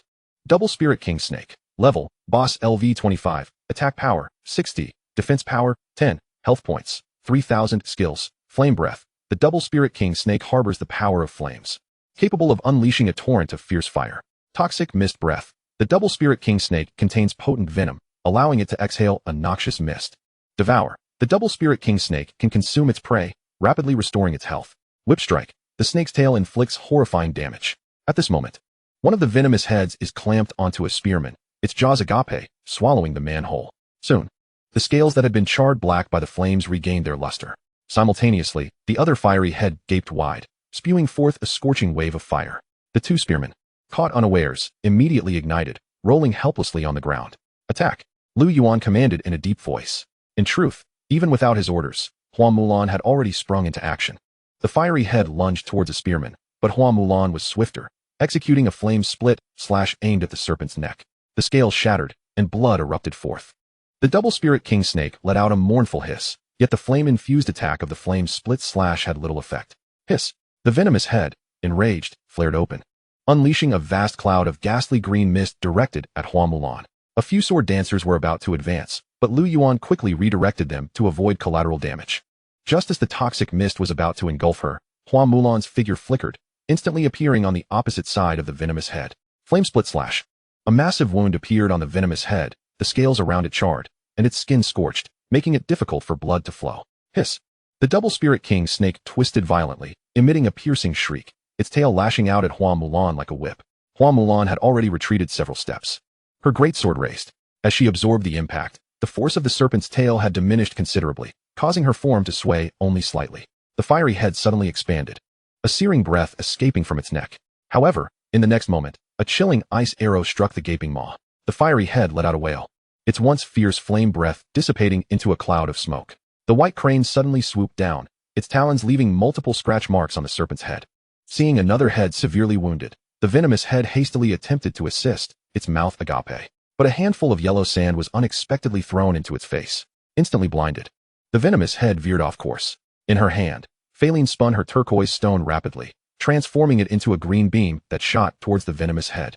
In an instant, several wooden spears sprouted forth, piercing its open mouth. The venomous head, which had been widening its jaws, found itself unable to close them, thrashing its head in agony. The sword dancers, seizing the opportunity, surged forward to attack with their long swords. Meanwhile, the fiery head, beset by numerous heroes, could do little more than defend itself. After a span of over 10 minutes, crash! Hua Mulan's great sword radiated a crimson light as she severed the venomous head. With the double spirit king snake losing 2 of its heads, its headless body swayed momentarily before collapsing weakly. Hua Mulan casually picked up the 2 fallen items and handed them to Lu Yuan. A scroll of blueprints and a piece of jewelry entwined with 2 snakes. Blueprint for Poison Snake Stinger, rank. Teaches you how to forge the Poison Snake Stinger dagger, requiring materials. Venom sacks, 2 iron ingots, stone, 2 snake scales. Guardian Spirit Snake, rank. Adds 3 points of poison damage and 3 points of fire damage to your attacks. The forging blueprints are quite impressive, perfectly enriching the offerings of the Black Iron Workshop. The piece of jewelry was handed to Hua Mulan by Lu Yuan, naturally prioritizing the armament of the main hero of the territory. Just as Hua Mulan was about to don the jewelry with joy, the entire cave began to tremble. Dust cascading from the ceiling. Chapter 43. Terrifying Beast, Lava Serpent Dragon. The entire cave trembled violently, dust swirling down from above. How dare you trespass into my domain? Are you prepared to face my wrath? With a furious roar, a searing wave of fire surged from the depths of the cave. Quick, evade! Everyone shouted as they scrambled for safety. A colossal figure crashed into 2 soldiers, crushing them beneath its weight. Flames and dust whirled chaotically within the cave, and Lu Yuan barely discerned that it was an enormous crimson serpent, easily over 10 meters long. Perhaps not entirely accurate, for this creature possessed 4 claws. Its body clad in black scales, with molten red light flowing between them. It lacked wings, and its head was covered in thick, menacing scales. Lava Serpent Dragon, level, Elite LV 30, attack power, 90, defense power, 30, health points, 8,000, skills, lava breath. The Lava Serpent Dragon can spew forth scalding lava and ash. Wild strength. The Lava Serpent Dragon possesses immense power. Lava scales. The Lava Serpent Dragon is immune to fire magic below 2 stars and reduces physical damage by 30. Fire magic. The Lava Serpent Dragon wields control over flames, enhancing fire magic damage by 20. Lu Yuan's pupils constricted sharply, a draconic subspecies. Though the bloodline of the Serpent Dragon within it was exceedingly thin, and it bore little resemblance to true dragons, its might was formidable, capable of contending with young dragons. As a serpent dragon, the Lava Serpent Dragon possessed intelligence, distinguishing it from ordinary beasts that merely relied on instinct for reproduction and slaughter. Like true dragons, the Lava Serpent Dragon cherished the collection of treasures, indulging in vanity and relishing the adoration of lesser beings, while simultaneously being cruel and bloodthirsty, deriving pleasure from the torment and anguish of its victims. This creature would undoubtedly prove to be a formidable opponent. The hierarchy of magical beasts is classified as ordinary beasts, elite, boss, king, and divine. However, despite the Lava Serpent Dragon being merely an elite beast, its attributes surpass those of the boss-level Double Spirit King Snake. It is likely that those serpents were merely vassals to this Lava Serpent Dragon. Lu Yuan's heart grew heavy. This creature's skills were overwhelmingly powerful, countering their current lineup. You have slaughtered my subordinates, insignificant humans. You have sealed your own fate. With a hoarse roar that was more beast than human, a wave of violent, fiery, and destructive terror swept through the entire cave. The Lava Serpent Dragon lunged forward with ferocity. Despite its massive size, it moved with astonishing speed. It struck a wolf knight, sending him flying, and in a single motion, bit down on a spearman. The soldier screamed in agony, but he was met with the ferocious, blood-red slit pupils of the Lava Serpent Dragon. The Lava Serpent Dragon, relishing in its cruelty, did not hasten to devour the man, instead savoring his cries of despair within its maw. Die! Mulan's silhouette flickered as her great sword, enveloped in flames, descended with fierce intent. The sound of sizzling echoed as the inferno slash struck the scales of the lava serpent dragon, producing a nauseating noise that merely grazed the surface of its armor-like hide. While the flames were utterly immune to the creature's molten essence, threads of crimson, reminiscent of magma's lifeblood, oozed from the wound. And a look of savage fury flashed in the dragon's eyes as it devoured the unfortunate soldier whole, its claws swiping towards Mulan. With a thunderous crash, Mulan evaded the strike in the nick of time, the dragon's claws crashing into the ground and sending debris flying, leaving a gaping crater in its wake. With renewed vigor, she executed another inferno slash, inflicting further damage upon the beast's abdomen. Damnable creature! The lava serpent dragon reared its head, its scales igniting with fiery brilliance. As it unleashed a torrent of molten rock from its maw, Mulan expertly dodged to the side, the searing magma sweeping across the cave walls. Billowing clouds of steam as the red-hot liquid cascaded down, enveloping the air in oppressive heat. A soft cry escaped the white phoenix as it swooped down, striking the dragon's head with its white feathers, dislodging several scales, and leaving behind minuscule wounds. Yet, before it could launch a claw attack, the lava serpent dragon swatted it aside, sending the bird crashing against the stone wall, feathers scattering in disarray. Little White. Zhuge Gui gasped in alarm. Foolish insect. The lava serpent dragon lashed its tail, flinging 3 charging wolf knights into the air. Its maw opened wide once more, spewing forth scorching magma. 4 wolf knights were engulfed in the fiery torrent, their health plummeting dramatically, flames engulfing their bodies as they writhed in agony on the ground. The lava serpent dragon lunged forward, seizing a nearly defeated wolf knight, and severing half of his body with a single bite. The echoes of their wails resonated through the cavern. Lu Yuan's expression darkened. This beast was clearly beyond his current capabilities. Retreat. Breeze a breath. He invoked the skill from his accessory, a gentle wind enveloping everyone and augmenting their speed. The group hastily withdrew, but the lava serpent dragon was not to be trifled with. With a furious roar, it charged after them. However, as its head emerged from the passage, it found its feet ensnared by creeping vines. Despite its immense strength, it quickly broke free from Phalin's wood-based magic. Yet at that moment, a barrage of fiery arrows rained down upon it. Foolish insect. The lava serpent dragon scoffed, dismissing the fire's spells as mere irritants. It paid them no heed. However, Sun Yu's fiery assault had a different target altogether. The arrows struck down, causing timber logs lining the passage to collapse. Massive flaming trunks descending like hammers upon the dragon's head and long neck.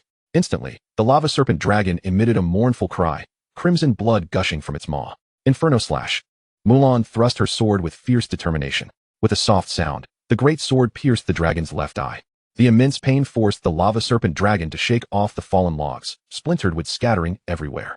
Its jaws gaped wide, black scales bristling, as searing magma surged from its lungs up to its neck. With a resounding crash, several vines gripped a log and smashed it down, driving the lava serpent dragon's head into the ground, causing the molten rock to erupt violently, choking the beast. Die. Mulan's figure appeared atop the dragon's head, her foot pressing down on the sword still embedded in its skull. With her strength, the great sword plunged deeper into the dragon's head, a torrent of blood spraying forth. With a ferocious roar, the lava serpent dragon clawed at the stones, its head snapping up to bite at Mulan. Yet she had already leapt back, deftly flipping her wrist as a dagger spun through the air, piercing the dragon's gaping maw. Dance of the serpent. With a swift motion, the dagger cut through the dragon's soft palate, sending forth a deluge of blood. The sword dancer unleashed a flurry of slashes upon the lava serpent dragon. Trapped within the confines of the passage, much of its body remained immobilized, allowing only its claws and head to retaliate, some attacks evaded by the agile dancers. The long sword left a series of gashes across the dragon's body. Die. Zhu Mao brandished his twin blades, striking at the dragon's head. The lava serpent dragon violently shook its head, sending Zhu Mao and 2 sword dancers flying. Yet, from the corner of its eye, it caught a glimpse of a vibrant red flame. With a sharp hiss, a dagger lodged itself into its right eye, the searing agony eliciting a piercing shriek from the creature. Frantic, the lava serpent dragon barreled out of the passage, its scales torn and charred from the splintered wood, leaving a trail of mangled flesh and blood. Both of its eyes blinded and vision lost, it rampaged through the cave in a fit of rage, spewing forth torrents of molten rock. Although its strength was formidable, without sight, it became merely a target. After half an hour, Lu Yuan paid the price of 3 soldiers' lives, but ultimately succeeded in slaying the lava serpent dragon. Chapter 44. Slaying the serpent dragon, blade of flames panting heavily. Lu Yuan surveyed the ravaged battlefield. Molten rock flowed in streams, the stone walls pockmarked and battered, the massive form of the lava serpent dragon sprawled across the ground. Around him, only 8 wolf knights and 5 sword dancers remained alive, while the spear wielders had all perished beneath the dragon's claws. Mulan herself bore grievous wounds. A deep gash marred her waist, Faline lay surrounded by a dozen dim gemstones, her complexion ashen. Sun Yu was utterly drained of energy, while Zhuge Guo wept bitterly over the lifeless body of the White Phoenix. Yet her companion was not lost forever. In 3 days, it could be summoned anew. The sacrifices, however, had not been in vain, as Lu Yuan discovered 3 valuable items upon the slain beast. Blueprint of the Howling Flame. Rank. Teaches you to forge the Howling Flame longbow.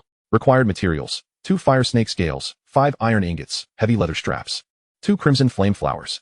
Blade of Flames. Rank. Attack. 2025. Traits: armor piercing. Ignores 10 armor of enemies.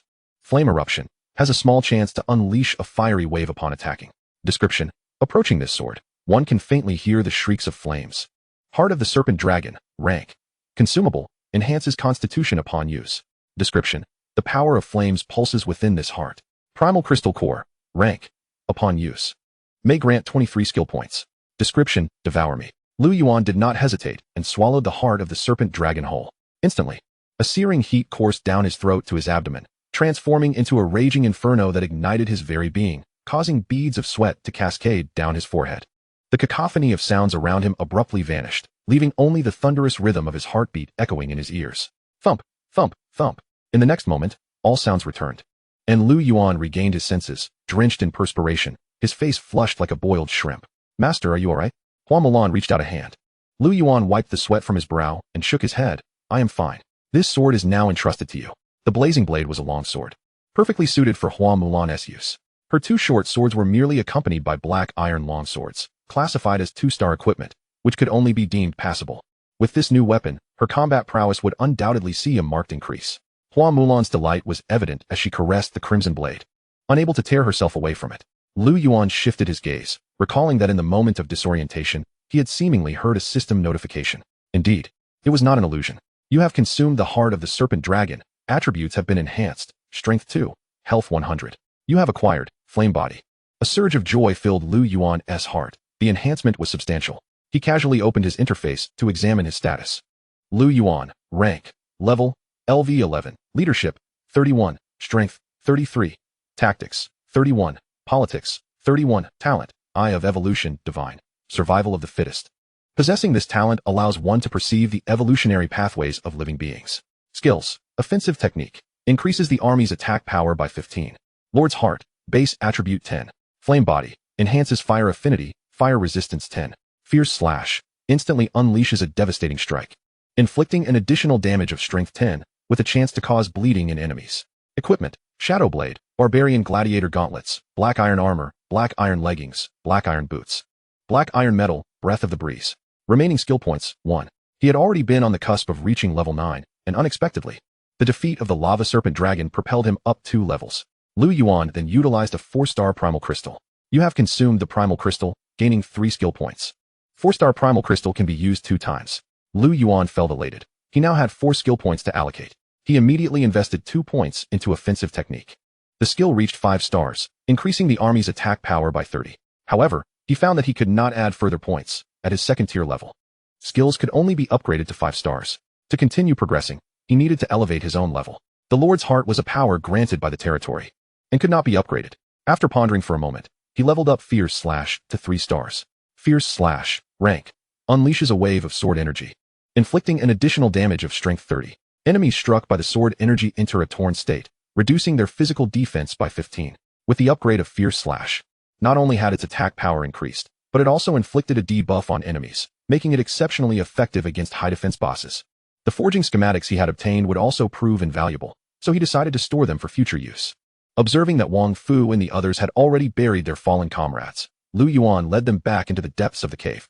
In the expansive chamber at the heart of the cave, a deep pit lay before them, and as they approached, a wave of scorching heat washed over them.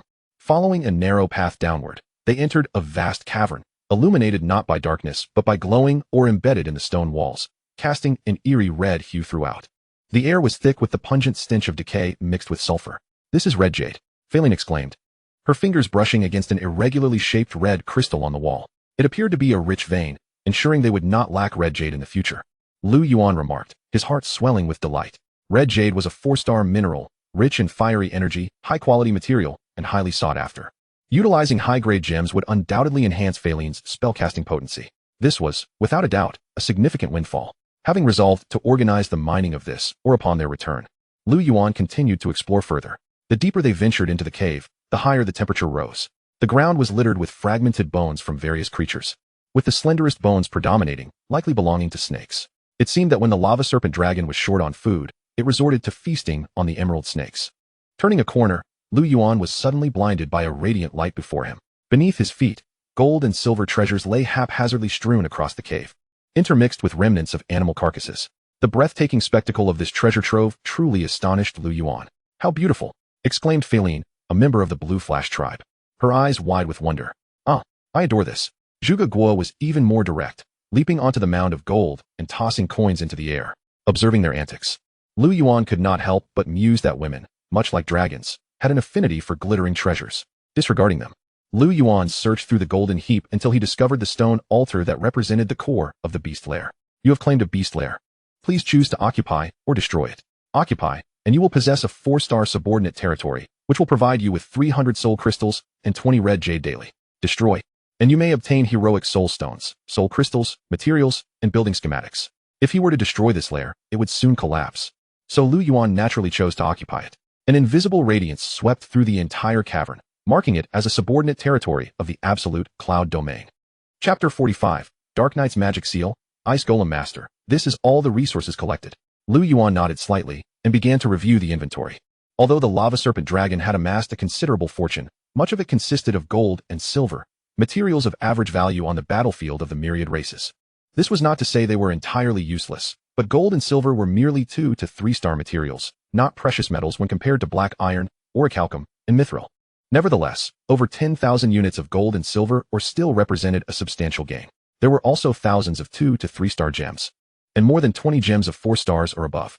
Additionally, there were some gold and silver utensils, likely pillaged from a noble lord, though they were quite foul-smelling. And Lu Yuan had no intention of utilizing them. Beyond that, there were several high-level items. Refugee Camp Building Schematics. Rank. Allows you to construct a refugee camp, which will attract a number of refugees daily, though these refugees may impact the morale of your territory. Dark Knight's Mark. Rank. After casting a skill, attack power increases by 20 for 5 seconds. Scroll of Summoning Ice Golem. Rank. Enables the ability to summon an ice golem, whose attributes are correlated to your own. Lu Yuan felt quite satisfied with these gains, although the casualties were somewhat heavy this time. Such bountiful rewards were sufficient to compensate for his losses. Once he digested these acquisitions, the strength of his territory would ascend to a new level. The Dark Knight's Mark was directly bestowed upon Hua Mulan. Within the territory, only Feline and Hua Mulan possessed the most formidable combat skills. However, as a mage, Feline could not engage in close combat with a staff. Indeed, she didn't even possess one. Thus, this piece of equipment was solely suited for Hua Mulan. As for the Scroll of Summoning Ice Golem, Lu Yuan chose to utilize it himself. Extending his hand, a towering 2-meter ice golem materialized instantly, clad in thick frosty armor, wielding hands like robust hammers, with chilling light emanating from its eyes. He promptly examined the information regarding the ice golem. Ice golem. Level. Magical Creation LV20. Attack power. 17 defense. 7 health. 300 skills. Frosty Touch. The ice golem's attacks inflict frost damage, potentially slowing enemies. Raging Gale Charge. The ice golem charges at enemies, dealing frost damage to those nearby, slowing struck enemies by 20. Magical Creation. The ice golem, as a magical construct, is immune to critical hits. The ice golem can only exist for 30 minutes, although its attributes are significantly lower than those of the white crane. As a support entity, it is remarkably suitable. Lu Yuan arranged for some individuals to remain behind to guard the snake's nest. After all, there was an abundance of items that he could not carry all at once, necessitating the organization of personnel for transport. Upon exiting the green snake's lair, Lu Yuan began his journey back. Suddenly, as he emerged from the stone forest, the resummoned white crane let out a low cry and landed beside Zhuge Guo. "My lord." Xiao Bai has detected the presence of other lords. "Someone is approaching us," Wang Fu interjected. The group immediately heightened their vigilance, hands resting upon their weapons. Amidst the rustling of grass, a company of figures emerged. At the forefront stood a majestic lion lord, adorned in resplendent golden armor and a fiery red cloak. His yellow mane billowing in the wind, dark yellow pupils fixed intently upon Lu Yuan. Behind him stood a lion archer hero, clad in leather armor and wielding a great bow, followed by 10 heavily armored soldiers and more than a dozen crossbowmen. "Ah, my friend, let us not be hasty." The lion lord bared his sharp, white teeth in a grin. "I am Kael'gog, the leader of the Blazing Fire Alliance. You may have heard my name. I come merely to make the acquaintance of my new neighbor. It is said that you have defeated the lizard man Saz and the ogre Pain. I was skeptical until I witnessed your prowess. I am truly impressed. Perhaps we could become friends or allies. You see, I am not one who relishes war. Why not sit down over a cup of wine together? Lu Yuan regarded the suddenly friendly lion with a degree of suspicion. As the leader of the Blazing Fire Alliance, he had gleaned detailed information about Kael'gog from Tylisa. Kael'gog, what exactly brings you here today? Lu Yuan questioned directly, eschewing any circumlocution. Kael'gog paused momentarily, then broke into a smile. Mr. Lu, you are indeed forthright, huh? In truth, I have come to propose a trade. Lu Yuan raised an eyebrow at the mention of a trade. Indeed, a trade. To the west of Windwatch Valley, a swarm of giant beetles has emerged, quite the troublesome lot. I thought to seek assistance in clearing them out. It seems to me that you, Mr. Lu, are the only lord capable of handling these beasts within Windwatch Valley. Lu Yuan remained unbeguiled by his flattery. Rather, he felt a surge of caution. Although the Blazing Fire Alliance was not particularly powerful, it boasted over 10 members. Yet they sought external help for monster extermination. Even if it wasn't a trap, it certainly wouldn't be an easy task. Kael'gog seemed to sense his hesitation. Mr. Lu, please do not rush to decline. My invitation is made with utmost sincerity. Moreover, there are significant benefits for you. We have discovered that the giant beetles have taken over a relic, which contains precious high-level barracks blueprints. Should you agree to assist, that blueprint shall belong to you. And you shall also receive 50% of the spoils. Lu Yuan found himself quite tempted by Kael'gog's offer. High-level barracks blueprints were indeed invaluable. Every lord would covet them. However, despite the allure of Kael'gog's terms, Lu Yuan was not one to acquiesce easily. I require a night to contemplate this. As you have seen, my recent campaign against the lair has left me with significant losses. Lu Yuan sighed. Kael'gog glanced at the soldiers behind Lu Yuan, noting their bloodied appearances and weary expressions. After a moment, he smiled again. This is indeed a considerable matter. Immediate action is not feasible. Let us plan to move 3 days hence. During this time, Mr. Lu, you may contact us at any moment. For now, I shall take my leave. The silhouette of Kael'gog's party swiftly vanished amidst the dense forest, and tranquility returned to the woodland. However, it was not long before 2 wolfman lords appeared in the glade. My lord, this human is exceedingly arrogant, one remarked. Indeed, the ogre Pain would never have dared to speak to you in such a manner. Why not simply eliminate him after his recent skirmish? In response to his subordinate's words, Kael'gog merely shook his head. While his troop was not large, did they not realize that these were all high-tier units, and that those few heroes possessed formidable strength? Even if we attacked together, we would likely garner little benefit from defeating him. Is his strength truly that formidable? One wolfman lord exclaimed in astonishment. Yet he has not agreed to assist us in clearing out those wretched beetles. He will agree, Kael'gog chuckled softly. Additionally, send a message to the Misty Swamp, inviting them to join us. The folks from Baton have long desired to enter Windwatch Valley. Would that not be akin to inviting a wolf into the fold? The Misty Swamp is closer to Lu Yuan's territory. Should they make a substantial incursion into Windwatch Valley, it would inevitably lead to conflict with him. Moreover, without external support, we would stand no chance against this human, Kael'gog stated with gravity. Moreover, that object within the habitat of those beetles is something we must acquire. The silhouettes of the group gradually faded into the forest, oblivious to the outline of a spider emerging from the shadows of the trees. Chapter 46. The Shadow Spider upon a branch. A spider, akin to a specter, deftly maneuvered through the shadows, swiftly ascending to the side of Lu Yuan. He gently cradled it in his hand. This was the new troop type he had previously acquired, the Shadow Spider. Shadow Spider. Rank. Attack power, 5. Defense power, 0. Health, 100. Skill, Shadow Movement. The Shadow Spider merges with the shadows, enhancing its movement speed when within them, making it exceedingly difficult to detect. Lu Yuan was drawn to the attributes of the Shadow Spider, which is why he had chosen to retain it. Although its attributes were hardly superior to those of a peasant, it proved to be highly suitable for reconnaissance. This palm-sized black spider emitted a faint chirping sound. However, as a scout, it posed a challenge. Lu Yuan could not comprehend its utterances. Little Gua, Lu Yuan called out. Ever since her advancement, Zhuge Guan not only could summon white cranes, but also awakened a hidden ability to communicate with animals. Thus, in such instances, Lu Yuan sought her assistance. The little girl wrinkled her nose, clearly disliking such creatures. My lord, you previously stated that would be the last time. She expressed her dissatisfaction, evident in her tone. Be good, and I'll buy you candied hawthorn later. Lu Yuan replied with a smile. In that instant, he felt somewhat akin to a dubious uncle. Zhuge Guo hesitated momentarily, but her craving for candied hawthorn ultimately triumphed over her fear. Frowning, she cautiously approached the spider in Lu Yuan's hand, only to retreat several steps after a brief moment, distancing herself from the creature before relaying the intelligence. Upon hearing the information, Lu Yuan frowned. These creatures indeed harbored ulterior motives. My lord, this creature is certainly up to no good. Perhaps we should pursue them and eliminate them. Hua Mulan exclaimed angrily. Lu Yuan shook his head. No. I wish to observe what they are truly capable of. He led the group back to their territory.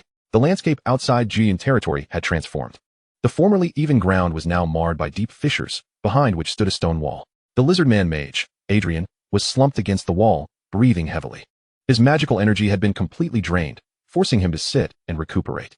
Yuan had not brought this lizard-man mage along merely to idle away. He fully intended to exploit Adrian's labor, compelling him to construct the stone wall and trenches outside the territory using earth magic. This would serve as a fortification against the impending magical tide. Adrian had been tirelessly occupied with this task for days, yet the workload was overwhelming.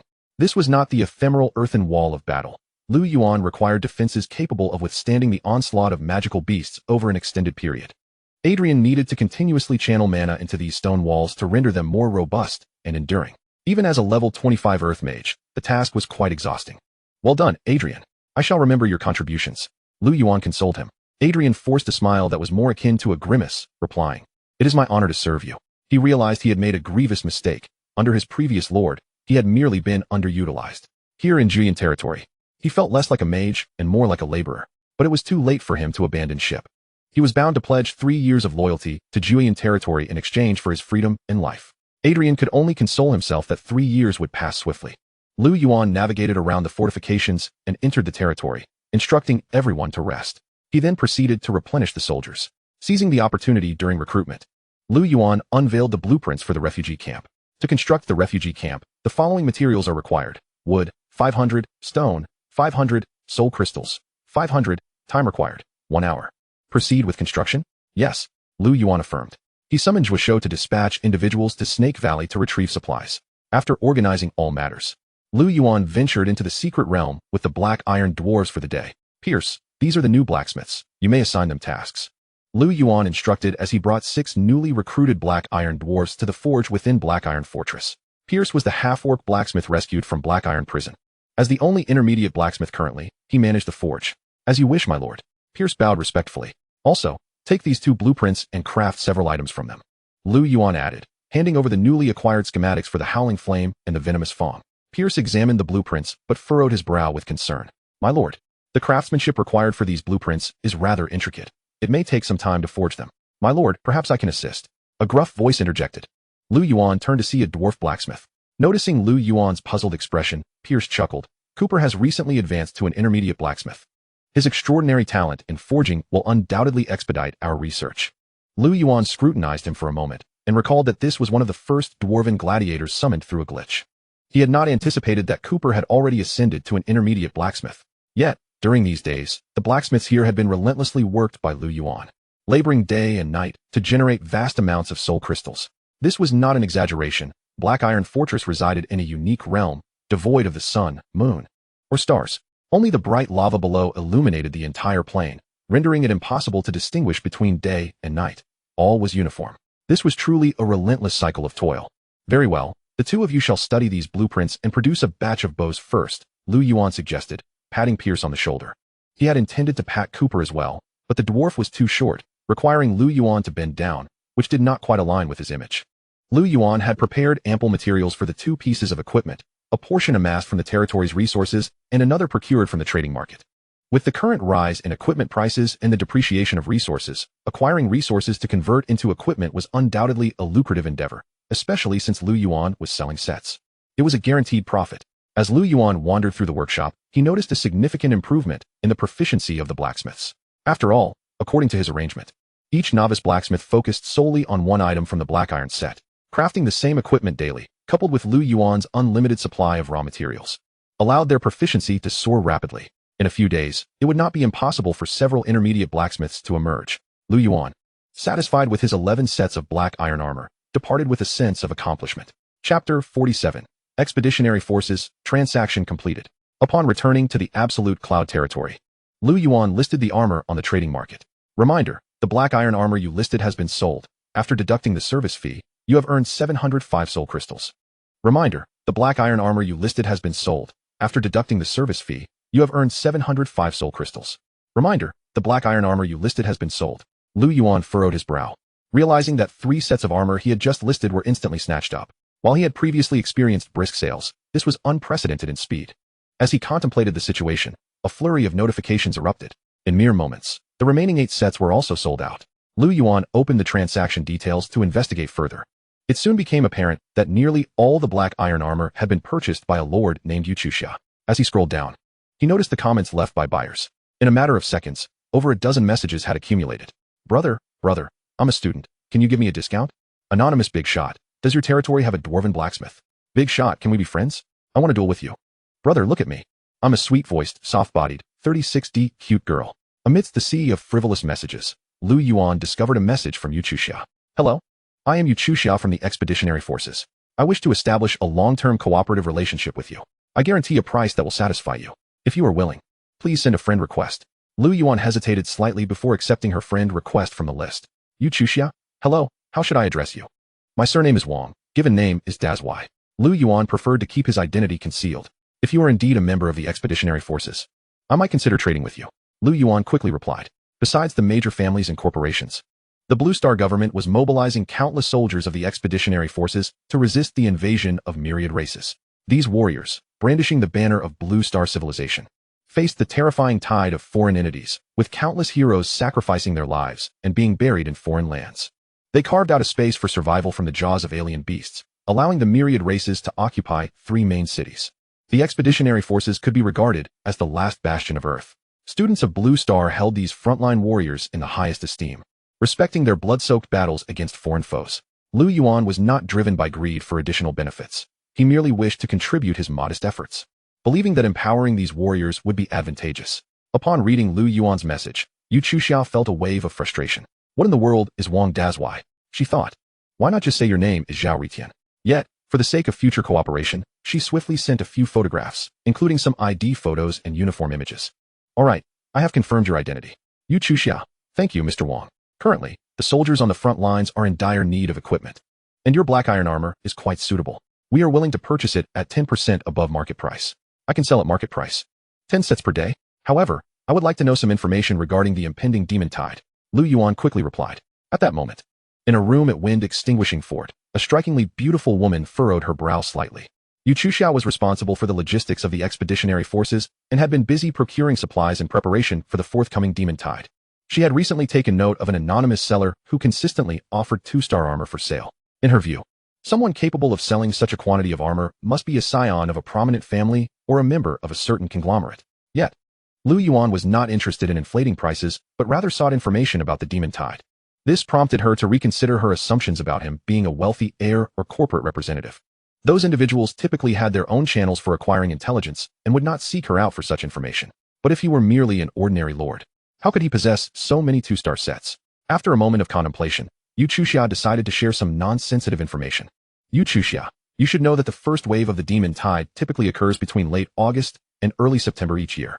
However, this year, according to reports from the Academy of Sciences and a research team, the demon tide may arrive between late July and early August, meaning we have only about a month left. Yuan.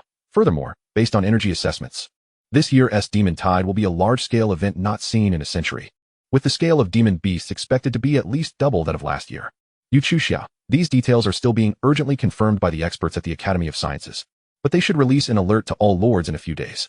Yuan fell silent as he absorbed this information. The reality was even more dire than he had anticipated. Due to the harsh winter conditions on the battlefield against myriad races and the looming threat of the demon tide, the Blue Star inhabitants typically entered the battlefield later than other races. Often, while other races had already been engaged for a month or more, Blue Star warriors only began to develop once they entered the battlefield. This already placed them at a disadvantage. In past years, only half of the lords who managed to withstand the first wave of the demon tide could return to Blue Star through the portal. Countless young lives had been lost on this unfamiliar land. And this year, not only was the demon tide arriving early, but its scale was even more colossal. How many more lives would be claimed? Yuan sighed deeply, knowing he had no time for further lamentation. He must strive to develop his strength to withstand the demon tide. Yuan. Mr. Wang, I can only disclose this much. This year's demon tide is particularly terrifying. I hope you will take it seriously. Please contact me if you acquire any equipment. As it seemed the other party was about to log off, Yuan hastily sent another message. Wait a moment, I wonder if Miss Yu is interested in evolution formulas? Yuan's eyes widened in surprise. Evolution formulas were treasures of immense value. Many families had risen to prominence based solely on a single formula. Was the other party genuinely willing to trade such a thing? Regardless of its authenticity, she did not wish to miss any potential opportunity. Yuan. Of course, we guarantee a price that will satisfy you. After a brief moment, Yuan sent another message. Chunyu Cheong, new foam wine, decorated in bright vermilion attire, with an iron spear, can be evolved into a 4-star Wuxiao wine immortal. Lu Yuan examined the evolution path of the general and found that it was unnecessary to meet the hero face to face. Some lords often showcase their heroes by posting information about them. Hence, Lu Yuan could directly access the evolution paths of numerous generals. Yu Chuxiao was momentarily taken aback and quickly replied, Mr. Wang, is this half of the formula? Do you have information on the evolved hero? Chunyu Cheong was a widely recognized general in the Xia Kingdom, and it could be said that at least 1 in 10 lords possessed him, if not more. This indicated just how prevalent this general was. If this segment of Chunyu Cheong could be elevated to 4 stars, how significantly would the overall strength of the Xia Kingdom increase? Initially, Yu Chuxiao had presumed that Lu Yuan was merely referring to a type of troop or perhaps an advancement recipe for farmers. To her astonishment, Lu Yuan had actually mastered the formula for a hero. The value of these two was simply incomparable. No, this is the complete formula. You may discuss the price after you successfully experiment with it. Furthermore, I possess more than just one evolution formula for generals. Yu Chuxiao was momentarily taken aback. The other party had directly divulged such an invaluable formula to her. For a moment, she was at a loss as to whether to deem the individual overly naive or remarkably perceptive. Yu Chuxiao, thank you for your trust, Mr. Wang. I will be in touch with you shortly. After sending this message, Yu Chuxiao hurriedly closed the chat interface. She was eager to ascertain the veracity of Wang Dachui's claims. Chapter 48. The Drunken Immortal. Chunyu Cheong. Yu Chuxiao exited her office. Gazing out the window, the panoramic view of wind-extinguishing fortress unfolded before her. In the city, countless barracks stood tall, while squadrons of griffin knights traversed the thick mists. The clouds in the sky parted, revealing a colossal figure that shattered the dense cloud cover. It was an unimaginably large iron warship, bristling with cannons, and adorned at the bow with a massive dragon head. A gigantic dragon-slaying spear jutted forth from its maw, a terrifying weapon capable of slaying even full-grown dragons. The iron leviathan bore colossal iron wings, which were slowly flapping. The dark hull shimmered with the brilliance of countless magical formations. For this iron ship soared the skies through the power of these spells. This was the Xia Kingdom's most formidable weapon, the Azure Dragon warship. My dear, what are you gazing at? An elderly man approached her. Nothing much, Grandpa Huang, Yu Chuxiao replied, shaking her head slightly. Still pondering the recent magical tide? Huang Yangping was well aware of his friend's granddaughter's thoughts. This matter pertains to the interests of millions of lords on Blue Star. Even if we wished to intervene, we would be powerless. Naturally, those high-ranking figures will take care of it. We should focus on our own affairs. Huang Yangping chuckled. I've heard that those alien races are also stirring restlessly. They may pose a threat to the frontline defenses, Yu Chuxiao hesitated to say. When have those rascals ever been subdued? They ought to consider the sharpness of our blades before reaching out. Huang Yangping replied with a hint of cold amusement. Yu Chuxiao nodded. The wind-extinguishing fortress had been under Blue Star's control for 30 years, weathering countless wars, yet it remained firmly in their grasp, growing ever more fortified. They had established the 3 strongholds of Shanghai, Xinyuan, and Hulao on the periphery. Each stronghold had been built upon the corpses of innumerable alien races. As Yu Chuxiao spoke, her expression brightened, and she eagerly grasped Huang Yangping's hand. Grandpa Huang, today I encountered an intriguing individual who directly provided me with a General S advancement formula. Oh, which young master was generous enough to offer such a valuable gift? Huang Yangping laughed. Yu Chuxiao immediately shook Huang Yangping excitedly, teasingly saying, Grandpa Huang. After a moment, she composed herself. But you guessed wrong this time. I met this person in the trading market. I don't even know their name, yet they tossed out a complete formula. I'm starting to suspect they might be a fraud. Haha, this is indeed intriguing. I must see what kind of person this is, Huang Yangping said, stroking his beard with a smile. The two then fetched materials from the warehouse and made their way to the training grounds. There, over a dozen groups of lords commanded soldiers in battle, the sounds of shouting and clashing steel resonating throughout. After patiently waiting for a moment, one of the battles concluded, with a squad of heavily armored soldiers being defeated, and a young female lord effortlessly claiming victory. Noticing their presence, she approached with a clap of her hands. Sister Xia, what brings you here today? Did you not wish for me to visit you? Yu Chuxiao teased. Of course not. Liang Qixi, a close friend of Yu Chuxiao since childhood, linked arms with her, grinning widely. You, girl, still lack decorum even at this age. Yu Chuxiao playfully pushed her away. Ah, Sister Xia. It's been days since we last met. Have you perhaps found a handsome suitor? The two engaged in playful banter before coming to a halt. I am here for a serious matter today. You have a Chunyu Cheong idling about, correct? Yu Chuxiao stated earnestly. Yes, Sister Xia. That fellow charges into battle without a second thought. What do you intend to do with this brute? Liang Qixi inquired. Have him come over. I wish to experiment with a formula, Yu Chuxiao replied. A few minutes later, in a private lounge nearby, they awaited the burly Chunyu Cheong. As Yu Chuxiao cast her gaze over him, his information appeared before her eyes. Chunyu Cheong, affiliation, Liang Qixi. Blue Star, rank, level, LV22, leadership, 38, strength, 68, strategy, 38, politics, 32, skills, fierce attack, launch a powerful strike against the enemy, dealing an additional 15 damage. Counterattack, upon receiving a normal attack, retaliate with an additional 20 damage. A typical ordinary general, primarily utilized by lords in the early stages when they lack higher-tier generals. Once they acquire a high-star general, they tend to neglect further development. My lord, what brings me here? Chun Yuqiong rumbled as he saluted. Chun Yuqiong, come here. Liang Qixi commanded, producing the materials Yuchuxia had given her earlier. Advancing a general is no trivial matter, should there be any deviation in the materials. A general might lose rank or star level, or worse, perish entirely. Otherwise, with so many lords in the myriad races battlefield, one could easily discover numerous formulas merely through exhaustive methods. This was precisely why lords hesitated to experiment with their precious generals. However, to Liang Qixi, Chun Yuqiong had become somewhat of a burden. Even if he were to be lost, she would not be saddened. Thus, she proceeded with the evolution using the materials. A flash of white light enveloped the room, and everyone's eyes widened, not wanting to miss a single detail. As the light faded, they beheld a stout man clad in silver armor, cradling a wine jar, his face flushed with intoxication. Wine. I still want more wine. Chun Yuqiong exclaimed, reeking of alcohol. It appeared that the experiment had indeed succeeded. Yu Chuxia's eyes widened. Initially, she had approached this with a mere sense of curiosity, harboring little hope, yet unexpectedly, a stranger had genuinely entrusted her with a precious advancement formula. Her excitement surged as she eagerly examined the general's information. The wine immortal of Wuchao. Chun Yuqiong, affiliation, Liang Qixi. Blue star, rank, level, LV22, leadership, 50, martial power, 95, strategy, 49, politics, 42, skills, charge, counterattack, Wuchao wine immortal. Chun Yuqiong consumes a substantial quantity of wine, entering a state of inebriation. Martial power increases by 30, attack power rises by 40, while strategy temporarily drops to 0. Yu Chuxia's eyes widened in astonishment. It truly succeeded. A 4-star general. Liang Qixi excitedly embraced her. Sister Xia, it really worked. You've developed a new formula for generals. After a considerable effort, Yu Chuxia managed to separate them. Alright, let us not get overly excited just yet. We must test the current battle power of the general. Half an hour later, the group watched as the dazed Chun Yuqiong felled 2 4-star heroes with her fists, instantly igniting their excitement. Chapter 49. Collaboration. The new foam wine is of little value. While the iron spear shaft is essentially worthless, only the dazzling crimson attire qualifies as a 4-star piece of equipment, requiring an intermediate tailor for its creation. Thus, the price for the upgrade materials hovers around 1,300 soul crystals. Yu Chuxia analyzed. Chun Yuqiong, as a general, holds a significant market share. Even selling this formula for just 2,000 soul crystals would yield a handsome profit. Huang Yangping chuckled. Grandpa Huang, this formula isn't solely mine. I still need to inquire with the other party. However, he mentioned he possesses additional formulas, though I'm unsure of their authenticity. Yu Chuxia replied. Then you should contact him quickly. I'm rather curious about him as well. Yu Chuxia nodded and opened the system chat interface. Yu Chuxia, Mr. Wang.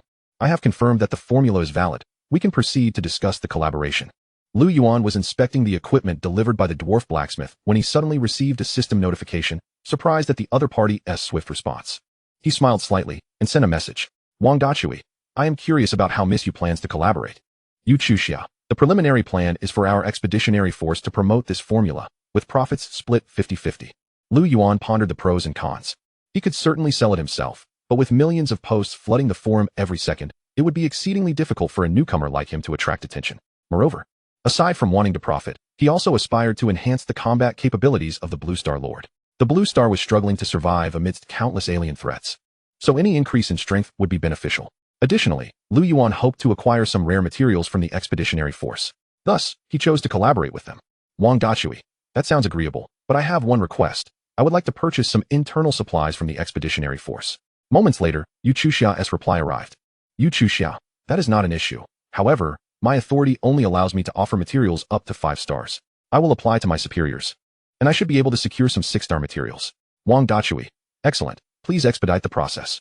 After we sign the agreement, I can provide the second formula. Yu Chuxia's heart leapt with joy. There indeed were other formulas. She quickly inquired. Yu Chuxia, may I ask what the formula is? Wang Dachui, the general, Yan Liang.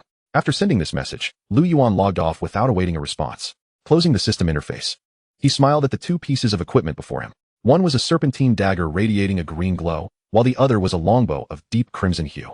Sting of the Viper, rank, attack, 48, characteristic, inflicts an additional 5 poison damage upon hit. Screaming Flame. Rank. Attack. 12-15. Characteristic. Every third attack.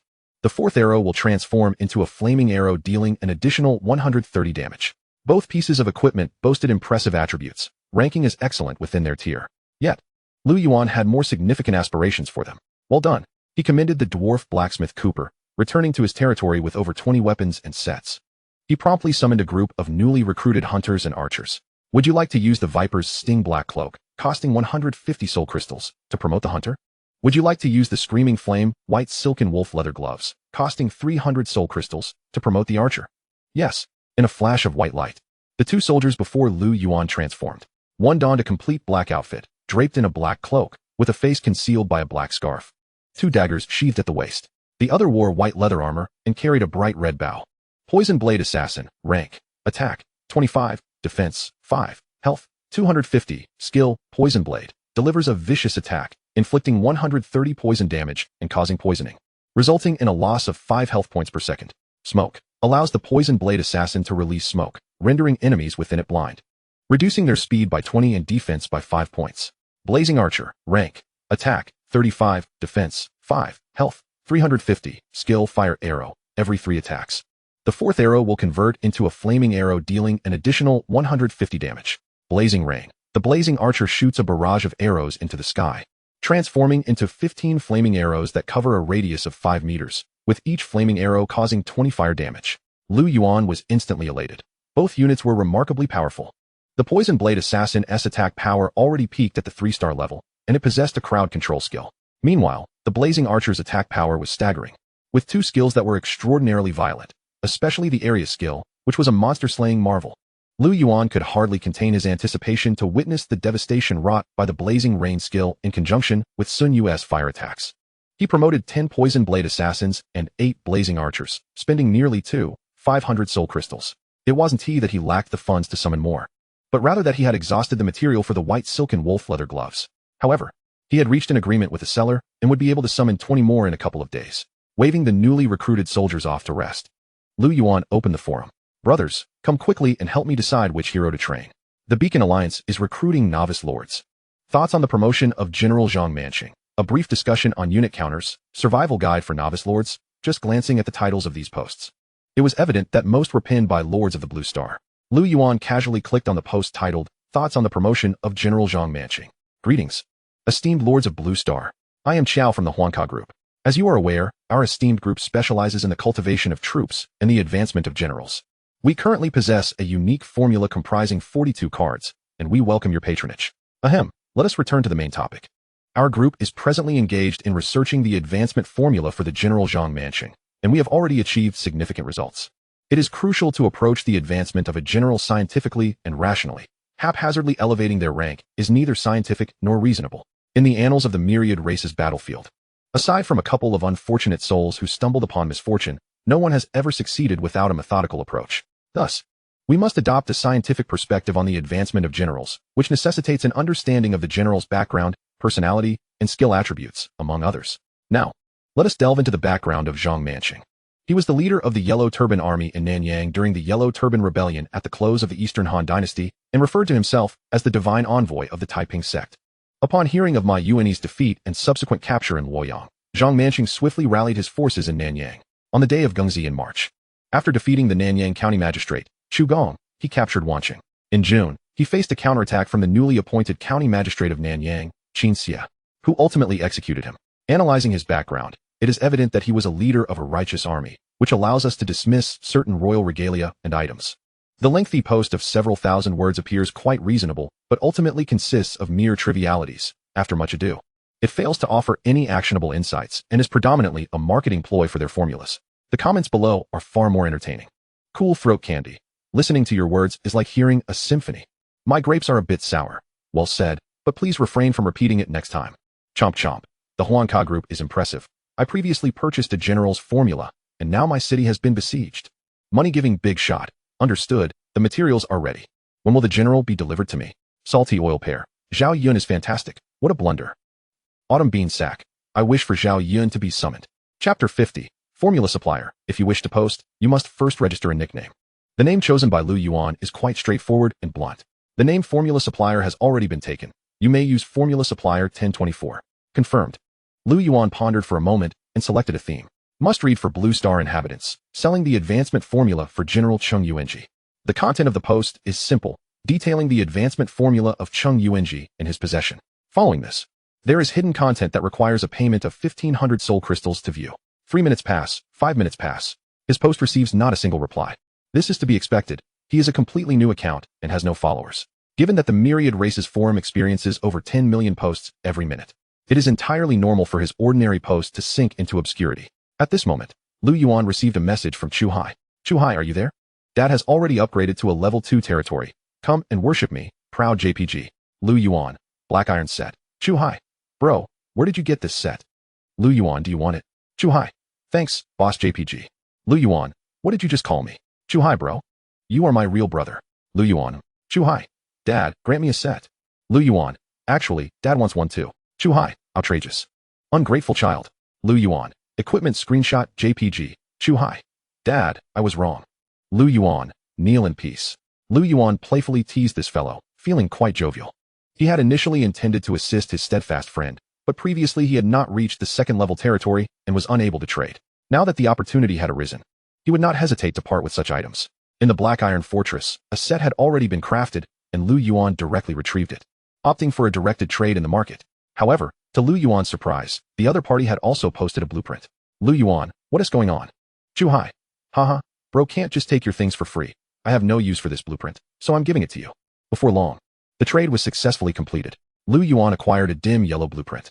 Iron Armor Sheet Blueprint allows you to learn how to craft iron armor sheets. Required materials, 2 iron ores, 2 wood, 2 leather. In terms of the blueprint's value, it far surpasses that of his Black Iron set. Lu Yuan found himself momentarily at a loss for words. Perhaps this is what friendship entails. Although they often banter at each other's expense, they hold each other dear in their hearts. However, Lu Yuan's moment of excitement was soon disrupted by a message from Chu Hai. Chu Hai, what is wrong, son? Not even a reaction? Lu Yuan, get lost. The following day, Lu Yuan was pleasantly surprised by the swift response from Yu Chuxia. He signed a contract with her, agreeing to a 50-50 profit split, and provided her with the formula for General Yan Liang. In return, Lu Yuan could procure certain supplies from within the expeditionary army. Yu Chuxia. Mr. Wang, I look forward to our collaboration. Yu Chuxia. However, Mr. Wang, it seems a bit ungracious of you to have hoarded all the iron spear shafts in the trading market, don't you think? Lu Yuan chuckled. Iron spear shafts are nothing but trash devoid of any star rating. No one wanted them. And they were being sold for merely 1 or 2 soul crystals in the market. Yesterday, Lu Yuan had purchased all 500 iron spear shafts available in the market, anticipating a profitable return once the formula was sold. Wang Dachui, I only acquired them last night. Lu Yuan's implication was clear. He had already provided her with the formula, and if she had failed to stockpile materials, she had no one to blame but herself. On the other end, Yu Chuxia was seething, her teeth clenched in frustration, yet she found herself powerless against him. Wang Dachui, miss you. May I request an advance of 20,000 soul crystals? This further infuriated Yu Chuxia. This fellow not only vexed her, but also dared to ask her for money. As if she were made of clay. Yu Chuxia, just you wait. Half an hour later, Lu Yuan received another notification from Yu Chuxia. He listed a unit of wood in the trading market, priced at 20,000 soul crystals. Apart from directly transporting supplies via troops. This is the standard method of trading in the market. Some well-connected lords, upon arriving at the Myriad Races battlefield, expedite the elevation of their territories to level 2 to swiftly enjoy the support of their families or factions. Naturally, there are limitations. In addition to a 10% handling fee, different levels of lords face daily transaction caps. A level 2 lord can only trade up to 100,000 soul crystals worth of supplies per day. Hence, regardless of the extent of support from their factions, they can only acquire 90,000 worth of supplies each day. However, such conditions must far exceed those of ordinary feudal lords. Generally, influential lords can survive unless they encounter unforeseen circumstances. Reminder, the lumber you listed for sale has been sold, netting you 18,000 soul crystals after deducting fees. Lu Yuan, pleased, whistled contentedly. Yu Chuxia, Mr. Wang, your black iron armor hasn't been traded yet today, has it? Wang Dachui, there are still 7 sets. Yu Chuxia, Mr. Wang, I recall you sold 11 sets yesterday, didn't you? Wang Dachui, that was inventory from the day before yesterday.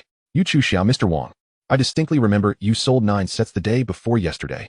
Even with Lu Yuan's thick skin, being called out in public made him feel somewhat embarrassed. Wang Dachui, well, I need to provide some for friends over the next couple of days. I'll return to normal soon.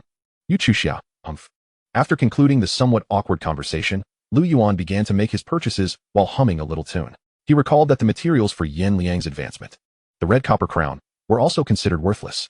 Lu Yuan joyfully scoured the trading market, but soon discovered that others were also buying red copper crowns. It seemed the expeditionary army had finally caught on. Haha. After more than 10 minutes, Lu Yuan purchased over 300 red copper crowns, along with iron spear shafts, and listed them all on the trading market at a price of 300 soul crystals each.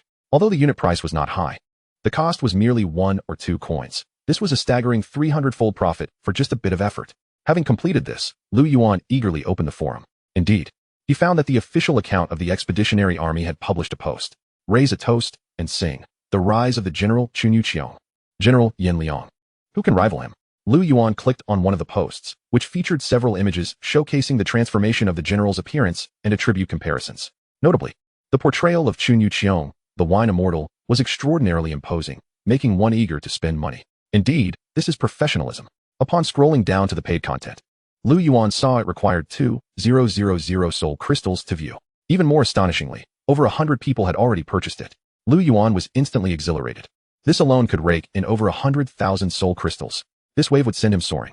Lu Yuan then opened his own post to check, hoping for a sudden surge in popularity that would eliminate the middleman profit. Unfortunately, his own post was starkly devoid of content, merely demanding payment for purchase, failing to lure any unsuspecting lords. Loving Einstein, I wonder who the fool is that will buy this. Little chest biscuit, the author's scam is too cliched. Don't hit me, I'm soy sauce, front row cereal. Frozen cake person, congratulations on wasting 5 seconds clicking into this garbage post. Lu Yuan could only sigh in helplessness. He lacked a hero like Cheng Yuanji, and therefore had no means to capture upgraded images. Being deemed a fraud was unavoidable. Such simple and costless scams proliferated every day, and the lords had become quite astute. Who would fall for it anymore? Alas, life is arduous, he sighed. Chapter 51. The Extreme Fire Alliance. The Lion Lord Kalog awaited at the edge of a grove alongside 6 lords of the Extreme Fire Alliance. Each brought their own retinue, amassing a formidable force of 200 to 300 individuals. Under the blazing sun, a few wolfman lords grew increasingly impatient. The alliance leader, this human, is exceedingly arrogant. How dare he keep us waiting for so long? Kalog chuckled lightly. The opposing side possesses the power to annihilate the lizardmen and ogres, making their arrogance somewhat understandable. Humph. I believe that fellow is merely a facade. His strength may not surpass ours.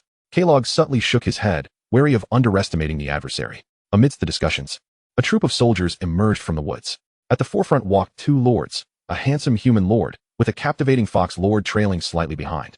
The gaze of the assembled lords fell predominantly upon Telesia, their eyes reflecting varying degrees of fervor. Kalog's glance swiftly swept past Telesia, landing on the troops behind them. Over 30 warriors, 20 archers, and more than 20 dwarves. Finally, there were 15 human cavalry. It appears these 2 have indeed allied.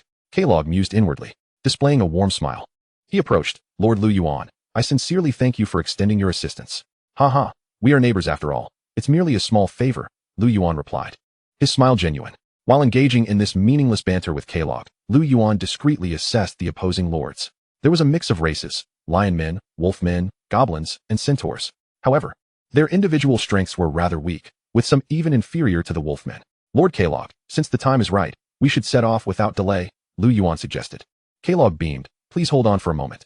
Lu Yuan's brow furrowed slightly, unsure of what scheme this fellow was concocting. Just then, another commotion erupted from the woods, and a faction emerged. Leading the way was a serpentine lord adorned in vibrant green scales, his elongated eyes glimmering with cunning. Kalog, my friend, I thought you would never invite me to step onto this land. The serpentine lord's sharp voice grated like metal scraping against glass, causing discomfort. Baron, you must have misunderstood me. Kalog exaggerated his expression as he welcomed the serpentine lord. Baron's gaze suddenly shifted to Lu Yuan. I never imagined you would now be mingling with a human. Baron, Lu Yuan is a formidable lord. Those beetles are no trivial matter. Our territory was devastated by them, and their leader is a level 33 lord. The entire swarm exceeds 1,000, and they continue to multiply. Only through our alliance can we exterminate these pests, Kalog explained. Very well, I can tolerate this human for the time being. The serpentine lord baron turned his gaze back to Lu Yuan, his narrow, cold eyes fixated upon him. However, human, in this mission, you must rely solely on your luck. I have decided not to intervene on your behalf. Regarding this hostility, Lu Yuan chose not to respond. Although the fellow possessed some strength, in Lu Yuan's eyes, he was hardly formidable. Now that everyone has arrived, let us set forth, Kalog declared, attempting to persuade the group. No one voiced dissent. As Kalog elaborated on the monster situation, they traversed through the dense forest. According to Kalog, These giant beetles had migrated from an unknown location half a month ago. They swiftly occupied an undiscovered ruin, breeding rapidly. Their numbers, initially just over 100, had surged to over 1,000 in a mere fortnight. Among them, in addition to the level 33 beetle chief, there exist 3 other varieties of beetles: the enormous Zora Sandwalker, clad in heavy armor, the agile Zora Stinger, adept at ranged attacks, and the peculiar Zora Destroyer, known for its self-destructive tendencies. Previously, a lord of the Extreme Fire Alliance, in a moment of negligence, had his territory breached, barely escaping with his life. As the group traversed the dense forest for half an hour, the surroundings began to transform. The ground was littered with tree stumps, which appeared not to have been cut down by human hands, but rather pockmarked, as if gnawed upon by some creature. The leaf-strewn earth was also strewn with fine wood shavings. These creatures devour everything, not only trees, but even iron ore. One centaur lord vehemently lamented that a mine of his had been overtaken by them.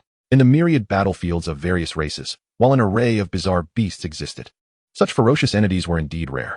The group heightened their vigilance. After another 10 minutes of walking, the ground was stripped bare. The once dense trees had been completely consumed by these creatures. The party soon beheld the unfortunate lord's domain, now reduced to ruins with only crumbling walls remaining, all structures devoured, leaving behind mere stone fragments.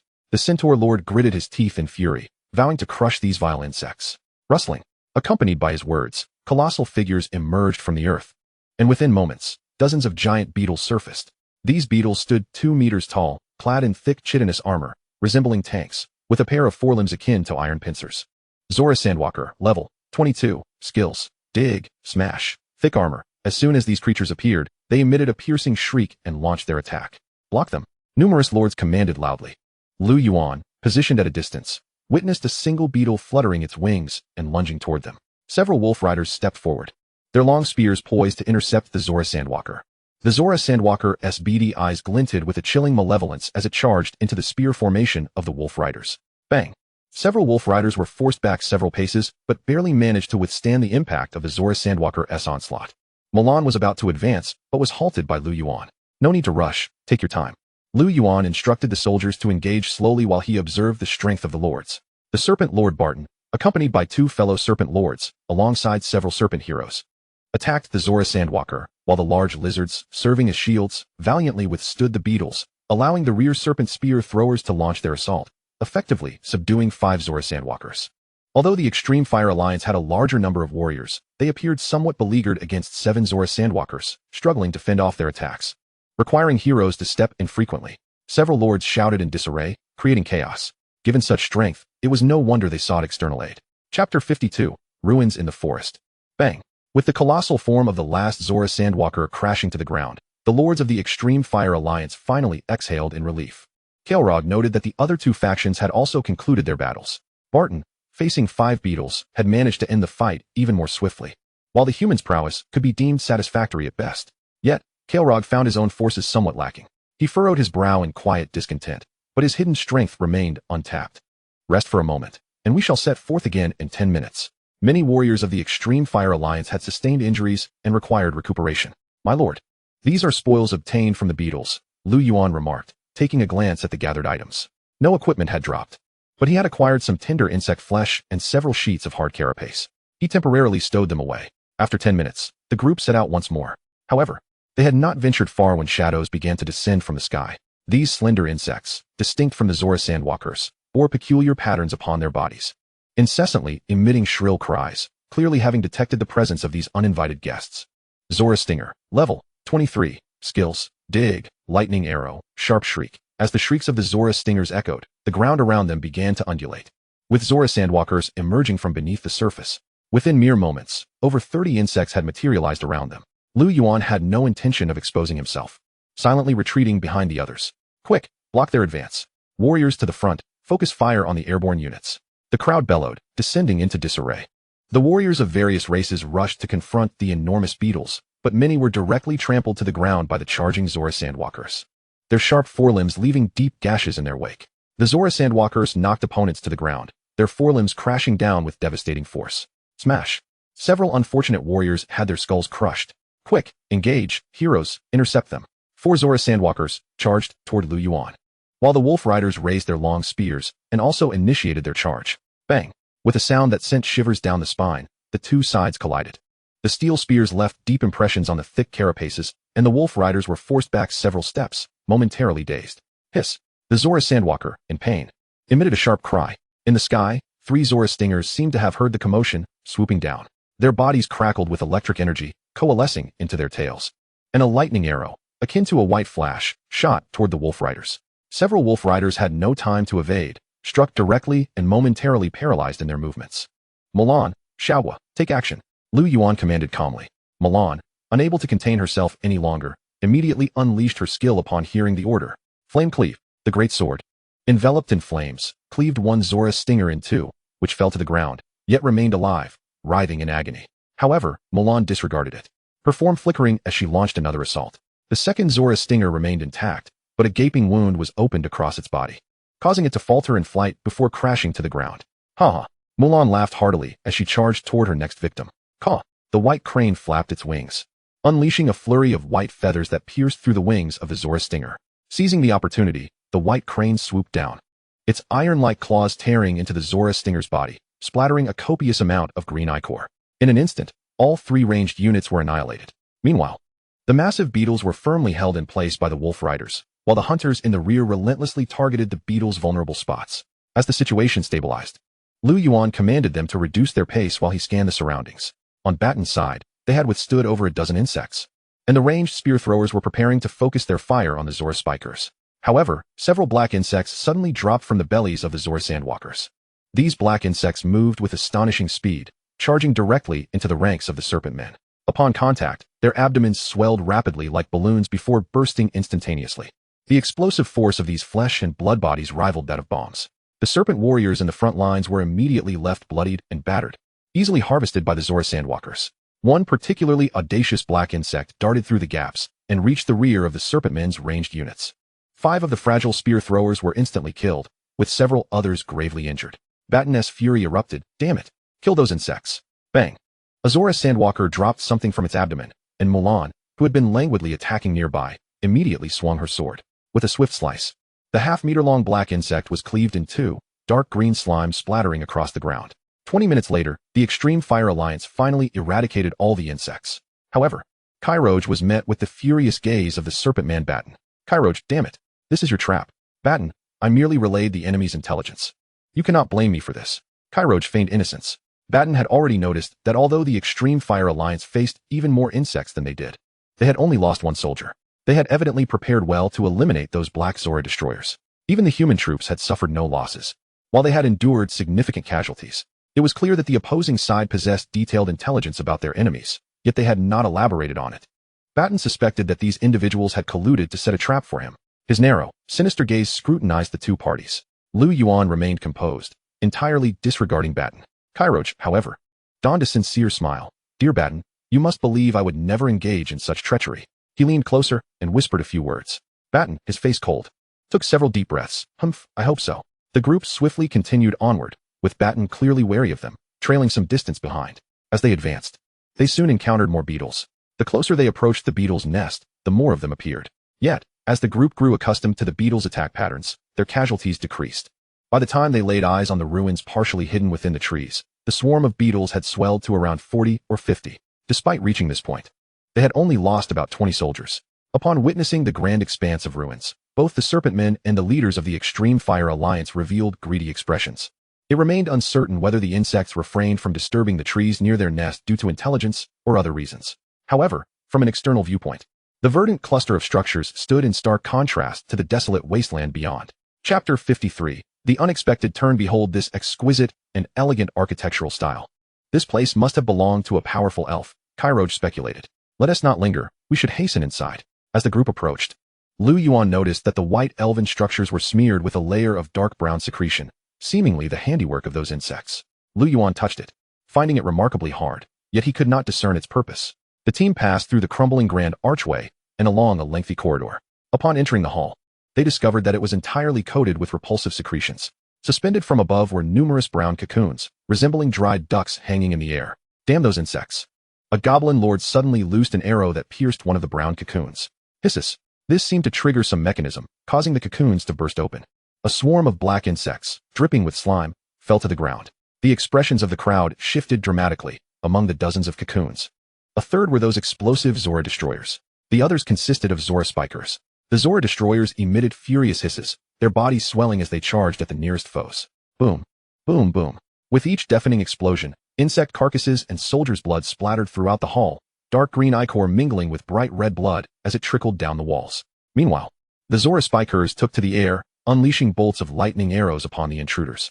Block them. Quickly, retreat from the hall. Chaos erupted throughout the grand chamber. Although spacious, the sudden influx of so many lords and soldiers rendered it overwhelmingly congested. Following such upheaval, the hall transformed into a tumultuous fray. Each Zora destroyer that detonated wreaked havoc in the confined space, leading to numerous soldier fatalities. Even second and third tier units were unable to withstand such onslaughts and fell one by one. Yuan gritted his teeth as he surveyed the chaos. These insects were truly the bane of a sea of troops. Wolf riders, hold the line and cover the retreat. Yuan commanded loudly.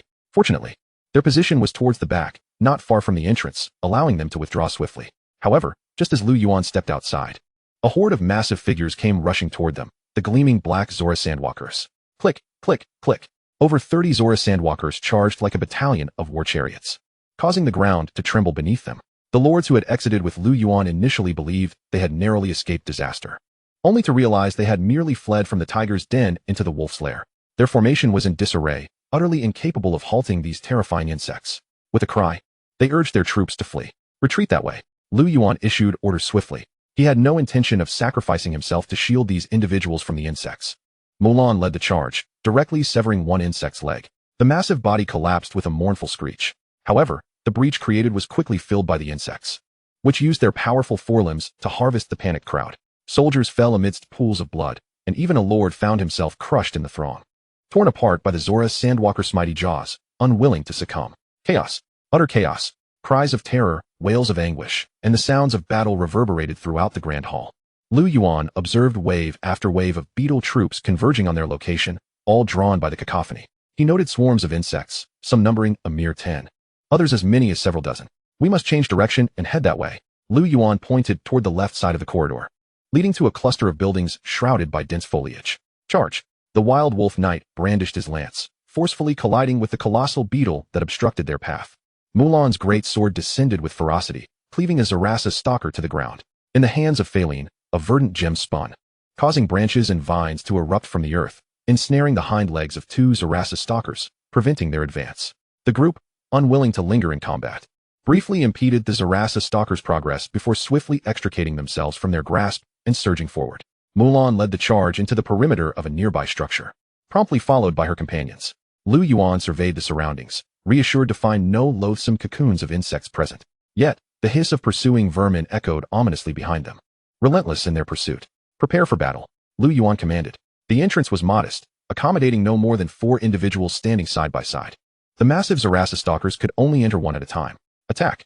The myriad of troops unleashed their assault upon the Zarasa stalker. Lances pierced its armored head, while Mulan's blade severed its cranium in twain. The creature's immense form collapsed onto the ground. The wild wolf knight quickly delivered several finishing strikes, ensuring the demise of the beast.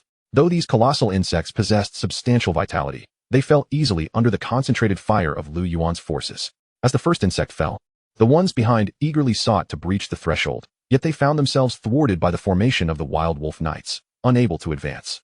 The confined space even exposed their heads, allowing the troops to deliver critical strikes with ease. Soon, one by one, the insects lay defeated at the entrance. The Zarasa stingers, finally finding an opportunity to retaliate, prepared to conjure lightning arrows, but before they could, numerous lances had already impaled them, shattering their gathered magic. In less than 10 minutes, the squad of over 20 insects was entirely eradicated. The hunters swiftly scoured the battlefield as Yuan exited the chamber. The sounds of battle resonated clearly in the distance, drawing the insects within the nest. A pack of gnolls fought desperately to escape the encirclement of the insects, racing madly towards the entrance. The gnoll lord, Anderson, cursed the lion man Calog countless times in his mind. If not for him, how could he have suffered such grievous losses? Yet, he understood that the fault lay not with Calog. He had participated in a previous exploration of the ruins, where, although numerous insects had been present, such cocoons as today had not existed, at least not in the periphery. Damn it, he swore never to enter this dreadful place again. But just as he approached the crumbling gate of the ruins, his steps faltered. Facing the approaching army, they found themselves retreating step by step.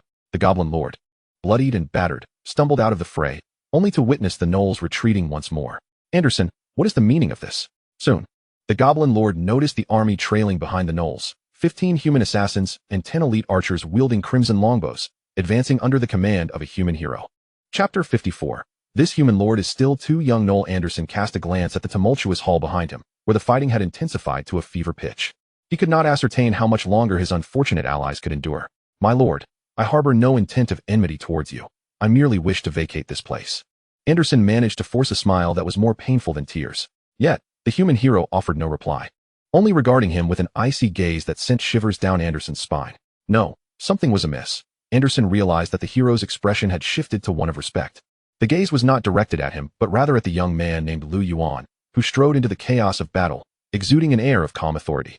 My lord. Sun Yu and the host of assassins and archers bowed in unison. Though Anderson and his companion had suspected this development, the reality of it left them speechless. These formidable elite troops were indeed part of this human-s army. My lord, how should we handle these individuals? Sun Yu inquired, eyeing Anderson and his beleaguered forces. Lord Yuan, we will take our leave at once. Yes, we have no interest in this ruin. It was entirely Kalog's unilateral decision. In a bid for survival. The two hastily threw the lion man Kalog under the bus.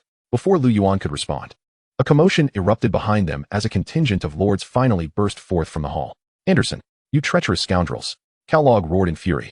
The two immediately recoiled, clearly intimidated by the lion man. Kalog attempted to continue his tirade, but his voice suddenly faltered. He noticed a group of elite troops blocking the path of Anderson and his companion, clearly not among those they had brought. Flee. The insects are emerging. Kalog's expression shifted dramatically as he barked. Anderson, clear the way. Kalog, we too wish to leave, Anderson replied, his smile more grotesque than ever. Behind them, the assassins gripped their daggers warily, while the archers readied their arrows, poised for action. Kalog gritted his teeth. Charge through. How can a mere handful of soldiers impede us? Lord Kalog, you would not dare. Yuan's calm voice interjected unexpectedly. As he spoke, the fiery archers simultaneously loosed their arrows skyward. With a resounding explosion, a deluge of flaming arrows cascaded down like through the scorching rain of fire. Kalog almost wanted to punch this young human in the face and smash it flat. But the other lords were losing their patience. One by one, their eyes practically spewed flames of fury. Damn you. I'll rip your guts out and strangle you with them. You wretched spawn. I'll break every single bone in your body myself. Kellogg's teeth ground together. But he noticed the other archers behind Yuan raising their longbows. They hadn't used that skill just now. Damn it. I'll do it.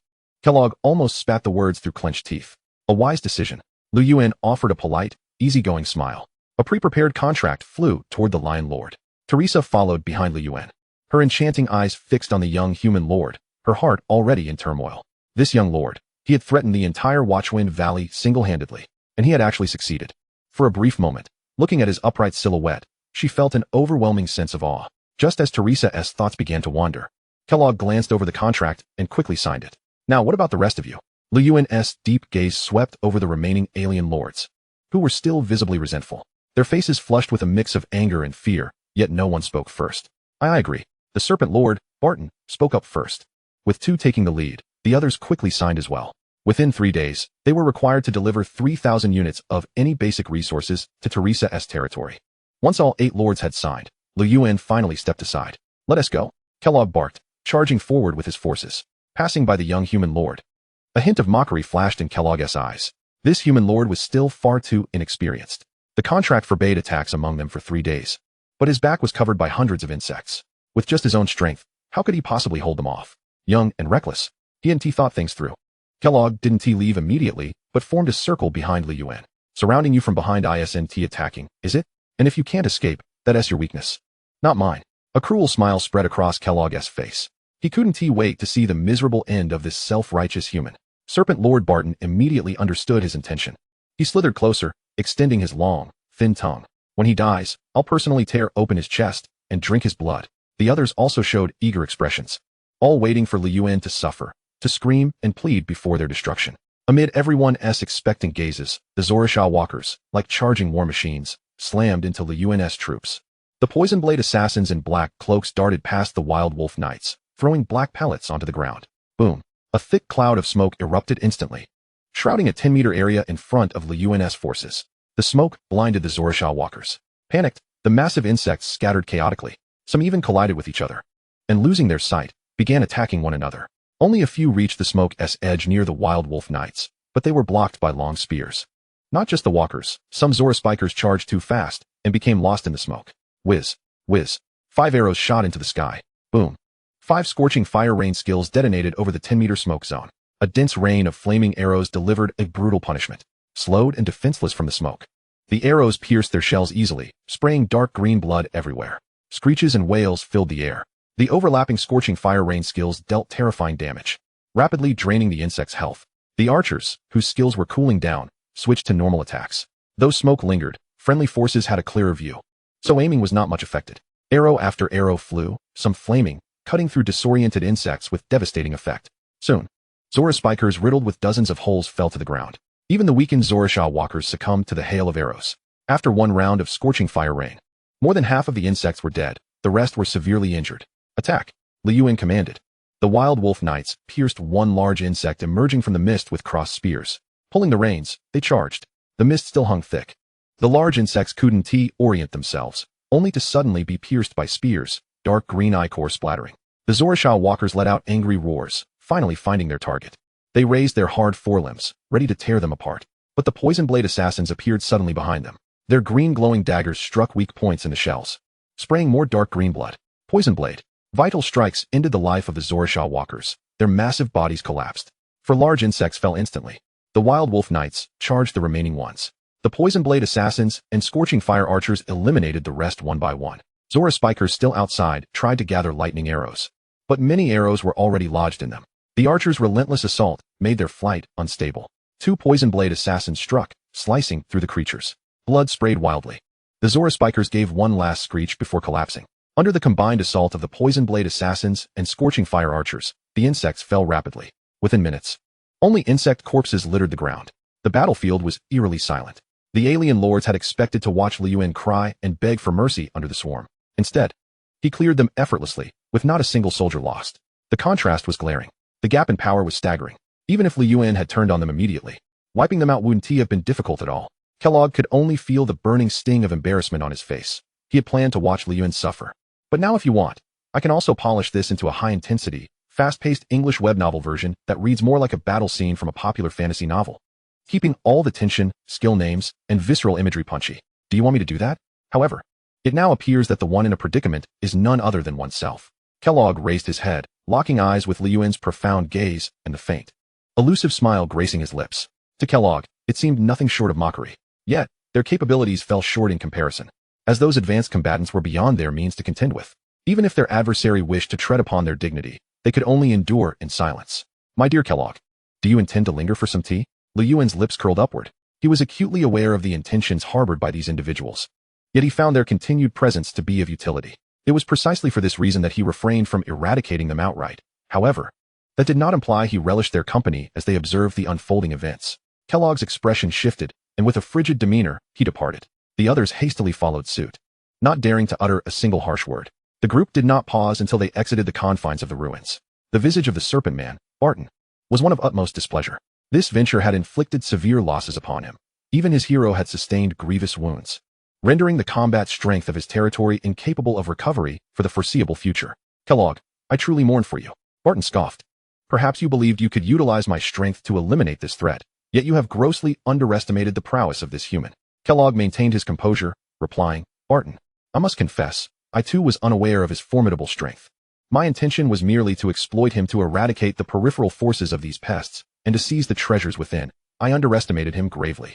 Barton let out a derisive laugh. Kellogg, you shall pay dearly for your folly. You have now offended this powerful lord. Surely you do not believe that being the first to offer resources would endear you to this insufferable human. Barton, you need not revel in your triumph. Should he eliminate the other lords of the Watchwind Valley and rapidly ascend in power, do you truly believe the lords of your marsh can withstand him? Kellogg retorted sharply. Barton narrowed his slitted eyes, his serpent tongue flickering. While we may not be able to attack him, others may very well do so. I shall ensure he pays the price. No one can threaten the serpent people. Meanwhile, Talisa glanced anxiously in the direction from which the lords had departed. My lord, although those fellows have yielded today, they will not simply let this matter rest. Talisa suddenly recognized her shift in mindset. Initially, she harbored an immense hatred for this human lord who had seized the opportunity to regard her as a mere slave. However, through their interactions, she discovered that while Yuan was indeed formidable, his demands upon her were limited to daily tributes of resources and the presence of dwarfs. He did not impose any further expectations upon her or her territory. He behaved like an ordinary sovereign, His calm demeanor during battle and his strategic acumen were qualities she had never witnessed in anyone else. Aligning herself with such a powerful lord could prove advantageous. In this perilous battlefield of myriad races, the presence of a strong lord was essential for survival. Talisa's perspective was undergoing a transformation. Lu Yuan merely cast a glance in her direction, a slight smile playing upon his lips. What can these individuals accomplish, even if they conspire? They are but a disorganized mass.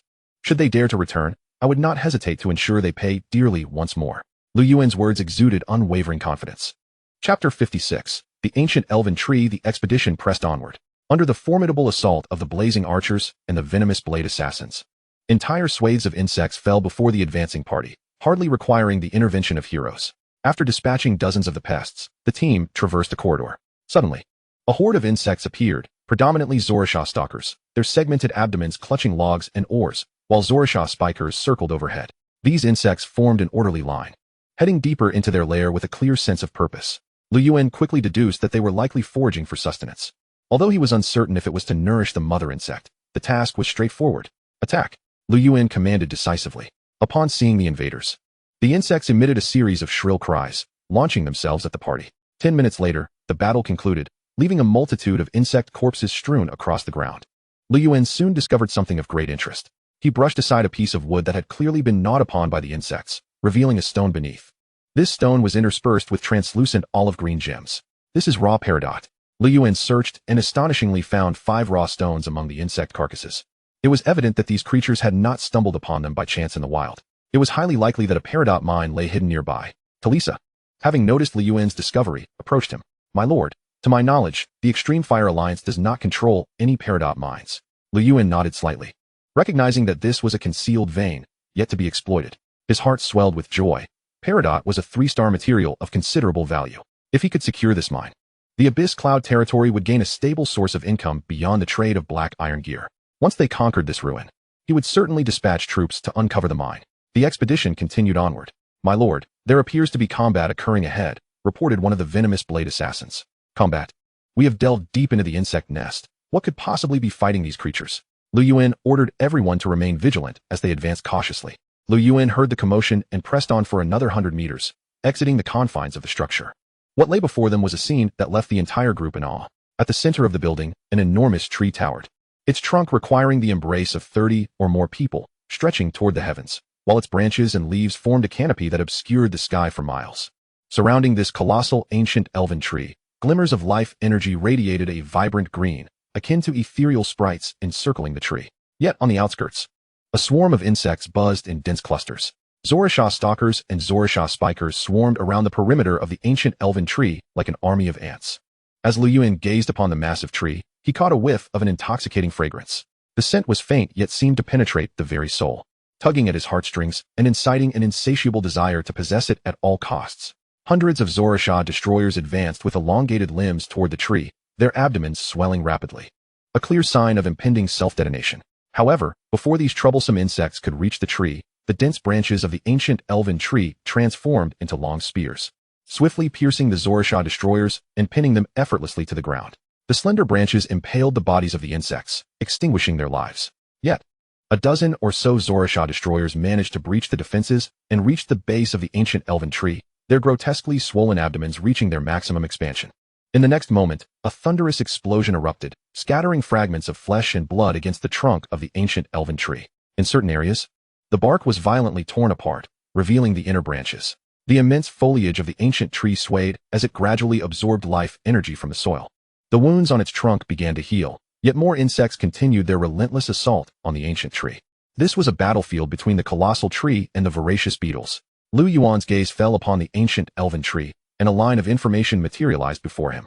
Ancient elven tree. Level, boss LV 33. Attack power, 80. Defense power, 50. Health points, 1, 212, 120, 000. Skills. Ironwood bark. The ancient elven tree possesses formidable defenses, enhancing physical defense by 50 and magical defense by 30. Energy absorption. The ancient elven tree can draw energy from the earth.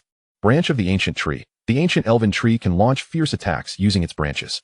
Golden apple. The ancient elven tree can periodically produce golden apples imbued with wondrous powers. The attributes of the ancient elven tree made Lu Yuan's scalp tingle. With 2 million health points and a defense of 50, Its stats were more monstrous than those of the lava serpentine dragon he had encountered previously. Coupled with the ironwood bark and energy absorption skills, it seemed nearly indestructible. No wonder such a multitude of insects was converging to assault this ancient tree. Yuan soon noticed that the soil around the roots of the ancient elven tree was beginning to dry and crack, evidently drained of energy by the tree itself. The insects, too, were not gnawing on the relics of the trees, but rather seeking to siphon off the land's energy. Moreover, during a brief lull in the assault of the ancient elven tree, Yuan spotted golden fruits hanging among its branches. He was utterly convinced that the enticing fragrance he had sensed earlier originated from those golden apples, and it was highly probable that the insects were after these treasures as well. Although he was uncertain of their effects, he was certain they were valuable. On the periphery of the battlefield, Yuan observed the leader of the insects. It was a towering beetle, over 2 meters tall, standing upright. Its black exoskeleton was adorned with bizarre and exquisite patterns, and the horns atop its head spread out like a crown. Behind the beetle leader were massive brown insect nests, where bloated insect mothers lay, their bodies stretching 5 or 6 meters, nearly immobile. Every 10 minutes or so, their abdomens would convulse, dropping dozens of eggs onto the nests. These eggs would hatch into various beetles within half an hour, providing a continuous stream of troops for the beetles' war against the ancient elven tree. Beetle Lord Zora, level, boss LV 30, attack power, 40, defense power, 35, health points, 5,000, skills, command insect swarm. Beetle Lord Zora possesses unparalleled control over the swarm, enhancing their abilities. Earthquake. Beetle Lord Zora can trigger localized tremors, decreasing enemy speed. Berserk. Beetle Lord Zora can enter a state of frenzy, increasing attack speed by 150 and damage by 30, but reducing defense by 20. Though Beetle Lord Zora's attributes were clearly inferior to those of the ancient elven tree, it did not rely solely on brute strength. As the battle intensified, the insects attacked with increasing fervor, recklessly charging at the ancient tree in suicidal assaults. However, due to a lack of earth energy, the healing capabilities of the ancient elven tree began to wane. Some wounds on its trunk were still unhealed when the insects launched their next wave of attacks, further tearing at the already damaged bark. At this rate, the ancient elven tree might very well succumb first. Chapter 57, Collision Hiss. Another squad of transport insects was slain by soldiers, and the mother insects ahead were clearly unable to produce more eggs due to energy depletion. Beetle Lord Zora began to angrily scold something in a sharp voice. Yuan understood that the moment had arrived. Suddenly, over a dozen arrows shot towards a mother insect, piercing through the defenses of these low defense units and inflicting heavy injuries. The massive insect emitted a low, mournful hiss, dark yellow fluid oozing from its wounds. Beetle Lord Zora shrieked in a high-pitched voice, "Annihilate those intruders." Hiss. The fiery archers unleashed a volley of arrows and retreated swiftly, not waiting to see the outcome. As these fiery archers withdrew into a narrow passage, hundreds of beetles surged forth like a black tide, rushing into the corridor. Bang! Bang! The black projectiles exploded, and thick smoke obscured the vision of the beetles, causing confusion among their ranks. Fiery rain. The fiery archers, now safely at the back, decisively activated their skill. Flame arrows rained down like a torrential downpour, dealing immense damage within the densely packed swarm of insects. The flaming arrows also ignited the logs placed along both sides of the corridor. The burning logs rolled down, crashing onto the bewildered beetles below. This was the fire attack orchestrated by Sun Yu. Even the massive Zora sandwalkers found it difficult to withstand the impact and flames, resulting in the demise of over a dozen insects. The flames further ignited the dry grass within the passage, engulfing it in fire. With the enhancement of Sun Yu's fire attack skill, the Inferno Sword, in an instant, the entire passage transformed into a hell of raging flames. Those insects, enduring the dual assault of fire above and below, soon began to fall one by one. Yet, compelled by Beetle Lord Zora's command, the insects continued to rush into the passage, only to be charred to cinders once more within the flames. Before long, the nauseating stench of burnt flesh permeated the entire corridor. However, despite Sun Yu's powerful fire attack, a few resilient insects managed to break through the fiery siege. Bang! Bang! Before these insects could mount an attack, they found themselves blinded once again. The Poison Blade Assassins, divided into 3 squads, took turns unleashing their skills. The fiery archers did the same, their fiery rain relentlessly enveloping the flaming area, causing the health of the beetles within to plummet rapidly. The dense swarm of insects surged into the passage, only to writhe in agony and perish beneath the flames. The beetles suffered nearly 100 casualties, yet they had only managed to advance a mere 10 meters. Feeling the swift demise of his subordinates, Beetle Lord Zora could no longer tolerate the situation. This corridor was the sole entrance from the outside. If it remained under siege, the external supply wagons would be unable to deliver food. If this continued, they would undoubtedly face defeat in this battle. Beetle Lord Zora emitted a sharp shriek, and a dark energy enveloped the beetles, instantly boosting their strength by 30%. The insects, now invigorated, let out triumphant cries and charged into the passage fearlessly under Beetle Lord Zora's command. Although they cried out in pain under the scorching flames, the benefits from Beetle Lord Zora's skill significantly mitigated the damage they sustained. The Zarasa Wanderers endured the searing flames, pushing aside the burning logs with their forelimbs. The Zarasa Wanderer at the front fell amidst the inferno, promptly replaced by its comrades, who advanced in a relentless tide. The path was laboriously carved by the beetles. Yet the cost was immense, as countless beetles were reduced to charred remains in the flames. At this juncture, the effectiveness of the fire assault had waned, the flames having diminished significantly in power. The Zarasa Wanderers from the rear pressed forward, charging into the passage like a war chariot. Arrows fell like rain. Yet the Zarasa Wanderers broke through the encirclement. With their small eyes glaring from beneath their black exoskeletons, they charged furiously at their foes. The Wolf Knights had long since taken up defensive positions, their lances forming a thicket of steel to withstand the onslaught. The black exoskeletons, weakened by the heat of the flames, allowed the lances to easily pierce through, splattering dark green ichor. The beetles surged through the passage, their vitality already nearly depleted, and several Zarasa Wanderers collapsed, shrieking as their life forces were extinguished. However, the enemy's numbers were overwhelming. The rear ranks of foes surged forward, battering against the Wolf Knights' defenses. A dozen sword dancers swiftly reinforced the front line. Their black iron blades danced in a deadly flurry, easily slicing through the exoskeletons of the Zarasa Wanderers under the relentless assault. Each counterattack from the sword dancers inflicted substantial damage upon the Zarasa Wanderers. Meanwhile, the poison blade assassins lurked nearby, poised to unleash their smoke abilities to control the enemy numbers ahead.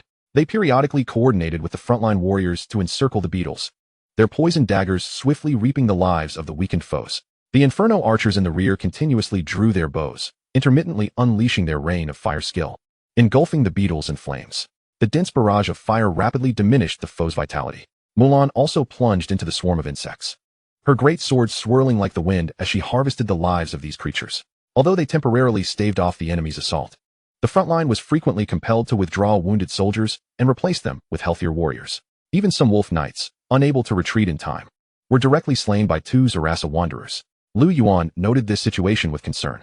Although his current forces did not resemble those of a novice lord who had just entered the myriad race's battlefield for less than half a month, boasting 4-star units and 3 high-tier heroes, it could be said that his combat strength had already surpassed that of the new lords of Blue, star 9999.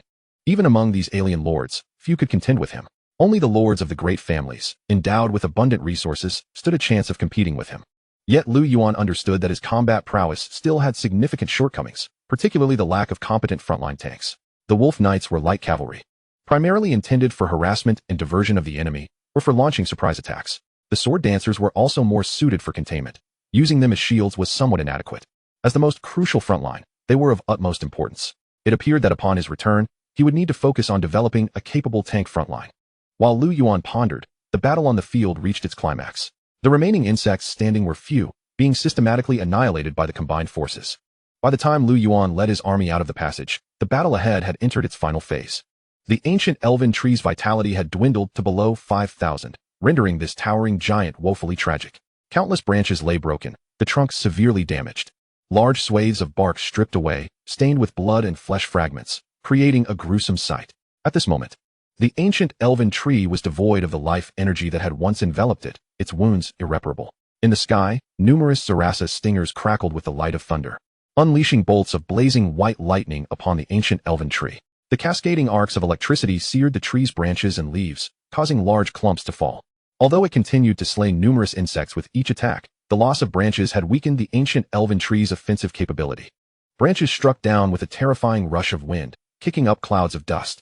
Over a dozen attacking Zarasa stingers were smashed into the ground, reduced to pulp. In a desperate bid to breach the defenses of this ancient tree, the Beetle Lord Zora had committed all his forces, disregarding the cost. If only he could breach this accursed ancient elven tree within 20 minutes. Nay, just 15 minutes. But that human had reappeared, the one who had thwarted his meticulously laid plans. The Beetle Lord Zora's gaze swept over the fewer than 300 soldiers remaining. All of this was due to that human. He must die immediately. Chapter 58, Smoke. That damned human. I shall tear you apart. The Beetle Lord Zora let out an enraged howl. He had resolved to eliminate that accursed human lord first. The ancient elven tree could wait. He would concentrate his forces to attack it once he regained his strength. Though recovery might take a long time, perhaps a month or two, he bore an intense loathing for the human who had destroyed his plans. Zora only wished for his immediate demise. The beetle Lord Zora's furious roar pierced the air, a shrill screech that seemed capable of shattering eardrums. All remaining beetles were swiftly mobilized, retreating from the vicinity of the ancient elven tree, restlessly charging towards the forces of Zhu Yuan. Observing the 300 to 400 remaining insects, Lu Yuan's expression hardened. Retreat into the passage. Lu Yuan commanded without delay. But just as the army of Zhu Yuan hastily withdrew, the ground ahead swelled rapidly, dirt flying. As massive Zarasa wanderers emerged from the earth, 2 soldiers were caught off guard, ensnared by the ironclad pincers of the Zarasa wanderers, which swiftly clamped down. Their enormous jaws biting down ferociously, causing a significant drop in the soldier's vitality. A sword dancer thrust his sword into the mouth of a Zarasa wanderer, allowing the poison blade assassin to break free. However, another Inferno archer was torn apart, his neck viciously bitten, dying on the spot. In mere moments, over 30 Zarasa wanderers had erupted from the ground, blocking the path of the retreating troops. Break through quickly, Lu Yuan bellowed, drawing his battle blade and charging into the swarm of insects. The Zarasa wanderers responded with piercing shrieks, lunging toward them. As they were in retreat, the Inferno archers found themselves on the front line. Ambushed by the Zarasa wanderers, 3 Inferno archers quickly fell. Yet the Zhu Yuan forces stabilized swiftly. The poison blade assassins released smoke to confuse the enemy's vision. The Inferno archers took advantage of this to fall back into the ranks, while the Wolf Knights raised their lances, working in tandem with the poison blade assassins to intercept the suddenly emerging foes. Multiple lances converged to pierce a Zarasa wanderer's head, while a poison blade assassin plunged a poison dagger into the soft spot between the exoskeleton seams. Dark green ichor splattered forth. The Zarasa walker suffered a direct blow. It emitted a shriek, yearning to retaliate, yet the soldier's subsequent onslaught swiftly depleted its health to nothing. Mulan charged into the mist, her great sword swirling with flames, leaving deep gashes upon the 3 Zarasa walkers. They attempted to counter, but ensnared in the fog, they could not discern the enemy's whereabouts, only able to roar in frustration and strike aimlessly at their surroundings. With a rapid spin of the lapis lazuli in her hand, Faline unleashed beams of starlight, inflicting considerable damage upon the Zarasa walkers. Fire attack! Suyu bellowed, unleashing a volley of flaming arrows that pierced the Zarasa walkers' carapaces.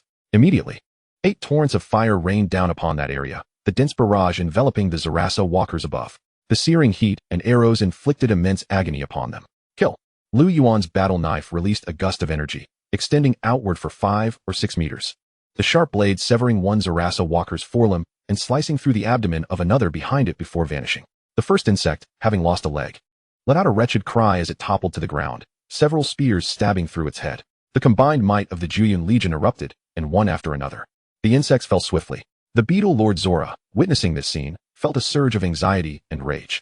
With a howl, it activated its skill, enveloping the insects in a wave of energy that hastened their movements once more. However, as the Zarasa walkers advanced towards Lu Yuan's soldiers, a thick fog spread among the swarm, rendering them disoriented like headless flies. The beetle Lord Zora felt a fiery wrath fill its heart, cursing, charge forward, and obliterate this human. Though the large beetles received the command, they could not discern their bearings, scurrying about chaotically, even attacking indiscriminately. 3 minutes later, as the mist dissipated, Lu Yuan had already dispatched the blocking insects and retreated into the passage. They even had time to form ranks, the wolf riders at the front, brandishing their long spears, the cold blades glinting ominously. Meanwhile, the sword dancers and poison blade assassins stood ready to eliminate any stragglers. The fiery archers raised their longbows. All soldiers braced for the impending clash. The infuriated beetle Lord Zora yearned to tear apart everything before it. Charge, and shred these humans. Its piercing voice echoed through the sky, sending chills down spines. Lu Yuan narrowed his eyes.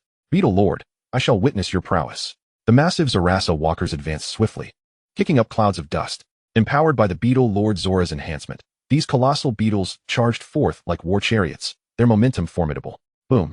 Clouds of smoke erupted within the enemy ranks. Yet, the Zarasa walkers, arranged in a line, were less affected this time. Dozens of gigantic beetles surged out of the fog in unison, hurtling towards the passage. Whoosh! Torrents of fire rained down upon the Zarasa walkers, the flaming arrows penetrating their shells, eliciting agonized shrieks. Yet their speed increased slightly. They crashed into the front line of the wolf riders. In an instant, they collided. The sound of long spears striking hard carapaces was nauseating. Limbs shattered and blood splattered, the thick scent of blood igniting fury in both sides' warriors. Kill! The sword dancers and poison blade assassins emerged from the flanks, their swords and daggers targeting the large insects pinned by the long spears.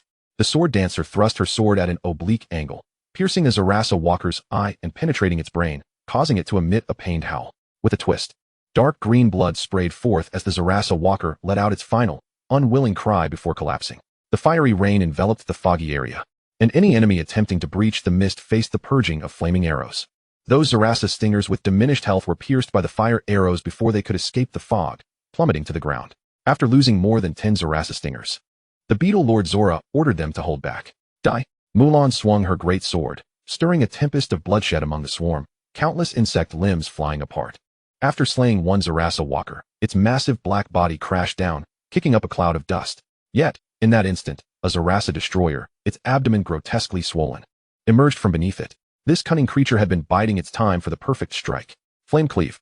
Mulan's figure momentarily reappeared several meters away, dispatching a severely wounded Zerasa walker. Meanwhile, the Zerasa destroyer, its small eyes bewildered at the sudden disappearance of its target, was caught off guard. The next moment, its distended body erupted violently, obliterating a nearby kin in the explosion. Chapter 59. Slaying the Beetle Lord. The battle escalated to a fever pitch. In every fleeting moment, insects fell. Though the Jiyun Legion, relying on the narrow passage, faced relatively few dangerous insects, the confined terrain also hampered troop rotations. Occasionally, soldiers found themselves overwhelmed and slain by the insects due to insufficient health. However, under Mulan's formidable presence, coupled with the coordinated onslaught of the Wolf Riders and Poison Blade Assassins, the numbers of Zerasa walkers began to dwindle. The fiery archer's skills entered a cooldown period, prompting Beetle Lord Zora to command the rear Zerasa stingers to advance. Yuan promptly directed his forces to retreat. If the Wolf Riders at the forefront found themselves within the attack range of the Zerasa stingers, a concentrated barrage could potentially annihilate several soldiers. Such losses were unbearable for Yuan. As the human forces withdrew, Beetle Lord Zora unleashed a furious roar, ordering the Zerasa walkers to entangle Yuan's troops. The Beetle Lord Zora charged forward, intent on enhancing the frontline Zerasa walkers. However, as it raised its hand, a crimson shadow materialized before it. Flame Cleave. The black great sword, engulfed in flames, descended with ferocity. Beetle Lord Zora shrieked and retreated swiftly, but the great sword struck its ornate chest, cracking the carapace and spilling dark green ichor. The Beetle Lord Zora emitted an enraged cry, its scythe-like forelimbs lunging towards Mulan. Those forelimbs glimmered with a somber sheen. Adorned with dark red patterns resembling coagulated blood, they were the Beetle Lord's most potent weapons, comparable to high-tier blades, capable of slicing through armor with ease. The Beetle Lord Zora was confident it could effortlessly tear apart this accursed human hero before it. However, Mulan's combat prowess was unexpectedly formidable, as her black greatsword intercepted the ferocious strike with remarkable precision. Seizing the moment, Mulan's sword swept across, inflicting a deep gash upon the abdomen of the Beetle Lord. Attack! Tear this human apart, commanded the Beetle Lord Zola, simultaneously launching another assault against Mulan. In the sky, hundreds of Zola stingers gathered their thunderous energy, the dense arcs of electricity almost merging into a singularity. With a resounding boom, the venomous blade assassins unleashed a cloud of smoke, causing the Zola sandwalkers to lose their bearings, resembling headless flies in their frantic disarray. Consequently, the pressure on the Wolf Knights was significantly alleviated, allowing the blade dancers to swiftly eliminate the disoriented insects. Whoosh! A barrage of arrows was unleashed, the majority aimed directly at the Beetle Lord's face. Mulan's greatsword pierced through the chitin, leaving a severe wound. The Beetle Lord's attempt to empower the swarm was abruptly interrupted once more. With an enraged roar, the Beetle Lord bellowed in fury. Yet, at that moment, the Zola stingers had already coalesced their lightning arrows, and 100 bolts crackled ominously, slicing through the air toward Mulan. The Beetle Lord confidently believed that even if this human was a hero, being struck by such a multitude of lightning arrows would reduce her to cinders. A cruel smile crept upon the Beetle Lord's grotesque visage. But in the blink of an eye, that smile froze. The human vanished in an instant. Mulan reappeared several meters away, executing a fiery slash that decimated one of the Zola stingers. However, the multitude of lightning arrows descended in an instant. Bereft of a target, the arrows struck the Beetle Lord instead. A torrent of electric currents ensnared him, enveloping his body in a cocoon of light, accompanied by his piercing shrieks of agony. Moments later, the lightning dissipated, revealing the Beetle Lord's exoskeleton charred beyond recognition, its once magnificent patterns now obscured. Dark green ichor oozed from numerous wounds. Just like that, his health plummeted by nearly half. Kill her! The Beetle Lord roared in a rage. Yet this time, he dared not command the Zola stingers to fire in unison. Instead, he opted for a staggered assault. Groups of Zola stingers were successively cloaked in a radiant aura of thunder. This time, however, Mulan found it difficult to evade. Yet she boldly advanced, charging directly beneath the airborne Zola stingers. Those insects that had been targeting Mulan suddenly lost their focus. By the time they turned around, the gathered lightning arrows had dissipated their energy. The Zola stingers attempted to regroup, but realized that Mulan's speed was too swift, She had already dashed beyond their attack range. Observing the incessant buzzing of the Zola stingers, the beetle lord commanded them to pursue. The sky filled with a dense swarm, surging toward Mulan, a sight to behold. The Zola stingers perceived that the humans' pace was not particularly fast, believing they could easily catch up. However, as their lightning arrows coalesced halfway, they found their target had escaped their attack radius. This forced them to halt their actions and continue the chase. One fleeing human, with countless insects in pursuit. Yet, those insects fixated on the running figure below suddenly noticed a massive shadow looming over them. With a thunderous crash, dozens of branches descended, crushing the intruding insects. The ancient elven tree raised its limbs, now smeared with the remnants of insect carcasses. The Zola stingers finally realized they had entered the attack range of the ancient elven tree. The colossal branches of the tree, whether slamming down or sweeping across, effortlessly dispatched the insects. The bodies of the fallen insects tumbled to the ground. The Zola stingers, shrieking in distress, sought the beetle lord's command. Previously, they had been ordered to eliminate that human female hero. Yet, at this moment, the beetle lord was overwhelmed with self-preservation. The troops of the Cloudbreak Legion had breached the ranks of the Zola Sandwalkers, several wolf knights, in concert with the White Crane, assailing the beetle lord. Meanwhile, the blade dancers relentlessly pressed their attack, their continuous sword strikes preventing him from mounting an effective defense. The venomous blade assassins targeted the beetle lord's vulnerable spots. With his defensive capabilities waning, the beetle lord's health rapidly declined. The remaining Zola Sandwalkers, ensnared by the smoke, were unable to offer support. Damn humans! The beetle lord Zola stomped the ground, unleashing a wave of yellow ripples. The earth trembled beneath him, destabilizing the surrounding forces of the Cloudbreak Legion and interrupting their attacks. My subjects, annihilate them. The beetle lord Zola began to rally his troops for reinforcements. The Zola stingers, finally receiving their orders, flapped their wings and returned to the fray. In a mere moment, half of the Zola stingers had perished. The beetle lord Zola, manipulating the tremors, cast a hateful glare at the young human leader before him. Were it not for this human, he would not find himself in such dire straits. As he observed his troops hastening to his aid, he realized that fleeing this place was his only chance for survival. The beetle lord Zola pivoted to meet the approaching Zola stinger battalion. But with a piercing cry, a white figure swept past, its sharp claws rending a gash across his face. The beetle lord Zola, infuriated, retaliated, only to discover that his ankle was ensnared by a thorny vine. Damn it, I will slay you all. The beetle lord Zola roared in rage. Seizing the opportunity presented by this delay, the venomous blade assassins, agile and swift, caught up, plunging 3 poisoned daggers deep into the beetle lord's already damaged back. Their augmented assault drained a significant portion of the beetle lord's life force. The beetle lord Zola shrieked in agony, his eyes turning crimson, his body swelling with fury. He had entered a state of frenzy. With blood-red eyes, the beetle lord slashed at one of the venomous blade assassins with his scythe-like forelimbs. The terrifying speed was accompanied by a howling wind, leaving even the assassins with little time to react. Just then, a crimson shadow descended upon him. With a swift crack, Mulan's black greatsword, wreathed in flames, severed the beetle lord's head. The grotesque head, dripping dark green ichor, soared into the air. Moments later, the headless corpse crumpled to the ground. Beetle lord Zola, slain. Chapter 60, The Ring of Misfortune, Information on the Ancient Elven Tree. Hiss. With the death of beetle lord Zola, the insects still charging forward erupted into a panicked cacophony. The Zola sandwalkers burrowed into the earth, while the Zola stingers ascended into the skies. In mere moments, the insects had vanished completely. Only a few massive queen insects remained sprawled atop the insect nest, longing for escape, yet utterly incapable of movement. Moreover, due to their depleted energy, they were unable to continue birthing larvae, resorting instead to a frantic buzzing in their desperation. Yuan exhaled deeply, commanding his forces to abandon the pursuit. Although he had successfully annihilated the beetle army, his own losses were substantial. The wolf riders had incurred the loss of 7 members, the sword dancers 4, the venom blades 2, and the blazing archers 3. This was indeed an unprecedented loss. Yuan cast a glance toward the towering ancient tree in the distance and ordered his troops to regroup while the hunters commenced clearing the battlefield. The elven ancient tree was a level 33 boss. Not only did it possess golden apples, but even the materials it yielded upon disassembly would be of considerable value. Furthermore, this tree was immobile, and after being ravaged by the insects, its branches remained few. It was estimated that the blazing archers could easily harvest it.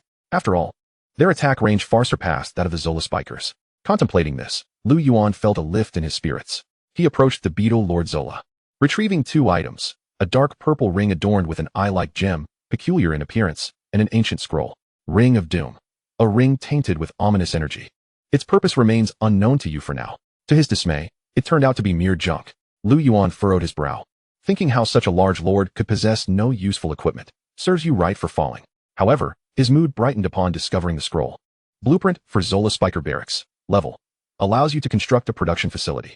Consumable. Can build a Zola Spiker Barracks. Resource requirements. Wood, 3,000. Stone, 3,500. Iron ore, 4,000. These flying insects possessed commendable skill attributes and were excellent ranged units. Although he could not use them, they could fetch at least 3,000 to 4,000 soul crystals on the market. 30 minutes later, the soldiers had somewhat recovered. However, due to the overwhelming number of insects, the hunters had only managed to clear half of the battlefield. The insects yielded no equipment drops. Apart from soul crystals, there were only some insect meat and chitinous shells. Lu Yuan picked up a chitinous shell, feeling its smooth, cold surface. It was remarkably sturdy. This 2-star material was excellent for crafting equipment, though it required specialized blueprints. The hunters also dealt with the immobile queen insects in passing.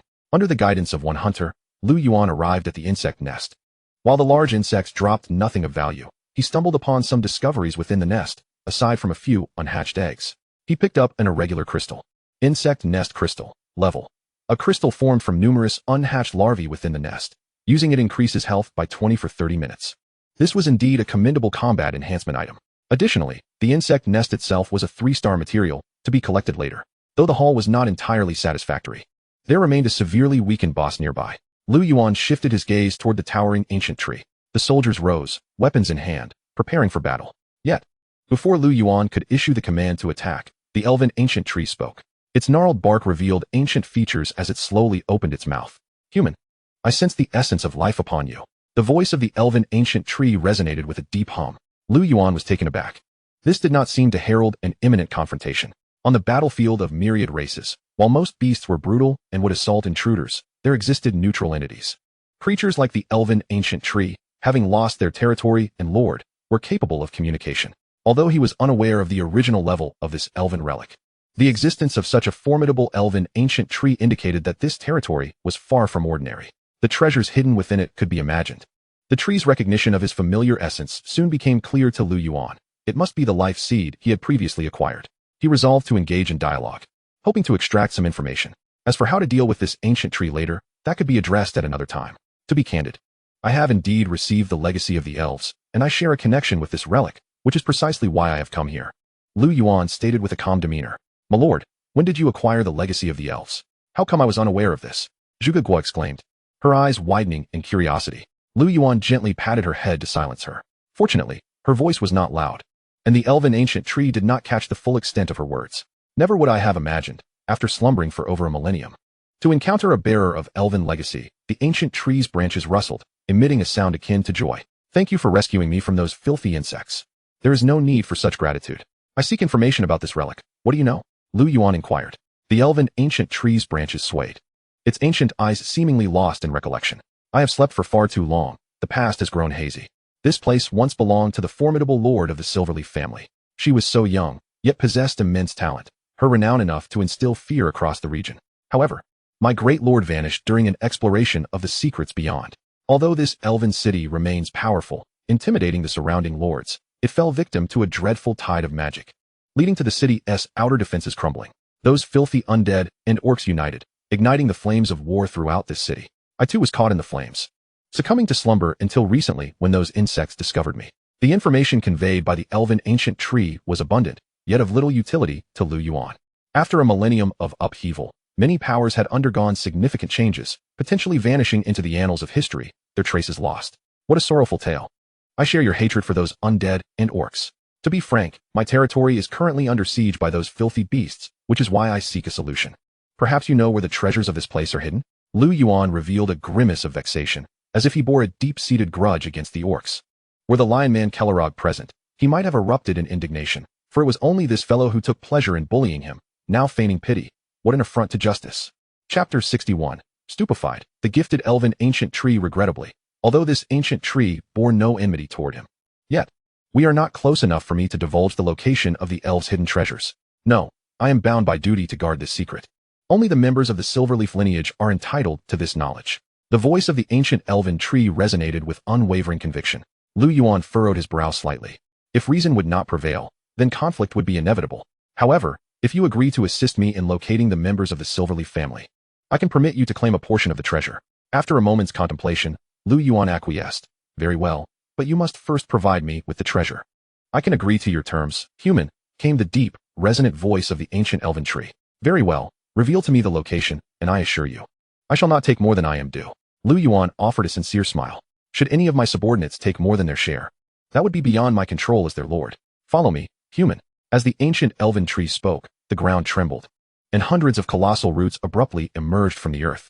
These roots intertwined, forming two legs that hoisted the figure of the ancient elven tree upward with a sudden grace.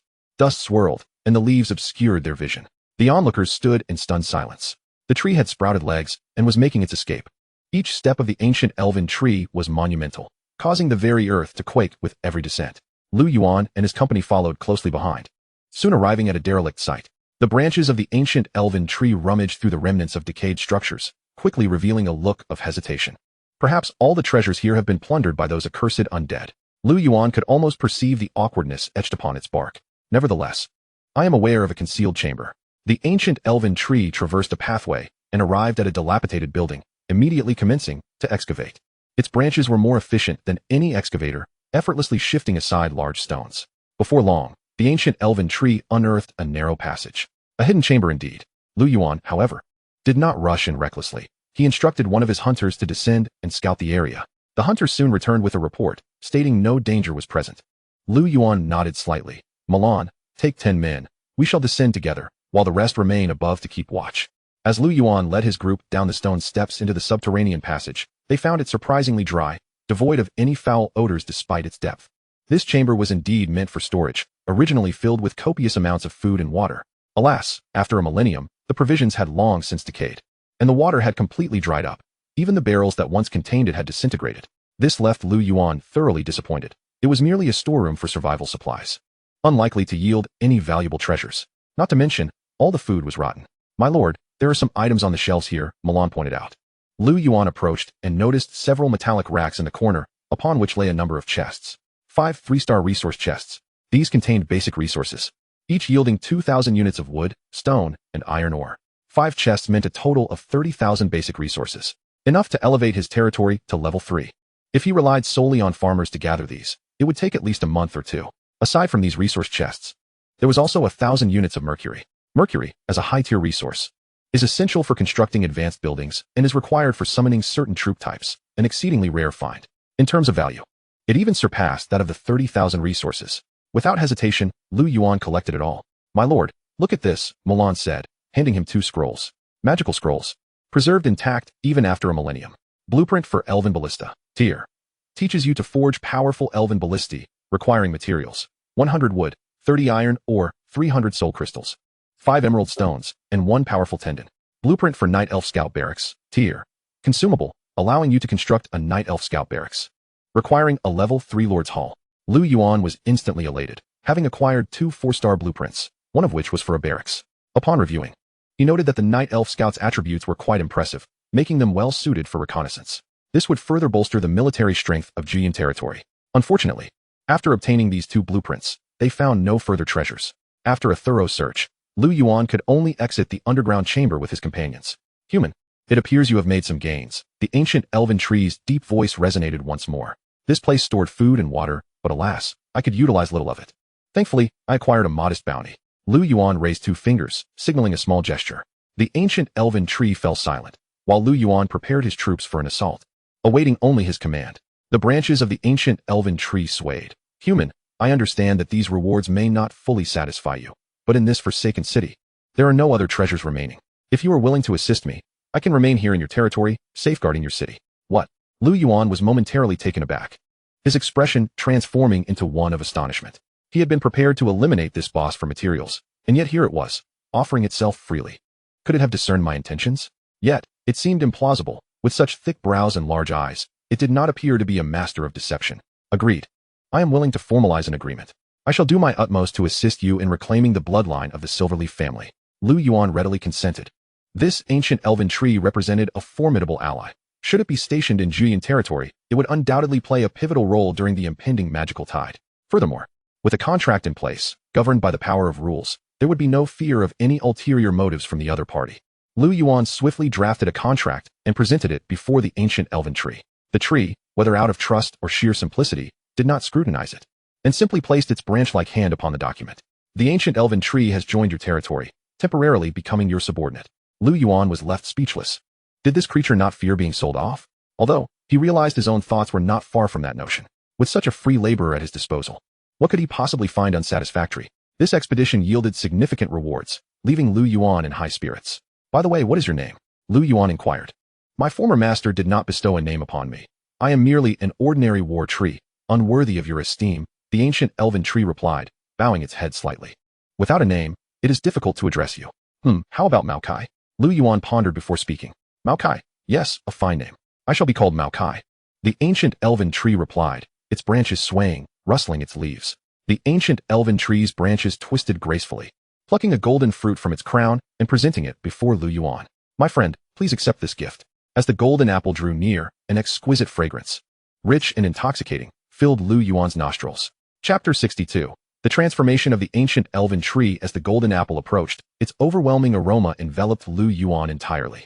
Golden apple, tear. Upon consumption, restores full health, dispels diseases, plagues, curses, and bleeding effects. Additionally, increases health points maximum by 100 for a duration of 24 hours. Description: a precious fruit nurtured by a millennia-old elven tree, imbued with formidable power. Lu Yuan was instantly elated. He had stumbled upon a treasure capable of restoring full health.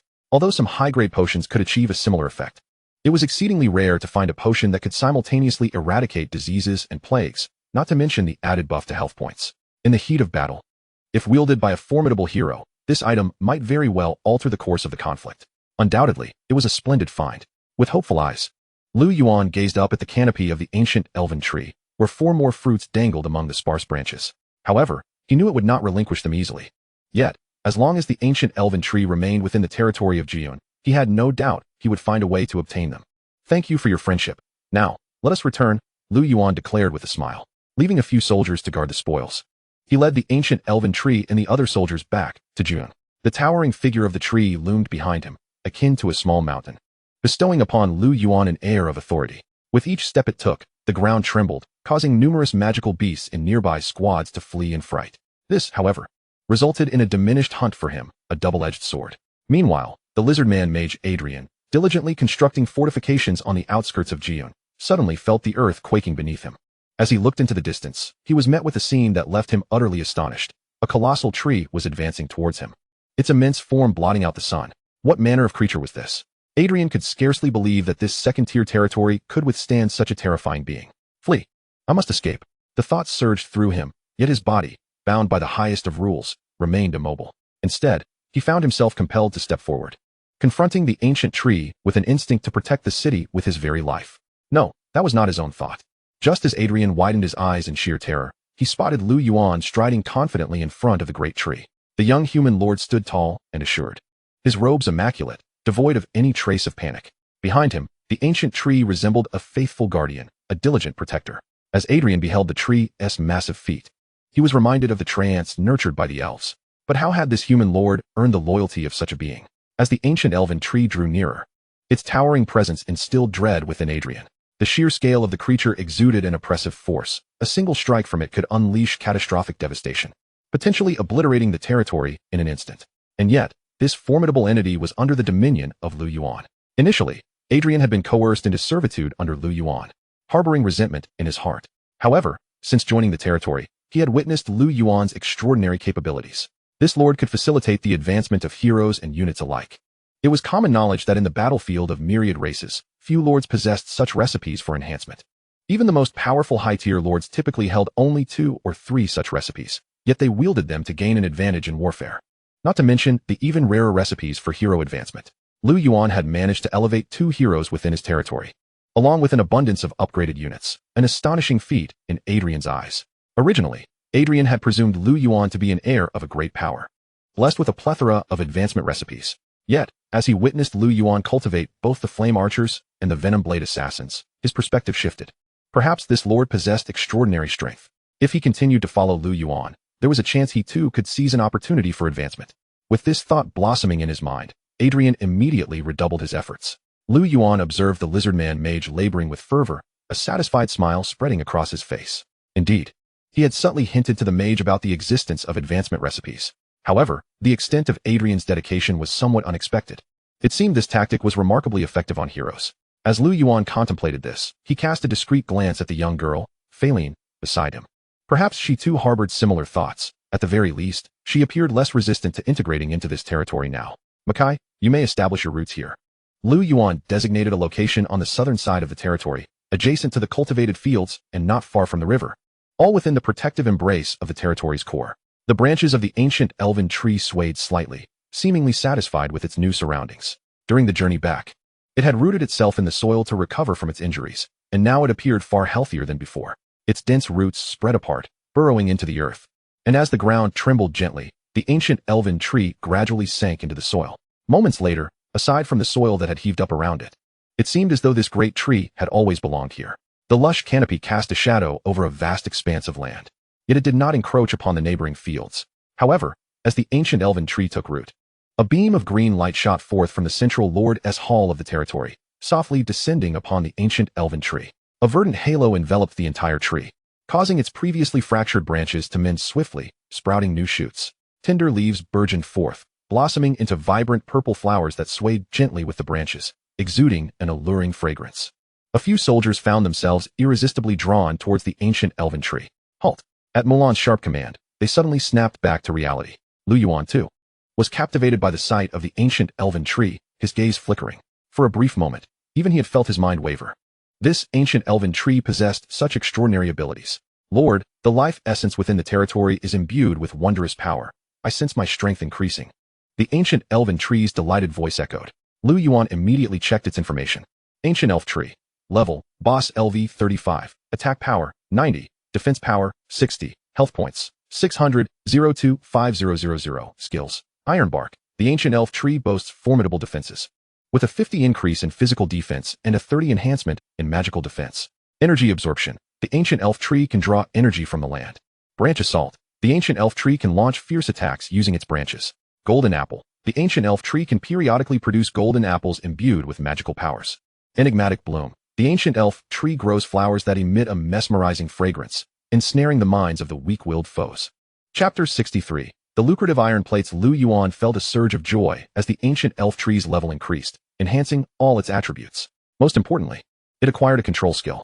Judging by the circumstances, it seemed to be a large area crowd control ability. With the skill, Lu Yuan felt a greater assurance in combating the impending tide of monsters. He had not anticipated that the life seed integrated into the Lord's Hall would yield such significant results. However, there were certain issues. Turning his gaze, Lu Yuan observed a throng of dazed civilians at the entrance of his territory, aimlessly approaching the ancient elf tree, evidently ensnared by the enigmatic bloom's influence. Makai, can your skill select targets? Lu Yuan inquired in a solemn tone. The branches of the ancient elf tree swayed gently, and moments later, Lu Yuan sensed the enchanting aroma dissipate. The listless villagers soon regained their senses, bewildered as to why they found themselves there. Yet, under Guan Lu's guidance, they quickly returned to their daily activities. Clearly, the ancient elf tree was elated with its newfound power, but Lu Yuan had numerous matters to attend to. So he exchanged a few words with it before returning to his territory. After arranging for Wang Fu to dispatch individuals to transport the spoils from the elf ruins and instructing them to meticulously search the site for any overlooked treasures, Lu Yuan took the forged materials he had purchased and entered the Black Iron Fortress. The forging workshop within the Black Iron Fortress was as bustling as ever. Upon entering, the stout dwarf blacksmith, Cooper, hurried over with short strides. My lord, the iron plates you requested have been forged into a complete product. The dwarf blacksmith presented a dark iron plate. Lu Yuan accepted it, and upon examining its attributes, he was pleasantly surprised. Iron plate, grade, consumable, increases defense by 5 upon use. Description, surprise. I've added steel plates to your garments. Lu Yuan had initially thought this item to be an ordinary tool, but to his astonishment, its attributes appeared quite formidable. This iron plate could be affixed to equipment, enhancing the overall defense by 5 rather than merely boosting a single piece of gear. This was indeed quite significant. The higher the tier of the troops, the greater the defense, and consequently, the more substantial the benefits. Moreover, this item was a rarity in the market. This meant no competition. Thus, the price would be dictated by him. Clearly, the prelude to the monster tide was the perfect opportunity to sell these iron plates. Lu Yuan's spirit soared. He could make a handsome profit. However, he did not lose sight of his priorities, placing all the prepared resources in the workshop and retrieving the blueprints. Cooper, these are the blueprints for the elf ballista. Please study them and expedite the production of a batch. I have prepared all the materials, Lu Yuan instructed. The dwarf blacksmith Cooper examined the blueprints for a moment, but appeared somewhat troubled. My lord, the elf ballista is exceedingly intricate, and some aspects are crafted according to the elves' artistry. Researching it will require a considerable amount of time. Lu Yuan had anticipated this possibility and was not disappointed. Very well. You may focus on the elf ballista with 10 experienced blacksmiths, while the task of forging equipment will be delegated to others.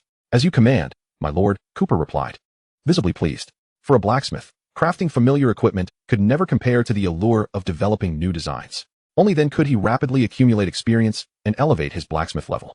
At this point, with a continual increase in manpower, the blacksmith workshop boasted over 70 blacksmiths, capable of forging 13 sets of black iron armor daily, generating substantial wealth for Lu Yuan.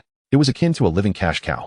After inspecting the workshop and expressing great satisfaction with the dwarven blacksmith's work, Lu Yuan exited the black iron fortress with the completed equipment.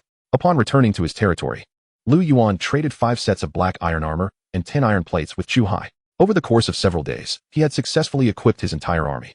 Chu Hai, wow, did you rob the dwarves' homeland to acquire so many blacksmiths? You're churning out 2-star armor for me every day. Lu Yuan, mind your tone when speaking to your father. Lu Yuan, more or less, but the blueprint you provided is indeed remarkable. I'm planning to leverage it to see if I can make some profit. Chu Hai, you should know your father's greatness now, my son. Let me know if you need anything. Chu Hai, father is heading to conquer a 2-star monster lair. Lu Yuan, get lost. As Lu Yuan bantered with Chu Hai, he listed some iron plates on the trading market. Priced at 200 soul crystals each, he posted 5. Soon, the listing was inundated with numerous comments.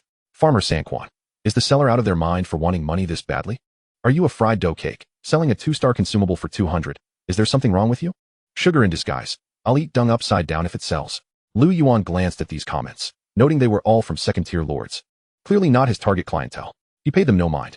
However, before he could close the listing, the iron plates sold out. Moments later, a series of notifications chimed, indicating all 5 iron plates had been sold. Lu Yuan was taken aback. Had he priced them too low? After pondering for a moment, he raised the price to 250 soul crystals for 3. They sold out immediately. This money is easier to earn than selling the sets. The production cost of these iron plates is lower, and they can be forged more rapidly. The profit is 4 to 5 times that of the black iron sets. Lu Yuan was elated. After some consideration, he listed the remaining 10 iron plates at 300 soul crystals each. Yet, this time, several minutes passed without a sale. Lu Yuan could only lament that it seemed fools were not as plentiful as he had hoped. However, he soon discovered a message in the listing. Abyss Lord, is the seller available? I wish to purchase a large quantity of iron plates. Please add me as a friend. Lu Yuan noted that most of the previous iron plates had indeed been purchased by this doomsday lord. What a veritable cash cow. This is utterly unreasonable. As if the heavens themselves have turned a blind eye. With such thoughts swirling in his mind, Lu Yuan decisively added the other party as a friend. Abyss Lord, I am the illustrious Abyss Lord Palmer Dark Soul. Should you be willing to offer up 1,000 iron plates, you shall earn the camaraderie of a high-ranking demon lord. Lu Yuan. He was utterly dumbfounded, staring in disbelief. This demon must have consumed too much sulfur to think so irrationally. The audacity to attempt to deceive him. Setting aside whether Lu Yuan could trust a demon lord of chaotic and malevolent nature, the very attitude of this being, seeking to exploit him, clearly indicated an unwillingness to engage in an equitable exchange. Moreover, only that which one can possess can be deemed beneficial. What value does this so-called friendship hold? If he does not survive this demonic tide, all would be for naught. With a cold sneer, Lu Yuan promptly blocked the demon. Chapter 64, Transaction. Xianyang Guild. Lu Yuan proceeded to add a second potential buyer. Xianyang Guild Su Lei. Hello, do you have a substantial quantity of iron plates? Our Xianyang Guild is keen on purchasing, and the price is negotiable. Lu Yuan recalled that the Xianyang Guild was a moderately sized guild within Blue Star, known for its reputable standing. Indeed, the denizens of Blue Star exhibited a semblance of normalcy. Wang Dazue agreed, 280 per piece. Additionally, it would be ideal to exchange for some forging blueprints. Xianyang Guild Su Lei. You must be a Blue Star resident as well. This price is a bit steep, though I can accommodate the request for forging blueprints. Wang Dazue, 279. Xianyang Guild Su Lei. Xianyang Guild Su Lei. Our guild is currently preparing for a high-level secret realm. How about this? 260 per piece. And we will take as many as you have. Wang Dazue, 278. After a spirited back and forth, the final price settled at 265 per piece. Su Lei promptly sent over 2 blueprint attributes. Chitinous Belt Forging Blueprint. Rank. Teaches you to forge a chitinous belt, requiring materials. Chitinous Shell X3, Iron, or X3. Leather X2, Soul Crystal X80. Deadly Bronze Short Sword Forging Blueprint. Rank. Teaches you to forge a deadly bronze short sword, requiring materials. Bronze Ingot X3. Iron, or X1. Wood X2. Soul Crystal X100. Lu Yuan examined the attributes of the two pieces of equipment and was instantly elated. Both were exceptional items. Xianyang Guild Su Lei, Brother Wang, the market price for a 3-star forging blueprint is around 3,000. May I ask how many iron plates you currently possess? Wang Daze. Old brother, that's rather unfair. Chitin is notoriously difficult to obtain, and this blueprint cannot fetch 3,000. Here is my offer. I'll part with 17 iron plates for it. Xianyang Guild Su Lei. Although the materials are rare, the attributes of this equipment are formidable. It generates a shield upon being attacked, a boon for fragile ranged units. Moreover, the other blueprint is a top-tier item. 6,000 for both, and I'm already at a loss. Wang Dezue. Old brother, that's not quite how it works. The materials are scarce, and the crafting requirements are high. One might not even be able to forge a single item with 3 or 4 sets of materials. That is a loss. The two engaged in another round of verbal sparring until Lu Yuan, resolute, indicated he had only 17 iron plates and was indifferent to the outcome. Su Lei had no choice but to concede, albeit expressing that this was a first-time transaction and he was giving Lu Yuan a favorable deal. But such generosity would not be extended in the future. Lu Yuan readily agreed, assuring that he would reach out first for any future goods. Their transaction was swiftly concluded, and Lu Yuan, delighted with the acquisition of 2 superior blueprints, made further contact with Yu Chuxia to trade the remaining black iron gear. Wang Dazue. It has been several days. It's time to settle the payment for the previous blueprints. Lu Yuan had specifically checked, and the sales volume for the 2 blueprints had surpassed 1,500, igniting a fervor within him. This represented a substantial sum. Yu Chuxia. Of course, I will transact with Mr. Wang shortly. However, Mr. Wang, regarding the subsequent blueprints, while the prospect of earning a windfall was exhilarating, Lu Yuan remained cautious. Even the most formidable factions possess a limited number of advanced blueprints and would not readily offer them for sale. Having already produced 2 blueprints was remarkable. Should he continue to unveil numerous blueprints, it would clearly indicate something amiss. Although he had assumed the alias Wang Dazue, he could not guarantee that others would not trace the clues back to him. Lu Yuan was not so naive as to believe that others were fools. After a moment of contemplation, he quickly replied, Wang Dazue, as for the subsequent blueprints, we are still in the experimental phase. Once we have results, I will be sure to contact Miss Yu immediately. Yu Chuxia. Understood. Thank you for your cooperation, Mr. Wang. Soon, Lu Yuan completed the transaction, netting 90,000 soul crystals. However, this was entirely due to the trading market's limitations. A secondary lord could only transact 100,000 soul crystals per day, and after deducting fees, he was left with merely 90,000. Had there been no such regulation, he could have swiftly amassed over 1.3 million soul crystals. This figure reflected the earnings after subtracting the transaction market's fees and previously advanced soul crystals. Yet now, he was left with only 90,000. Lu Yuan sighed heavily.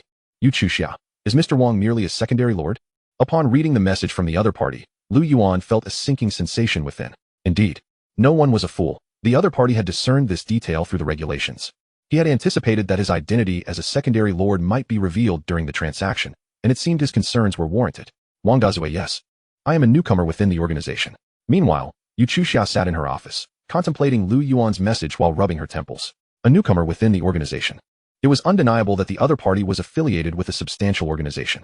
Yet, why would such a vast entity appoint a secondary lord as an agent? This perplexity eluded her comprehension.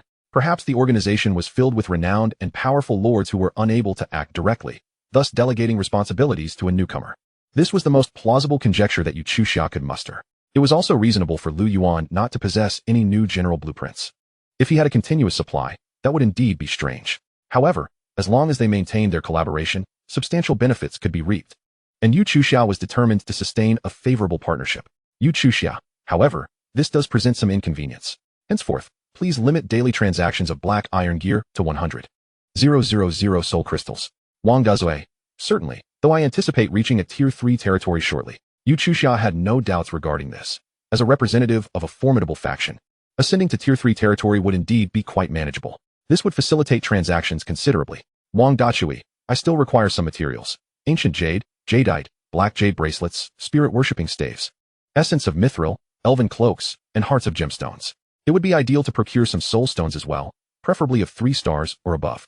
This was a matter previously articulated in the agreement, so Yu Chuxia was not taken aback. Yu Chuxia. Certainly. Please hold on for a moment while I verify the inventory. Before long, Yu Chuxia sent a targeted transaction request. Yu Chuxia. We have a limited stock of soul stones. We possess only 1 5-star and 3 3-star stones that meet your requirements. Alongside these materials, the total value amounts to approximately 630,000 soul crystals. Would that be acceptable? Lu Yuan pondered for a moment. A aside from some high-star equipment. The most valuable item was indeed the Soul Stone, with the 5-star variety priced around 300,000, which, according to current market trends, was rising daily, yet remained scarce. The 3-star Soul Stones were valued at around 50,000. He had thought himself relatively affluent, but upon reflection, it became clear that he still had much to strive for. Wang Dachui, that will suffice. The two swiftly completed the transaction, and Lu Yuan acquired a substantial amount of equipment materials. Chapter 65. Continuous advancement. Sun Yu and Fei Lin were soon summoned to stand before Lu Yuan. We pay our respects, my lord. Greetings, esteemed lord. The two bowed respectively. Sun Yu, having been a loyal follower for an extended period and having achieved numerous merits, was now to be promoted due to his capabilities. Although Fei Lin had joined later, her skills were adept at handling various situations, and her ability to construct defensive fortifications made her an indispensable asset on the battlefield. Lu Yuan resolved to elevate both of them first. Would you like to use Ancient Jade, Black Jade Bracelet, Spirit-Worshipping Staff, to promote Sun Yu? Would you like to use Essence of Mithril, Elven Cloak, Heart of Gemstones, to promote Fei Lin? Confirm. 2 radiant orbs enveloped the pair. And moments later, the brilliance dissipated, revealing their new attire. Sun Yu donned a blue scholar's robe and a high crown, exuding an aura of strategic prowess. In contrast, Fei Lin wore a white robe adorned with silver mystical patterns that shimmered with an enigmatic glow. Both bore expressions of astonishment. Though they were aware of their lord's ability to promote heroes, the moment it was their turn left them utterly amazed and exhilarated. Thank you for your nurturing, my lord. I am deeply grateful, esteemed lord. They bowed once more, their expressions of reverence growing more profound. Lu Yuan smiled gently and waved his hand, casually checking their attributes. Awaiting deployment. Sun Yu. Rank. Level. LV12. Leadership. 45. Combat power. 42. Strategy. 55. Politics. 51. Skills. Burning the Crow's Nest. 5-star. Allows for the summoning of flames to attack enemies. If strategically positioned, flame damage is significantly enhanced, with a maximum increase of 300. Clever Stratagem. 5-star. Increases damage by 100 upon successful execution of a strategy. Suppressing Bandits. 4-star. Reduces construction time of territorial buildings by 20 and enhances territorial defense by 20. Awaiting deployment. 5-star. Amplifies the effectiveness of arranged formations such as the Sharp Arrow Array, Circular Array, Scaled Array, and Martial Sharp Array by 30. Mithril Mage. Fei Lin. Rank. Level. LV20. Leadership. 40. Combat power. 72. Strategy. 60. Politics. 41. Skills. Gem Magic. 6-star. As a member of the Blue Flash clan, Fei Lin excels in unleashing spells through the power of gemstones, enhancing spell effectiveness by 20.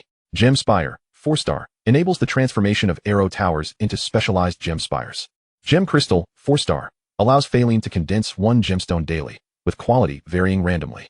Gem Light. 5-star. Grants Fei Lin a layer of gem light for each enemy slain, enhancing spell damage by 2 per layer, stacking up to a maximum of 50 layers. Fei Lin can also unleash gem light directly to inflict substantial damage upon enemies.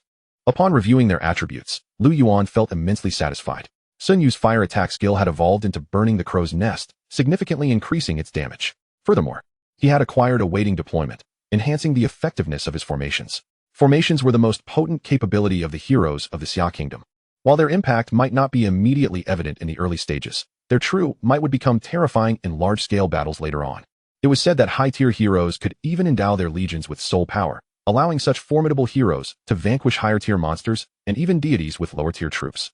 Just envisioning that scenario stirred Lu Yuan's heart with excitement. Meanwhile, Fei Lin's advancement had enhanced all her skills. The newly acquired Gem Light skill would allow her to transform into a formidable artillery unit. If she could stack her status to the maximum, the destructive power of each spell would be utterly fearsome. Contentment washed over Lu Yuan. The investment of over 600,000 soul crystals had not been in vain. Allowing them to acclimate to their newfound abilities, Lu Yuan prepared to purchase materials to elevate the territory's level. At that moment, Zhu Shou hurriedly approached. My lord, it seems there has been some change in the thorny perimeter. Oh, lead me to see. The two swiftly arrived at the outskirts of the territory. What was once flat ground had now risen into a stone wall, and outside this wall, clusters of thorns clung to it, towering 1 to 2 meters high. The densely packed white thorns promised excruciating pain to any creature attempting to scale the wall. This was the thorny perimeter that Lu Yuan had commissioned for construction. The blueprints for this 3-star building had been acquired from the Lizard Man Lord, but there had been no opportunity to erect it until now. It was finally constructed, albeit with some apparent differences. Lu Yuan noticed that red flowers had blossomed among the thickets, a feature absent in standard thorny fences. He immediately examined their attributes. Thorny Vine Fence. Rank. Attack power. 15. Defense power. 10. Skills. Thorny Vines. Thorns can inflict an additional 20 damage. Thorn Wall. The thorny vine fence will protect buildings, increasing the defense of attached structures by 10 points. Explosive thorn fruit. Thorns can yield explosive fruits every 3 days, capable of dealing severe explosive damage to enemies. Indeed, under the influence of the seed of life, the thorny fence had been fortified. The current thorny vine fence was a remarkable defensive asset. Just look at those sharp spikes. Any monstrous entity attempting an assault would certainly face dire consequences. Excellent. I want the outer walls of the territory entirely encircled by thorny vine fences, Lu Yuan commanded. Additionally, I wish to construct a keep around the elven ancient tree. It possesses the ability to attract monsters. This will significantly alleviate the pressure on the territory by drawing a multitude of beasts to that location. Furthermore, I want to erect 20 arrow towers at key positions around the territory, and I shall have Phaline enhance them later. Understood. This notion first occurred to Lu Yuan when he perused the attributes of the ancient elven tree. Erecting a defensive citadel at the periphery of his territory evidently emerged as the most prudent strategy, allowing for the optimal utilization of the ancient elven tree's capabilities. Lu Yuan unfurled the map, meticulously strategizing the fortifications of his domain, and engaged in a discussion with Zhu Shou regarding the intricacies of the plan. After half an hour, Zhu Shou hastily departed to execute Lu Yuan's orders, while he himself made his way to the Lord's Hall. Do you wish to upgrade the territory? Upgrade requirements. Wood, 8,000. Stone, 10,000. Iron ore, 8,000. Soul crystals, 8,000. Upgrade time, 2 days. Yes. Gazing at the Lord's Hall enveloped in radiant light, Lu Yuan sighed. This duration is exceedingly protracted. However, such is the nature of the myriad races battlefield, the later stages of construction invariably demand more time. Nonetheless, with Sun Yu's skill bonus, which reduces the construction time by 20, it will effectively take just over 38 hours. Lu Yuan could only bide his time patiently. Chapter 66, Strengthening Arms. Han Dang. Upon arriving at the hero altar, Lu Yuan retrieved the soul crystal. Do you wish to use the soul crystal to summon? Do you wish to use the soul crystal to summon? Do you wish to use the soul crystal to summon? Summon. 3 azure beams of light shot skyward in succession, illuminating the altar with a myriad of runes. 3 figures gradually emerged. One was a burly man clad in black armor and a crimson cloak, adorned with a golden helmet and wielding a massive copper blade. The second was a middle-aged warrior clad in red bronze armor, with a crimson scarf draped over him. The third was a robust man in red armor, bearing a great bow and sporting a full beard. Wei Dinghua, rank, level, LV1, leadership, 30, martial strength, 35, strategy, 28, politics, 25, skills, fire attack tactics, increases damage by 30 and success rate when allies use fire attacks. Southern expeditions and northern campaigns, enhances the attributes of allied soldiers by 5. Ling Zhun, rank, level, LV1, leadership, 25, martial strength, 32, strategy, 20, politics, 23, skills, artilleryman. Ling Zhun excels at crafting artillery and can research artillery formulas. Shelling, increases attack power by 20 when using artillery. Han Dang, rank, level, LV1, leadership, 35, martial strength, 45, strategy, 32, politics, 25, skills, cavalry archer, increases attack power by 20 when Han Dang uses a longbow from horseback. Strike the enemy. Han Dang charges and releases an arrow, inflicting substantial damage. Lu Yuan was somewhat taken aback to find that 2 renowned generals from Water Margin had materialized, the earthly fiend Wei Dinghua and the earthly assistant Ling Zhun. Yet, one specializes in fire tactics while the other excels in artillery. Lu Yuan suddenly realized that his forces seemed to be embarking on an irreversible path of arson. Nevertheless, this does not appear to be entirely disadvantageous. However, Han Dang seemed to fall a bit short. He had expended a considerable sum to acquire the 5-star soul crystal, yet had only summoned a 4-star general. Moreover, he did not seem particularly remarkable. While his territory lacked a bowman hero, it was not deficient in ranged capabilities. Yet, upon examining his advancement trajectory, Lu Yuan could not help but smile. This turn of events was not a loss. Lu Yuan promptly proceeded to the trading market, initiating a search. Soon, he acquired various pieces of equipment and items. Do you wish to use the green crystal, ring armor, and howling wolf longbow to promote Han Dang? Confirm. As a burst of light enveloped him, Han Dang donned a suit of golden ring armor, wielding a golden longbow that towered over him, exuding an air of formidable presence. Immediately, the burly man knelt on one knee, clasping his fists in salute. Han Dang, I thank you for your patronage, my lord. There is no need for such formalities, Lu Yuan replied with a gentle smile, assisting him to his feet. Strengthening arms. Han Dang, rank, level, LV1, leadership, 42, martial strength, 53, strategy, 38, politics, 30, skills, cavalry archer, increases attack power by 25 when Han Dang uses a longbow from horseback. Strike the enemy. Han Dang charges and releases an arrow, inflicting substantial damage. Relieve troubles. Han Dang can train a special unit known as the Relieve Trouble Soldiers. And when commanding them, both his and their attributes are enhanced by 20. Observing Han Dang's attributes, Lu Yuan felt even more elated. Another unique unit had emerged. The Relieve Troubles soldiers symbolize invincibility in battle, capable of extricating themselves from peril, thus qualifying as elite troops. However, training these soldiers entails considerable expenditure. Were it not for Lu Yuan's substantial daily influx of soul crystals, he would not have been able to summon them. Yet now, with a consumption of 260 soul crystals each, he felt no financial strain whatsoever. Han Dang, you may select talents from the commoners to train the Relieve Trouble soldiers. Initiate the training with an initial batch of 30 men, Lu Yuan commanded. As you wish. Considering the recent losses in troop types, other units also required replenishment. The current pool of commoners was somewhat insufficient. Lu Yuan proceeded to summon 200 additional commoners, and while awaiting their summoning, he resumed his purchasing spree in the trading market. Having upgraded the Lord's Hall, his resources were now dwindling. Other structures still required enhancement, leaving a substantial gap in resources. Furthermore, as resources plummeted, it was indeed an opportune moment for strategic investments. He delved into the trading market, embarking on a significant procurement endeavor. With each transaction, Lu Yuan's soul crystals diminished rapidly, while the resource reserves of his territory surged. Half an hour later, Lu Yuan paused, rubbing his slightly sore forehead. However, he was struck by a pressing concern. Currently, all the monster dens within 10 miles of his territory had been thoroughly purged, whether for the sake of resource acquisition or to hone his heroes and gain experience. He needed to seek new targets for conquest. During these days, he had not forgotten to explore the surroundings of his territory, and indeed, he had identified several suitable targets. With this in mind, he opened the system map, now adorned with various annotations. It clearly indicated a 3-star gray claw bear den located a few miles east of Snake Valley. To the south of the wolf den lay a lake inhabited by a congregation of green-scaled lizards. The third location was somewhat more distant, requiring passage through the ruins of the lizardman's territory and over a hill, where a desolate site was currently occupied by Shadowfang leopards. Based on their strength rankings, the Shadowfang leopards were the most formidable, with an average level reaching 25. The Grey Claw bear is the weakest among them, and its current territorial strength is sufficient to crush it. Lu Yuan pondered that perhaps he could divide his forces into 2 groups to enhance the efficiency of their sweep. Yet, he still needed to decide on the personnel for each side. As Lu Yuan contemplated this, Wang Fu hurriedly approached.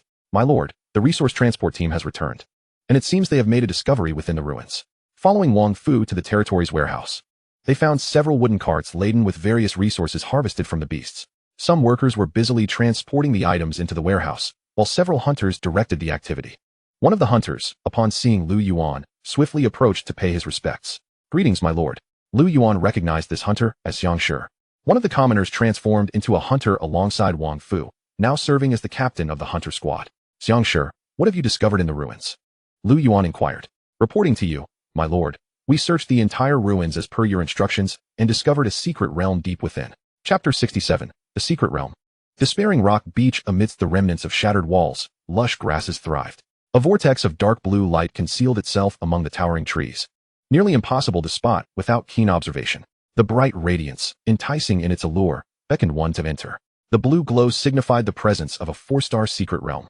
The treasures within such a realm could drive countless lords to madness. However, the corresponding dangers would deter many as well. Despite Lu Yuan's previous success in the 3-star secret realm, it had been a fortunate stroke of luck. This time, however, the hidden perils remained unknown. Lu Yuan gazed at the pulsating blue light of the secret realm. Despairing Rock Beach. Level. Type. Independent survival. Number of lords. 1. Time until secret realm opens. 0000. It turned out to be a solo secret realm. In truth, solo secret realms were the most numerous, and their dangers were generally lesser compared to those of multi-lord realms. Most lords who stumbled upon a solo secret realm typically chose to explore it alone, rendering the news unknown to outsiders. After considerable contemplation, Lu Yuan resolved to venture inside. He surveyed the team he had assembled. 10 sword dancers, 20 frenzied wolf knights, 10 blazing archers, 15 poison blade assassins, 5 shadow spiders, 5 hunters, and a contingent of heavily armored guardians, wielding a spear in one hand and a shield in the other. Guardian. Level. Attack power, 32. Defense power, 12. Health, 500. Skills, enemy command. Defense increases by 30, normal attack defense increases by 20. Hold ground. Defense increases by 30 when receiving a critical hit, lasting for 10 seconds. Disrupt. There is a small chance to unleash a powerful attack while attacking, increasing damage by 60. This unit serves as a high defense tank, yet time was short, and they had only managed to train 5 guardians overnight. Lu Yuan believed that once established, they would become a formidable barrier. Having decided to enter the secret realm to scout, Lu Yuan hesitated no longer and stepped into the blue vortex. The elven Lord Kofi Silverleaf established a grand castle on this beautiful beach. But following a terrifying tide of magic, this once bountiful territory became shrouded in mist. No living soul that dared to enter has ever emerged alive. Tip: unraveling the deepest secrets of this territory may assist you in surviving here. Secret Realm activated. As Lu Yuan regained his sight, he found himself in a dim world. The sky loomed dark and heavy, a gray haze enveloping everything. The land was bleak and barren, devoid of any visible vegetation. In the distance, a castle stood along the black beach, shrouded in thick fog, revealing only a silhouette of darkness. The entire world appeared dull and lifeless. A dense gray mist swirled around, severely limiting visibility, which was decidedly unfavorable for them. Lu Yuan promptly dispatched the shadow spiders to scout the surroundings. Yet, these creatures failed to uncover any useful information. They had no choice but to advance, believing that approaching the castle would yield some insights. As Lu Yuan led his troops forward, a shadow spider suddenly scurried back, emitting a sharp cry. Caution, enemies ahead. Over time, Lu Yuan had come to understand some habits of the shadow spiders, recognizing this as a warning of danger.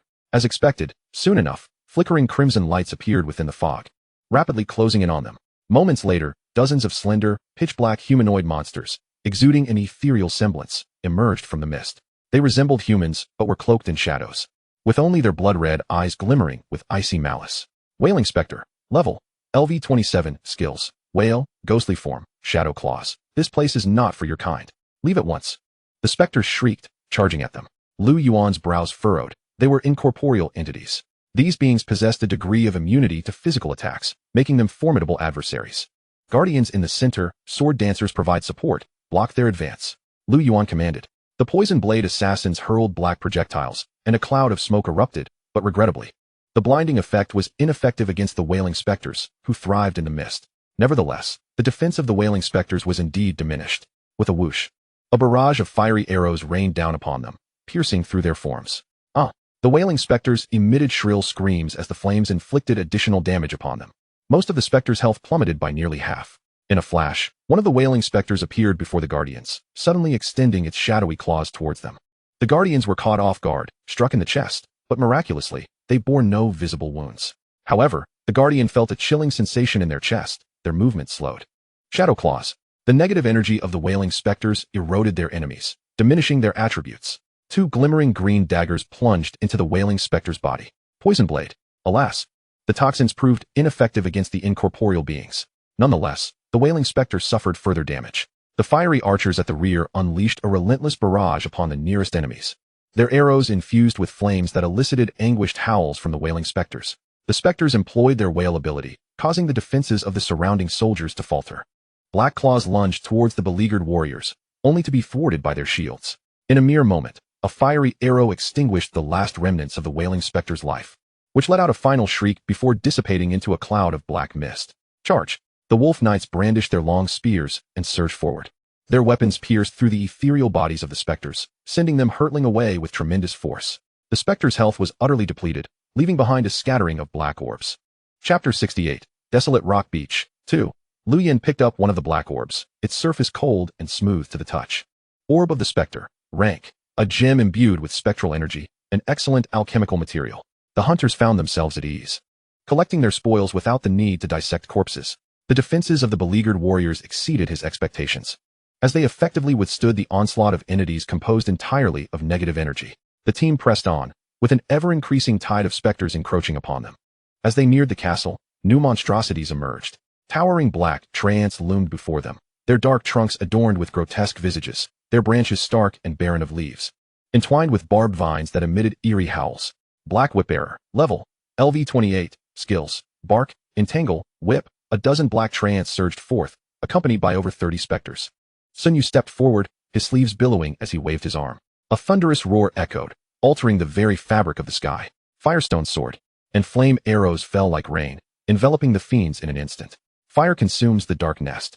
A mirage manifested in the sky, transporting this area through time and space to the battlefield of the dark nest. A relentless inferno spread outwards, while rain of fire arrows descended from above. The specters emitted chilling wails, their forms dimming. The treant's black bark ignited, producing hollow howls as their branches and vines writhed in agony. The temperature in the area surged dramatically. By the time these fiends traversed the fiery zone, they had already lost a significant portion of their vitality. The fiery archers' dual fiery rains swiftly claimed their lives. Dozens of monsters fell before them without even grazing their garments. The power of Sun Yu's skill was unmistakable, and that was without the strategic setup of the fire consuming the dark nest. Had it been arranged, its potency would have been truly terrifying. They rapidly cleared the battlefield, the black trance dropping materials, including black roots and orbs of the specter. As they entered the sagging castle gates, the mist thickened, and a sense of gloom and eerie silence slithered up their spines like a venomous serpent, inducing involuntary shivers. Most of the surrounding structures remained intact, still showcasing the elegance and splendor of the elves. Yet, within this dismal fog, an ominous aura pervaded. The streets lay silent, devoid of any spectral presence. Time itself seemed frozen here. A few shadowy spiders darted into the mist, returning moments later without having gleaned any useful intelligence. The fog appeared to obscure their senses. Thus, they could only proceed cautiously, step by step.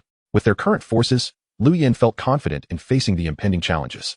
The team walked along the ancient cobblestone path, the quiet streets echoing with the sounds of their footsteps. The dense mist coiled around them, akin to white silk wrapping around their forms, foreboding and frightful.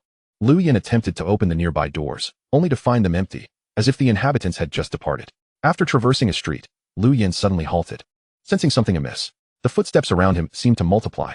Glancing about, he discerned pairs of crimson eyes emerging from the thick fog, centered around them. The surrounding red lights flickered densely like fireflies in the night. Judging by their numbers, there must be at least hundreds. The fog swirled, and black figures began to close in on them. Lu Yin observed that, alongside the specters clad in various garbs, numerous armored figures were present. Cursed Judicator, level, LV30, skills, heavy strike, spectral form, judgment slam. Intruders, you do not belong here. Foolish humans. You have trespassed into territory that is not yours. Hua Mulan, gripping her black greatsword, stepped forward, her figure instantly appearing amidst the specters. Her sword, encircled in flames, tore through the darkness. The crimson blaze enveloped several specters, the searing heat and damage eliciting their agonizing cries. Boom. Firestone's sword, flame arrows fell like rain, enveloping these creatures once more. The inferno spread relentlessly, with fire arrows raining from the skies. A multitude of specters found themselves ensnared by Sun Yu's skill. The fiery archers unleashed their fiery rains in succession. The conflation of flames and the effects of fire consuming the dark nest resulted in an even greater devastation. With Wei Dinghua's skill enhancement, the power reached a horrifying magnitude. The poison blade assassins released smoke to diminish the defenses of the specters. The health of the specters plummeted rapidly. Boom. Faline summoned a massive log, hurling it towards the specters. As the log struck the ground, it ignited into a towering pillar of flame, rumbling forth to crush the specters. Many already weakened specters were reduced to ash as the flaming column rolled over them. In an instant, a path was cleared.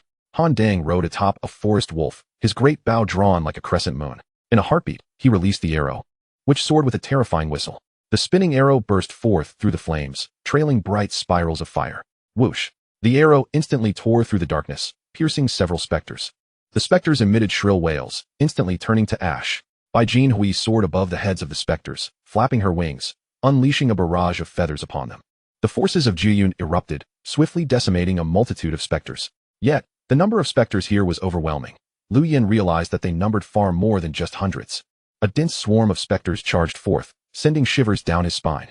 The cursed Judicators possessed even higher health and a degree of resistance to flames. Shrieking sharply as they formed ranks, pressing towards Lu Yin. Step, step! As the sound of hooves resonated, Lu Yuan beheld the spectral knights looming behind those judgmental figures. Clad in full armor, these knights perched upon their decayed, ghostly steeds, wielding elongated lances that shimmered with an eerie glow, while cold flames of souls erupted from beneath their helmets. Curse Knight, level, LV32. Skills, Shadow Dash, Ethereal Form, Malignant Curse. Observing the vast number of adversaries, Lu Yuan could not help but furrow his brow. With such a multitude of specters, even the flames of his troops, which were supposed to counter them, could not hope to annihilate them all. The greater likelihood was to be ensnared and besieged by these wraiths. All troops, heed my command. Break through. Lu Yuan issued his directive. Chapter 69. The City of Lorinier. 1. The wild winds coalesced before Faline, forming a tornado that rapidly expanded, engulfing the surrounding flames and transforming into a colossal fiery whirlwind that surged forward. Yet, any specters caught within would swiftly be reduced to ash amidst the inferno. Even the more resilient judgers were not exempt. Numerous wraiths were drawn into the tempest, carving a path through their ranks. Charge! Lu Yuan commanded without hesitation. The wolf riders led the charge, their lances piercing through the specters that obstructed their path. The sword dancers danced with blades of light, dispatching the remaining fiends. The rest followed closely, advancing toward the periphery. The judger raised his shield to fend off the wolf rider's lance, then abruptly struck back. The wolf rider was unseated from his spectral steed, plunging into a dazed state. This was the skill of the judger. Meanwhile, 3 poison blade assassins had already approached the judger, their venomous daggers lunging at him. Swish, swish, swish. The attacks of the assassins were exceedingly swift, swiftly depleting his health. With a wail, the judger disintegrated into ashes. Several wailing specters surged forth, yet a blaze cleaved through the darkness. Mulan, wielding her great sword, effortlessly cleaved through these wraiths. Suddenly, the path ahead opened up, and they burst forth. Hurry! The troops retreated into another street, relentlessly pursued by the specters. Clatter, clatter, clatter. A host of ghostly knights finally circumvented the specters ahead and charged forth, intent on obstructing these intruders. Clang! Sparks erupted in the darkness. Mulan's great sword blocked several knightly lances. Boom! A thick cloud of smoke spread around Mulan. In the next moment, sparks flew, and fire arrows rained down, instantly enveloping the specters. The ghostly steeds shrieked in agony beneath the flames, as the armor struggled to withstand the intense heat. For a time, the ghostly knights were compelled to retreat from the fiery domain. Yuan led his army in a strategic withdrawal. After traversing a street, the shadows of their pursuers finally vanished. Silence reclaimed the surroundings, as if all that had transpired was but a fleeting illusion. My lord, ahead lies a grand hall. Perhaps we may find respite there, a hunter reported. Yuan nodded slightly. Very well. He raised his gaze to see a magnificent cathedral with slender spires towering several meters high. Though the skirmish had been brief, many were wounded, and some warriors had been affected by the curse, necessitating a period of recuperation to restore their strength. The heavy wooden doors of the cathedral were not fully shut, and several soldiers combined their efforts to push them open. Inside, it was not empty like other structures. The seats were haphazardly piled together, and various debris cluttered the corners. A statue of a 10-meter-tall elven deity stood majestically on the altar, brandishing a longbow and a long sword, draped in a flowing cloak, with a solemn and awe-inspiring visage. Fresh flowers and fruits adorned the altar, suggesting the presence of someone who frequented this place. Who goes there? Mulan suddenly asked, alert, drawing her sword and scanning a corner. Wait. I am but a poor soul hiding. Please do not harm me. A trembling voice emanated from the shadows. Step forward, Mulan commanded sharply. After a moment, a frail young elven woman cautiously emerged. Her body trembled, seemingly filled with trepidation towards these strangers. She wore a long dress of elven design, albeit somewhat worn and dust-laden. Her complexion was fair, with delicate features, and her ears were slightly elongated, a quintessential elven appearance. Yuan made his assessment. Who are you? And why do you linger here? He inquired. My name is Nitya, my lord. The elven woman stammered. I am merely an ordinary elf from the city of Lorenier, not a member of the Silverleaf family. Please spare me, my lord. As she spoke, she knelt and bowed deeply. I harbor no intent to harm you. We have come to resolve the troubles plaguing this city. Tell me, what has transpired here? Yuan spoke in a deep tone. He had not forgotten his purpose. This solitary secret realm clearly required resolving the city's anomalies to progress. Thus, he needed to comprehend what had transpired here. Reckless aggression was not his style. It is all because of Caroline. Nitya's voice grew fervent.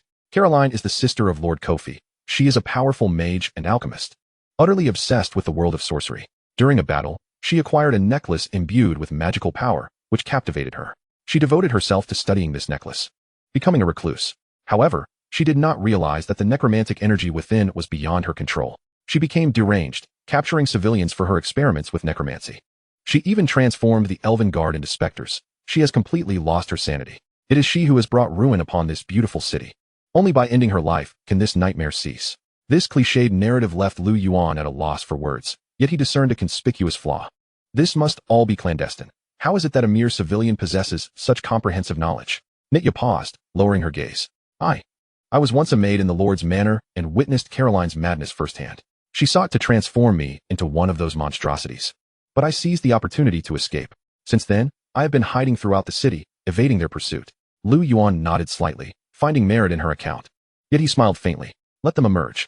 Nitya hesitated, panic flashing in her eyes. Them? Yes, those who have been hiding with you in this sanctuary.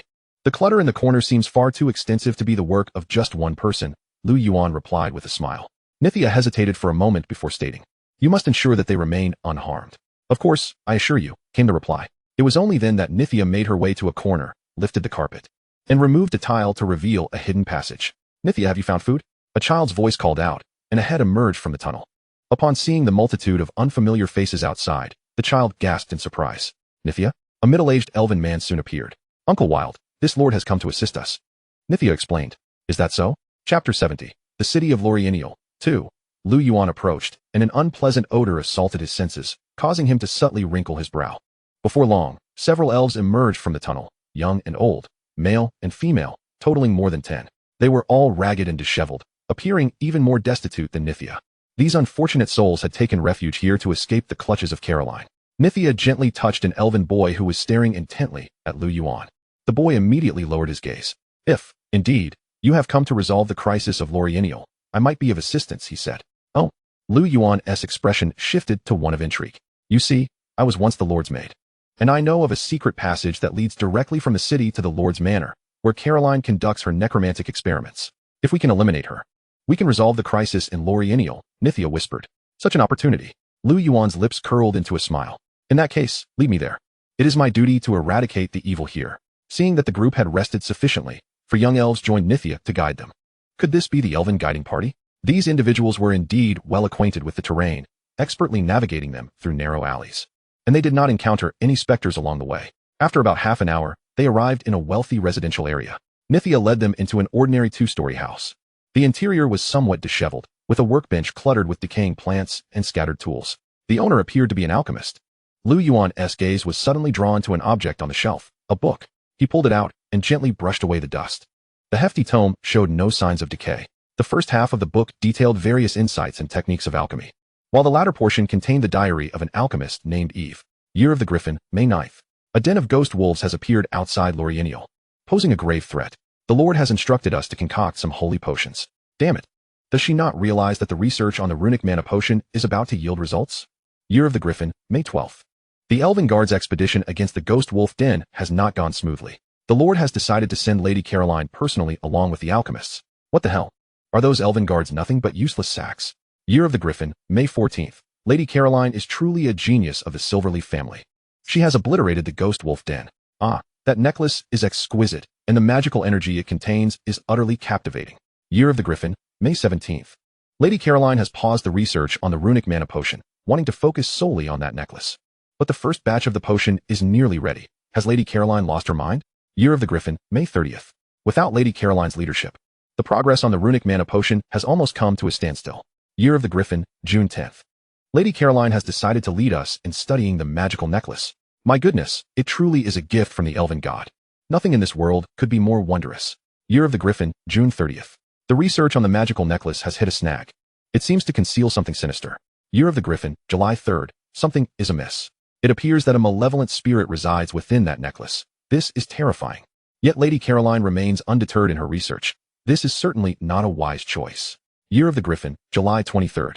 Most of the individuals in the laboratory have abandoned the study of the necklace. They understand that this is not a gift from the elven god, but rather the lure of a malevolent spirit.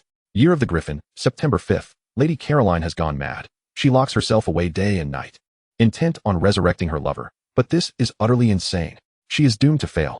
Year of the Griffin, December 2nd. I can hardly believe that this woman is Lady Caroline. She has truly lost her mind. In her quest for knowledge, she has captured civilians and extracted their souls using alchemy. She was once so kind, so beautiful. Should I report all of this to the Lord? Year of the Pegasus, January 20th. I have made the decision to inform the Lord of all this. People have been disappearing in the city, and these unfortunate souls have fallen victim to Caroline's cruel hands. I must put an end to this. The handwriting in the latter part became hurried and chaotic, revealing the alchemist's desperate urgency. This alchemist had once served in the alchemical workshop, researching and producing potions for the Silverleaf family. He had witnessed Caroline's transformation firsthand. Everything seemed to align with Nithya's words. My lord, there is a secret passage beneath the wine cellar that leads to the Lord's manor, Nithya stated. However, the elven maiden displayed a hint of surprise upon seeing the book in his hands. Lord Eve was once a remarkable alchemist. This residence was a reward from the Lord for his contributions. This contains Eve's diary, which chronicles Caroline's transformation, Lu Yuan replied. Lady Caroline was once a kind and gentle elf, but ever since she acquired that dreadful necklace, she has changed. If we could rid her of this burden, it would surely be a form of liberation for her, Nithya expressed, a pained and sorrowful look crossing her face. Lu Yuan nodded slightly, non-committal. Lead us into the hidden passage. Upon opening a concealed door in the wine cellar, a downward passage emerged. This place was exceedingly discreet, perhaps even unbeknownst to the alchemist Eve. The tunnel was smooth and dry, illuminated by glowing crystals above. Clearly, this lord had made preparations for an escape route. After traversing the silent passage for over 10 minutes, Nithya opened another concealed door. Following the path upward, Lu Yuan discovered they had arrived at an abandoned garden. The passage emerged at the roots of a towering oak tree, and through the overgrown courtyard, he could see the distant glimmer of a high tower. My lord, Caroline is conducting her nefarious experiments in the mage tower ahead. You must stop her, Nithya implored earnestly. I will, Lu Yuan replied, nodding slightly, his hand slowly descending to grasp the hilt of his blade. Kill them. Lu Yuan's words were cold, devoid of any emotion. The black battle blade instantly drew from its sheath, a sharp aura slashing toward the elven girl. Chapter 71, Lorinir City, 3 Kill. Hua Mulan's greatsword tore through the darkness, crimson streaks slicing through an elf's body. Over a dozen poison blade assassins appeared at the elf's sides, their daggers gleaming venomously as they plunged into their bodies. Whiz, whiz, whiz. Arrows rained down, dozens piercing the bodies simultaneously. SHKK. The blade aura cut through the elven girl's skull, and her headless corpse slowly collapsed. In a brief moment, 5 elf civilians lay dead in the abandoned garden. Crack, crack. But with a bone-chilling series of grinding sounds, these corpses began to rise, moving in ways that defied normal anatomy. Their skin tore apart, revealing bluish-black claws, and their grotesque, vulture-like heads twisted unnaturally. Following Lu Yuan's command, a fierce slash struck one of the enemies. The sharp blade aura screamed through the air, tearing the body apart. The corpse split like a torn sack, revealing its true form. A creature 5 meters tall, vulture-like, standing upright with sharp limbs and wide wings flapping fiercely. Its head, bare of feathers, was hideously grotesque, eyes a sickly yellow, fixed on Lu Yuan. Damn humans, you've ruined the great demoness plan. Curse be you. Even as the Absolem army attacked, these demons successfully emerged from their husks. They opened vulture-like maws, releasing piercing shrieks that rattled eardrums. The terrifying sonic waves temporarily froze the soldiers in place. Flomo Demon, level, elite LV30 skills, dive strike, ear-splitting screech. Demon body. Human, I admit I underestimated you. How did you find out? The strongest Flomo, emerging from the elven girl's body, flapped its wings and hovered above, staring down at Lu Yuan. You demons are far too sloppy. Lu Yuan shook his head, full of disdain. Your stink of sulfur is all over the tunnels. No elf could ever exist here. Also, how could starving refugees provide flowers and fruits for your false gods? And most importantly, you've been far too eager. Refugees crave salvation, but above all, they want to survive, not care about the city's fate. Your plan was unrealistic. Even your diary in the alchemist's home was clumsy. Your acting is terrible. Lu Yuan sighed, exasperated by the demon's incompetence. The demon leader, who still retained some semblance of reason, could no longer endure Lu Yuan's mockery. With a sharp roar, the Flomo leader flapped its wings and dived toward Lu Yuan. Talons like iron hooks slashing. Whiz, whiz, whiz. Arrows flew, but most were deflected by the swirling wind created by its wings. Only a few struck the Flomo's broad wings, barely scratching through the thick plumage. Whoosh. A blaze tore through the darkness as Hua Mulan's greatsword collided with the Flomo's claws. Green and red light danced in the air, sparks exploding violently. Mulan stepped back 2 paces, feeling the terrifying force radiating from the sword. The Flomo leader, a vicious aerial predator, specialized in dive attacks to inflict maximum damage. But colliding with Mulan caused its balance to wobble. As it struggled to regain stability, the human female disappeared in an instant. A terrifying wind howl rushed from behind. The Flomo leader knew danger had come, desperately trying to dodge, but its earlier balance correction made it too slow. Mulan's hands gripped tight, descending in a jumping slash. A trail of bright flame followed the black greatsword. The blade cut through the base of the Flomo's wing, severing it completely. Blood spurted, and the demon shrieked in agony, crashing to the ground, barely able to stand. Even in its parasitic state, the demons lost nearly half their health from the attack. The Flomo leader was hit repeatedly, its health dropping below a third. Several poison blade assassins threw glowing green daggers. Shoo! 3 were deflected by its thick scales, scratching the surface. But one pierced its lower back, spraying boiling blood. The Flomo leader roared in fury, swinging its talons and sending several assassins flying. Other Flomos, unable to tolerate the attack, dived from above. Whiz, whiz, whiz. Arrows shot skyward, transforming into a rain of fire. The once powerful scorching fire rain seemed almost powerless against these abyssal demons. The abyss, filled with sulfur and lava, harsh and extreme, granted most demons fire and poison resistance. The Flomos were no exception. The scorching fire rain only left minor wounds, barely affecting them. Bang! The assassins threw black pellets, smoke spreading to obscure the demon's vision. Yet one wild wolf knight was grabbed by the Flomo's fearsome talons, dragged from his mount. Swish! Nearby sword dancers intervened immediately, their blades striking silver against the Flomo's arm. The Flomo released the knight in pain, but its sharp beak left a deep, bone-searing cut. The Flomo leader screamed, lunging at its most hated target, Hua Mulan. She twisted her body, effortlessly evading the strike. They passed each other. The Flomo leader, over 2 meters tall, swung its massive tail toward Mulan. The tail sliced through the air, producing a thunderous whoosh. The attack was extremely powerful. Mulan stumbled slightly, but the bluish-black tail only brushed past her hair. She flipped her wrist, throwing a short blade. The spinning blade became a crimson streak in the air. It sliced across the Flomo leader's face, blood gushing. The Flomo leader froze. In the next instant, a red sword streak erupted from behind it. Boiling blood sprayed as the grotesque head was sent flying skyward. The demise of their leader did not deter the Frolum, but rather incited them into a frenzy fueled by the blood of their fallen comrade. The Frolum emitted frenzied howls, their claws sharp as steel blades, lunging towards the sword dancer. Yet, the sword dancer, possessing remarkable agility, deftly evaded their attacks, spinning around to deliver a strike to the abdomen of one Frolum. With unparalleled swiftness, the sword dancer frequently dodged the powerful assaults of these formidable demons, inflicting wounds upon them in the process. In her hand, Phalene's green gemstone whirled rapidly, emitting a beam of verdant light. With a crack, the earth ruptured, and a multitude of sharp tendrils erupted forth, piercing the very body of the Frolum. The creature let out a thunderous roar, yet was ensnared by the tendrils, unable to break free. Blood gushed forth in torrents. A group of frenzied wolf knights charged in, their lances plunging deep into the creature's form, extinguishing its final flicker of life. Under the coordinated efforts of the team, the remaining Frolum swiftly fell as well. Filthy blood pooled upon the ground, releasing a noxious odor. Chapter 72. The Mage Tower. Standing in the overgrown courtyard, Lu Yuan exhaled deeply. Despite having the advantage of a preemptive strike, several soldiers had sustained severe injuries, with many more suffering minor wounds. These Frolum were vicious and ruthless, exceedingly adept in battle, proving to be quite a challenge. Should they unleash their fury amidst combat, the entire army could be annihilated. Although the forces of Union territory were expanding rapidly, they still had a long way to go before achieving true strength.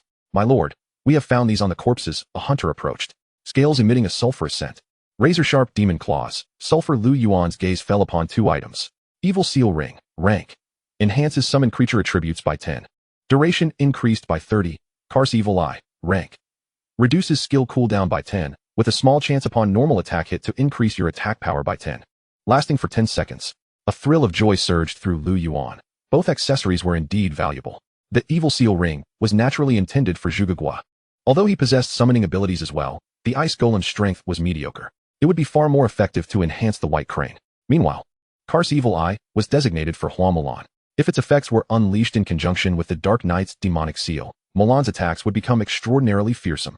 The other items were rare materials, particularly sulfur, which was a high-grade ore and would prove useful in the future. Lu Yuan instructed his men to gather the items and continued onward towards the towering Mage Tower. After encountering two groups of wandering cursed judges in trance, they finally arrived at the base of the Mage Tower. The slender structure of the Mage Tower was adorned with intricate, ornate patterns, interwoven with arcane magical runes, elegantly crafted by elves. This tower soared skyward, its height indiscernible. At that moment, the dim rays of the setting sun broke through the clouds, casting a golden sheen upon the edifice. It was evident that this Mage Tower belonged to an exceptionally powerful sorcerer. Two Dispel soldiers stepped forward, approaching the grand entrance etched with images of towering trees and silver-leaved flowers. Surprisingly, the 3-meter-high door was not heavy. A gentle push was sufficient to swing it open. Lu Yuan followed closely behind, entering the hall, which was evidently augmented by spatial magic, providing an expansive interior. The towering dome above was adorned with murals depicting elves, illuminated by the radiance of the purple-gold chandelier, exuding a sense of exquisite grandeur that elicited awe. The surrounding walls were lined with magical lamps emanating a soft glow, illuminating 10 magical puppets within the hall. Standing at 3 meters tall, these humanoid figures were forged from steel, intricately inscribed with magical runes, their eyes inlaid with amethyst reflecting a mysterious light. With a clatter, the magical puppets seemed to sense something, stiffly rising as they rotated their arms. Magical puppet. Level: LV30. Skills: Eye of Detection, Repair, Mechanical Strike, Arcane Ray. Intruders detected. Threat level: High. Preparing to eliminate. The magical puppets intoned in a mechanical monotone. Their amethyst eyes flared with light, and in the next instant, 2 rays shot forth, striking down numerous soldiers who were unable to evade in time, having their health. Lu Yuan's expression hardened. The firepower of these magical puppets was indeed formidable. However, the cooldown for the arcane ray skill was considerably lengthy. They needed to resolve this swiftly. The 10 towering magical puppets advanced in unison, resembling an impenetrable wall of steel. Their heavy footfalls weighed upon the hearts of all present. Fall back, Dispel soldiers. Block their advance. The others strike decisively, Lu Yuan commanded. With a thud, a poison blade assassin hurled black projectiles, enveloping the area in a dense mist, further hampering the already sluggish magical puppets. In the next moment, A rain of fiery arrows descended upon the hall. The barrage of arrows clattered against the magical puppets, clearly inflicting minimal damage on the steel-forged constructs, yet still causing their health to steadily decline. However, considering the puppets' extensive health pool, this could only be regarded as superficial wounds. Several Dispel soldiers raised their shields, standing firm at the entrance. As the heavy footsteps of the magical puppets drew near, the runes on their robust steel arms glowed ominously. A powerful punch came crashing down. The enhanced strike of the advanced puppet struck the shields of the Dispel soldiers, forcing them to stagger back 2 steps and causing a minor reduction in their health. Yet, they immediately pressed forward once more, resolutely blocking the entrance and preventing the puppets from breaching their defenses. With the advantage of occupying the entrance, they faced only 3 magical puppets. The long spears of the Dispel soldiers thrust out from between their shields, striking the magical puppets, but only leaving behind faint marks. The durability of these metal constructs far surpassed that of ordinary beasts. Even without utilizing skills, the magical puppets' normal attacks could make the shields of the Dispel soldiers tremble and their arms numb. Swish, swish, swish. The fire archers unleashed their skills, launching a volley of arrows, a relentless rain of projectiles striking the magical puppets, interspersed with fire arrows, generating a cacophony akin to popping beans. Phalene's gemstone world. And a brilliant lightning arrow shot forth toward the magical puppets. The lightning arrow traveled at incredible speed, instantly striking the nearest puppet. Arcs of electricity flickering across its form before jumping to the next. Zing, zing, zing. The lightning arrow sped forth, rapidly connecting with 6 or 7 magical puppets. The intense current disrupted the magical runes upon them, slowing their attack speed and causing their health to diminish. A fierce battle erupted at the entrance, where the magical automaton's health steadily dwindled. However, as their vitality reached 30%, the magical runes adorning their bodies glimmered in unison, swiftly mending their wounds and rejuvenating their health. The gemstones embedded in their heads began to radiate once more, signaling the imminent launch of arcane rays. Block them. A white figure darted downwards, its claws gripping the face of one magical automaton, leaving several scratches upon its amethyst eyes. The skill it had been channeling was abruptly interrupted. The white crane, having successfully struck, took flight once more, unleashing a flurry of over 10 white feathers towards the magical automatons, resulting in a cacophony of dense impacts. The automatons behind, obstructed by their line of sight, could not unleash their arcane rays. However, the other 2 beams struck the shields of the troubleshooters with formidable force, sending the shields flying. The mechanical fists of the magical automatons followed swiftly. With a resounding crash, 2 troubleshooters were sent hurtling backward, their health plummeting to critical levels. The situation worsened as the loss of 2 troubleshooters created a breach in the defensive line at the entrance. Eliminate the intruders. 2 magical automatons charged outside. Retreat. Create distance. Yuan commanded in a low voice. The remaining 3 troubleshooters slowly backed away, raising their large shields. With newfound space, the magical automatons surged forward. Suddenly, a figure appeared amidst them, wielding a massive black sword wreathed in flames. The sheer force of the strike momentarily halted the movements of the magical automatons. Intruder must be eliminated. The automatons emitted mechanical voices, turning in unison towards Mulan, their iron fists raised. With a thunderous impact, the 5 iron fists struck nothing but air as Mulan used her skill, Flame Rend, reappearing behind them. The great sword, engulfed in flames, crashed down with terrifying force, leaving deep gashes in the midsection of 3 magical automatons and significantly depleting their health. Having successfully executed her skills twice, Mulan dashed backward. While she could easily dispatch 2 or 3 magical automatons, facing an onslaught of 10 was no simple task. With a swift motion, the poison blade assassins released 2 puffs of smoke, concealing Mulan's movements. Attack! Yuan raised his hand, summoning a towering frost golem, clad in thick icy armor, with cold light gleaming from its eyes. The frost golem radiated frigid air as it charged towards the nearest magical automaton. With a resounding thud, the frost golem's fists smashed down, scattering shards of ice that coated the 3 surrounding magical automatons in a layer of frost, slowing their movements. Frost gale charge. Kill. The wolf knights thrust their lances in unison, their overwhelming strength interrupting the automaton's counterattack. Deep cracks appeared in their sturdy metallic bodies. 2 poison blade assassins leapt into action, one to the left and one to the right, striking fiercely at the gemstones atop the magical automatons' heads. With a resounding crack, the amethyst shattered under the force, draining the last of the automaton's health. Its towering form slowly toppled backward, stirring up a cloud of dust. A flurry of arcane rays swept through the air as Mulan sprinted forward, deftly dodging left and right as if she possessed foresight. Just as she lunged forward, an arcane ray struck her shoulder, shattering her black iron armor. However, the magical automatons paused in their skills, allowing Mulan to leap upward and escape once more. With the 3 magical automatons left by Yuan succumbing to concentrated fire, their bodies were riddled with wounds, their runes dimming. Several fire archers quickly advanced, unleashing a torrential rain of arrows upon the three magical automatons. Intruder must be eliminated. The targeted automatons turned towards Lu Yuan. Feeling the pressure ease, Mulan paused, raising her great sword against the four magical automatons. Hey, you've chased me for so long. Now it's my turn. A smile crept across Mulan's lips as she instantly appeared behind the magical automatons. The great sword, enveloped in flames, crashed down with tremendous force, momentarily halting their movements and leaving a deep scar on one automaton's shoulder. Eliminate the intruder. The magical automatons emitted mechanical sounds as they closed in on her. The troubleshooters valiantly defended against the automaton's iron fists. The frost golem unleashed a frost gale charge, dispersing icy air that further slowed the three magical automatons. The battle unfolded within the hall, where the sword dancers and wolf knights seized the opportunity to launch their assaults. A relentless barrage of attacks struck the magical automatons. Despite their formidable iron exteriors, they soon bore numerous wounds, their health rapidly depleting. Kill. The wolf knight thrust his lance with ferocity, striking the body of a magical automaton, causing its battered chest to shatter and reveal the intricate magical patterns within. As the automaton raised its arm to retaliate, a frost-laden iron fist came crashing down, coating its form in ice. With a swift whoosh, two fiery arrows struck the automaton's head, draining its final vestiges of life. The amethyst eyes lost their brilliance as its massive body slowly collapsed, sending dust billowing into the air. This batch of magical automatons was swiftly defeated, and the remaining ones, under Mulan's terrifying onslaught, found their health diminished to below half, with one even rendered completely inoperative. In mere minutes, all the magical automatons were vanquished. Chapter 73. Counterattack in Windwatch Valley. The last rays of the setting sun were about to disappear. Upon the hilltop, a contingent of various races gathered: lionmen, wurgens, goblins, centaurs, members of the Extreme Fire Alliance.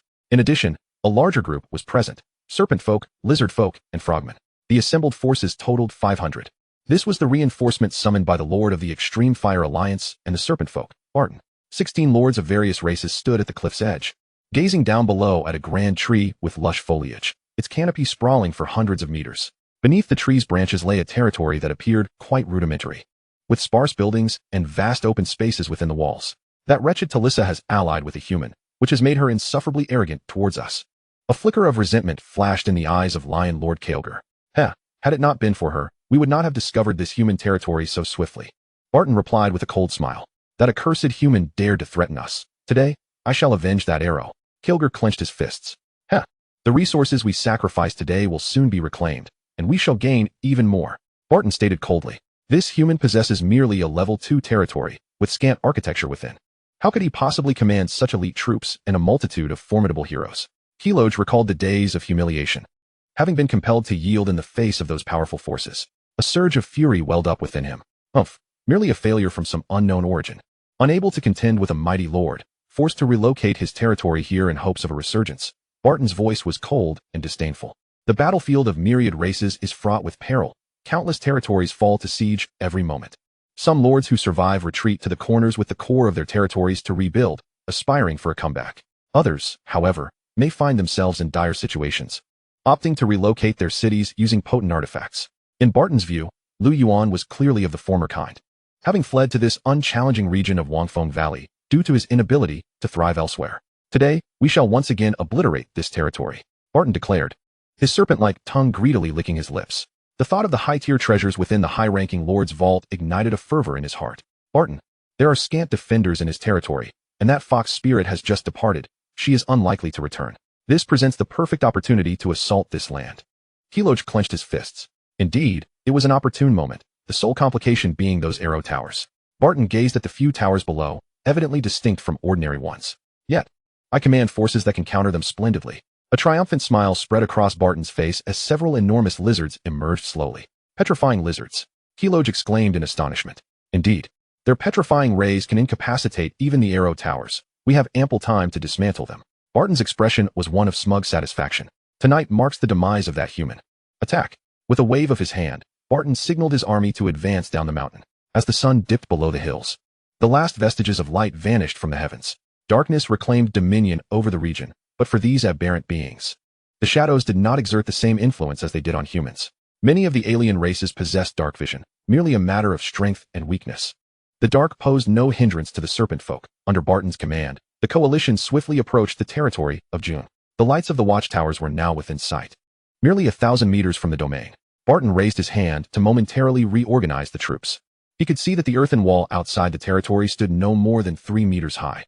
How could such a flimsy barrier withstand the onslaught of a mighty army? Yet, there were 6 advanced arrow towers atop it, which posed a considerable challenge. However, with a little sacrifice, this territory could be seized. This Yuan has chosen to establish his territory beneath such a grand tree. Heloge glanced at the towering tree in the darkness, a faint smile gracing his lips. Did he think himself an elf?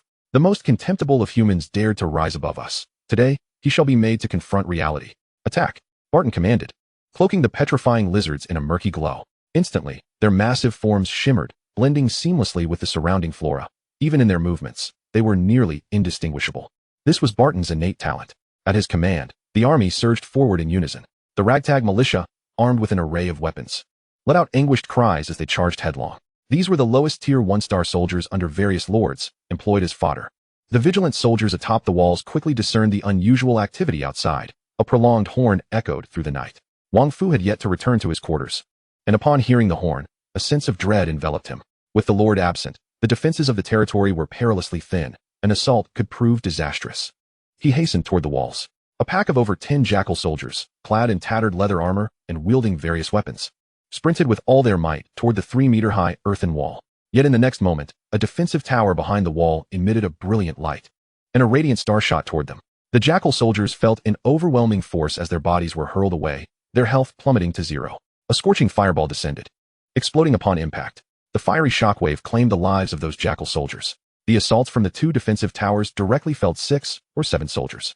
Yet this was not the end. The other 4 towers glimmered ominously. A crystalline orb of ice detonated amidst the alien ranks, enveloping many soldiers in ice, drastically reducing their speed. Meanwhile, a jade-green defensive tower blazed with brilliance, unleashing 5 emerald rays that struck the slowed soldiers. Instantly, their blue skin took on a greenish hue, their health rapidly depleting. Those were venomous arrows. The accompanying toxic damage, though not lethal instantly, inflicted severe ongoing harm. In no time, several soldiers succumbed to the poison, collapsing to the ground. One defensive tower unleashed a brilliant bolt of lightning, arcing through the alien ranks and inflicting substantial damage. The assaults from these towers were extraordinarily fearsome, their speed not to be underestimated. Various ice, lightning, and fire erupted amidst the alien troops. On the ramparts, soldiers from Yuan began to retaliate, with some hunters launching attacks against the advancing foes. Countless alien soldiers fell along the path of their charge. Barton's heart ached. This damned human's arrow towers were indeed formidable.